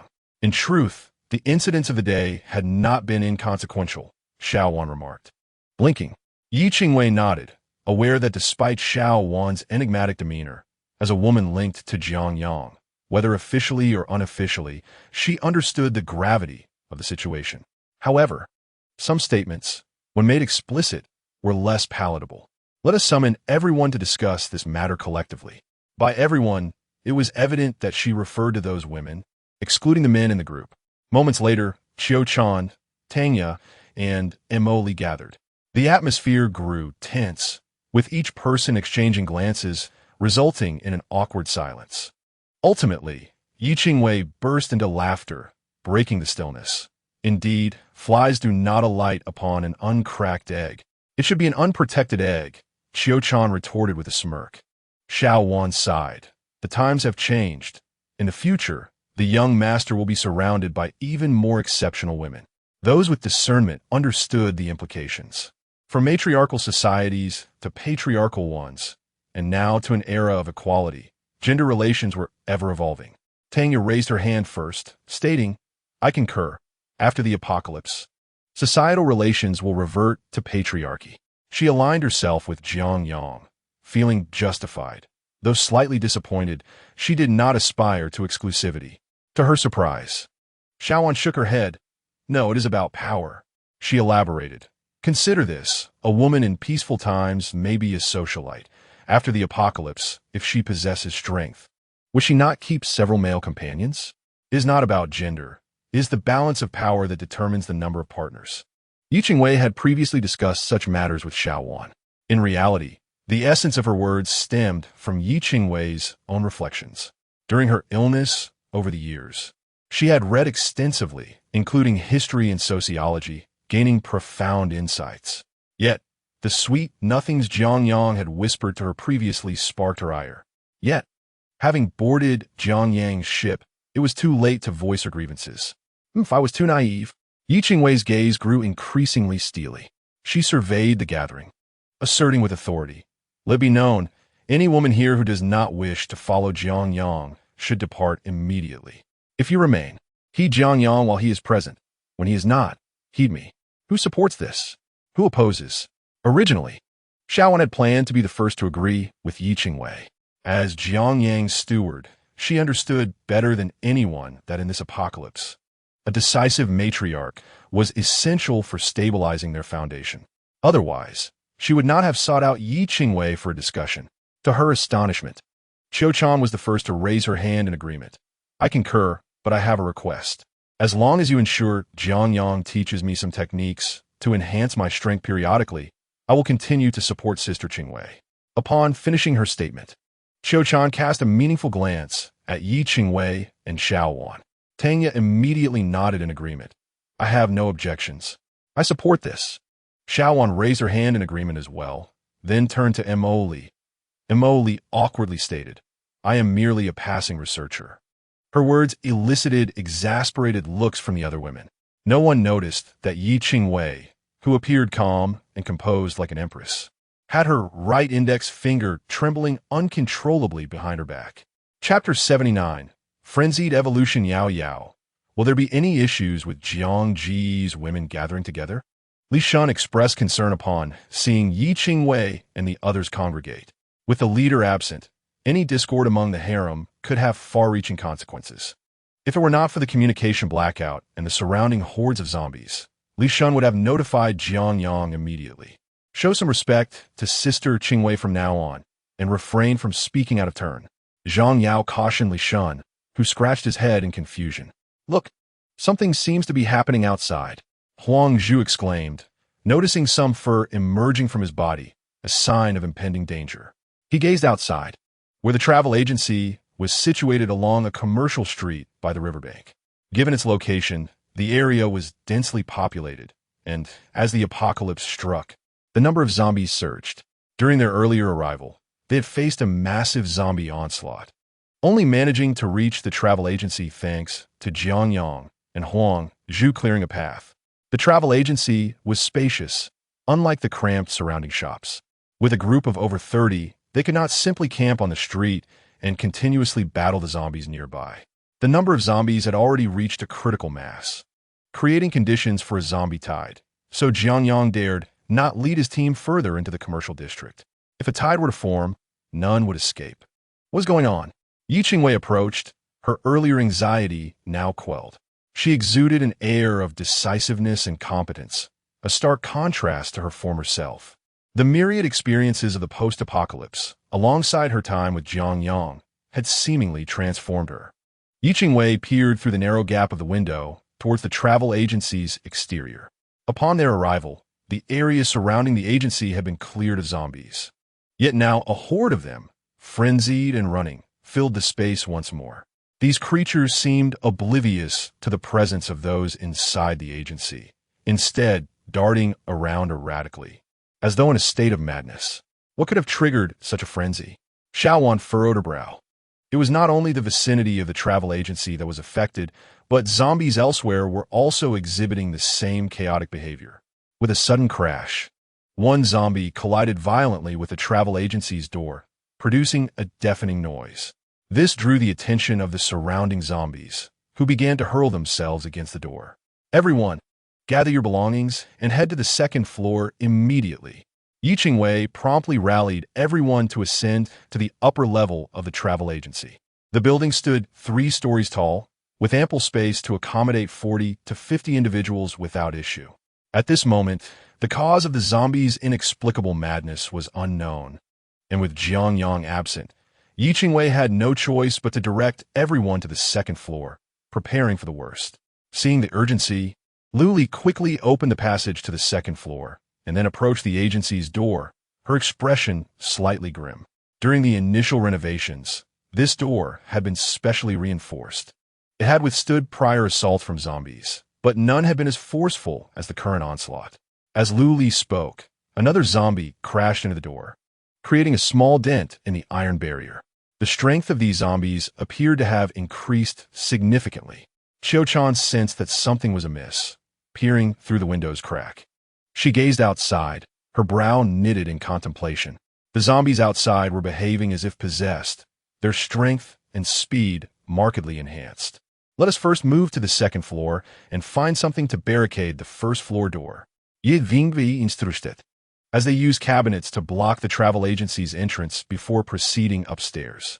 From the second-floor windows, they witnessed a scene of pandemonium unfolding below.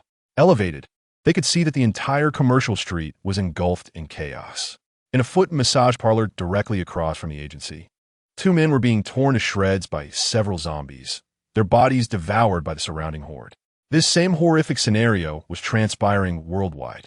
Countless survivors were discovered by these frenzied zombies, ultimately becoming their prey, with no chance to even transform into zombies themselves. Not far from the travel agency, Jiang Yang and Shen Ku were hiding within a convenience store, while Huan and Mei Qiu lay on the ground, writhing in agony. What the hell is happening? Dian Giskivi Gokursid. He and Jiang Yang had been on their way back when the surrounding zombies suddenly went berserk, akin to rabid dogs attacking anything in sight. Jiang Yang sat quietly, his expression darkening. He had nearly forgotten that today marked 1 week since the apocalypse had begun, a significant temporal milestone. You should have noticed. The zombies we encountered previously moved slowly and were quite uncoordinated. With some preparation, an ordinary person could easily defeat them. But starting today, all zombies have changed. Jiang Yang cast a glance outside. He had sealed the convenience store's windows with ice, and the temperature within had dropped considerably. Shen Ku, shivering from the cold, couldn't suppress his curiosity. What has changed today? The zombies we faced before were merely level 0 zombies. From today onwards, all zombies will evolve to level 1, and mutated beasts will undergo a minor evolution as well. Jiang Yang observed Huan and Mei Qiu, noting that with the zombies evolving to level 1, the mutated beasts would likewise evolve, while humanity remained stagnant. Where did you acquire this information? What is the source of the energy fueling these zombies' evolution? Although Shen Ku was not a scientist, he understood that evolution required energy. These zombies lacked a sufficient energy source and wandered aimlessly each day. What could have triggered this sudden evolution? Perhaps you should try being bitten and see for yourself. Jiang Yang suggested ominously, noting that being a professional did not guarantee immunity to the zombie virus. If overwhelmed by numerous zombies or bitten by a higher level one, there was still a possibility of becoming a zombie. Furthermore, should a professional turn into a zombie, they would retain their prior skills and abilities, making them formidable within the horde. Shen Ku instinctively recoiled, aware that Jiang Yang was not jesting. If he agreed, Jiang Yang would undoubtedly cast him out without hesitation.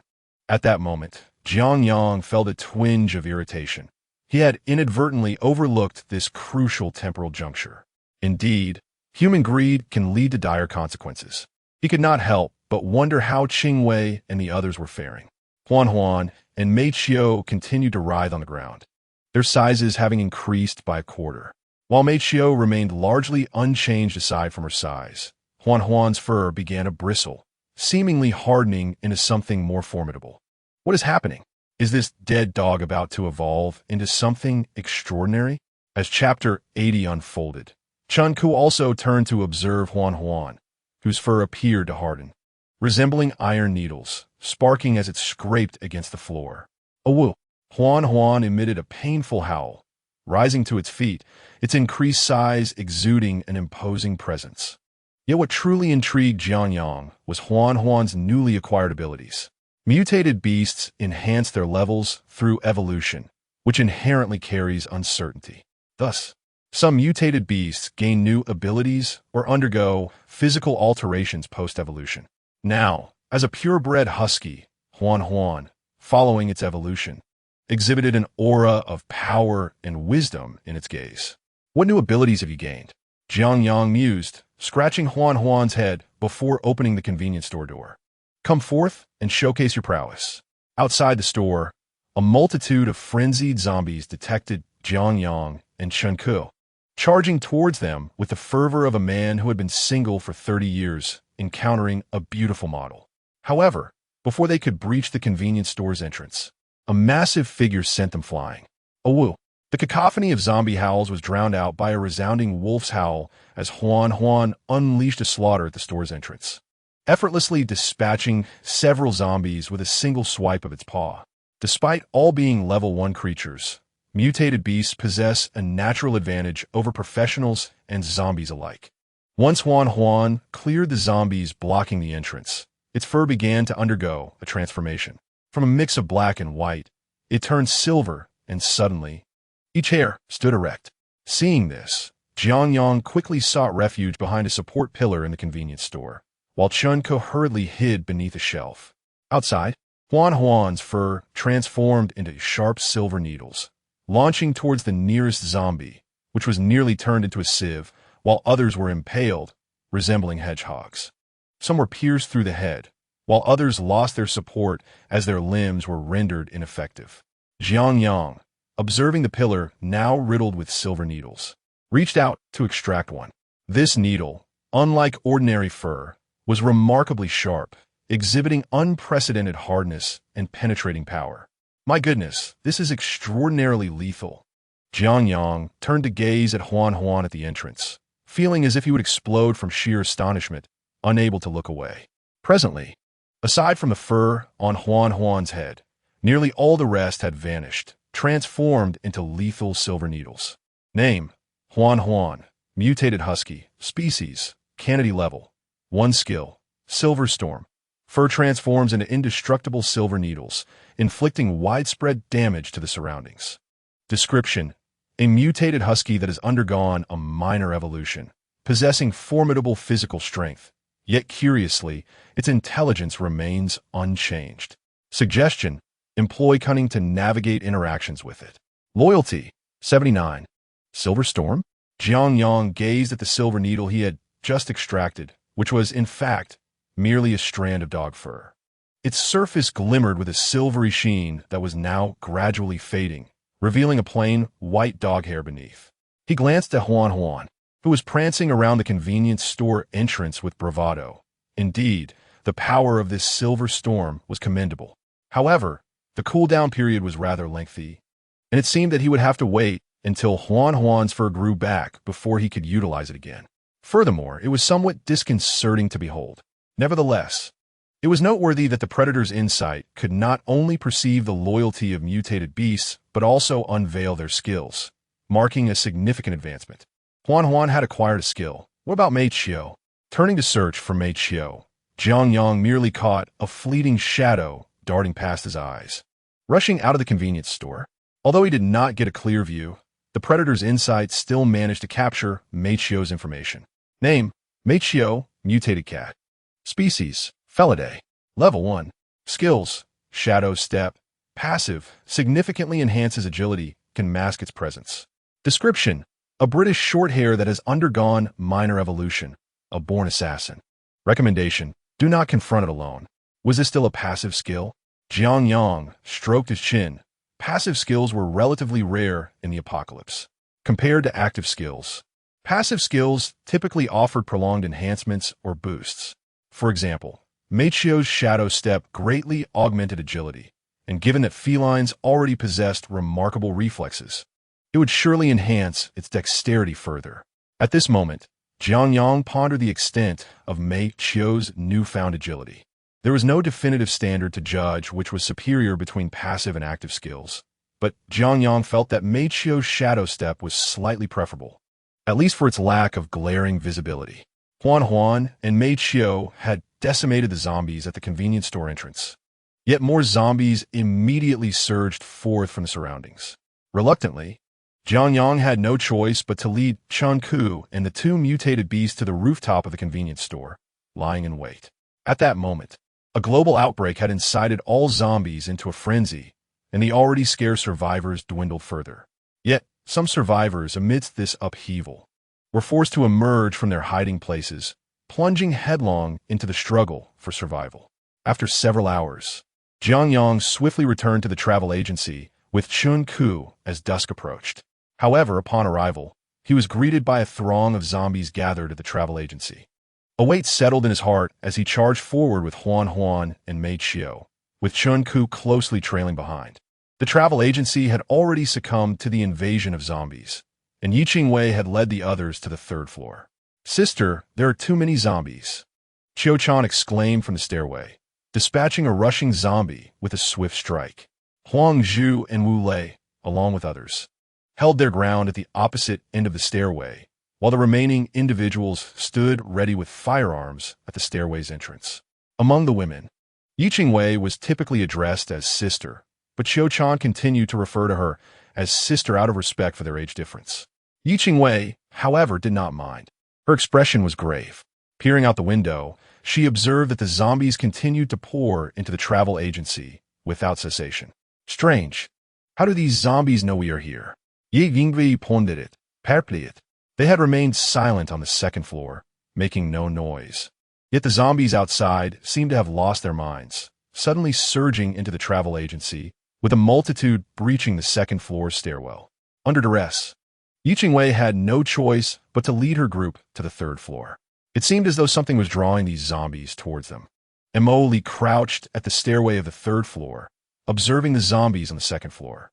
Those zombies, inexplicably attracted by something, were violently breaking down the travel agency's doors, entering the second floor, but once inside, they merely wandered aimlessly, tearing at one another.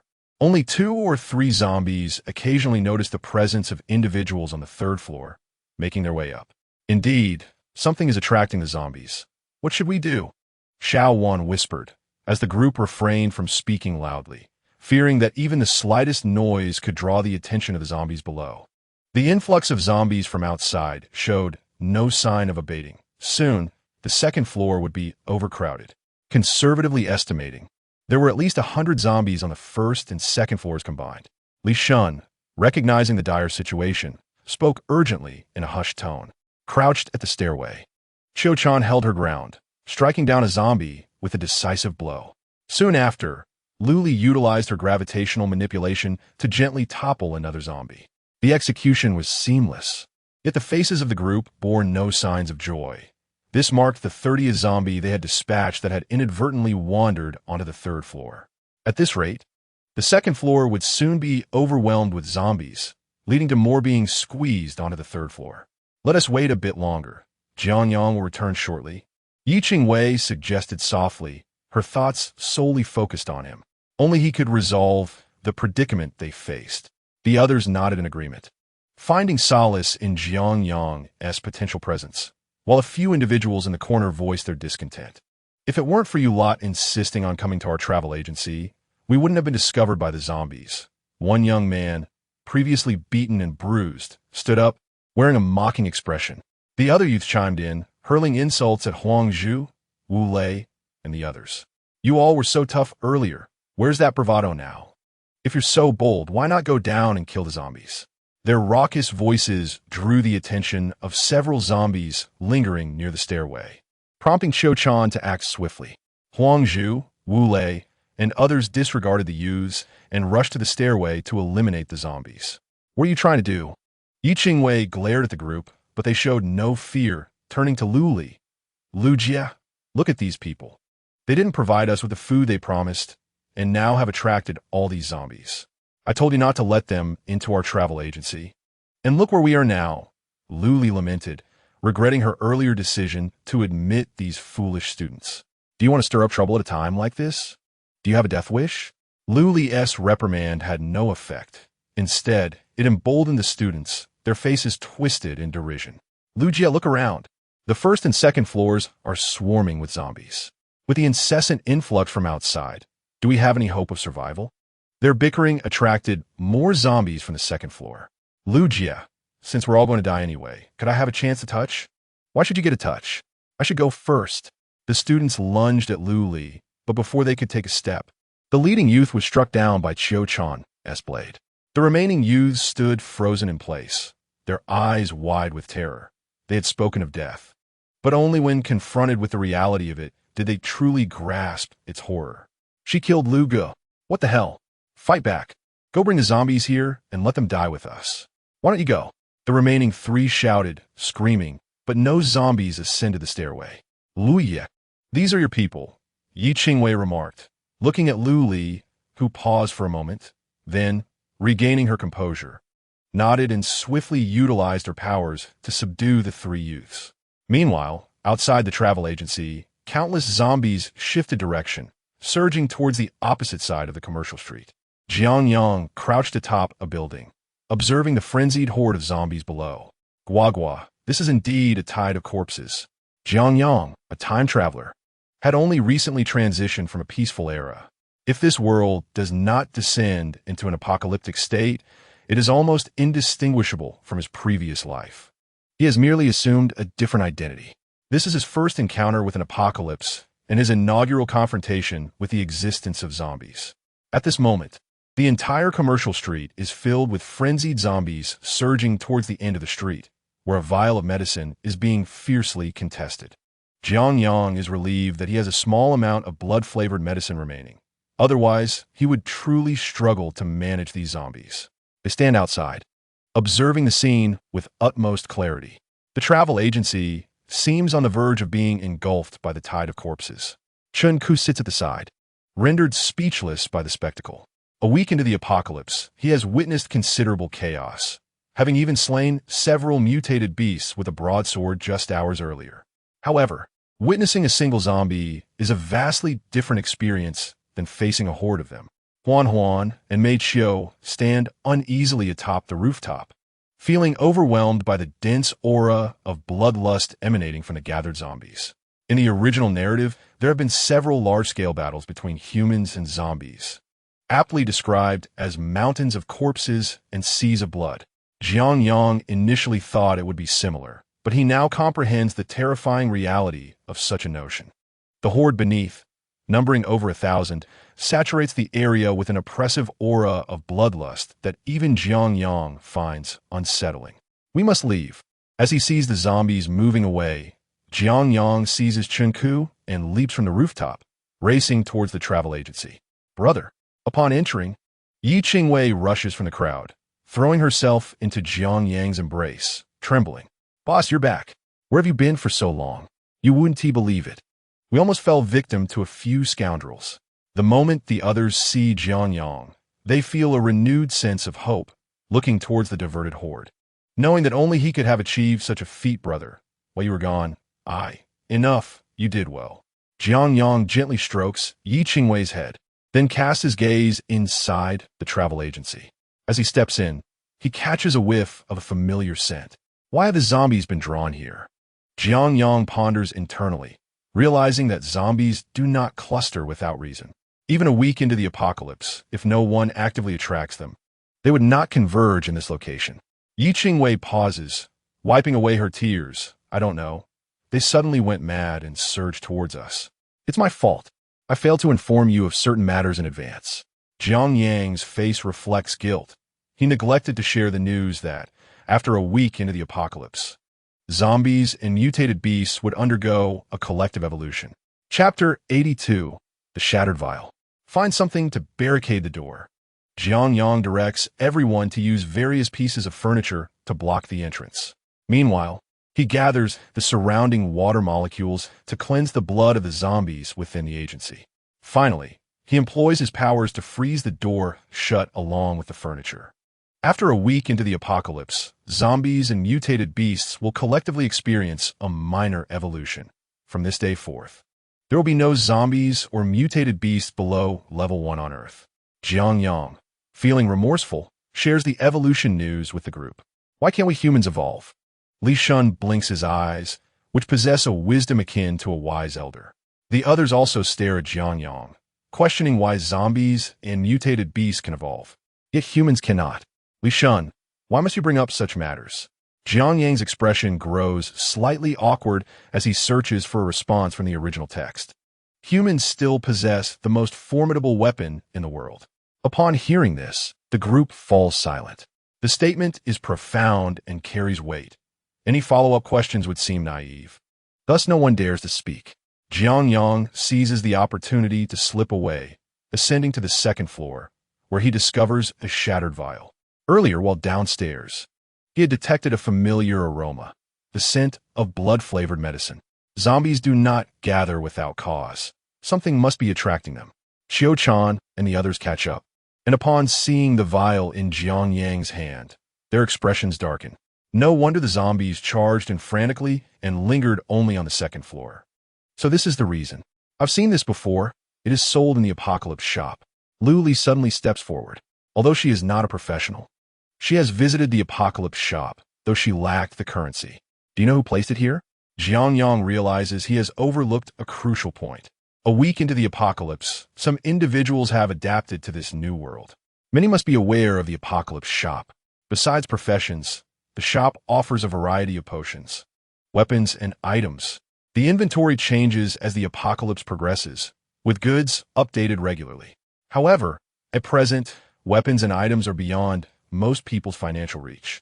They typically cost several thousand apocalypse coins, while professions and potions are relatively inexpensive, with the most costly being only 100, offering excellent value. Luli extends her hand, a shard of the vial floating before her. A brotherhood often hunts zombies. Surely only they could afford such items. Brotherhood? A shadow flickers in Jiang Yang's eyes. Regardless of the group, if he uncovers who discarded it, he will ensure they become the subject of mourning. Everyone, clean up the battlefield. Wulei, Wangzu, Lishan. Accompany me to procure some protective gear. The rest remain vigilant. Jiang Yang needs to find materials to fortify the travel agency.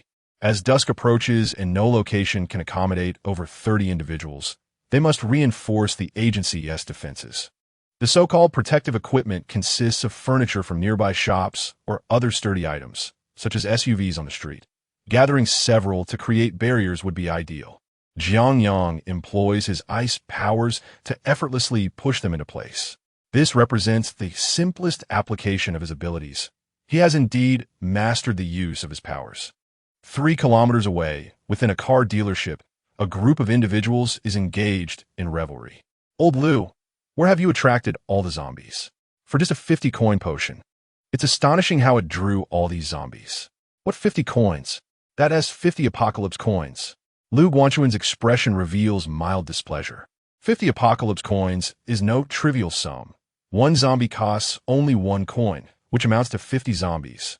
I've resolved the issue of the horde. Can I now join the Brotherhood?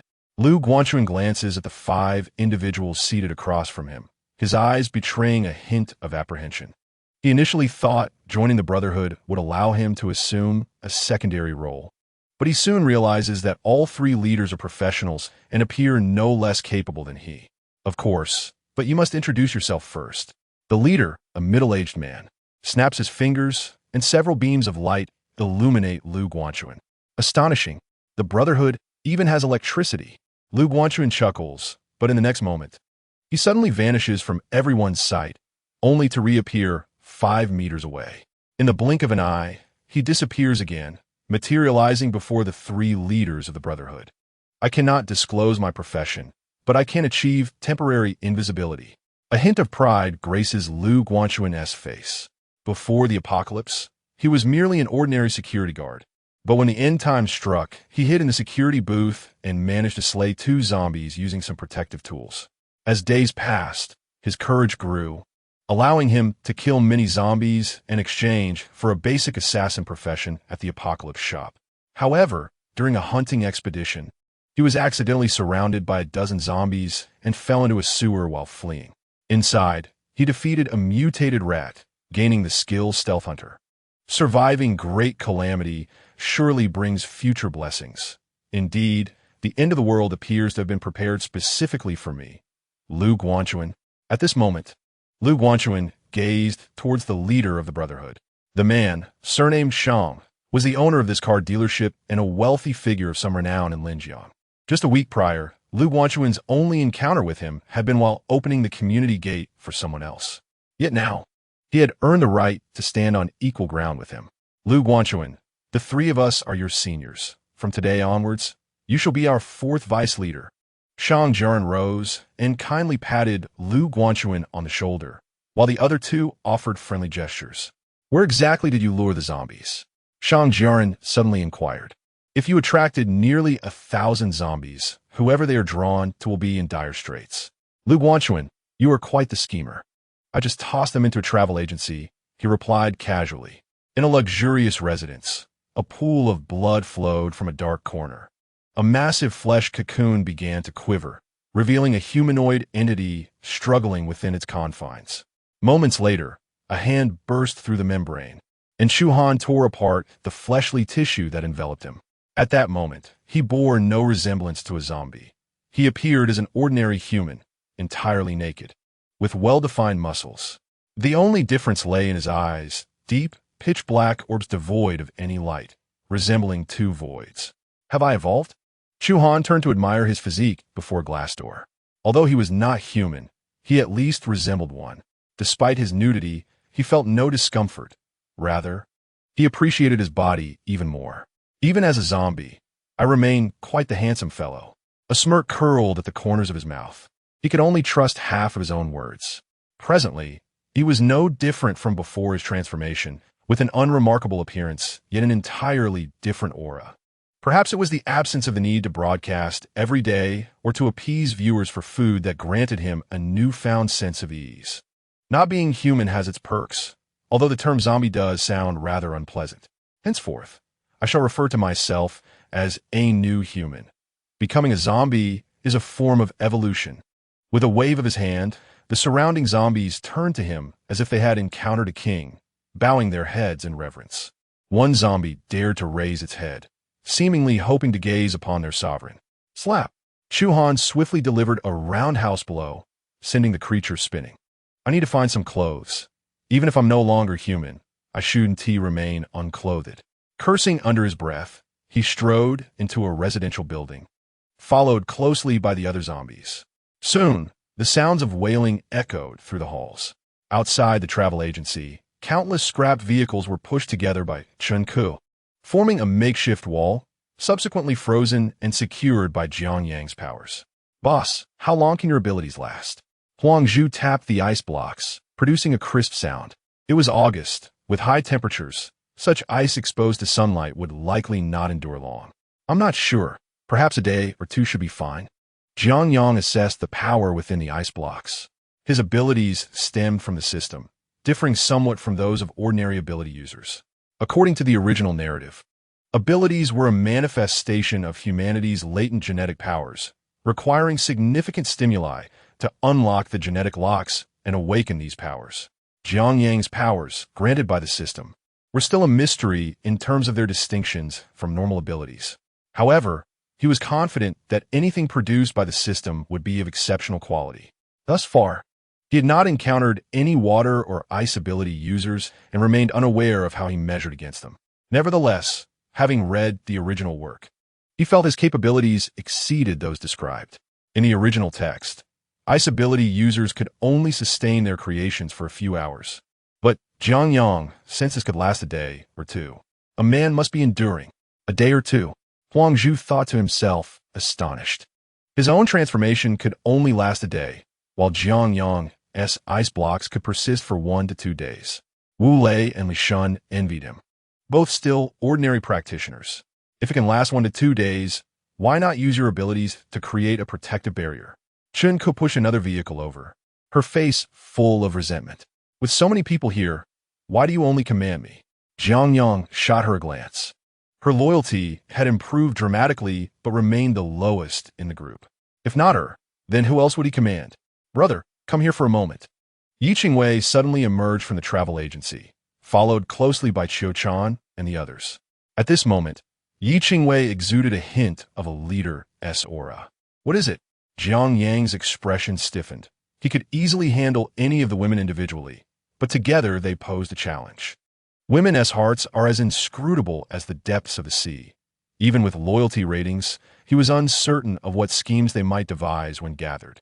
Despite his reluctance, Jiang Yang uprose head obediently. Ah, the song of men is the song of courage, as sung by Liang Jingru, Yi Qingwei teased, linking her arm with Jiang Yang's and leaning in close to whisper in his ear. Her voice carried a seductive undertone, prompting the other women to fall silent. Their expressions tinged with a hint of jealousy. If I remember correctly, you have tasted it before. Jiang Yang's sentence was cut short as Yi Qingwei jabbed him, causing him to grimace in pain. This woman truly dared to strike. Keep your mouth shut. Yi Qingwei's face flushed, realizing the impropriety of their conversation in front of so many others. Ahem, sister, be gentle. Tanya pointed at Jiang Yang's waist, her expression one of concern. Yi Qingwei shot an indignant glare at her, to which Tanya responded with an innocent tongue-out gesture. Now, with Yi Qingwei clinging to him and Xiu Chan and others crowding nearby, Jiang Yang felt a sense of unease. Under normal circumstances, he would have relished this scenario. And given the original character's nature, he would have already taken them to a hotel. But now, he felt as if he were on a precarious tightrope. Sensing the situation was less than favorable. 3 women could easily stage a drama, while 5 could perform a full-length series. As the most romantic man in Linjiang, a master of emotions in the apocalypse, Jiang Yang understood the importance of being tactful. Retreating for the sake of progress was also a strategy. He maintained his composure, dutifully holding Yi Qingwei's arm while avoiding interaction with the others, his expression growing increasingly serious. They had gathered around him, yet he remained stoic. Don't wait until nightfall to sneak over. What kind of behavior is that? Yi Qingwei remarked, causing Jiang Yang to freeze in place. Was this an ultimatum? Before he could respond, Tanya interjected, "Sister, let bygones be bygones. As the elder sister, you can't hold this against us." "So now you're the elder sister?" Yi Qingwei retorted, despite being younger than Tanya. Jiang Yang felt a pang of alarm. The dynamics were becoming increasingly difficult to decipher, with no guidance from the original narrative or the protagonist's memories. The original character had experience with multiple relationships, yet this present scenario was far more intense. Each woman was exceptional. Even Tanya surpassed the initial version described at the beginning of the narrative, a testament to Jiang Yang's efforts.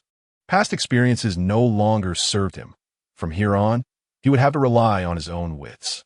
How can you even say that? Some accounts will have to be settled later. Yi Qingwei pouted, her eyes betraying a complex mix of emotions. Chapter 84. The rice has been cooked in the presence of Ye Qingwei. Tanya felt a twinge of guilt and anxiety in her heart. After hearing Ye Qingwei's words, a distinct panic flickered across her face. She understood that offending Ye Qingwei would inevitably lead to her isolation, compelling her to lower her head and admit her fault. "I am sorry, sister. There were matters in the past that I handled incorrectly." Tanya refrained from elaborating on those matters, as she had not engaged in much meaningful work previously, but she had certainly committed her share of deceitful acts. Let's not dwell on the past. With the apocalypse upon us, what purpose does it serve to linger on bygone events? Jiang Yang sensed the brewing turmoil and began to stir the pot.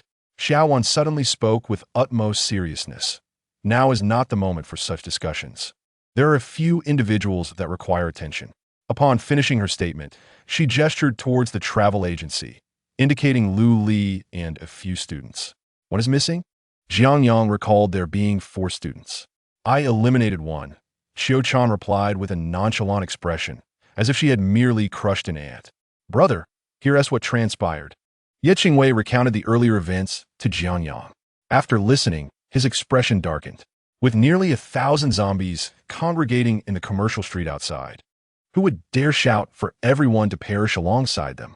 Lily felt a chill run down her spine as she glanced at her students. A fleeting look of pity crossing her face. She had already surmised what was about to unfold. "Miss Liu, I had promised you food, but I forgot in my haste," Jiang Yang remarked, deliberately omitting mention of the students. After all, this travel agency was her territory, and they had agreed to provide her with supplies during their temporary stay, which Jiang Yang had simply forgotten in his rush. "Food?" Luli was taken aback, having assumed Jiang Yang's promise was merely verbal. After all, he was accompanied by many capable individuals, while she was just an ordinary person with special abilities, burdened with 4 students who were more of a hindrance. In this apocalyptic world, she had witnessed many scenes. To kill or rob, one needed no excuse, merely the will to act. If Jiang Yang intended to harm her, the conflict would end swiftly, and her students would likely be the first to plead for mercy. "Indeed, food. I, Jiang Yang, am a man of my word and never owe others anything." With a flourish of his hand, supplies rained down from the air. Instant noodles, compressed biscuits, and various dehydrated vegetables, all essential emergency provisions. The amount was sufficient to fill several cabinets. Originally, he had planned to provide Lu Li with enough food for a week. Yet the bounty he offered would sustain them for half a month. Lu Li was astonished that Jiang Yang truly delivered food, seemingly conjured from thin air. Was it space storage equipment? In this apocalypse, with her own abilities, she marveled at his extraordinary methods, but felt no surprise at the capabilities themselves. "This is far too much," Luli exclaimed, gazing at the pile of provisions, enough to last them for 2 weeks, double what they had previously discussed. Having successfully transitioned from a renowned tour guide to the owner of a travel agency, she possessed enough acumen to recognize the value of moderation. If Jiang Yang desired, he could easily seize her territory. "Take it, Lu Jie. This was our error, and it is only right that we provide you with this at the earliest opportunity." Yet Qing Wei interjected, with the other women expressing their agreement. None of them carried backpacks. All supplies were with Jiang Yang, and if others saw them empty-handed, they might assume they had brought nothing. As for the promised food, it would naturally be dismissed as mere words. "Well, I only need enough for a week, as we originally agreed," Luli said, her resolve wavering as she considered the food before her. She had acclimated to this world over the past week and understood the scarcity of provisions. As time progressed, food would only become more precious, and the items Jiang Yang had just provided would increase in value. "We are not lacking in food, but if you feel uneasy, consider it a personal favor owed to me," Jiang Yang replied with a smile. He believed Luli possessed considerable potential. Her ability to manipulate gravitational forces was more powerful than a female counterpart of Magneto. Although her abilities were unrelated to Yafan, recruiting her into his ranks would yield no rewards, yet Luli was still worth the effort. However, Jiang Yang was acutely aware of his current predicament. In terms of appearance, Luli was rather unremarkable compared to the women surrounding him, yet she surpassed the average woman significantly. Hence, regardless of his intentions in recruiting her, it would exacerbate his already precarious situation. His harem was expanding too rapidly, and the foundation felt unstable, showing signs of imminent collapse. Unbeknownst to him, as he departed, several women had already acted sensibly, prioritizing the greater good and alleviating potential risks. Otherwise, he would have been far less cautious and would have directly turned Luli into an ally that very night. After a moment of hesitation, Luli nodded, saying, "All right. Should you require anything in the future, young Master Jiang, just let me know. Rest assured, my mentor will certainly remember you," Qiu-chan remarked with an enigmatic smile. Luli's expression froze momentarily, feeling that Qiu-chan's words were somewhat amiss, yet she could not pinpoint why. "Thank you all." Chapter 85. Where is Huan's dog fur? Luli utilized her abilities to conceal the scattered provisions throughout the travel agency's various corners. By storing them separately, she safeguarded against a complete loss, illustrating her meticulousness. This application of her powers left Qiu-chan and the others quite impressed. They had witnessed Luli's extraordinary abilities during previous encounters, and they were envious of her remarkable talents. If they could recruit her into their ranks, it would be advantageous. Tang Yao whispered her thoughts, with the others nodding in agreement. Their attitudes were likely a form of testing, and caution was prudent. Jiang Yang said nothing, continuing his mental duel with the atmosphere. He recognized that Luli would eventually evolve into a leader of a small base, although she might not be among the apex powers in this apocalypse. Anyone capable of leading a base could not be a trivial character. The matter of provisions resolved, it was time to address another issue. Jiang Yang turned his gaze toward the 3 students huddled in the corner behind Luli. "Lu Jie, these are your people, yet they nearly caused our demise. How shall we account for this?" A glimmer of menace flickered in Jiang Yang's eyes. Had Luli not stood between him and the students, he would have had no hesitation in eliminating them. The 3 students turned pale, not daring to utter a word, painfully aware of the fate that had befallen their former classmate. Luli found herself in a dilemma. These students had worked for her for some time, and ignoring them would be unjustifiable. "Lu Jie, we do not wish to die. Please save us," 2 of the students implored, yet they were oblivious to the fact that their pleas had utterly extinguished their hopes for survival. Luli's mind raced back to the scene of them being besieged by zombies, the student's frantic desperation still vivid in her memory. "Do you remember what you said before?" Luli replied coldly, mimicking the gesture of strangling someone, causing one student's collar to tighten around his neck. "Did you not express a desire to touch me? I had always treated you well, yet I never imagined such thoughts lurked within your hearts." Luli shook her head. Before the apocalypse, she had indeed been kind to these students. Regarded as a younger brother, she never anticipated that he harbored such thoughts. In their final moments, several individuals express their inner feelings, even contemplating actions. I, too, do not wish to resort to violence, yet your foolishness has reached its limit. Luli unleashed her extraordinary abilities, causing 3 students to levitate, drawn by an invisible force as if flung out of a window by an unseen hand. Jiang Yang's eyelids fluttered. This woman acted with decisive ruthlessness, a quality he appreciated. Lu Boss, commendable technique, he mused, casting a deep glance at Lu Li. The apocalypse's greatest revelation for humanity was the unmasking of hypocrisy, exposing the true nature of certain individuals. The students hurled onto the street cried out in pain, only to be dragged away by approaching zombies. Wu Lei, wielding a vibranium shield, initially intended to wait until the students perished before dealing with the zombies.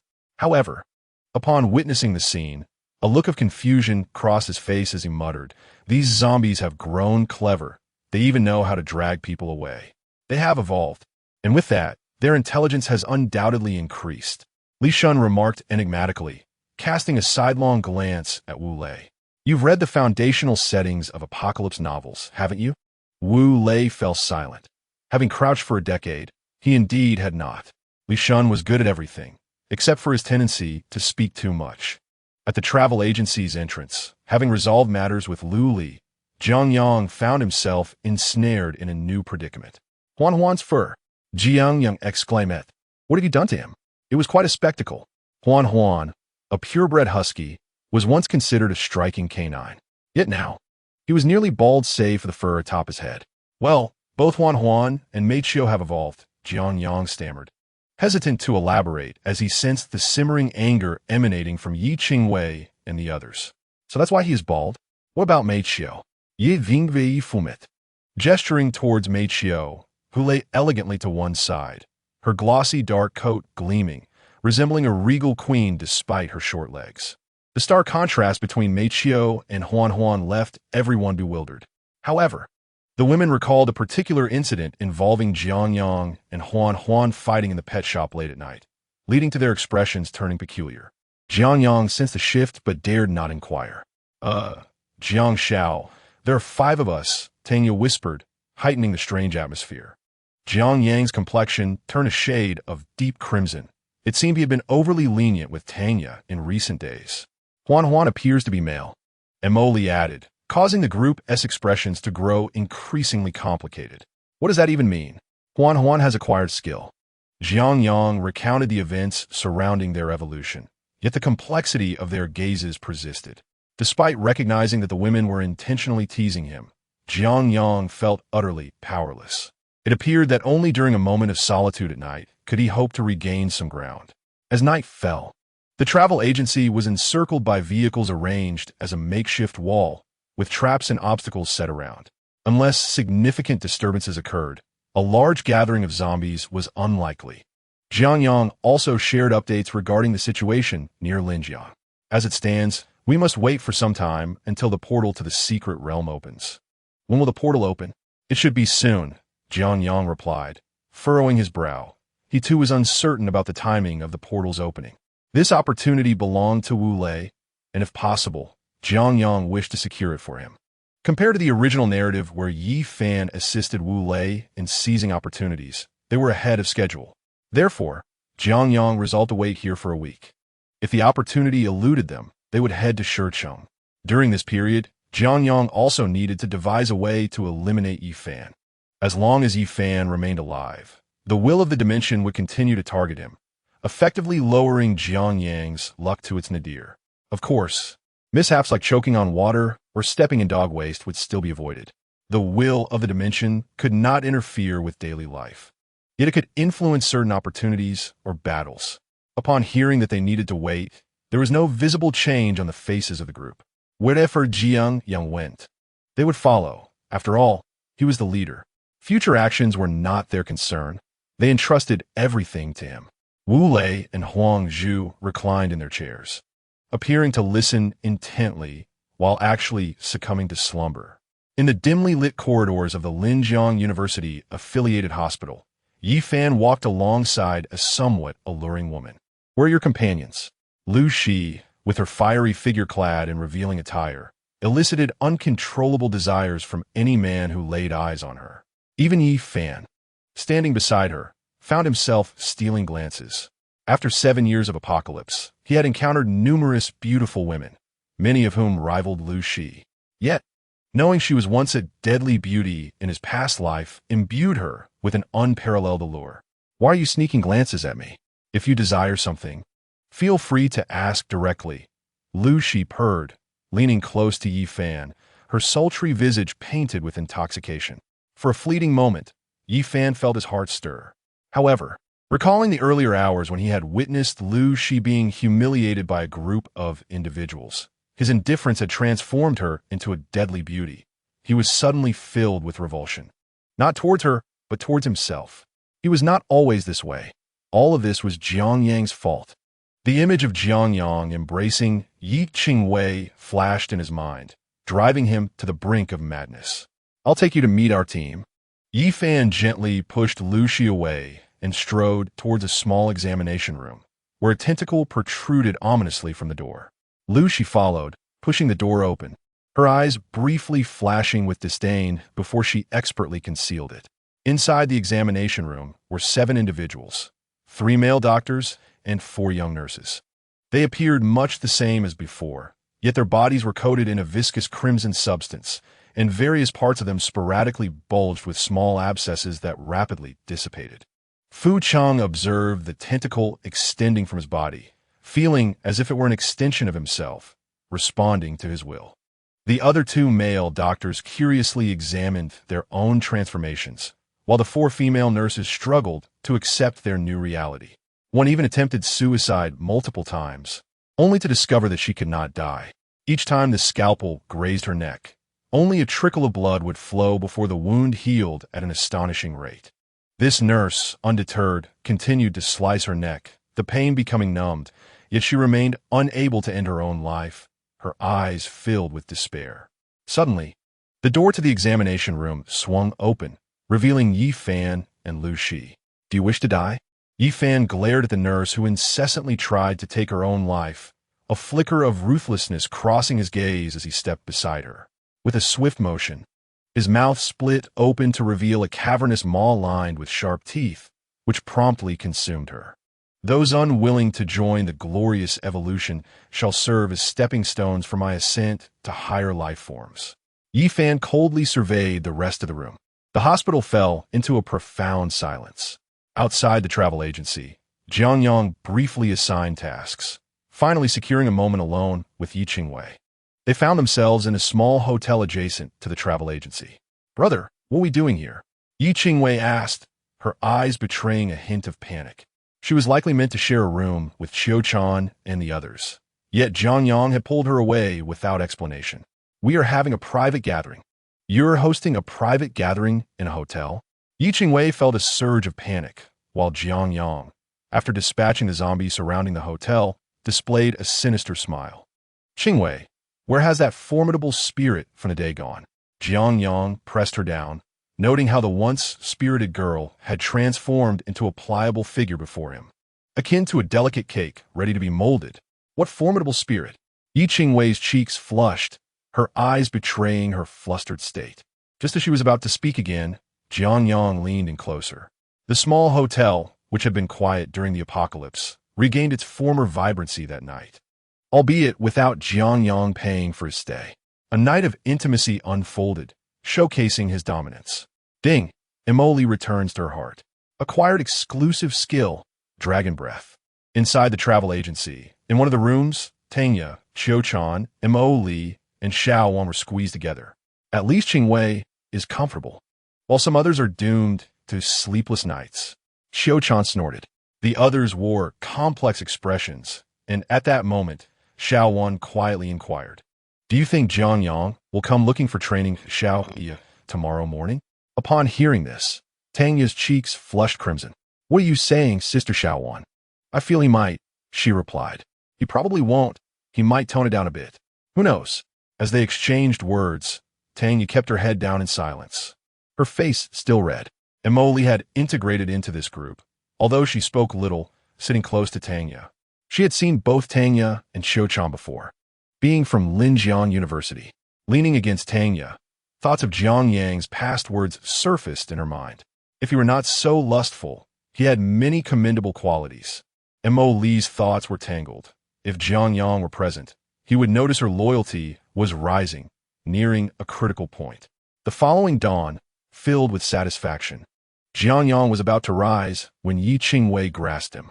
What? Are you going to find Tanya? At this, Jiang Yang's expression stiffened. He had indeed briefly considered seeking out Tanya. What now? Yi Qingwei, not giving him a chance to respond, became more astute, yet softened in the next moment. Brother, I will strive to keep up with you and never be a burden. Jiang Yang was momentarily taken aback. Her words left him unsure. She had indirectly acknowledged the reality regarding Qiu Chan and the others, filling Jiang Yang with guilt. At that moment, he failed to notice the fleeting brightness in Yi Qingwei's eyes. After another bout of intimacy, the sun rose high. Yi Qingwei fell into a deep slumber, while Jiang Yang stood alone by the window, reconciling with his conscience while contemplating his newly acquired skill. The exclusive skill, Dragon Breath, as the name suggests, allowed for the concentration and projection of energy. The description was brief, yet Jiang Yang valued it highly as it was an exclusive skill belonging to the professional dragon totem. Though the overview was scant, its power was certainly not to be underestimated. How had he acquired this skill? He recalled the system's notification from last night. Emoli returns to her heart? How curious! While she was with Yi Qingwei, how had Emoli returned to her heart? Jiang Yang was puzzled, but assumed that Emoli had come to terms with her feelings. Regardless, it was ultimately a positive development. With Li's loyalty rising, it seemed the emotional struggles of the other women were also gradually resolving. Everything appeared to be progressing in a favorable direction. In the original story, Yi Fan lacked such capabilities, failing to make substantial progress with the female characters by the conclusion. Now, he felt prepared to play a game of Do Di Zhu. Yet he remained uncertain about the sudden stability of his harem, indicating a need for thorough reflection. Chapter 87.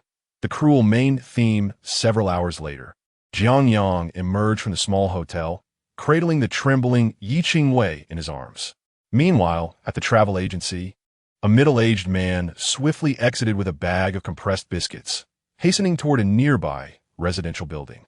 Soon, a group of youths followed suit, while Luli stood at the edge of a protective barrier made of miscellaneous items and ice crystals, handing out several buckets of instant noodles.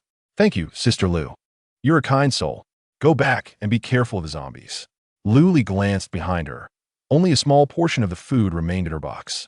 With a wave of her hand, she sent out more food from the agency. Are you really going to distribute all the food like this? Xiaowan approached. The food Luli was giving away was all hers. How she distributed it was her business. Yet continuing this way would leave her with hardly enough to last a day. The apocalypse had transformed the vast majority of the global population into zombies. Yet many survivors still remained. The surrounding buildings appeared quiet, but numerous survivors were hiding within their homes. The survival instinct of humanity is remarkably strong. With a place to sleep and some food, most can endure for extended periods. In the face of life and death crises, the will to survive is a formidable force. I know all these people. I cannot stand by and watch them perish, Luli said, lowering her head, her heart heavy. Have you considered how long this food will last?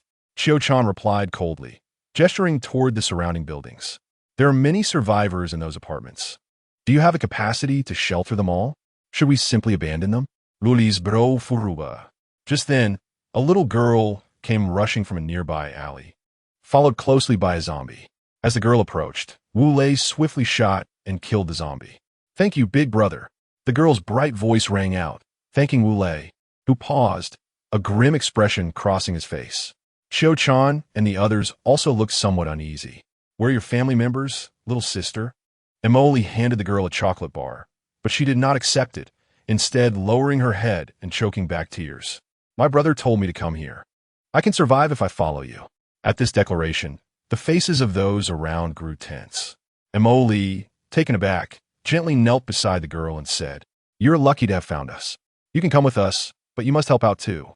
Thank you, sister. Can I do chores? Of course, follow me inside. Qiu-chan took the little girl's hand, leading her into the travel agency. Outside, Wu Lei, Huang Zhu, and Li Shun patrolled, their expressions complex and distracted. Tian Giskiviko, sitting in the corner, looked contemplative. What's wrong? Why does the atmosphere feel so heavy?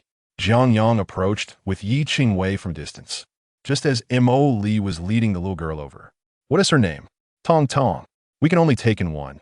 You all understand our current situation. Jiang Yang spoke sternly, having observed the scene without intervening. Taking in one little girl might not seem like much, merely adding another pair of chopsticks.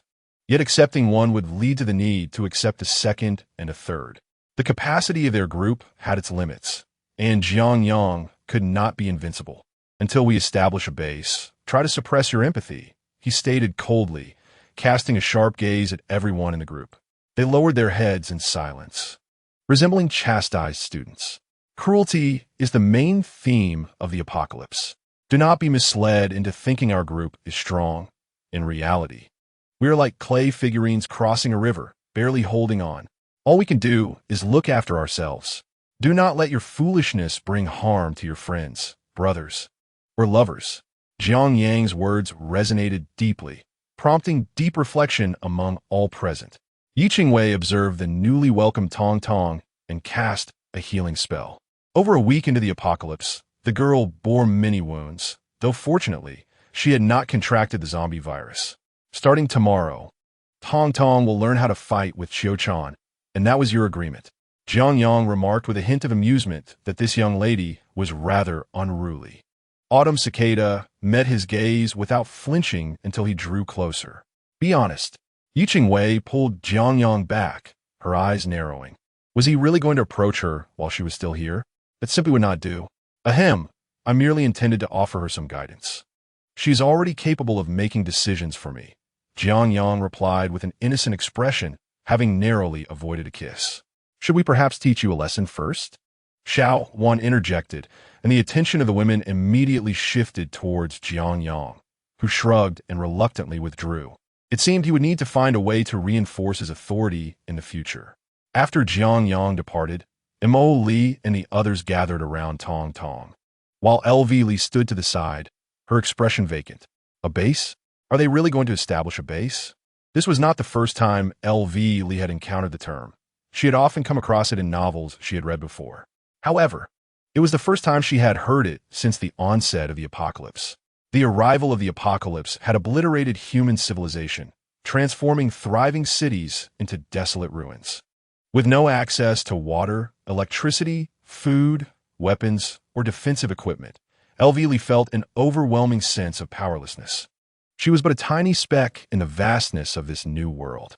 The people who had come to seek her help were familiar faces, now hiding among the ruins, living in constant fear, surviving from one day to the next. Yet, if they could gather together and establish a base amidst the apocalypse, they might reignite the flame of human civilization. A seed of inspiration inadvertently took root in L.V. Li's heart, and her eyes gradually brightened. Jiang Yang, who was joking with Wu Lei and others, caught a glimpse of L.V. Li out of the corner of his eye.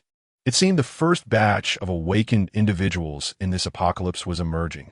Chapter 88, The Golden Era. Jiang Yang understood L.V. Li's potential well and did not mind offering her a helping hand. At this point in time, those who would establish bases in the later stages of the apocalypse had yet to grasp the true significance of the term base. Most were still preoccupied with the struggle for survival. The first year of the apocalypse could be deemed a golden era, as resources were abundant. Zombies, mutated beasts, and various tools and weapons constituted the resources of this new world. In due time, first-tier zombies would become rare, with the majority evolving into second or even third-tier zombies. As humanity continuously enhanced its strength, so too did the zombies and mutated beasts augment their power. Thus, the early stages of the apocalypse represented the easiest period to become a professional. After a year, ordinary individuals would need to hunt second or even third-tier zombies to attain that status. The prospect of an ordinary person facing a first-tier zombie was already bleak, and encountering second or third-tier zombies would be nothing short of a massacre. Jiang Yang was uncertain when LV Li first conceived the idea of establishing a base, but it was likely to occur in a month or two. Hence, he had deliberately brought her attention to the term base, a swift step forward. If LV Li could act preemptively, she might very well emerge as the leader of a significant base in the future. As for Jiang Yang, he would be the one to enlighten this great leader of the base. The first deep sentiment of the apocalypse lay hidden in Gong Yuving. Hey, perhaps I could develop a relationship with LV Li in the future, Jiang Yang chuckled. Her demeanor was indeed commendable, sharp, capable, and possessing a unique charm. At that moment, LV Li was oblivious to Jiang Yang's interest and was instead deeply engrossed in contemplating the requirements for establishing a base and her capability to succeed in such an endeavor. Jiang Yang, you mentioned that you intend to establish a base? Where do you plan to set it up? Latonia li sudanli inquiret. Though Jiang Yang and the others had fortified a travel agency, it appeared they would only be staying briefly before departing. She was eager to pose her questions. We're planning to go to Shicheng. However, Linjiang is also a viable option, though this place is not quite what I desire. Jiang Yang emphasized the name Linjiang, as if it were the site for the base. Linjiang had been economically prosperous during peacetime, owing to its flat terrain, convenient transportation, and pleasant climate. Water, land, air, and rail transport were all well developed. However, since the arrival of the apocalypse, Linjiang could not compare to coastal regions. Although coastal areas were fraught with danger, risk often accompanied opportunity, for the resources within the ocean far exceeded those on land. Even though the ocean had become a forbidden territory for humanity in the apocalypse, it did not mean that humans could not venture into it. They simply could not explore the depths of the sea. Shicheng? Isn't that in the neighboring province? Are you planning to go that far? LV Li expressed her astonishment. As a tour guide, she had traveled extensively, including to Shicheng. Recalling the geography of Shicheng, she was suddenly struck by the realization that the terrain surrounding it was easily defensible. Additionally, there was a renowned hot spring town nearby, rich in underground water resources. However, the distance to Shicheng seemed excessive. In her view, traveling such a long distance was hardly worthwhile. Indeed, but by the time we arrive, it will likely be several months later, Jiang Yang responded with a hint of resignation, recalling that in the original narrative, Yi Fan and others had also traveled from here to Shicheng. Naturally, he was inclined to follow the protagonist's choice, as that would be the protagonist's base. If he claimed it prematurely, it could be considered an act of plunder. However, the rewards for conquering Shicheng would no longer be attainable, as Jiang Yang had plans to eliminate Yi Fan soon. Traveling to Shicheng for several months would be better spent developing in Linjiang. It is not lacking in potential. LV Li could not help but interject. Jiang Yang and his companions were formidable. If they truly wished to establish a base in Linjiang, they could quickly gather all the survivors there. Yet, Jiang Yang shook his head, looking at Yi Qingwei and the others with tenderness in his eyes. We must go to Shicheng. It is of great importance to us. If Jiang Yang remained in Linjiang, he could establish a base swiftly due to his combat prowess. But Shicheng held significant meaning for him, not merely because it was chosen by Yi Fan, but due to the hidden secrets of the hot springs beneath Shicheng. If he recalled correctly, the hot springs concealed a great mystery. Remaining in Linjiang also offers substantial advantages. After all, not far from here. Chun Ku suddenly approached, but before she could finish her sentence, Wu Lei and the others ushered her aside. When did it become your turn to speak? Jiang Yang shot a glance at Chun Ku, slightly surprised. Her loyalty had already reached 20 points. Given this, he decided against allowing Wu Lei and the others to deal with her. LV Jia, do you know of any skill mechanics? Ye Vingvi Sudendi Aprurochit. Addressing Jiang Yang and the others. The rewards waiting for us in Shicheng are too distant. It would be unrealistic to walk there. The highways are likely in disrepair now, but there's still some good routes. If we had a vehicle, we could reach Shicheng in less than a month. However, ordinary vehicles probably wouldn't meet our needs. As Autumn Cicada and the others joined the discussion, Jiang Yang felt a sense of satisfaction. In most apocalypse novels, the protagonists simply state solutions, never allowing their companions the opportunity to think through problems. This would only stifle their potential. reducing them to mere brutes skilled in combat. Mostly, Jiang Yang believed he was not omniscient. Even if he were, he preferred not to handle everything personally. Otherwise, he would have no time to cultivate his relationships with these remarkable women. There's a car dealership on the other side of the commercial street. They often take on modification orders, which might be beneficial for you, Lee suggested, her mind already formulating an idea. I can help you find someone to modify vehicles to meet the conditions for travel in the apocalypse, but I also have a request. Why not make a trade? A glimmer of determination flickered in Lee's eyes. She needed to leverage the strength of Jiang Yang and his companions. Yi Qingwei and the others exchanged glances, turning their attention to Jiang Yang. While they could decide on minor matters, significant issues still required Jiang Yang's input. They began discussing the terms of the transaction. Jiang Yang had already discerned Lee's intentions. In his eyes, Lee's loyalty had reached an unwavering 30. In Chapter 89, concerning the investment in Lee, her loyalty was initially in single digits. Typically, the loyalty of those merely acquainted with Jiang Yang remained low, reflecting mere fondness. Lee's increasing loyalty was likely influenced by Jiang Yang himself. For instance, his deliberate provocation of Lee's thoughts about the base, followed by a display of formidable strength, would enhance her favor towards him. Should Lee's loyalty surpass 60 points, Jiang Yang would find himself at a loss. For such a bond would stem from the allure of his own charisma. The car dealership was currently under the control of a brotherhood. If you assist me in reclaiming it, I will help you find individuals to modify vehicles. Lee felt somewhat embarrassed, as the proposal sounded rather dubious. Jiang Yang raised an eyebrow, suggesting that they could also take down the brotherhood themselves or seek their assistance, considering it was they who had occupied the car dealership. Lee understood her lack of standing to negotiate with Jiang Yang, but endeavored to advocate for herself, as establishing a base was beyond her solitary capabilities. She needed to recruit others. Most survivors had already formed groups, making it exceedingly difficult for Lee to establish her own organization. However, with Jiang Yang's support, her prospects would vastly improve. The Brotherhood was exceedingly avaricious. The broken vial of serum was likely a token thrown by them. If you were to confront them, conflicts were inevitable, and their ambitions were boundless. I possess a degree of renown in Linjiang. With your help to dismantle the Brotherhood, I could swiftly gather sufficient manpower to modify your vehicles. Lee endeavored to showcase her merits, for Jiang Yang and his companions were akin to investors, and she was the product seeking their patronage. Brother, what is your perspective? Ye Qingwei inquired l'aning closer to Jiang Yang, her gaze towards Lee revealing a hint of admiration. Ordinary vehicles were ill-suited for the current roads. Even modified cars from before struggled to traverse the highways, as components of the wheels could easily become ensnared by the flesh of zombies. I know some modification experts. If I can rally them, we could provide a satisfactory response within a week. Lee inhaled deeply, feeling as though she were interviewing with various companies during her senior year. In the presence of Jiang Yang and the others, she felt utterly devoid of leverage in negotiations, thus striving to articulate everything she knew to elevate her perceived value. She needed the support of Jiang Yang and his companions.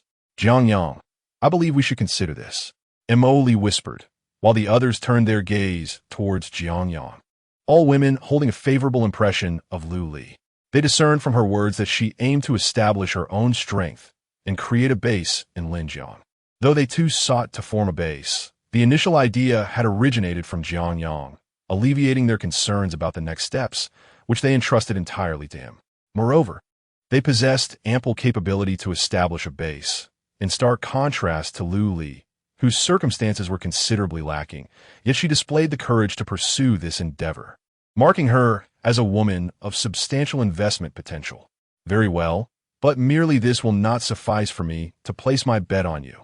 Jiang Yang suddenly conceived a new notion. Upon uttering this, Lee's loyalty unexpectedly surged by 5 points. From the original text Jiang Yang had perused, bases were indispensable for the future development of humanity. Post-apocalypse, human civilization could only thrive through the establishment of bases. Jiang Yang's immediate goal was to create a base in Shecheng, yet he now entertained additional thoughts. If he could unify all future human bases, might humanity ascend once more to the apex of the food chain in the post-apocalyptic world? What further conditions do you require? Luli's brat kikanat. She discerned Jiang Yang's intention to invest in her, yet he appeared to harbor ulterior motives. We shall discuss this later. Once I establish the Shurchang base, I will return. Jiang Yang remarked, casting apenetrating glance at Luli. Her loyalty had reached 40, indicating she harbored some degree of affection towards him. Though the exact nature of this sentiment remained uncertain, perhaps she viewed him as a reliable ally. What do you know about the car dealership? Jiang Yang inquired, a glint of menace in his eyes. The previous vial of serum likely originated from the Brotherhood. If so, even without a transaction with Lu Li, Jiang Yang felt compelled to visit the dealership and converse with the Brotherhood. Wait a moment. I will compile the distribution of the surrounding forces for you, Lu Li said, hastening to the travel agency to organize the pertinent information, while Xiao Wan and the others exchanged uneasy glances. Young Master Jiang, did we agree too hastily? Xiao Wan lamented, feeling somewhat regretful. During her conversation with Lu Li, she had been somewhat entranced by the aura of a formidable woman, leading her to hastily acquiesce. It felt akin to an investor being deceived by false data. It was not hasty. Though this deal may appear disadvantageous to us, it is, in fact, quite profitable. Jiang Yang countered, shaking his head. While others might perceive their agreement with Lu Li as a loss, Jiang Yang recognized the immense value of this investment. Lu Li was destined to become a leader of a base, making their investment akin to acquiring shares in her burgeoning enterprise. Once Lu Li established her base, he could present demands with justified cause. As long as they maintained a position of strength, Lu Li would have no choice but to comply. Claim it as a profit if you wish, Xiao Wan remarked with a mischievous glint in her eye. The pressing issue was the disparity in resources. It seemed unfair to consistently provide for the younger sister without reciprocation. Indeed, it is only fair to distribute the benefits evenly, Qiu Chan chimed in with a teasing tone, inquiring when her master would impart knowledge to her. Are you certain? Jiang Yang questioned, though he was unsure of Qiu Chan's insinuation. A wicked smile crept across his face as his gaze wandered over her figure.